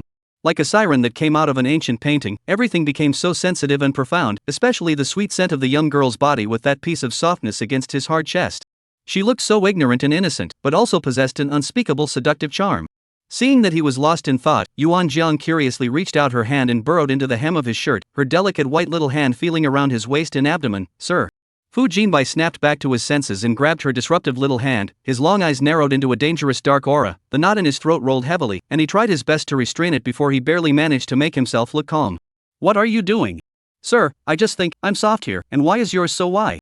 Yuan Jiang's delicate lips hooked into a bad smile, but her big eyes were full of curiosity, like she was really just puzzled. Fu Jinbai's dark and deep eyes darkened to the point of sinking, sizing up Yuan Jiang with a scrutinizing gaze. He didn't know if Yuan Jiang was pretending or was really that simple and innocent. For him, pretending was fine. He happened to have those bad thoughts, he just hoped that she could pretend for longer. If she was really that innocent, he wouldn't mind taking the extra effort to teach her in that area. Anyway, she was originally his. Fu Jinbai self-confessed that he has little sense of morality. In order to get what he wants, by all means or not, plotting and scheming, he only needs the result, is to get. Zhang Jiang, know how to serve me? His eyes were like wolves and tigers. What he had to ask was done. It was time to get to the point. He wasn't some genteel gentleman who would give his prey time to prepare. Fu Jinbai just wanted to swallow his prey in one bite and demolish it into his stomach. Yuan Jiang pursed her lips, looking uneasy and apprehensive, slightly lowering her head, revealing her slender and fragile neck. I don't know. So fierce, the little fox will not cooperate with you. Although the little fox also wants to taste you, the little fox will not take the initiative. Fu Jinbai hooked his lips and carried her as he walked briskly to the bedside, not letting go of her. Instead, he just went with the flow and pressed her onto the bed. One hand tightly pinched her surplus waist, his eyes rolling. It's okay, I'll serve you.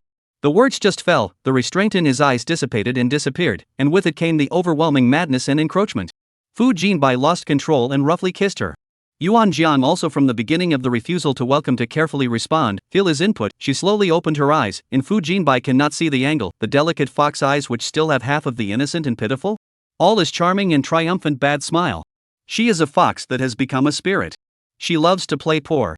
On the other hand, Xin Jiaoru was so angry that she was about to go crazy when she realized that Fu Jinbai actually spent $5.2 billion to auction Yuan Jiang, and a hideous look appeared on her always gentle and calm face. How could this happen? There was clearly no such character as Yuan Jiang in his last life. Where on earth did this woman come from? Xin Jiaoru's eyes crossed a trace of deep thought. Could it be because of the butterfly effect brought about by her rebirth? No, she would never allow anyone to steal Fu Jinbai. Special Assistant Zhou, I've already been photographed by Fu Jinbai, shouldn't I go to his place tonight? Xin Jiaoru took a deep breath, smoothed out her agitated emotions, and put on a gentle demeanor as she inquired, where is Fu Jinbai? Special Assistant Zhou had followed Fu Jinbai for nearly 10 years, and although Fu Jinbai was not good with words and was slightly extreme and vicious, he was extremely good to the people around him. 10 years ago, Zhou Taisuk wife cheating, the child is next door to the old king's family, his wife also moved away from all his property, resulting in the death of his mother stimulated by a sudden cerebral infarction. His father was also angry to commit a heart attack, into the intensive care unit, but his money was all rolled away, simply cannot get the money to pay the fees, desperate to throw himself into the river, but was Fu Jinbai saved, and gave him $200,000, the only condition is, to sell his body to him, to do things for him, no time limit. The only condition is, to sell his body to him, to do things for him, no deadline. In these 10 years, Fu Jinbai's things Zhou Special Assistant mostly understand, just do not understand thoroughly, but Fu Jinbai and Xin family feud, he is more or less clear. Right now, seeing Xin Jiaoru still looking arrogant, Zhou Special Assistant glanced at her coldly. Mr. Fu shot you to make you a slave. Want to climb the bed? Don't even look at yourself to see if you're worthy. Xin Jiaoru's face instantly turned pale. Chapter 69, The Crazy Batch of Pathological Bosses Disliked by the Downtrodden $1,000 Man 5. I don't mean that. Being poked in the heart by a lowly special assistant, Xin Jiaoru was both embarrassed and furious. She gritted her teeth and half lowered her head, her eyes gazing with suppressed anger. Before the Xin family had fallen, people like Special Assistant Zhou were not even worthy of lifting her shoes. It's true that tigers are bullied by dogs. When she becomes Mrs. Fu, the first person she will dismiss is Special Assistant Zhou. Special Assistant Zhou looked at Xin Jiaoru with a cold and heavy face and Skeda laughed disdainfully. Still not leaving? What, is it for me to treat you? Xin Jiaoru took a deep breath and closed her eyes full of humiliation. If she had been in her last life, she might have argued with Special Assistant Zhou long ago, but now she, having experienced countless frustrations and pains before she was reborn, would never act out of anger. As long as she became Mrs. Fu, she could wash away all these humiliations one by one. She slowly opened her eyes and revealed a sweet smile towards Special Assistant Zhou, clamping her voice as she spoke. No need, Special Assistant Zhou, I'll go with you. Special Assistant Zhou paused violently, goosebumps rising all over his body, sweeping her with a look at a psychopath, taking a quick step outside with his slender legs. Xin Jiaoru's smile froze on her face, angrily clenched her fists, and secretly cursed, an underling is an underling, no quality at all. After scolding, Xin Jiaoru pouted her lips and snorted arrogantly, while walking quickly to keep up, while secretly thinking, she is a decent person who has undergone advanced education, she will not bother with an inferior person. Fu Jinbai's private domain is a mansion, built on the mountain, as if a European-style palace as gorgeous and grand, hollow-carved flowers gate up to 15 meters high, green lawn. The center of the mansion, there is a large bronze sculpture fountain, crystal water droplets splashing down on the turquoise rose petals. From the car down, Xin Jiaoru looked at this familiar mansion, eyes showed greed and desire, even the Xin residence, not half as big as this mansion. After becoming Mrs. Fu, she must ask Fu Jinbai to personally transfer this mansion to her name. Just thinking about it, Xin Jiaoru couldn't help but be dumbfounded. Walk faster, smiling like a retard, it's disgusting to look at. Special Assistant Joe snapped, and after clearly seeing the greed in Shin Jiaoru's eyes, the disgust in his heart intensified. Shin Jiaoru's upturned lips twitched violently, reluctantly looked past the main mansion and followed Special Assistant Joe into the deeper part of the mansion. She couldn't help but frown in confusion.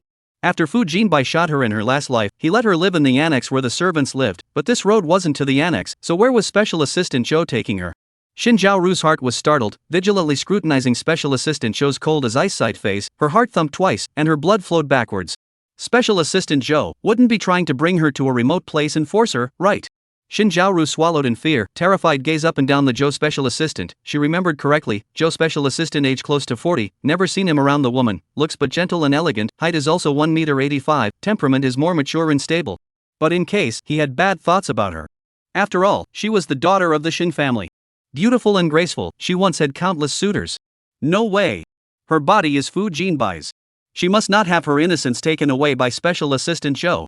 A determined light flashed in Shin Jiaoru's eyes as she suddenly stopped and said with a stern look, Special Assistant Joe, what do you want to do? I'm the person that Fu Jinbai personally shot. You'd better not have thoughts you shouldn't have about me. Special Assistant Joe turned around with a gloomy face, his gaze so cold that it looked like he wanted to kill. I'll send you to where you should go. He laughed out in a ghostly sneer, with goods like you, stripping naked and crawling into Lousy's bed, Lousy can't even why up. You. Shin Jiaoru bit her lips with a face of humiliation. This Joe Special Assistant dared to insult her like this. Sooner or later, she would pull out Joe Special Assistant's tongue and gouge out his eyes one day. Joe Special Assistant was too lazy to talk nonsense with Shin Jiaoru again, went forward and grabbed Shin Jiaoru's hair and dragged her away. Shin Jiaoru cried out in pain, slow down, it hurts. Special Assistant Joe's footsteps were faster. Shin Jiaoru could only hold back her anger to keep up with the pace of Joe's Special Assistant, and after walking nearly a kilometer, a foul smell came from the air, tickling one's stomach and making one sick to vomit. Special Assistant Joe, where exactly are you taking me? Shin Jiaoru's voice weakened a few points. Assistant Joe ignored her, tugging her along for another 100 meters or so, opening a heavy iron door before releasing Shin Jiaoru, nodding his head, after you live here. Shin Jiaoru covered her aching scalp, hurriedly looked up. Suddenly, her pupils suddenly shrunk. In the stables, dozens of horses huffing and puffing and eating grain, heard the commotion, have looked over. Special Assistant Joe actually arranged for her to live in the stables? Crazy? She is a golden branch, how can she live with? Special Assistant Joe, are you arranging things wrong? How could Fu Jinbai let me live here? Shin Jiaoru stared incredulously, her tone sharp because of her excitement. Please call Mr. Fu. If you call Mr. Fu by his name again in the future, I will slap you to death. Special Assistant Joe didn't even bother to look at her, snorting coldly. Originally, I had arranged for you to live in a pigsty, but pigs eat people, so I'm afraid that you'll fall in and be split up and eaten by pigs one day. That's why Mr. Fu was merciful and arranged for the stables. Special Assistant Joe's expression was pious. Mr. Fu was really as kind as ever. Shin Jiaoru's face was as colorful as a vegetable. What was going on here? In her last life, the place she lived in was clearly an annex building. In this life, she hadn't done anything yet. How come she was living in a stable? No, I don't want to live here. How can I live in such a disgusting and dirty place? Shin Jiaoru's face begged and she took a few steps back. With a bang, Special Assistant Joe directly dragged Shin Jiaoru's arm and threw her into the stables, and with a snap of the lock, Special Assistant Joe said through a door, "Have a nice day, Miss Shin." His voice was full of provocation and disdain. Shin Jiaoru's back against the cold iron door, staring at the 2 rows of horses poking their heads out, her heart thumping, her body shivering, and finally, no longer able to calm down, she collapsed and screamed, paralyzed on the ground. The bottom of his heart began to blame his father Shin Sihua. Why did you drink and drive? And hit and run? If Shin Sihua hadn't gotten Fu Jinbai's family killed, how could Fu Jinbai have brought down the Shin family? It's all Shin Sihua's fault. Shin Jiaoru had completely forgotten that she had made a mistake. The following day at 5 p.m. Fu Jinbai opened his eyes. He lay on the bed for a few minutes without reacting, the dark pupils of his eyes lost in thought looking at the ceiling, until a warm and delicate body rubbed against him. He suddenly came back to his senses. His lips were red and swollen, still bitten and flooded with blood. He slowly turned his head sideways and stared at Yuan Jiang in his arms, feeling the touch of skin against skin, so wonderful and delightful. Last night fooled around for a long time, so long that Fu Jinbai's perception of time became dull. He was excited and happy, thought he was going to die with Yuan Jiang in bed. The delicate white skin of the young girl became unbearable, full of finger marks, pinch marks, and hickey marks.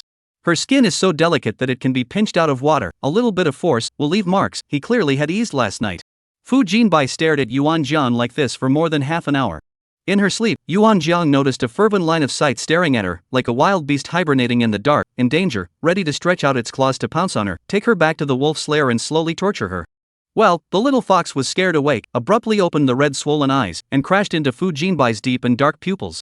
She stayed down, looking expression froze, small face through the thin red, voice hoarse and through the pitiful, Mister, I do not want. Chapter 70, The Crazy Batch of Sick and Petite Bosses Disliked by the Downtrodden $1,000 Man 6. Fu Jinbai was not only like having a skin hunger in this area, he was more like an engine. Yuan Jiang fainted a few times during this period, but when he woke up he was still tirelessly.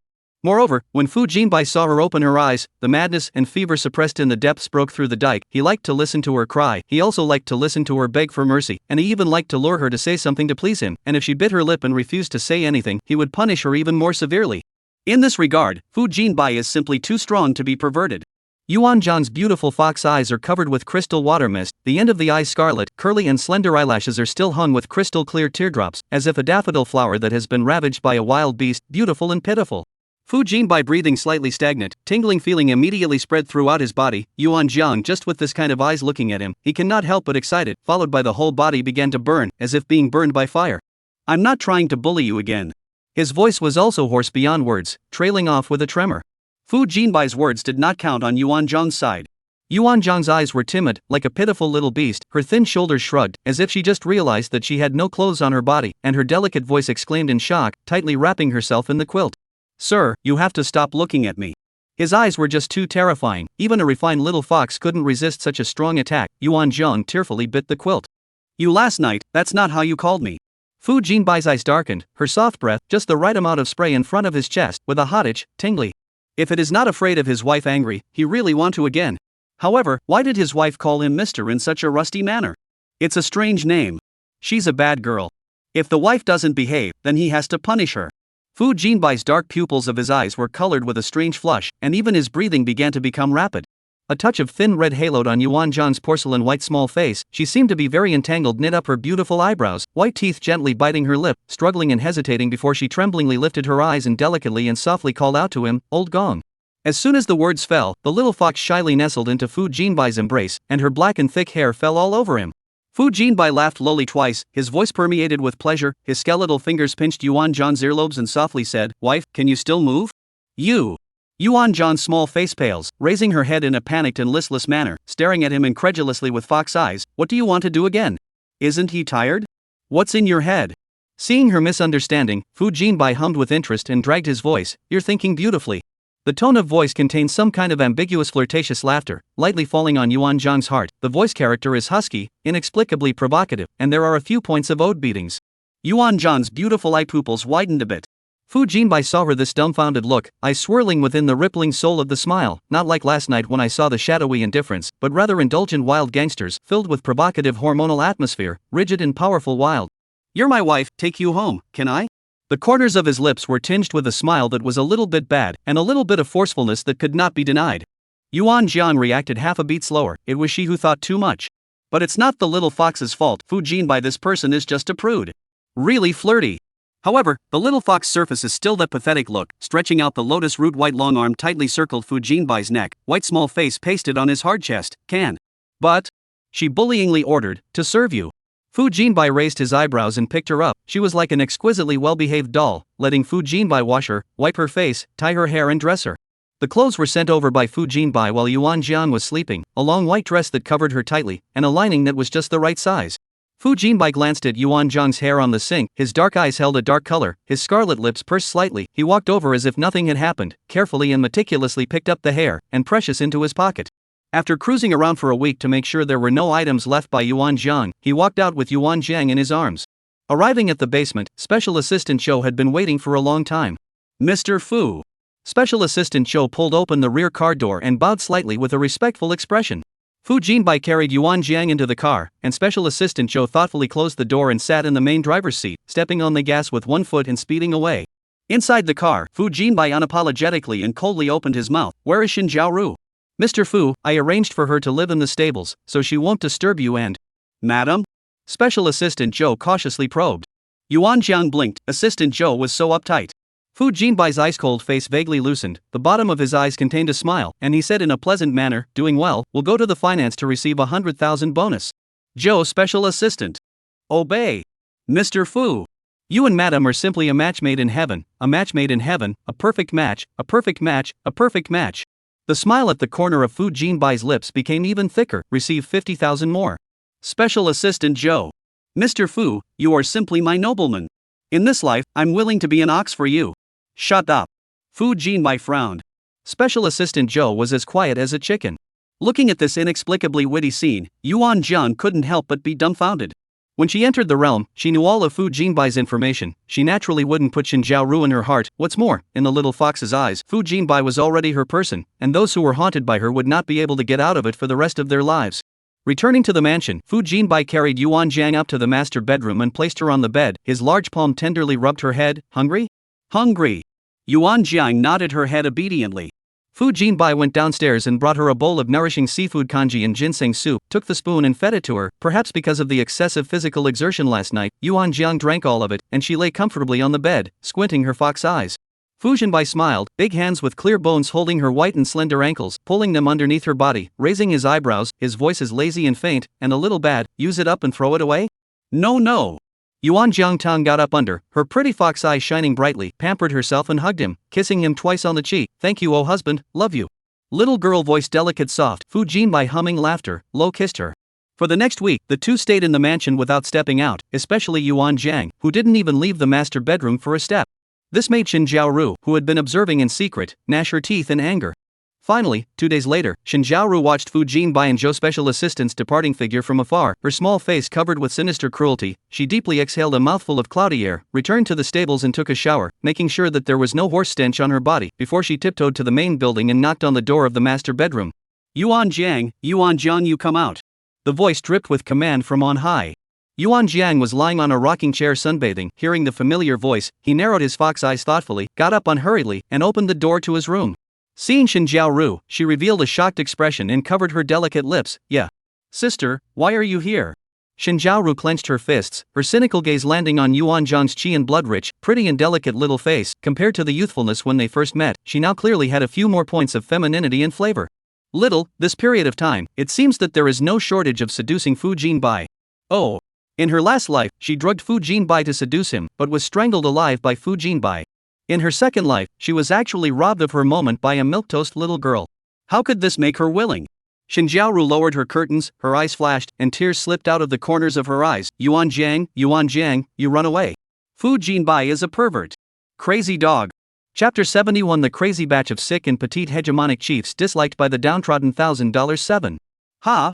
Yuan Jiang covered her petite red lips and exclaimed in shock, her pretty brows abruptly knit together, as if in disbelief, her fox eyes widened, her face drooping, her expression full of dismay. Sister, what are you talking about? Husband, how could he be this kind of person? Xin Zhaoru see Yuan Jiang hot, the corners of the lips raised a successful sneer, but that husband and make her tired of frowning, but also really cannot be on the stage of the woman. This is only a few days to get along with Fu Jinbai, and then called on the husband? Fu Jinbai is hers. Only she, with her honorable status, was worthy of Fu Jinbai and qualified to become Mrs. Fu. Xin Zhaoru forced down the disdain in the bottom of her heart, on the face of the gentle and caring big sister style, with red eyes, urgently admonished, sister is all for your own good, and will specially come to say this to you. Fu Jinbai was just a lowly slave in my house before. He is devious, cunning, scheming, and will stop at nothing to achieve his goal. You must not be compelled by his sweet words. When he was a slave, he liked to mess around with the maids in my house, playing especially flowery. Once he played 5p, and played a newly adult little girl to death. Xin Zhaoru racked her brain, said all the things her father Xin Sihua did as Fu Jinbai did, and Yuan Zhang's curious and bright pupils of the eyes met, inexplicably blinked, pulled up the tone. He also wanted Toad to eat the swan meat in the first place, and pursued me bitterly. I'm the Xin family's daughter, how could I possibly look at a slave? So I ruthlessly rejected him, who knew that Fu Jinbai, a person who was vindictive and small-minded, would actually hold a grudge against me. Xin Zhaoru couldn't help but shed tears of sadness. Just because I rejected Fu Jinbai, he's going to kill my whole family. Sister, you mustn't be compelled by Fu Jinbai. He is now coaxing you to love you because you are young and beautiful. When he gets tired of playing with you, he will abandon you. Xin Zhaoru said word by word with great affection. At the end of her words, she also held Yuan Zhang's hand with a tender face, her eyes glistening with tears, bitterly. Sister, are you willing to believe me? Yuan Zhang. Luckily, she is a small fox that has become a spirit, or else she would really be confused by Xin Zhaoru's superior acting skills, this tearful voice that speaks better than it sings.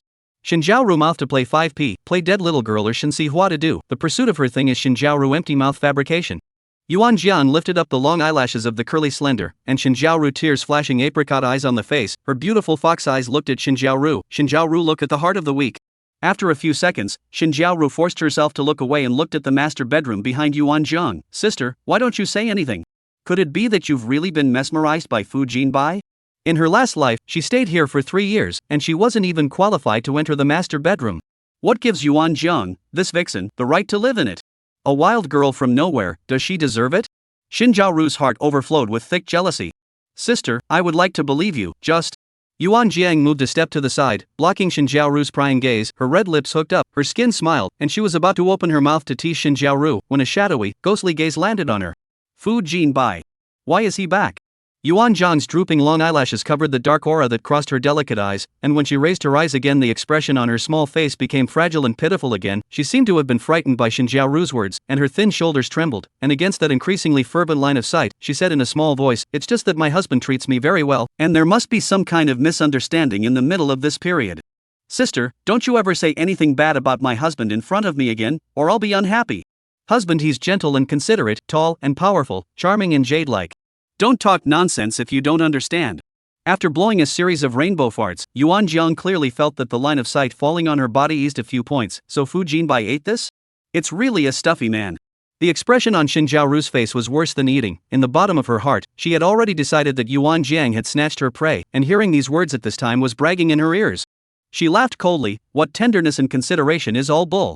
He is obviously ruthless, insidious and cunning, grasping his father and mother. His whole family died because he grasped the death. Fu Jinbai is the life of the heavenly fury Lone Star. He's the one who killed his father and his mother? It's really shameless. It was clearly the Shen family that killed Fu Jinbai's family. Yuan Jiang pale face, snap a slap hard on the face of Xin Zhaoru. Xin Zhaoru was confused by the slap, so aggrieved that her eyes instantly became red, her eyelashes trembled, and she covered her red and swollen face, questioning in shame and indignation. Yuan Jiang, are you sick in the head? I'm saying these things for your own good. How dare you hit me? Do you know who I am? You are a brazen villain. Yuan Jiang's sheepish voice implied a hint of ferocity. Obviously she was the one who had slapped Xin Zhaoru, but she looked weak. Her entire frail body was still shaking after the slap, a pretty little face deliberately slattern and fierce. Xin Zhaoru completely angry, the expression on her face had become hideous and twisted, mouth to mouth. Yuan Jiang, you do not really think that being slept with by Fu Jinbai is his person, right? Let me tell you, sooner or later, one day, your end will be as miserable as mine. No. You will only be more miserable than me when he has slept with you enough. Before the words were finished, a pop sounded. Xin Zhaoru's face received another hard slap from Yuan Jiang. Xin Zhaoru was going to be furious. In response to Xin Zhaoru's fierce and extreme slander, Yuan Jiang's pretty little face was cold, and her fox eyes were overflowing with warnings as she said quietly, "Hubby said he loves me, so why should I listen to your side of the story?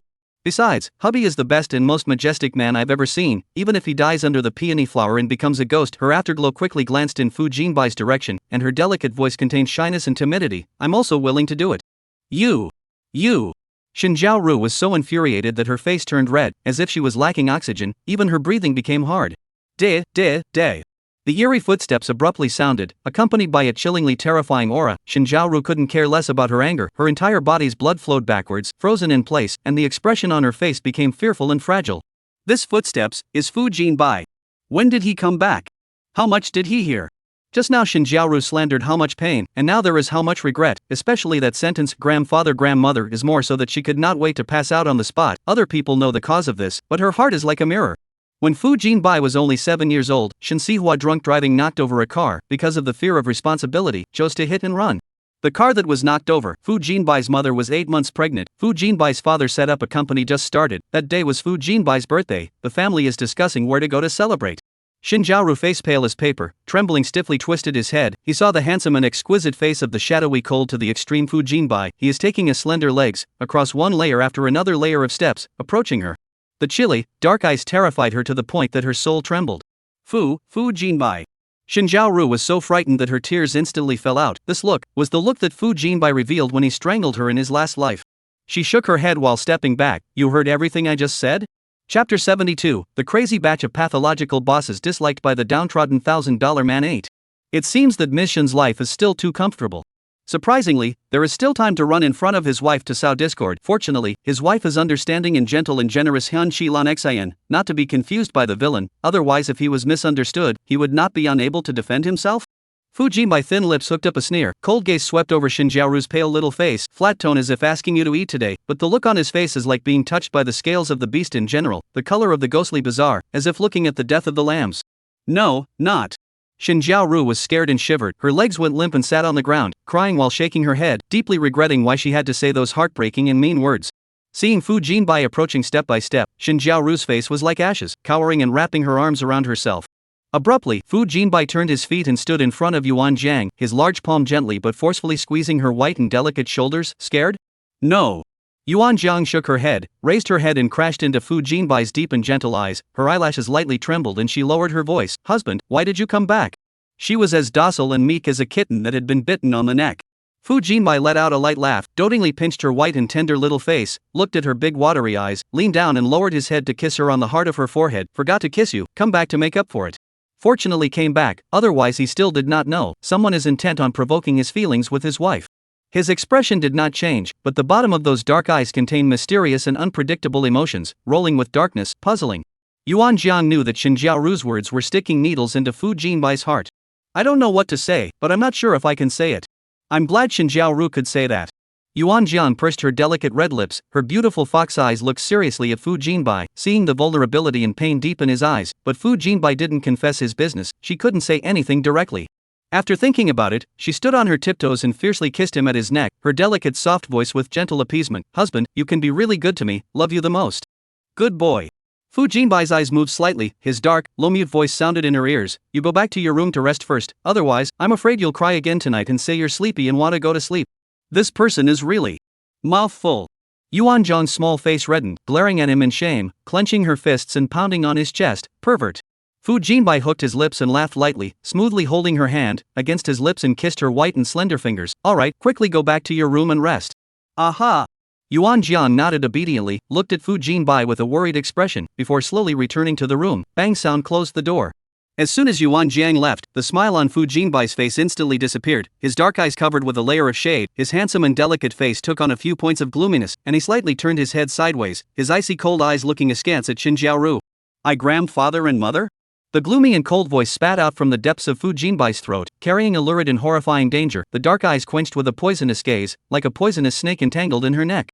As if an invisible hand was strangling her to death, unable to breathe. Zhou's special assistant standing behind him looked at Xin Jiaozhu with cold eyes. If he was Fu Jinbai, he would have killed all of Xin Jiaozhu's family. No, I don't mean that.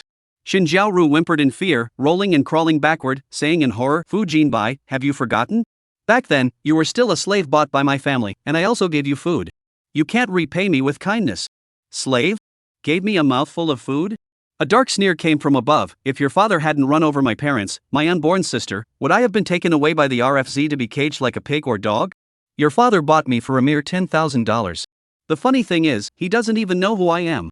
Feed me, what a feed me.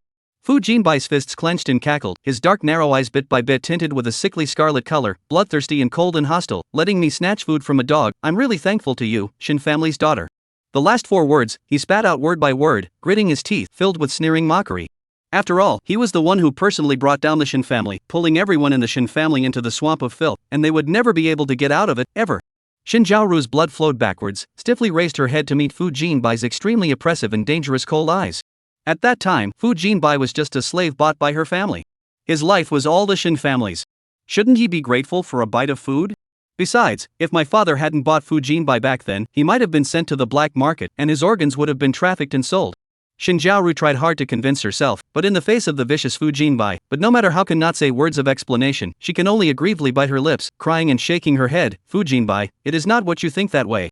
Xin Jiaoru, your father's execution is tomorrow, want to go see it? Fu Jinbai's ghostly cold gaze stared straight at Xin Jiaoru, a cold and horrible smile gradually surfaced on his white and cold hard face, his black broken hair fell on his delicate eyebrow arch, the whole person was like a gloomy wet and slimy viper. Death penalty? So soon? She hadn't become Mrs. Fu yet, and she hadn't let Fu Jinbai save her father. How can she be executed so soon? Xin Jiaoru's face was like ashes, tears broke the bank, she trembled and crawled to Fu Jinbai's feet, begging bitterly, Fu Jinbai, you can't do this, that's my father. I beg you, I will kowtow to you. As long as you are willing, our Xin family is willing to make it up to you, and I am willing to make it up to you. No matter what conditions you put forth, as long as it can dissolve the hatred in your heart, I'm willing. A touch of petulance appeared on Xin Jiaoru's crumbling face, she twisted her head and swept her eyes at Special Assistant Zhou with a disgusted gaze, then with trembling fingers, she unbuttoned her own blouse. I'll give you a child, I'm willing to be your woman, and give you a complete family again. Chapter 73, The Crazy Batch of Sick and Petite Hegemonic General 9 Disliked by the Downtrodden $1,000 Man. Fu Jinbai immediately retracted his gaze, cold and hostile disdain surfaced on his gloomy face, as if looking at him for one more second would dirty his eyes, full of disgust, the sneer on his lips was heart-trembling. Xin Jiaoru, don't do anything superfluous. If you make my wife jealous and sad because of your actions, then the next one to die will be you. Xin Jiaoru's unbuttoned hand suddenly stopped, her body violently trembled, she looked up at Fu Jinbai with tears in her eyes unbelievably. Fu Jinbai, you hate me so much? For Fu Jinbai, Xin Jiaoju from the heart of contempt and fear, but also unconsciously fascinated. When Fu Jinbai was a slave bought by Shen Sihua, he was 10 years old, skinny, short and small, covered with hideous scars, his face was always gloomy, a pair of black eyes cold and deep, like a poisonous snake. She felt uneasy and fearful when she saw Fu Jinbai for the first time, so she tormented, humiliated, and tortured him in various ways. After all, Fu Jinbai is just a slave that her father spent $10,000 to buy back, not worth it. She called people to take the hammer, the rebar little by little to Fu Jinbai chest cavity nail, also manipulated the bench smashed Fu Jinbai's head, let him in the -10 degrees winter kneeling on the frozen lake. This kind of thing to humiliate him countless, but even so, he is still alive. Even in one fell swoop, he brought down the Shen family, which has a strong family background. Fu Jinbai is crazy, cold-blooded and unsympathetic, and his body radiates a mysterious and ghostly cold aura, which is like poison, inexplicably causing her to sink. Xin Jiaoru, heartborn of remorse and pain, is she and Fu Jinbai really no longer possible? The wrongdoing was done by the father, and she was only young and uninformed back then. Fu Jinbai, don't be like this, okay? I know what happened before is my family is sorry you, but I already regret it. You give me a chance to make up for it, I will definitely love you well, I will never betray you. Xin Jiaoru's face was pale, the bottom of her tear-blurred eyes revealed a hint of earnest and flirtatious pleasing. Fu Jinbai felt a wave of nausea, like a dead fly stuck in his throat, and was too lazy to talk nonsense with her anymore. Glancing sideways at Special Assistant Zhou behind him, lock her up in the pigsty for me. Bring her to meet tomorrow, how Shen Sihua died. Obey. Boss is wise. Special Assistant Zhou, who watched the show with his hands clasped over his shoulders, roared in midair, and with a leap of excitement emerging on his rough face, he walked in big strides to Xin Jiaoru, and nonchalantly yanked her by the hair and dragged her along. No, don't. I don't want to go to the pigsty. Xin Jiaoru instantly came to her senses, shaking her head with wide eyes in horror, crying as she cried, Fu Jinbai, you can't do this. I'm the Shen family's daughter, how can I live in a pigsty? The stables. I love the stables. Oh, don't make me go to the pigsty. Special Assistant Zhou impatiently frowned and cursed noisy, looked back at the grim-faced Fu Jinbai and knowingly took off his shoes and socks and forced them into Xin Jiaoru's mouth. A foul odor rushed to the top of the head, Xin Jiaoru was smoked stomach churning, nausea to make a series of vomiting movements. Special Assistant Zhou exclaimed with satisfaction, it's finally quiet. Shen Jiaoju. Dim light floating, Fu Jinbai stood in place, tall and straight silhouette stood all alone, gloomy cold eyes overflowed with the excitement of revenge, such as peony-like crimson lips hooked up a sneer, hidden in the sleeve under the long arm, have ripped up hideous veins, fists clenched cackling. Shen family members, he will not let go of any of them. After a long time, Fu Jinbai slowly lifted the black straight eyelashes, deep gaze at the master bedroom closed door, abruptly heart thumped. Did he just ignore his wife? Will the wife be angry, will she be? The veins on Fu Jinbai's arm bulged more and more, and he raised his hand and knocked on the door of the room. Wife, open the door. The words just fell, the sound of the lock falling was remembered, the next second, the door was opened, a delicate and exquisite little face emerged from behind the door, the big watery and glistening eyes looked at him. Hubby, are you done with your work? Cute and well behaved, like a soft and whirling white rabbit. Fu Jinbai's dark gaze abruptly brightened, he subconsciously went up and pinched Yuan Zhang's fair little face, the corners of his lips smiled slightly, finished working. He looked straight at Yuan Zhang's pair of delicate and provocative fox eyes, the coldness under his eyes was like ice melting away, and with it came tenderness and doting, as if the person whose face just looked like a Rakshas's terror was not him. Yuan Jiang did not take the initiative to mention just now, for Fu Jinbai, the existence of the Shen family is a thorn in his heart, and Fu Jinbai did not take the initiative to reveal everything to her when she is not in Fu Jinbai heart knife. Husband, hug. Yuan Jiang slightly tilted her head to look at him, stretching out her arms, her black and thick hair fluttered around her waist as she moved, staring obediently and coquettishly at Fu Jinbai, like a soft muppet cat waiting to be pampered by its owner. Fu Jinbai hooked the corner of his lips, arm steady force, will be in her arms, lifted the long and slender legs into the room, backhanded the door will be unlocked, one hand circled her thin soft waist, like holding a child. Wife, so obedient. Fu Jinbai pressed Yuan Jiang onto the bed, leaned down, and his hot kiss landed on her lips at once. Lips against lips, gently grinding them, gently sucking on them, like savoring a delicious bouncy jelly. He didn't tear her clothes this time, he just held her and kissed her, gentle and sticky, like a ferocious beast looking for soothing. Yuan Jiang gently responded to him, her small white hand burrowing under the hem of Fu Jinbai's shirt, feeling the hard abs. Husband. The voice was petite, so delicate and soft that it could pinch out water. Boom, for a moment, Fu Jinbai's brain is blank, the whole person seems to be electrified, tingling all over, his deep black eyes gradually become disoriented, flashing a morbid excitement. The two kissed deeper and deeper. Yuan Jiang panted, her small face was a thin red, she was so hard that she twisted her body, her small hand touched the belt around Fu Jinbai's waist. Wife. Fu Jinbai suddenly grabbed Yuan Jiang's hand, his head nestled in the side of her neck full of fragrance, inhaled deeply, as if he wanted to inhale all the air that was tainted with her flavor into his lungs or rub her into his own bones and blood. He held her tightly and said, "Pull the license with me." Yuan Jiang hooked her red lips, fox-eyes delicate as silk, brimming with watery charm, she gasped sharply and nodded, "Good. Husband, I am your wife." Yuan Jiang's delicate and slender fingers gently patted Fu Jinbai's spine, her petal-like warm and delicate lips gently pressed against his earlobe, and she mumbled her assurance, "I will stay with you until death do us part." Fu Jinbai's skeletal fingers pinched Yuan Jiang's surplus waist. Listening to this melodious and charming voice, he couldn't help but drop a tender kiss on her neck. But then he felt that it was not enough. It never feels like enough, just a kiss. He wanted to eat her. Eat her for real, swallow her bite by bite, and make his wife his forever and completely. She was the wife he'd found for himself, she's his. She's his alone. Chapter 74, The Crazy Batch of Pathological Bosses Disliked by a Downtrodden 1,000-Year-Old Girl. 10. Perhaps it was because tomorrow was Shen Hua's time to die. Tonight's Fu Jinbai is particularly excited, like a tireless beast, over and over again, the beloved person will be torn into the belly, lingering. Until 7 o'clock the next day finally ended.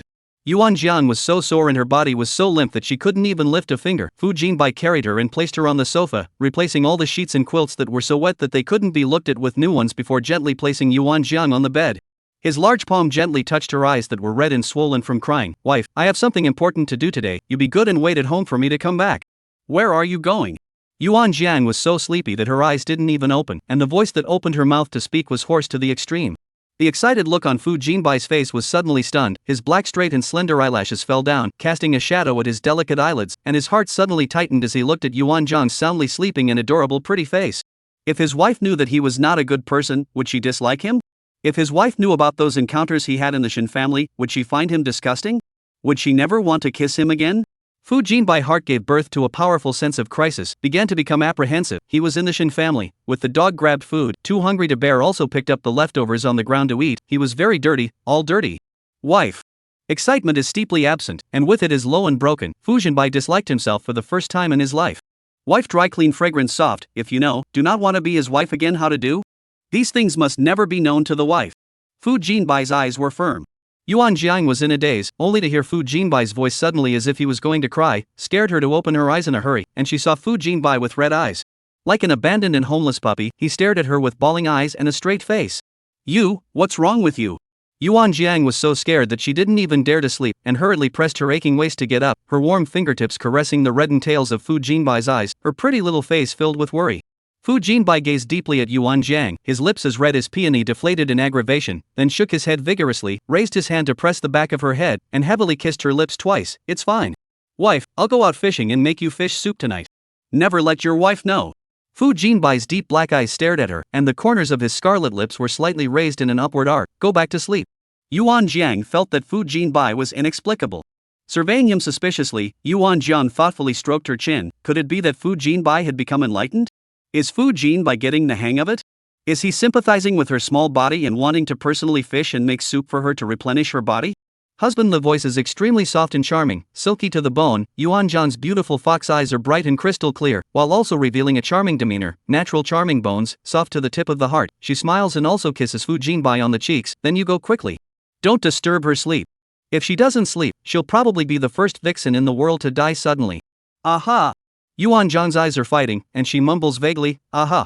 Only after making sure Yuan Jiang was asleep did Fu Jinbai change into a black suit, lifting his slender legs to leave the master bedroom, his footsteps stopping at the door. He hesitantly wrinkled his eyebrows, a dark aura crossing the bottom of his eyes, and unlocked the door to the room. Only this way can ensure that his wife will not leave him. The wife is his alone. It can only belong to him.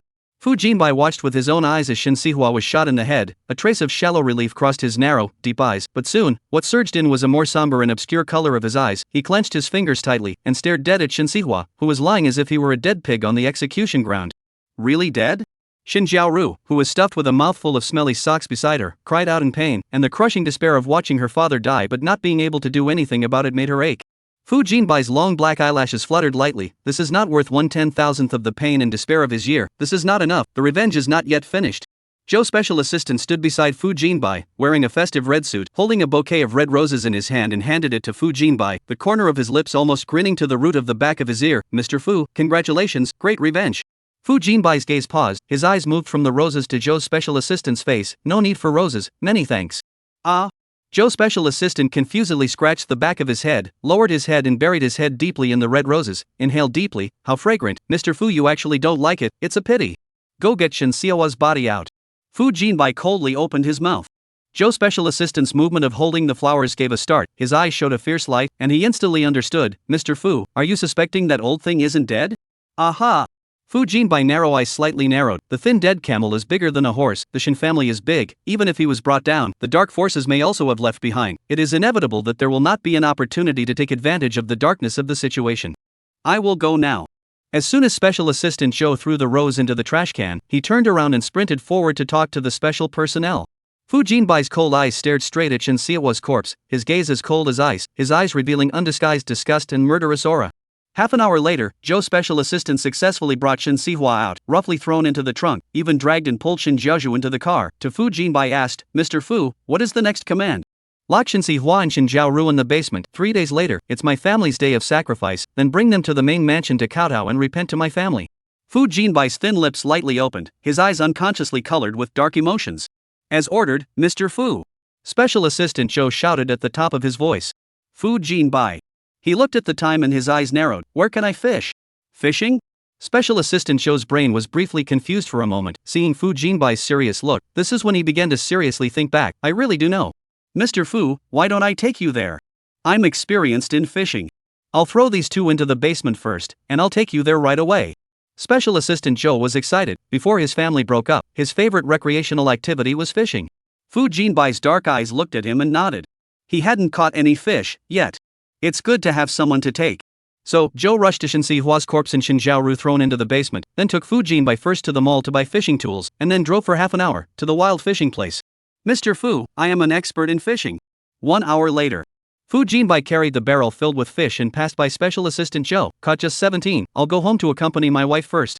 Joe's Special Assistant's expression had long since drooped, looking at his empty barrel and sighed quietly.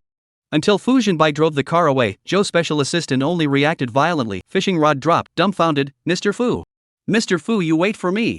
You drive the car away, what do I do? The cell phone dinged. Joe assistant busy panicked to open the cell phone, clicked on the top look. Is Fu Jinbai to him to transfer 100,000 yuan, note, taxi back. Chapter 75, The Crazy Batch of Pathological Bosses Disliked by the Downtrodden $1,000 11. The night was as cool as water across the sky. De. Sharp, heavy footsteps sounded outside, coming closer and closer. Lying on the bed, Yuan Jiang abruptly opened her eyelashes. The pair of moist and bright fox eyes contained a hint of annoyance and anger. She quickly turned back to look at the door, huffing and puffing, biting her red lips and grunted, and then lifted the quilt off the bed and drilled underneath the bed. Like a mischievous little fox, her pretty face surfaced with a sly smile when she did something bad. She covered her delicate red lips, and her big pretty eyes stared straight at the door. The last time the revenge of the little fox has not been reported. This time Fu Jinbai actually silently shut her in the room again. She also had a temper. It is not a fox to not take this revenge. She would like to scare this careful, dark, and stuffy stinky man today. Honey, I'm back. A low hoarse voice came in through the doorway, his trailing voice slightly raised with a sexy tremor that made the tips of one's ears tingle and start to burn. Immediately following, the sound of unlocking rang out in the empty environment, and a large hand with an alabaster luster rested on the doorknob. The door was pushed open slowly. Against the light, a tall and slender figure appeared in Yuan Zhang's field of vision. He was carrying a wooden bucket in his skeletal hands, and the pair of high-fashion leather shoes on his feet were familiar to Yuan Zhang. They were the pair that she said looked good yesterday. Yuan Zhang skimmed his lips and held his breath. Fu Jinbai hooked the corner of the lips instantly taut. The last second was warm and clear and the eyes are not the slightest smile. Almost an instant, his face sank hard. Looking at the dark and silent interior, the bottom of his heart abruptly rose a strong sense of uneasiness and crisis. Snap sound, he turned on the lights. Gorgeous crystal lamps suddenly illuminated nearly 300 square meters of the master bedroom. Fu Jinbai narrowed narrow eyes, scrutinized the dangerous gaze in the interior, swept a weak, in the eyes. Only see messy big bed and bedside shoes. He put down the barrel, gloomy face walked to the bathroom, pushed open the door, dark eyes outside and inside a sweep, or not. Bathroom, balcony, closet. These places are not. Fu Jinbai clenched his fingers, his arms steeply rippled veins, the pair of black as ink long eyes are bit by bit stained scarlet with beast-like ferocity, has been repressed in the depths of the crazy perverted ideas sweeping his sanity. It was all his fault. How could he just leave the door unlocked? He should build the world's toughest gold cage to lock his wife in. It was only right to use coarse ropes to tie his wife's fragrant soft hands and feet to him in death. Where is she? Doesn't she want him? Honey, I know you're in the room. His voice was a little hoarse, like he was containing a mouthful of smoke with suppressed anger, cold and magnetic, drifting low and muffled into Yuan Zhang's ears. Yuan Jiang, who was hiding under the bed, blinked and rolled her eyes with a grunt. Badass, pissed off at you. Then, the silent space resounded with his ghostly cold laughter. Fu Jinbai's fists clenched in cackle, his fierce and gloomy gaze fell on the tightly sewn floor-to-ceiling window, then moved to the 3-meter-wide window on the other side. He pursed his lips and abruptly became a little anxious again. Wife will not jump out of the window, right? Is she hurt? Could she have met a bad guy? Fu Jinbai was annoyed and angry, annoyed because he began to regret why he did not take his wife with him, angry because of the aggression and fear of being abandoned. He was not angry with his wife at all, he just wanted her to belong to him forever. Wife, will you come out? His tall figure seemed to stagger, his white and handsome face contained a trace of hurt and brokenness, his voice carried a prayer. Yuan Zhang's expression was stunned, and exclaimed yes spilling out of her delicate lips, and it was only after the words fell that she reacted dumbfounded, hastily pursing her lips. Crap, it's been discovered. Fu Jinbai shuddered violently, his scarlet eyes under the arch of his eyebrows flashed with a trace of morbid excitement, with a shadowy and fearful possessiveness, his dangerously roving gaze fell under the narrow bed, his lips as red as peonies hooked slightly. He knew that his wife would not do anything hard until she was soft. Got you, wife. This time it was his stupidity, the narrow bottom of the bed he couldn't get under, but it was easy for his petite wife. Tomorrow, he would change the floor bed tomorrow. Fu Jinbai stood at the edge of the bed, and his gentle, low voice rang out sorrowfully, Wife, if you come out obediently, I won't bother with you about this. Yuan Jiang didn't believe his bull. At this moment, he is probably thinking about how to punish her tonight. She's got to get a head start. Backpedaling was a rogue move the little fox had just learned. 30 seconds later, just as Fu Jinbai's patience disappeared, a small, white, slender hand reached out from under the bed and grabbed his pants leg, his voice pitiful, Husband, I'm so scared, I'm having nightmares. Fu Jinbai's pupils suddenly shrunk, hastily squatted down to hold Yuan Zhang's white and tender little hand. What nightmare? Oh. The little girl let out the pitiful whimpering sound of a young animal being abandoned, followed by Yuan Zhang slowly crawling out from under the bed, revealing that miserable little face. Her big watery eyes seemed to have just cried and were red. Husband, I dreamed that you didn't want me anymore and found many women outside. I went to look for you, and you even kicked me. Yuan Zhang's curly lashes fluttered lightly. I woke up from a nightmare and wanted to go to you for a hug, but the door to my room was locked, and I thought about calling you, but I realized I didn't have a cell phone. Hubby, don't you love me anymore? Did you lock me up at home to make it easier to find a mistress outside? Abruptly, Yuan Zhang's pitiful gaze paused, and she lowered her eyelashes sadly. I forgot that I'm just the wife you paid for, so maybe the wife you want in your heart isn't me. As the words fell, the tears stored in Yuan Zhang's eyes fell down, she sobbed lowly, her petite body trembled and shook, so pitiful. Fu Jinbai was confused. Which still has half a bit of anger, at this time, self-blame cannot be. Unable to reach out with his long arms and scooped her into his arms, the force with which he hugged her was extremely heavy, as if he wanted to nestle her whole person into his arms. Fu Jinbai smelled the warm fragrance of her body, looked at the tear stains on her small face, his heart ached so much that his heart was about to break. He lowered his head and licked the teardrops off her face one by one. Wife, I'm sorry, it's all my fault, I didn't think of this layer, I'm just worried. It was a little hard for him to say, I was just worried that you would leave me, that's why I locked you in the room. I'm sorry for causing you to have nightmares about not being able to find me in the first place. I don't have a mistress, you're my first woman, I love you, I only love you, really. The voice was gentle to the extreme, lingering. Honey, trust me, okay? Chapter 76, The Crazy Batch Pathological Hegemonic Chief Disliked by a Downtrodden $1,000 Girl 12. Really? Hubby. The little fox that eyes timidly, beautiful big eyes filled with uneasy apprehension, aggrievedly deflated pink lips, dissatisfied humming, you do not lie to me, or I will be sad. Didn't lie to you, what I said is true. Fu Jinbai's dark and shadowy eyes looked straight at Yuan Jiang, holding her and sitting on the edge of the bed, his warm big hands holding her small waist that was filled with a handful of hands, moving her position so that she sat on his lap, facing away from himself. Fu Jinbai's palm is a little rough, with a thick layer of calluses, holding her thighs strongly, and with a forceful band, he forces Yuan Jiang's entire body to cling to his chest. She was sheepish and cozy. He, on the other hand, was hard and dripping with sexy hormones.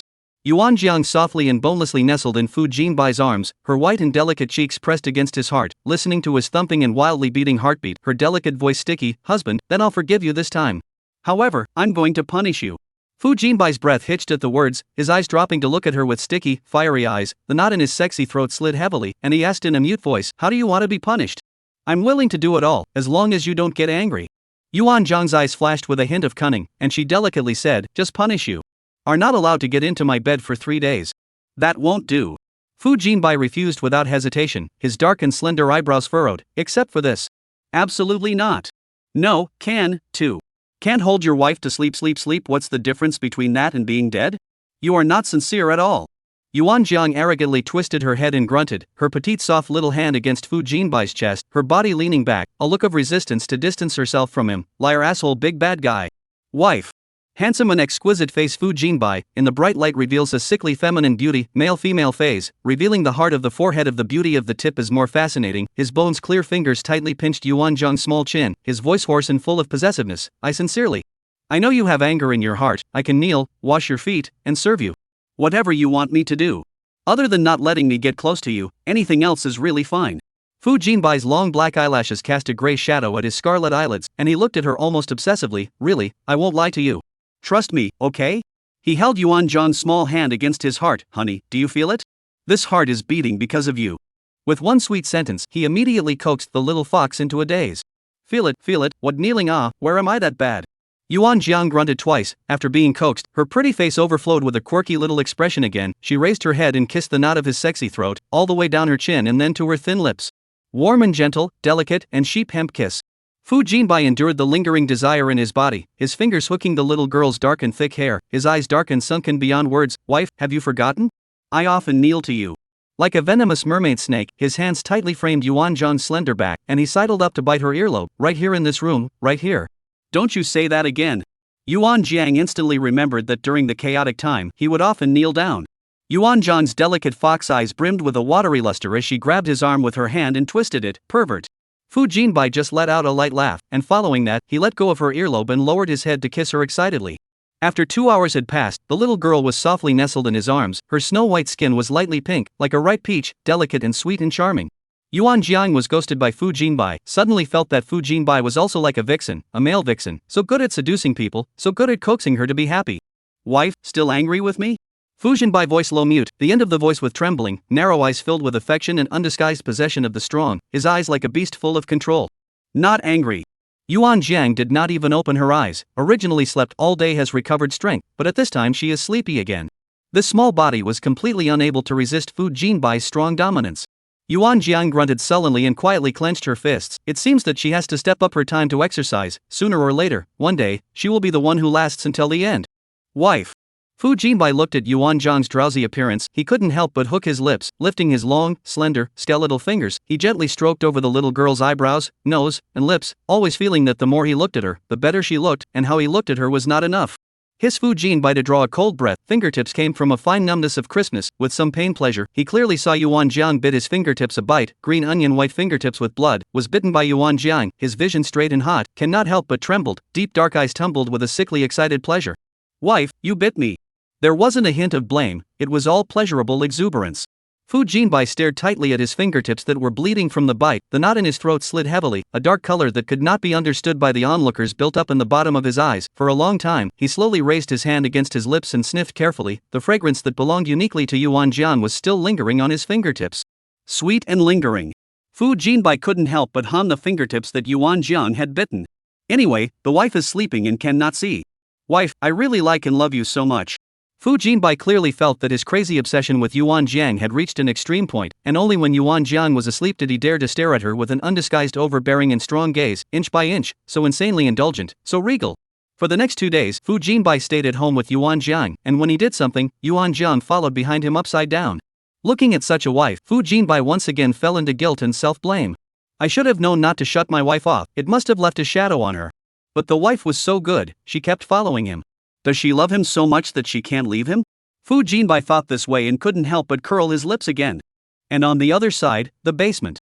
Shen Jiaoru has been locked up here for 2 days. Shen Xiao's corpse was moved to the corner. She was so hungry that her chest was stuck to her back, and she didn't even have the strength to walk.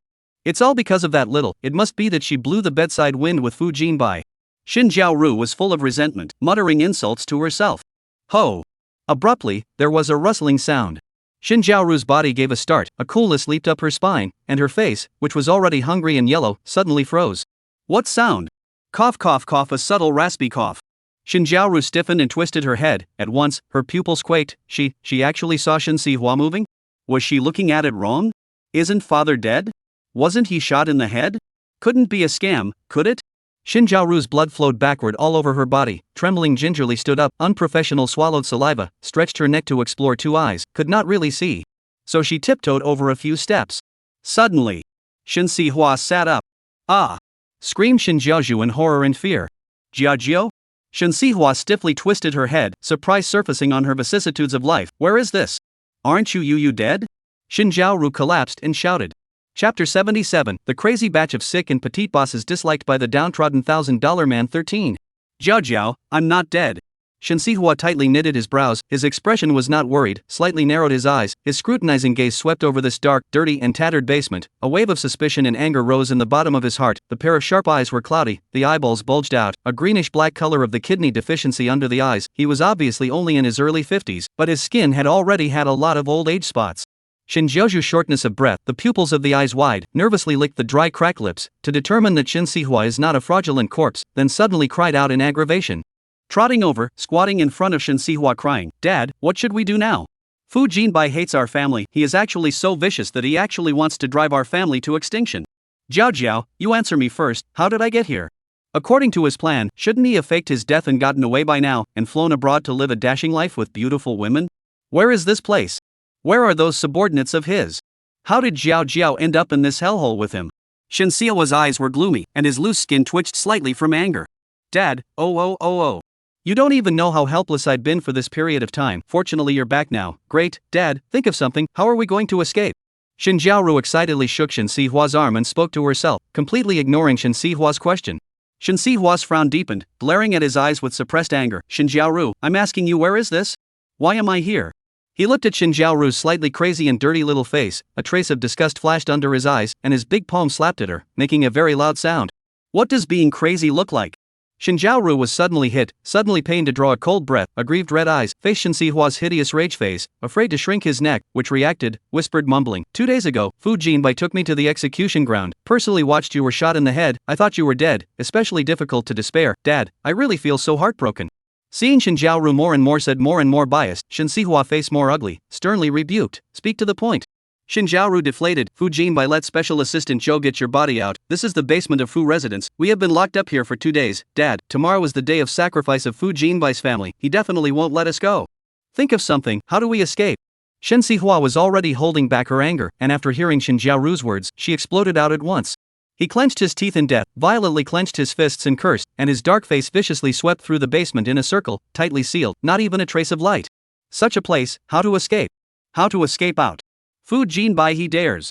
Shen Sihua's chest rose and fell violently, his eyes were furious. Back then, it was clearly his deadbeat father who wouldn't drive into old me. And blaming it on old me, what a stupid bastard. Garbage. Fu Jinbai has been hibernating in the Shen family for many years, and once he fought back, he not only broke the story of Shen Sihua's wife's 11, and chaotic sex life, but also brought down the Shen family, which he had accumulated for generations, and he became even more infamous. The family is broken. Shen Sihua's face was as ugly as if he had eaten a glance. Originally this fake death was a seamless plan that he had secretly come up with the remaining forces. He first served a foreign research out of the fake death pill, can hold the person's breathing, heartbeat pulse to reach an extremely slow and undetectable state, and then make the mask of being killed, and so Fu Jinbai see him dead after relaxing their vigilance, and then secretly will be his body to take abroad.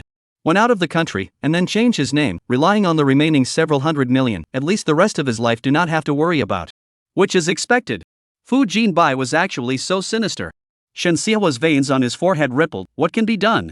Fu Jinbai was sinister and cunning, cold-hearted and cold-lunged, even if he apologized he was bound to not let him go. Shen Sihua heart born a trace of despair, is it, there is only one way to die? Dad, now is not the time to be angry, you quickly think, what should we do now? Shen Jiaoru anxiously interrupted Shen Sihua's thoughts and said in an urgent voice, tomorrow is the Fu Jinbai family's sacrifice day, he will definitely kill us. I don't want to die yet, oh. Shen Sihua's heart was exhausted, her voice suddenly lost its anger, what else can I think of to do? Back then, I accidentally ran over and killed his family, and in the 5 years afterward when he was bought by me as a slave, we treated him with all kinds of harshness and torture. Fu Jinbai is a sinister and vicious person, now we are like fish and meat and he is a knife and chopper, what else can we do? Can we just wait for death? Even dad has no way out? Shen Xiaoru's face was like ashes. Shen Sihua pursed his lips tightly. Suddenly, his cloudy eyes lit up, his measuring gaze fell on Shen Xiaoru, and gradually got a clue. Jiao Jiao, have you ever thought of dedicating yourself to Fu Jinbai? You are so young and beautiful, how many people once wanted to ask to marry you? Shen Xiaoru's body lurched. Do you think I haven't thought about it? Now that Fu Jinbai has a woman who is prettier and younger than me, he can't even look at me. You, what an idiot. Shen Sihua hated the iron. You took off your clothes and pestered him. He guaranteed that he would not be able to control it. All you need to do is to use all your strength to serve him comfortably, and then coax him. Won't it be fine? Men, it's easiest to relax in a woman's bed, no matter how unreasonable the request is, as long as you hook him, he will agree. But, Shen Xiaoru frowned. The current her, not to mention pretty, her body was dirty. Could Fu Jinbai really look at her? Could it be that Fu Jinbai couldn't look at her before because he felt that she wasn't active enough? Men all like SAOs. Jiao Jiao, Dad will teach you some tactics that will definitely charm Fu Jinbai. Shen Sihua's face twitched, excitedly pressing Shen Xiaoru's shoulder. This is our last chance. Shen Xiaoru's face showed a hint of hesitation, but soon, she looked at Shen Sihua firmly. Okay, Dad, I believe you. You tell me, what am I going to do? Shen Sihua showed a lustful face and whispered, tomorrow, you'll be like this. The next day, Yuan Jiang clearly felt that Fu Jinbai was not quite right today. Fu Jinbai stood in the floor window, tall slender figure tense, handsome face contains a gloomy color, narrow eyes rolled a trace of pain nostalgia, as well as deeper hatred and hatred, hidden under the sleeves of the arm rippled sinews, white net forehead out of a layer of cold sweat. Yuan Jiang stood behind Fu Jinbai, pursed her lips in worry. She knew what Fu Jinbai was going to do today. He hasn't gone yet, is it because of her?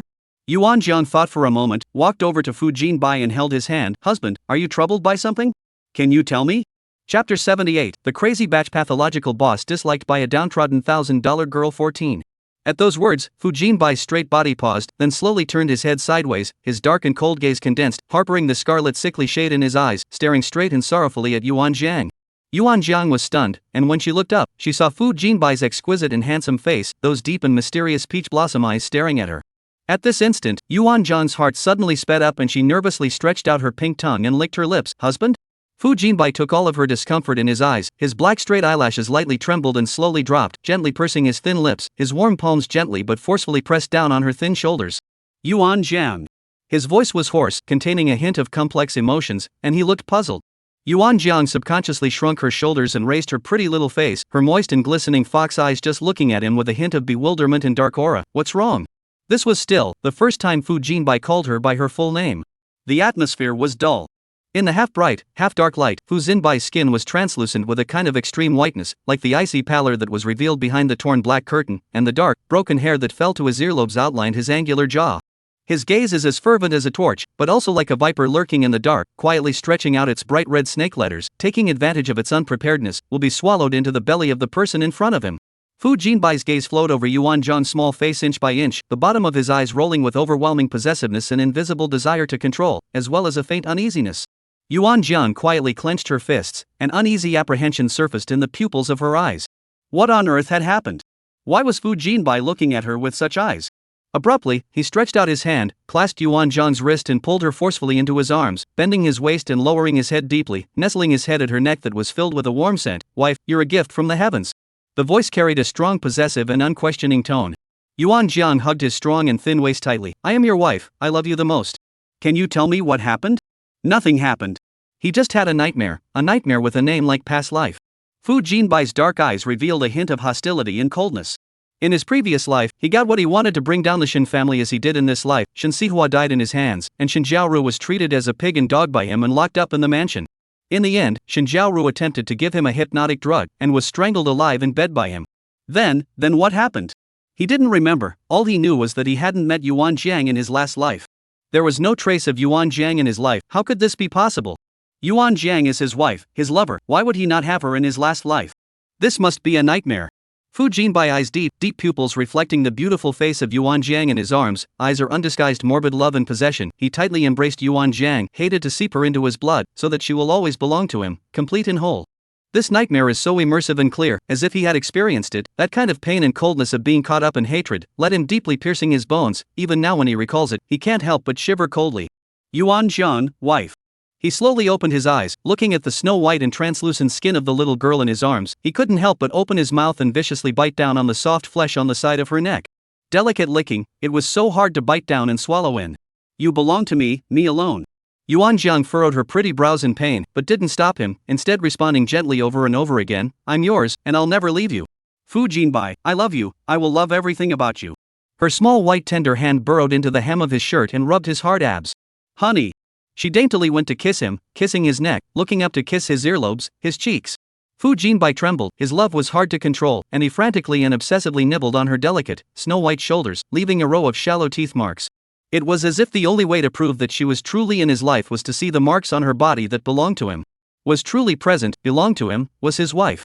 Yuan Jiang bit his earlobe, his eyebrows brimming and flowing with flirtation, his seductive fox eyes flashing with crystalline watery light, and his voice was in his ears, I want. The bottom of Fu Jinbai's eyes were tinted with scarlet blood, a layer of hot sweat broke out all over his body, rippling veins. For her, it was simply impossible to control or suppress himself. Husband, let me give you a child. She was like a water snake wrapped around him, with one seductive cry after another, have a daughter, my child and yours, that must be very good and cute. A child with our genes intermingled, a child I gave you. She will love you as much as I do, and you are all I have. Wife, you. Fu Jinbai gasped lowly, his body tightened to the point of trembling from extreme suppression, his long, shadowy, scarlet eyes staring tightly at Yuan Jiang. The child. Wife says have a child that shares their blood.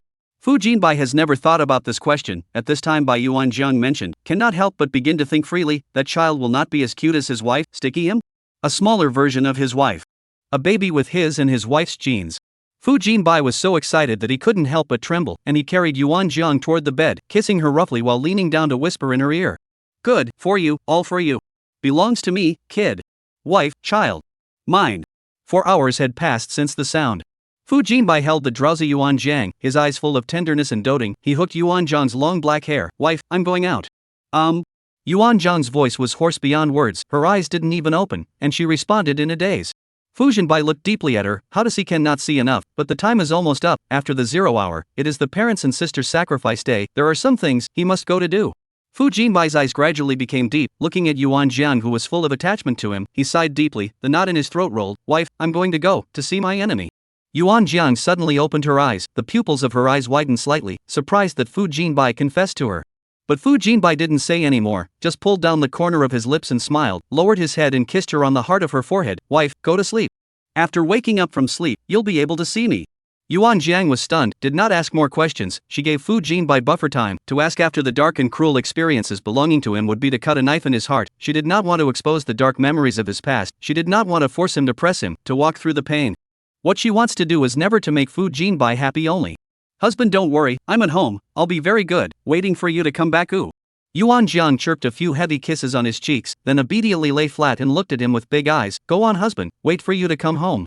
Fu Jinbai's heart was hot, gazing deeply at her, he couldn't help but hook his lips. Chapter 79, The Crazy Batch of Sick and Petite Bosses Disliked by the Downtrodden $1,000 Man 15. Inside the cold basement. De. Eerie footsteps tend to get closer and closer, this is a very long corridor, about 500 meters, surrounded by darkness. Fu Jinbai footsteps are not fast and slow, the darkness hides his angular face, you can only vaguely see a section of the pale delicate jaw, all through the cold and violent atmosphere. In the innermost part of the corridor, Shen Sihua and Shen Jiaoru are detained, and when they heard these footsteps, they couldn't help but shiver. Shen Jiaoru cowered and shrank towards the corner, her face showing panic and fear. What are you hiding for?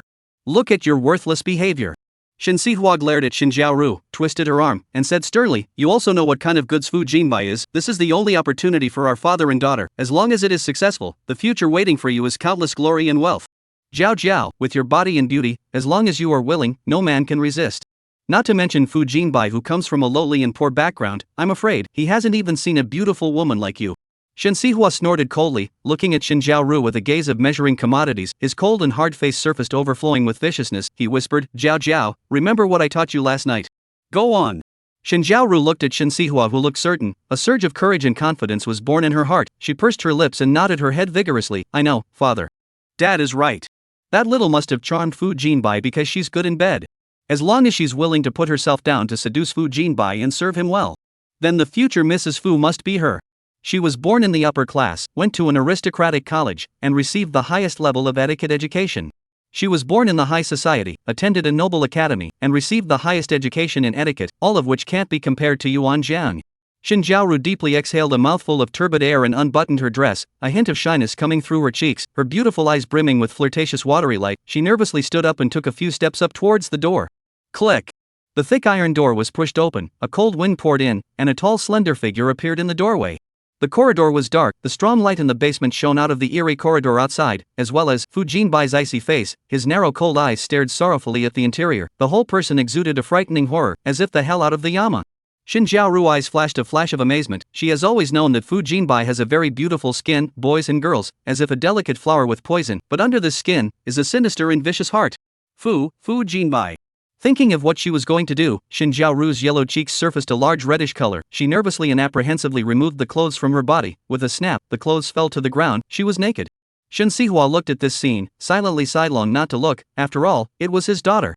He was once a generation of tycoons, but he was reduced to teaching his own daughter to seduce a man's underhanded tactics on the stage. Shen Sihua clenched his fists. His twisted face was hideous and angry. Fu Jin. Brother Jinbai. Xin Jiaoru covered her chest, her legs, equals unnaturally, equals clenched tightly, shy and nervous, lowered her head, her voice was mushy like honey. I know that my father hurt you, and I have done too many wrong things, making you go through so much pain and suffering for no reason. My father and I both know it's wrong. I feel so guilty that I can't wait to die on the spot to make amends to you, so as to ease your heart's hatred.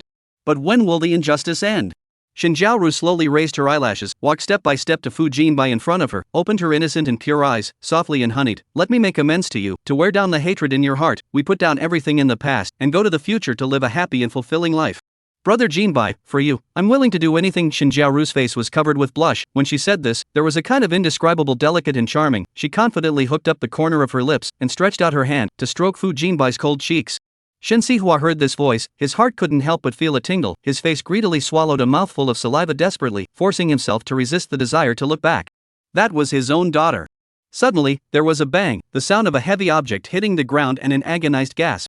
Shen Sihua suddenly startled, fiercely looked back, saw Fu Jinbai kick Xin Jiaoru flying 3 meters away, Xin Jiaoru painfully covering the abdomen, cold sweat covered her whole body.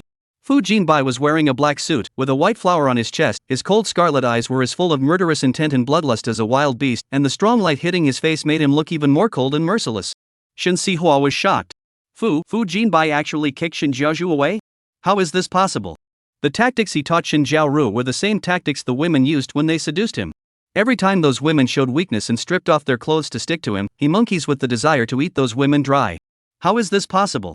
Is Fu Jinbai a human being? I told you long ago, don't do unnecessary things. Fu Jinbai looked coldly at Xin Jiaoru, who was moaning in pain on the ground, raised his steps and walked over. His large palm abruptly clasped her neck. Xin Jiaoru's feet left the ground and her eyes were full of panic. No, don't kill me. Those memories from the previous life of being strangled alive came rushing in. Xin Jiaoru plunged into great fear and frantically slapped Fu Jinbai's hand. Tears fell in a big. She desperately struggled and said, Fu Jinbai, let me go. This is all. Dad taught me. Xin Jiaoru regretted it. She cried while revealing a supplicating gaze at Fu Jinbai, but only met his temperatureless cold eyes. A wave of despair arose in her heart. Could it be that she was going to be strangled to death again in her new life? No, she was not willing. Little by little, the oxygen in her chest cavity decreased. Xin Jiaoru's face was suffocated and gradually flushed with the greenish color of death. Seeing this, Fu Jinbai's thin lips hooked up the arc of a cold smile, long arm gently flung. Xin Jiaoru fell 5 meters away. She did not care about the pain of falling to the ground, coughing frantically, sucking fresh oxygen. Fu Jinbai's cold and gloomy gaze fell on Shen Sihua in the corner, his dark and slender eyebrows gently raised, and his icy face evoked a strange and cold smile. He approached toward Shen Sihua step by step, like a hellish life-demanding cultivator. His body was permeated with a hideous and horrible aura. His voice was hoarse and low. Shen Sihua, remember what day today is? Shen Sihua's blood flowed backwards and cold, his mind was a mess, and he crawled and shrank back while swallowing in terror and desperately trying to recall. Today? Is today any special day? The day he bought back Fu Jinbai? No. Today is. Shen Sihua nearly lost her voice and shrieked, trembling uncontrollably. Her legs softened, and cold sweat soaked her back. Today was the day he ran over the Fu Jinbai family. Chapter 80, The Crazy Batch of Pathological Bosses Disliked by a Downtrodden $1,000 Man 16. Shen Sihua looked at Fu Jinbai with horror in her eyes. Her mind suddenly recalled 15 years ago today. It was a rainy night. He was sitting in his newly mentioned limited edition sports car, cozy drinking red wine while driving, playing video with his young lover, flirting when he was distracted and knocked over a black sedan. The crimson blood, in the little boy's helpless and frightened cries, slowly flowed out of the car, a large puddle of blood, the rainer stained red. Realizing that he might have run over someone, he immediately sobered up and hurriedly got out of the car and swept his eyes. He saw that the man sitting in the main driver's seat had a bloody face, his neck was misaligned with his head, and his white throat bones pierced through his skin, gushing out bright red blood. The woman in the passenger side of the car painfully covered her belly, her crotches constantly flowing out black and red blood. She looked at him, the glass of the car window splashed on her face is also bloody, cannot see her appearance clearly, only to hear the woman hard to pray, please, save me. Save my child. A sound more than a harsh, as if the ghost of the life of the demand. He screamed in fear and broke out in a cold sweat, turned around and got into the sports car, and sped away from the scene of the crash with a kick of the gas. He was too scared. That couple's tragic death was shocking. Even in the following 10 years, he would wake up from time to time dreaming about that scene. No, I was just too scared, I didn't know it would be like this, I wouldn't do it on purpose. Shen Sihua looked at Fu Jinbai, who was approaching step by step, trembling with fear and chills at his back. His face was iron blue, obviously afraid to the extreme. Not on purpose? Fu Jinbai's throat overflowed with a cold and horrible sneer. His icy fingers gripped Shen Sihua's neck. Why did you hit and run and not call the police in the first place? If Shen Sihua didn't choose to run away at that time, perhaps his mom and dad could still be saved. His unborn sister could also still be alive. The car's gas tank ruptured, his mom noticed it and desperately pushed him out. Her stomach was cut open by sharp shards of glass, the blood was hideous, she covered his eyes so he wouldn't look, and in the end, he survived, but his family died. This is all because of Shen Sihua. Just because Shen Sihua is the richest and most powerful man in China, he is immune to all culpability, and the death of his parents was ruled to be an accident, improperly handled by the driver. Fu Jinbai was 7 years old when he first learned that the rich people in this world are never at fault, the fault is the poor, the ordinary people who do not have the rights and wealth. Shen Sihua's heart suddenly tightened, facing Fu Jinbai's long, gloomy and indifferent eyes. He was actually too frightened to speak. Suddenly, a smell of urine filled the air, and yellow liquid flowed out from Shen Sihua's crotch with a crash. He was scared to pee. Fu Jinbai's skeletal fingers were pale from excessive force, and his scarlet, gloomy eyes stared sorrowfully at Shen Sihua's pale, disgusting face. Because you think that none of our lives are lives. Let go, let go. Shen Sihua could not refute at all, struggling desperately, breathing more and more rapidly, a face twisted and hideous, gradually flushed with iron, darkness in front of his eyes. Fu Jinbai narrowed his eyes slightly, admiring Shen Sihua's desperate struggle. The more Shen Sihua suffered, the more she collapsed, the more miserable she was, the more satisfied and excited he was. The more pain Shen Sihua suffered, the more she collapsed, the more miserable she was, the more satisfied and excited he became. The mental pleasure of revenge made him tremble with excitement, and he couldn't help but wring Shen Sihua's neck on the spot. But he wasn't going to let Shen Sihua off so easily. At the time Shen Sihua gulped, Fu Jinbai such as peony-like red lips lightly pulled down, fingers a loose, bang sound, Shen Sihua is like a puddle of mud fell to the ground. He covered his chest, desperately coughing and breathing, full of face after the rescue. Shen Jiaoru saw the scene, has long been scared silly, she is still naked, helplessly open eyes looking at this scene, crying out, Fu Jinbai, you do not be hate-blinded eyes ah. What's past is past, and Dad and I know it's wrong, why do you just refuse to let us go? Give us a chance to redeem ourselves. Give us a chance to redeem ourselves. Fu Jinbai's dark eyes were gradually colored with a touch of cold hostility, his fingers that were glistening with alabaster luster clenched, but soon, he loosened them again. He suddenly laughed. Looking condescendingly at Shen Sihua, his voice was hoarse and implied a sinister tone. Shen Sihua, your daughter is just as vicious and brutal as you. Today is their day of sacrifice, so you all, go and accompany them. What are you doing? Shen Sihua's expression was stunned, roared in shock, a sense of powerlessness infused into his whole body. Could it be that Fu Jinbai was going to kill him to accompany him to the funeral? Shen Sihua trembled with fear, the whole person fell into despair and remorse. He was in a sorry state, kneeling in front of Fu Jinbai, cowed out hard and begged for forgiveness. Fu Jinbai, what happened back then was my fault. It was me who was blinded by lard, it was me who was vicious and cunning. Please, please spare my life, I don't want to die. I don't want to die. Shen Jiaoru's face was pale, her body fell limply to the ground, her eyes were lax and crazy, her mouth recited, to live a new life, why can't I still change the ending, was I wrong from the beginning?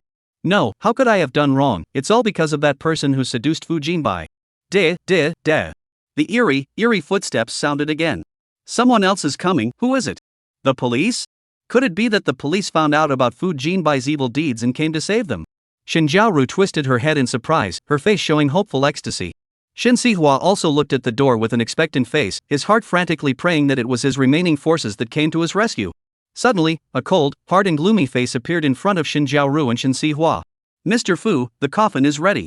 Special Assistant Zhou coldly looked askance at the unclothed Shen Jiaoru with a face full of disgust, then glanced at the pants-wetting Shen Sihua and rolled his eyes in disgust. Behind Special Assistant Zhou, there stood 8 tall men carrying 2 pairs of coffins. The 9 men walked into the basement with great vigor. Coffins! Shen Jiaoru and Shen Sihua were dumbfounded after looking at each other, and then they were shocked and collapsed. Shen Jiaoru can no longer hold back the fear, hissed and screamed, grey faces full of fear, of tears and helpless fear, nearly collapsed. Fu Jinbai, the death of your parents is my father, you want to take revenge to find him on the line, why do you want to bring me? Shen Jiaoru. I'm your old man. Shin Sihua angrily glared at Shin Jiaoru, and then his face changed, even kneeling and crawling to Fu Jinbai in front of him, dirty fingers clutching Fu Jinbai's trouser leg, howling sadly begging for forgiveness. Fu Jinbai, I'm sorry, it's all my fault, I deserve to die, I'm not a human being, I killed your parents. I know wrong, as long as you spare my life, my daughter casually you play, as well as my Shin family residual forces and those money, I all surrendered to you, as compensation. As long as you are willing to be merciful and spare my life, I really don't want to die. Shin Sihua begged bitterly, his voice hoarser than the others, snot and tears smeared all over his face. Fu Jinbai's gaze fell on Shin Sihua's face grimly, clearly seeing his fear of death and harboring. A cold laugh overflowed from his throat. Shin Sihua, the coffin is ready for you, go in and experience it. Special Assistant Zhou, close the coffin. Obey. Mr. Fu. Special Assistant Zhou rubbed his hands together excitedly, and with a wave of his hand, the 8 men behind him divided into 2 teams. One team grabbed Shin Jiaoru and pressed it into the coffin, and the other team pressed Shin Sihua and threw it into the coffin. Inside the basement, the desperate and sad cries for help from a man and a woman suddenly rang out. Unfortunately, now they are just like Fu Jinbai's parents back then, even if they are desperate and helpless, no one will save them. Zhou Special Assistant took out the prepared hammer and steel nails, led 8 men to seal the coffin. Inside, the Shin Jiaoru and Shin Sihua is still struggling, let out bang bang sound and cry. Put it in front of the old gentleman, old lady, and little Mrs. Tablets. Special Assistant Zhou ordered. Yes, Special Assistant Zhou. The 8 men spoke in unison, carrying the 2 coffins and carrying their steps away from the basement. As soon as the men left, the basement was plunged into a dull atmosphere. Special Assistant Zhou looked at Fu Jinbai, who was looking puzzled, and spoke out, Mr. Fu, today's great revenge has been avenged, why don't you look too happy? Yes? Fu Jinbai's black straight eyelashes lifted, his icy fingers touched his stiff cheeks and answered in a mute voice. A little. Special Assistant Zhou scratched his hair. If he was Mr. Fu, he would probably be smiling rottenly with joy right now. The dim light shone on Fu Jinbai, blurring his cold and gloomy face, those cold eyes tumbling with obscure and unspeakable emotions, the thin lips pursed into a straight line, and the curved and beautiful jaw tensed. His arms hidden under his sleeves rippled with veins. He closed his eyes, then opened them again. His voice transmitted a wave of powerlessness and choking. Even if I take revenge, my family can't come back.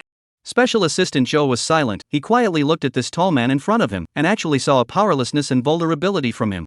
Just like when he was betrayed by his wife was separated, and his family was destroyed. Special Assistant Zhou thought seriously and said tentatively, Mr. Fu, if you really want a family member, it's okay for me to be your relative? I'm 20 years older than you, why don't you just call me uncle? Fu Jinbai stared sideways at Special Assistant Zhou. Special Assistant Zhou's heart fluttered at the bottom of his obscure and deep vision, and his voice weakened a few points. It's fine if you don't call out. I still have relatives. Fu Jinbai said, my wife is my relatives. Special Assistant Zhou's heart was stuffed. Now he was the only one alone. What was he worried about? Fu Jinbai? People have wives, he doesn't. Mr. Fu, then Shin Jiaoru and Shin Sihua, I will throw them into the slums tomorrow, to ensure that they end up being played alive by themselves. Zhou Special Assistant felt that Fu Jinbai can be really gentle and kind. If he just directly buried Shin Jiaoru and Shin Sihua alive, he wouldn't have spared their lives and thrown them into the slums. Fu Jinbai eyes darkened. For Shin Sihua and Shin Jiaoru, death is too simple. He wants to make them worse than death. Once accustomed to food and clothing, rich and noble, high above the 2 people, in the slums, in order to money, and what can be done? When they have completely become the poor people they once despised the most, how noble can they be in the end? Well, I'm going to check on my parents. Fu Jinbai faintly replied back, taking a step to leave the basement with his slender legs. Special Assistant Zhou followed closely behind. 5 a.m. Yuan Jiang suddenly opened her eyes, staring blankly at the dark ceiling, always feeling her heart was stuffy. She took out her cell phone and looked at WeChat. Fu Jinbai did not send her a message. How come it hasn't come back yet? Chapter 81, The Crazy Batch of Pathological Bosses Disliked by a Downtrodden Thousandaire 17. Boom, a thunderbolt exploded in the night sky, sudden rain fell sharply, the wind gusted, and lightning crazily emerged in the dark mid-air, like 10,000 silver snakes rumbling and spreading out in all directions. Yuan Jian lifted the curtains and looked out of the window at the gloomy and dark rainy night, a layer of worry shrouding her pretty brows. Back then, today was also a rainy night. Fu Jinbai must not be feeling well at this time. Yuan Jiang's curly, slender eyelashes drooped with a light tremor, her eyes focused on the rain that was clattering down outside the window, and soon, she slowly lifted her long eyelashes, a faint light flashed in her eyes, her slender white fingers lifted up the edge of her skirt, turned around to pick up the flashlight, and headed downstairs. At this point in time, the entire Fu residence was pitch black. Yuan Jiang, with a flashlight, walked to the living room and circled around, not seeing Fu Jinbai. The little fox hesitated for a few seconds, remembering that the place where the ancestor's sacrifice was constructed was on the east side of the mansion. She lifted her steps towards the door and walked out. As soon as she opened the heavy door, a fierce storm poured into the house. Yuan Jiang was caught off guard and took a few steps back. The white dress on her body was blown around her calves and swayed. Yuan Jiang raised her hand to block the wind, her eyebrows slightly knitted. The dark night, the gusty wind and the torrential rain were intertwined. This rainy night was dark and oppressive, making people breathless. Fu Jinbai, she shouted in a small voice. Not hearing a response, Yuan Jiang put up an umbrella and lifted her skirt to the east side. The rain was so heavy that it wet her shoes and skirt. The rain was getting heavier and heavier, and the accumulated dark clouds seemed to be falling down in mid-air. Yuan Jiang's pace gradually became hasty. She was anxious to find Fu Jinbai. Abruptly, a pale skeletal finger clutched Yuan Jiang's skirt. Yuan Jiang was suddenly startled and snapped her eyes down to look. She shone the flashlight. The light was straight and square. The whole cluster of light was shining on a face. Fu Jinbai was drenched in the rain. His tall and slender person shrank next to the three tombstones. His already pale face was illuminated by the flashlight. His lips were pale, his narrow eyes were wet, his eyelids were scarlet, and many water droplets accumulated on his angular face, and he couldn't tell if they were teardrops or raindrops. He was shivering, and after seeing that it was Yuan Jiang, he subconsciously lowered his head again, his voice tight and heavy. "Wife." The atmosphere steeply became stagnant. Yuan Jiang froze for a moment, moved the flashlight away, squatted in front of Fu Jinbai, gently touched his head. "It's raining. I've come to take you back home." The words did not finish. Fu Jinbai clutched her hand and pulled it into his arms, hugging her tightly. He hugged her so tightly that his body was shaking. "What's wrong?" Yuan Jiang didn't resist, and immediately hugged him as well, his hand wrapping around his back and patting gently. "Let's talk about it at home, okay?" Fu Jinbai buried his head in the nape of her neck, smelling the familiar warm scent. His disordered breath only slightly smoothed out. His skin rolled hot, pressed against her shoulder. His long arms kept tightening, as if he wanted to knead her into his own blood and bones. "I'm sorry, I wanted to go back earlier." His trailing voice was shaky with a choked sob, but it suddenly rained. "I was scared. Afraid." Fu Jinbai said he was afraid. These three words hit Yuan Jiang's heart hard, and she suddenly felt a little hard too, hugging him tightly and saying, "I'll stay with you." The hot teardrop smashed against the skin at Yuan Jiang's neck. It was hot, hot. Yuan Jiang trembled. She was a little sad and said, "Don't be afraid, it's all in the past." Fu Jinbai lightly trembled, so tall a person, as if looking for shelter for a young beast, afraid and helpless to jump on Yuan Jiang, tightly clutching her, afraid that she also left. Yuan Jiang did not ask Fu Jinbai why he was afraid of the rainy night, but just quietly accompanied him, telling him over and over again, "Don't be afraid, I'm here." Time dissipated minute by minute. The heavens were kind. The rain slowly stopped. Fu Jinbai nestled in the side of Yuan Jiang's neck, his face paper white, and asked somewhat aggressively, "Yuan Jiang, why didn't you show up earlier?" Yuan Jiang was stunned. She lowered her eyes. Such a posture made her unable to see Fu Jinbai's complexion. She was half kneeling in front of Fu Jinbai, hugging his broad shoulders, while Fu Jinbai was sitting on the ground. His entire body hated to be nestled in her arms. Yuan Jiang thought carefully and hesitantly returned, "Huh?" Fu Jinbai pursed his lips, looking at the fragrant soft neck flesh close at hand. He opened his mouth, biting the soft flesh on the side of her neck until he heard her drawl in pain, then relaxing his strength, stretching out the tip of his scarlet tongue, delicately licking the side of her neck. The long, dark and shadowy eyes were obscure and gloomy, tumbling with unspeakable emotions. "Will you leave me?" The voice was hoarse to the extreme, implying obstinacy. "No." Yuan Jiang told him without hesitation, over and over again, not tiring of it, "I will always be by your side. You are my lover, my husband, the one I will guard in this life. I am your wife, you have to trust me." Fu Jinbai paused violently, and he nestled somewhat stiffly in Yuan Jiang's arms without speaking. The atmosphere was so quiet that only the sound of their breathing resounded. Yuan Jiang was suddenly a little nervous. Fu Jinbai seemed to be different from before. He looked at her eyes inexplicably with scrutiny and unquestionable possession. A ferocious beast when he looked at the prey is bound to get the forcefulness of. At this time she said these words. Fu Jinbai also did not respond. Yuan Jiang was a bit jittery. She hesitated and sneaked a glance at him, and just as she was about to open her mouth to test the waters, Fu Jinbai let go of her. Fu Jinbai lifted his long eyelashes to meet her, his deep, dark eyes rolling with emotions Yuan Jiang couldn't understand. The knot in his throat rolled heavily as he said in a muffled voice, Jiang, let's talk?" Yuan Jiang's heart tightened and she nodded, "Okay." Fu Jinbai looked straight at her, but did not open his mouth for a long time. This should be the first time they had such a serious face-to-face conversation. Yuan Jiang looked at Fu Jinbai and could clearly feel that he was brewing up how to speak. Is Fu Jinbai about to reveal his heart to her?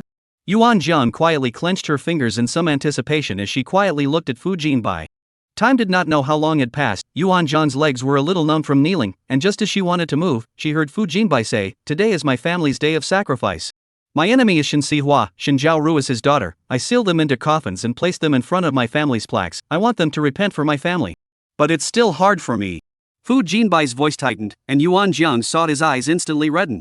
He said, "I miss my mom and dad." That flashlight on the ground shone on the water, laying down a layer of silver light, and Yuan Jiang clearly saw the tears under Fu Jinbai's eyes. Yuan Zhang's lips moved, already began to regret talking to him. She did not want to see Fu Jinbai cry. She opened her mouth and wanted to say let's go back. But Fu Jinbai didn't give her a chance to open her mouth and continued, 15 years ago today, it was my birthday, my mom was 8 months pregnant, and everyone said I would have a sister, and I wanted a sister. Dad drove home, at 1 in the morning, it was raining heavily that day, but Dad was always cautious, the car drove slowly, Mom and Dad talked about how they were going to celebrate my birthday, I was 7 years old, listening to them talk I fell asleep. Fu Jinbai throat knots rolled down heavily, his voice hoarse and heavy, I fell asleep, suddenly I felt the sky spinning, then my head knocked heavily, I heard my mom crying and calling my name. So I desperately opened my eyes and I just saw. Chapter 82, The Crazy Batch of Sick Bosses Disliked by the Downtrodden $1,000 Man 18. I saw my mom's face covered in blood, the car overturned, most of the glass shards from the windows stabbed on her stomach, face, eyes, my mom was drenched in blood, her hair was soaked with my dad's blood, and it kept dripping down, as if it couldn't be finished, Zhang Jiang. Fu Jinbai's fingers that were gripping Yuan Zhang's shoulders were trembling, his dark as glazed eyes were full of watery light, terrified and scared, my dad is dead. My dad's neck is cracked in half, his eyes aren't even closed, blood keeps spilling out of his neck, the whole car is full of blood. I was scared and cried, I shouted for help, I wanted to find someone to save my parents, the person who caused the accident, Shen Sihua, came over to take a look at him and he left, I could smell a very strong odor of alcohol on him, he was driving drunk. Fu Jinbai's eyes flashed a trace of hostility, he took a look at my parents and was so disgusted that he threw up, and then drove away without looking back. I wanted to call the police, but my parents' cell phones were also smashed. At this time, my mom found that the car's gas tank had been leaking, the car had begun to spontaneously combust, my mom desperately pushed me out, she shouted at me to go, I refused to go, I wanted to go in to save her. But she said that she wanted me to go to the police, she wanted me to live, she kept crying, I didn't know what to do, I stood there frozen looking at my mom, I told her not to cry, I said I wasn't going to go over there, and not a moment later, the car burned up, and my mom died. Fu Jinbai's face was pale, when he said here, he paused, a sneering light laugh spilled out from his throat, the most hateful thing is that no one cared about this, I was only 7 years old, no one took me seriously, as long as I went to make a scene, the police side would beat me up, and they gave me $10,000, and mercifully said that it was because they looked at me poorly. No one has been taking care of my parents bodies were stinking, I had to take their bodies with me and cremate them with the $10,000. Yuan Jiang quietly listened, I do not know if it is because the rain just drenched, clothes are wet, so the whole talent cold shivering, the kind of body numb stiff cold, from the bottom of the heart through the cold, the ears are still Fu Jinbai pretended to be relaxed voice, but Yuan Jiang feel the blood drenched. And then later, it was when I was trafficked to the underground auction house, Shen Sihua auctioned me off, he killed my family, but he didn't recognize me. In the Shen family, they don't treat me as a human being, they put me in a pig cage, let me grab food with dogs, I often don't have enough to eat, sometimes at night I'm too hungry to sleep, I go to drink water, I keep drinking and drinking until I'm braced for the drink, and once I accidentally stepped on a rose that Shen Jiaojiaoru liked. Shen Jiaojiaoru was so angry that she sent someone to use a hammer and nailed rebar little by little to my chest, and I felt so much pain, it hurt so much that I wanted to die. I was in pain, so much pain that I wanted to die, but at that time I wanted to take revenge, so I never gave up death, no matter what they did to me, I wanted to live. Because only by living, I have the chance to take revenge. Speaking of these, Fu Jinbai's voice was much calmer. Later on, those years, I actually had an okay life, I secretly studied, I wanted to climb up the ladder, and the driving force that supported me to live was revenge. I picked up the luxuries discarded by Shen's family to sell them for money, and then used them as my startup fund, maybe even the heavens couldn't stand to look at it anymore, and helped me out, I succeeded. Fu Jinbai told very calmly, taking down the Shen family, I used 15 years. These years, in fact, Fu Jinbai grasped Yuan Zhang's wrist and stared at her in a daze, I lived a very tired and hard life, I thought about going to accompany my parents after taking revenge, but Yuan Jiang, you appeared. I don't know why, the first time I saw you, I was attracted to you, I want to have you, I want to be with you all the time, I think, you are the meaning of my life. I locked you up last time because I was afraid that you would leave me, but I didn't dare to say it, I was afraid that you would think I was abnormal. Fu Jinbai. Yuan Zhang's throat tightened and she only felt the tip of her nose sour. What's wrong? Fu Jinbai pulled his lips into a smile, his icy fingers caressing the reddened ends of her eyes, seeing her eyelashes fluttering and a little wet, he pinched her jaw and moved up to kiss the ends of her eyes, feeling scary? Or intimidated by me? In fact, he had already tried his best to tell her the good side of these things, let's say, he went to the police station to beg for help back then, he was kicked by those people and spat out blood, his spleen was broken, those people were afraid of death before they took him to the hospital, but because his spleen ruptured and bled too badly, he could only have it completely cut off, and that $10,000 was a compensation fee for him. Then compare, his life in the Shen family is much more difficult, the Shen family back home can eat people, often bought back subordinates were gouged eyes buried alive. In the eyes of the Shen family, the lives of ordinary people are as cheap as grass. But Fu Jinbai didn't want to tell her this, it would look like he was too pitiful. Didn't get scared. Yuan Jiang shook her head, tears couldn't help but fall. She panicked and wiped away her tears, but couldn't finish wiping them off, and finally deflated and let her tears fall, looking at Fu Jinbai with her watery fox eyes, lightly biting her lower lip. I just think that Shin's family is too bad. They are not human beings, they should be struck by heavenly lightning. This kind of people are going to hell when they die. She cursed in a vicious voice. Seeing her feeling angry and furious over what happened to her, Fu Jinbai couldn't help but hook his lips. Yes, they deserve to go to hell. But he didn't want to let Shin Sihua and Shin Jiaoru die so easily today, although he sealed the two into the coffin. But there is a vent inside the coffin, they can't die. Once today is over, Special Assistant Zhou will send someone to break Shin Sihua's legs, cut off his spleen, and then throw their father and daughter into the slums. Shin Jiaoru, who has always been accustomed to pampering herself, can only choose to enter the entertainment center in the end. Just a little guidance, then the rest of her life can be more difficult than death. The stagnant atmosphere became a little weird. Fu Jinbai's gaze was hot and revealing as he stared at Yuan Jiang, inch by inch. Yuan Jiang trembled her eyelashes somewhat nervously. What's wrong? Yuan Jiang, do you like me? Fu Jinbai asked, perhaps because he had said too many words. His voice became sexy and hoarse, his tail tone carrying electricity, crispy into Yuan Jiang's ears. Yuan Jiang answered without hesitation, like. Fu Jinbai paused and suddenly clenched his fists somewhat nervously. Is it because I saved you then? Or is it just because? Like me as a person?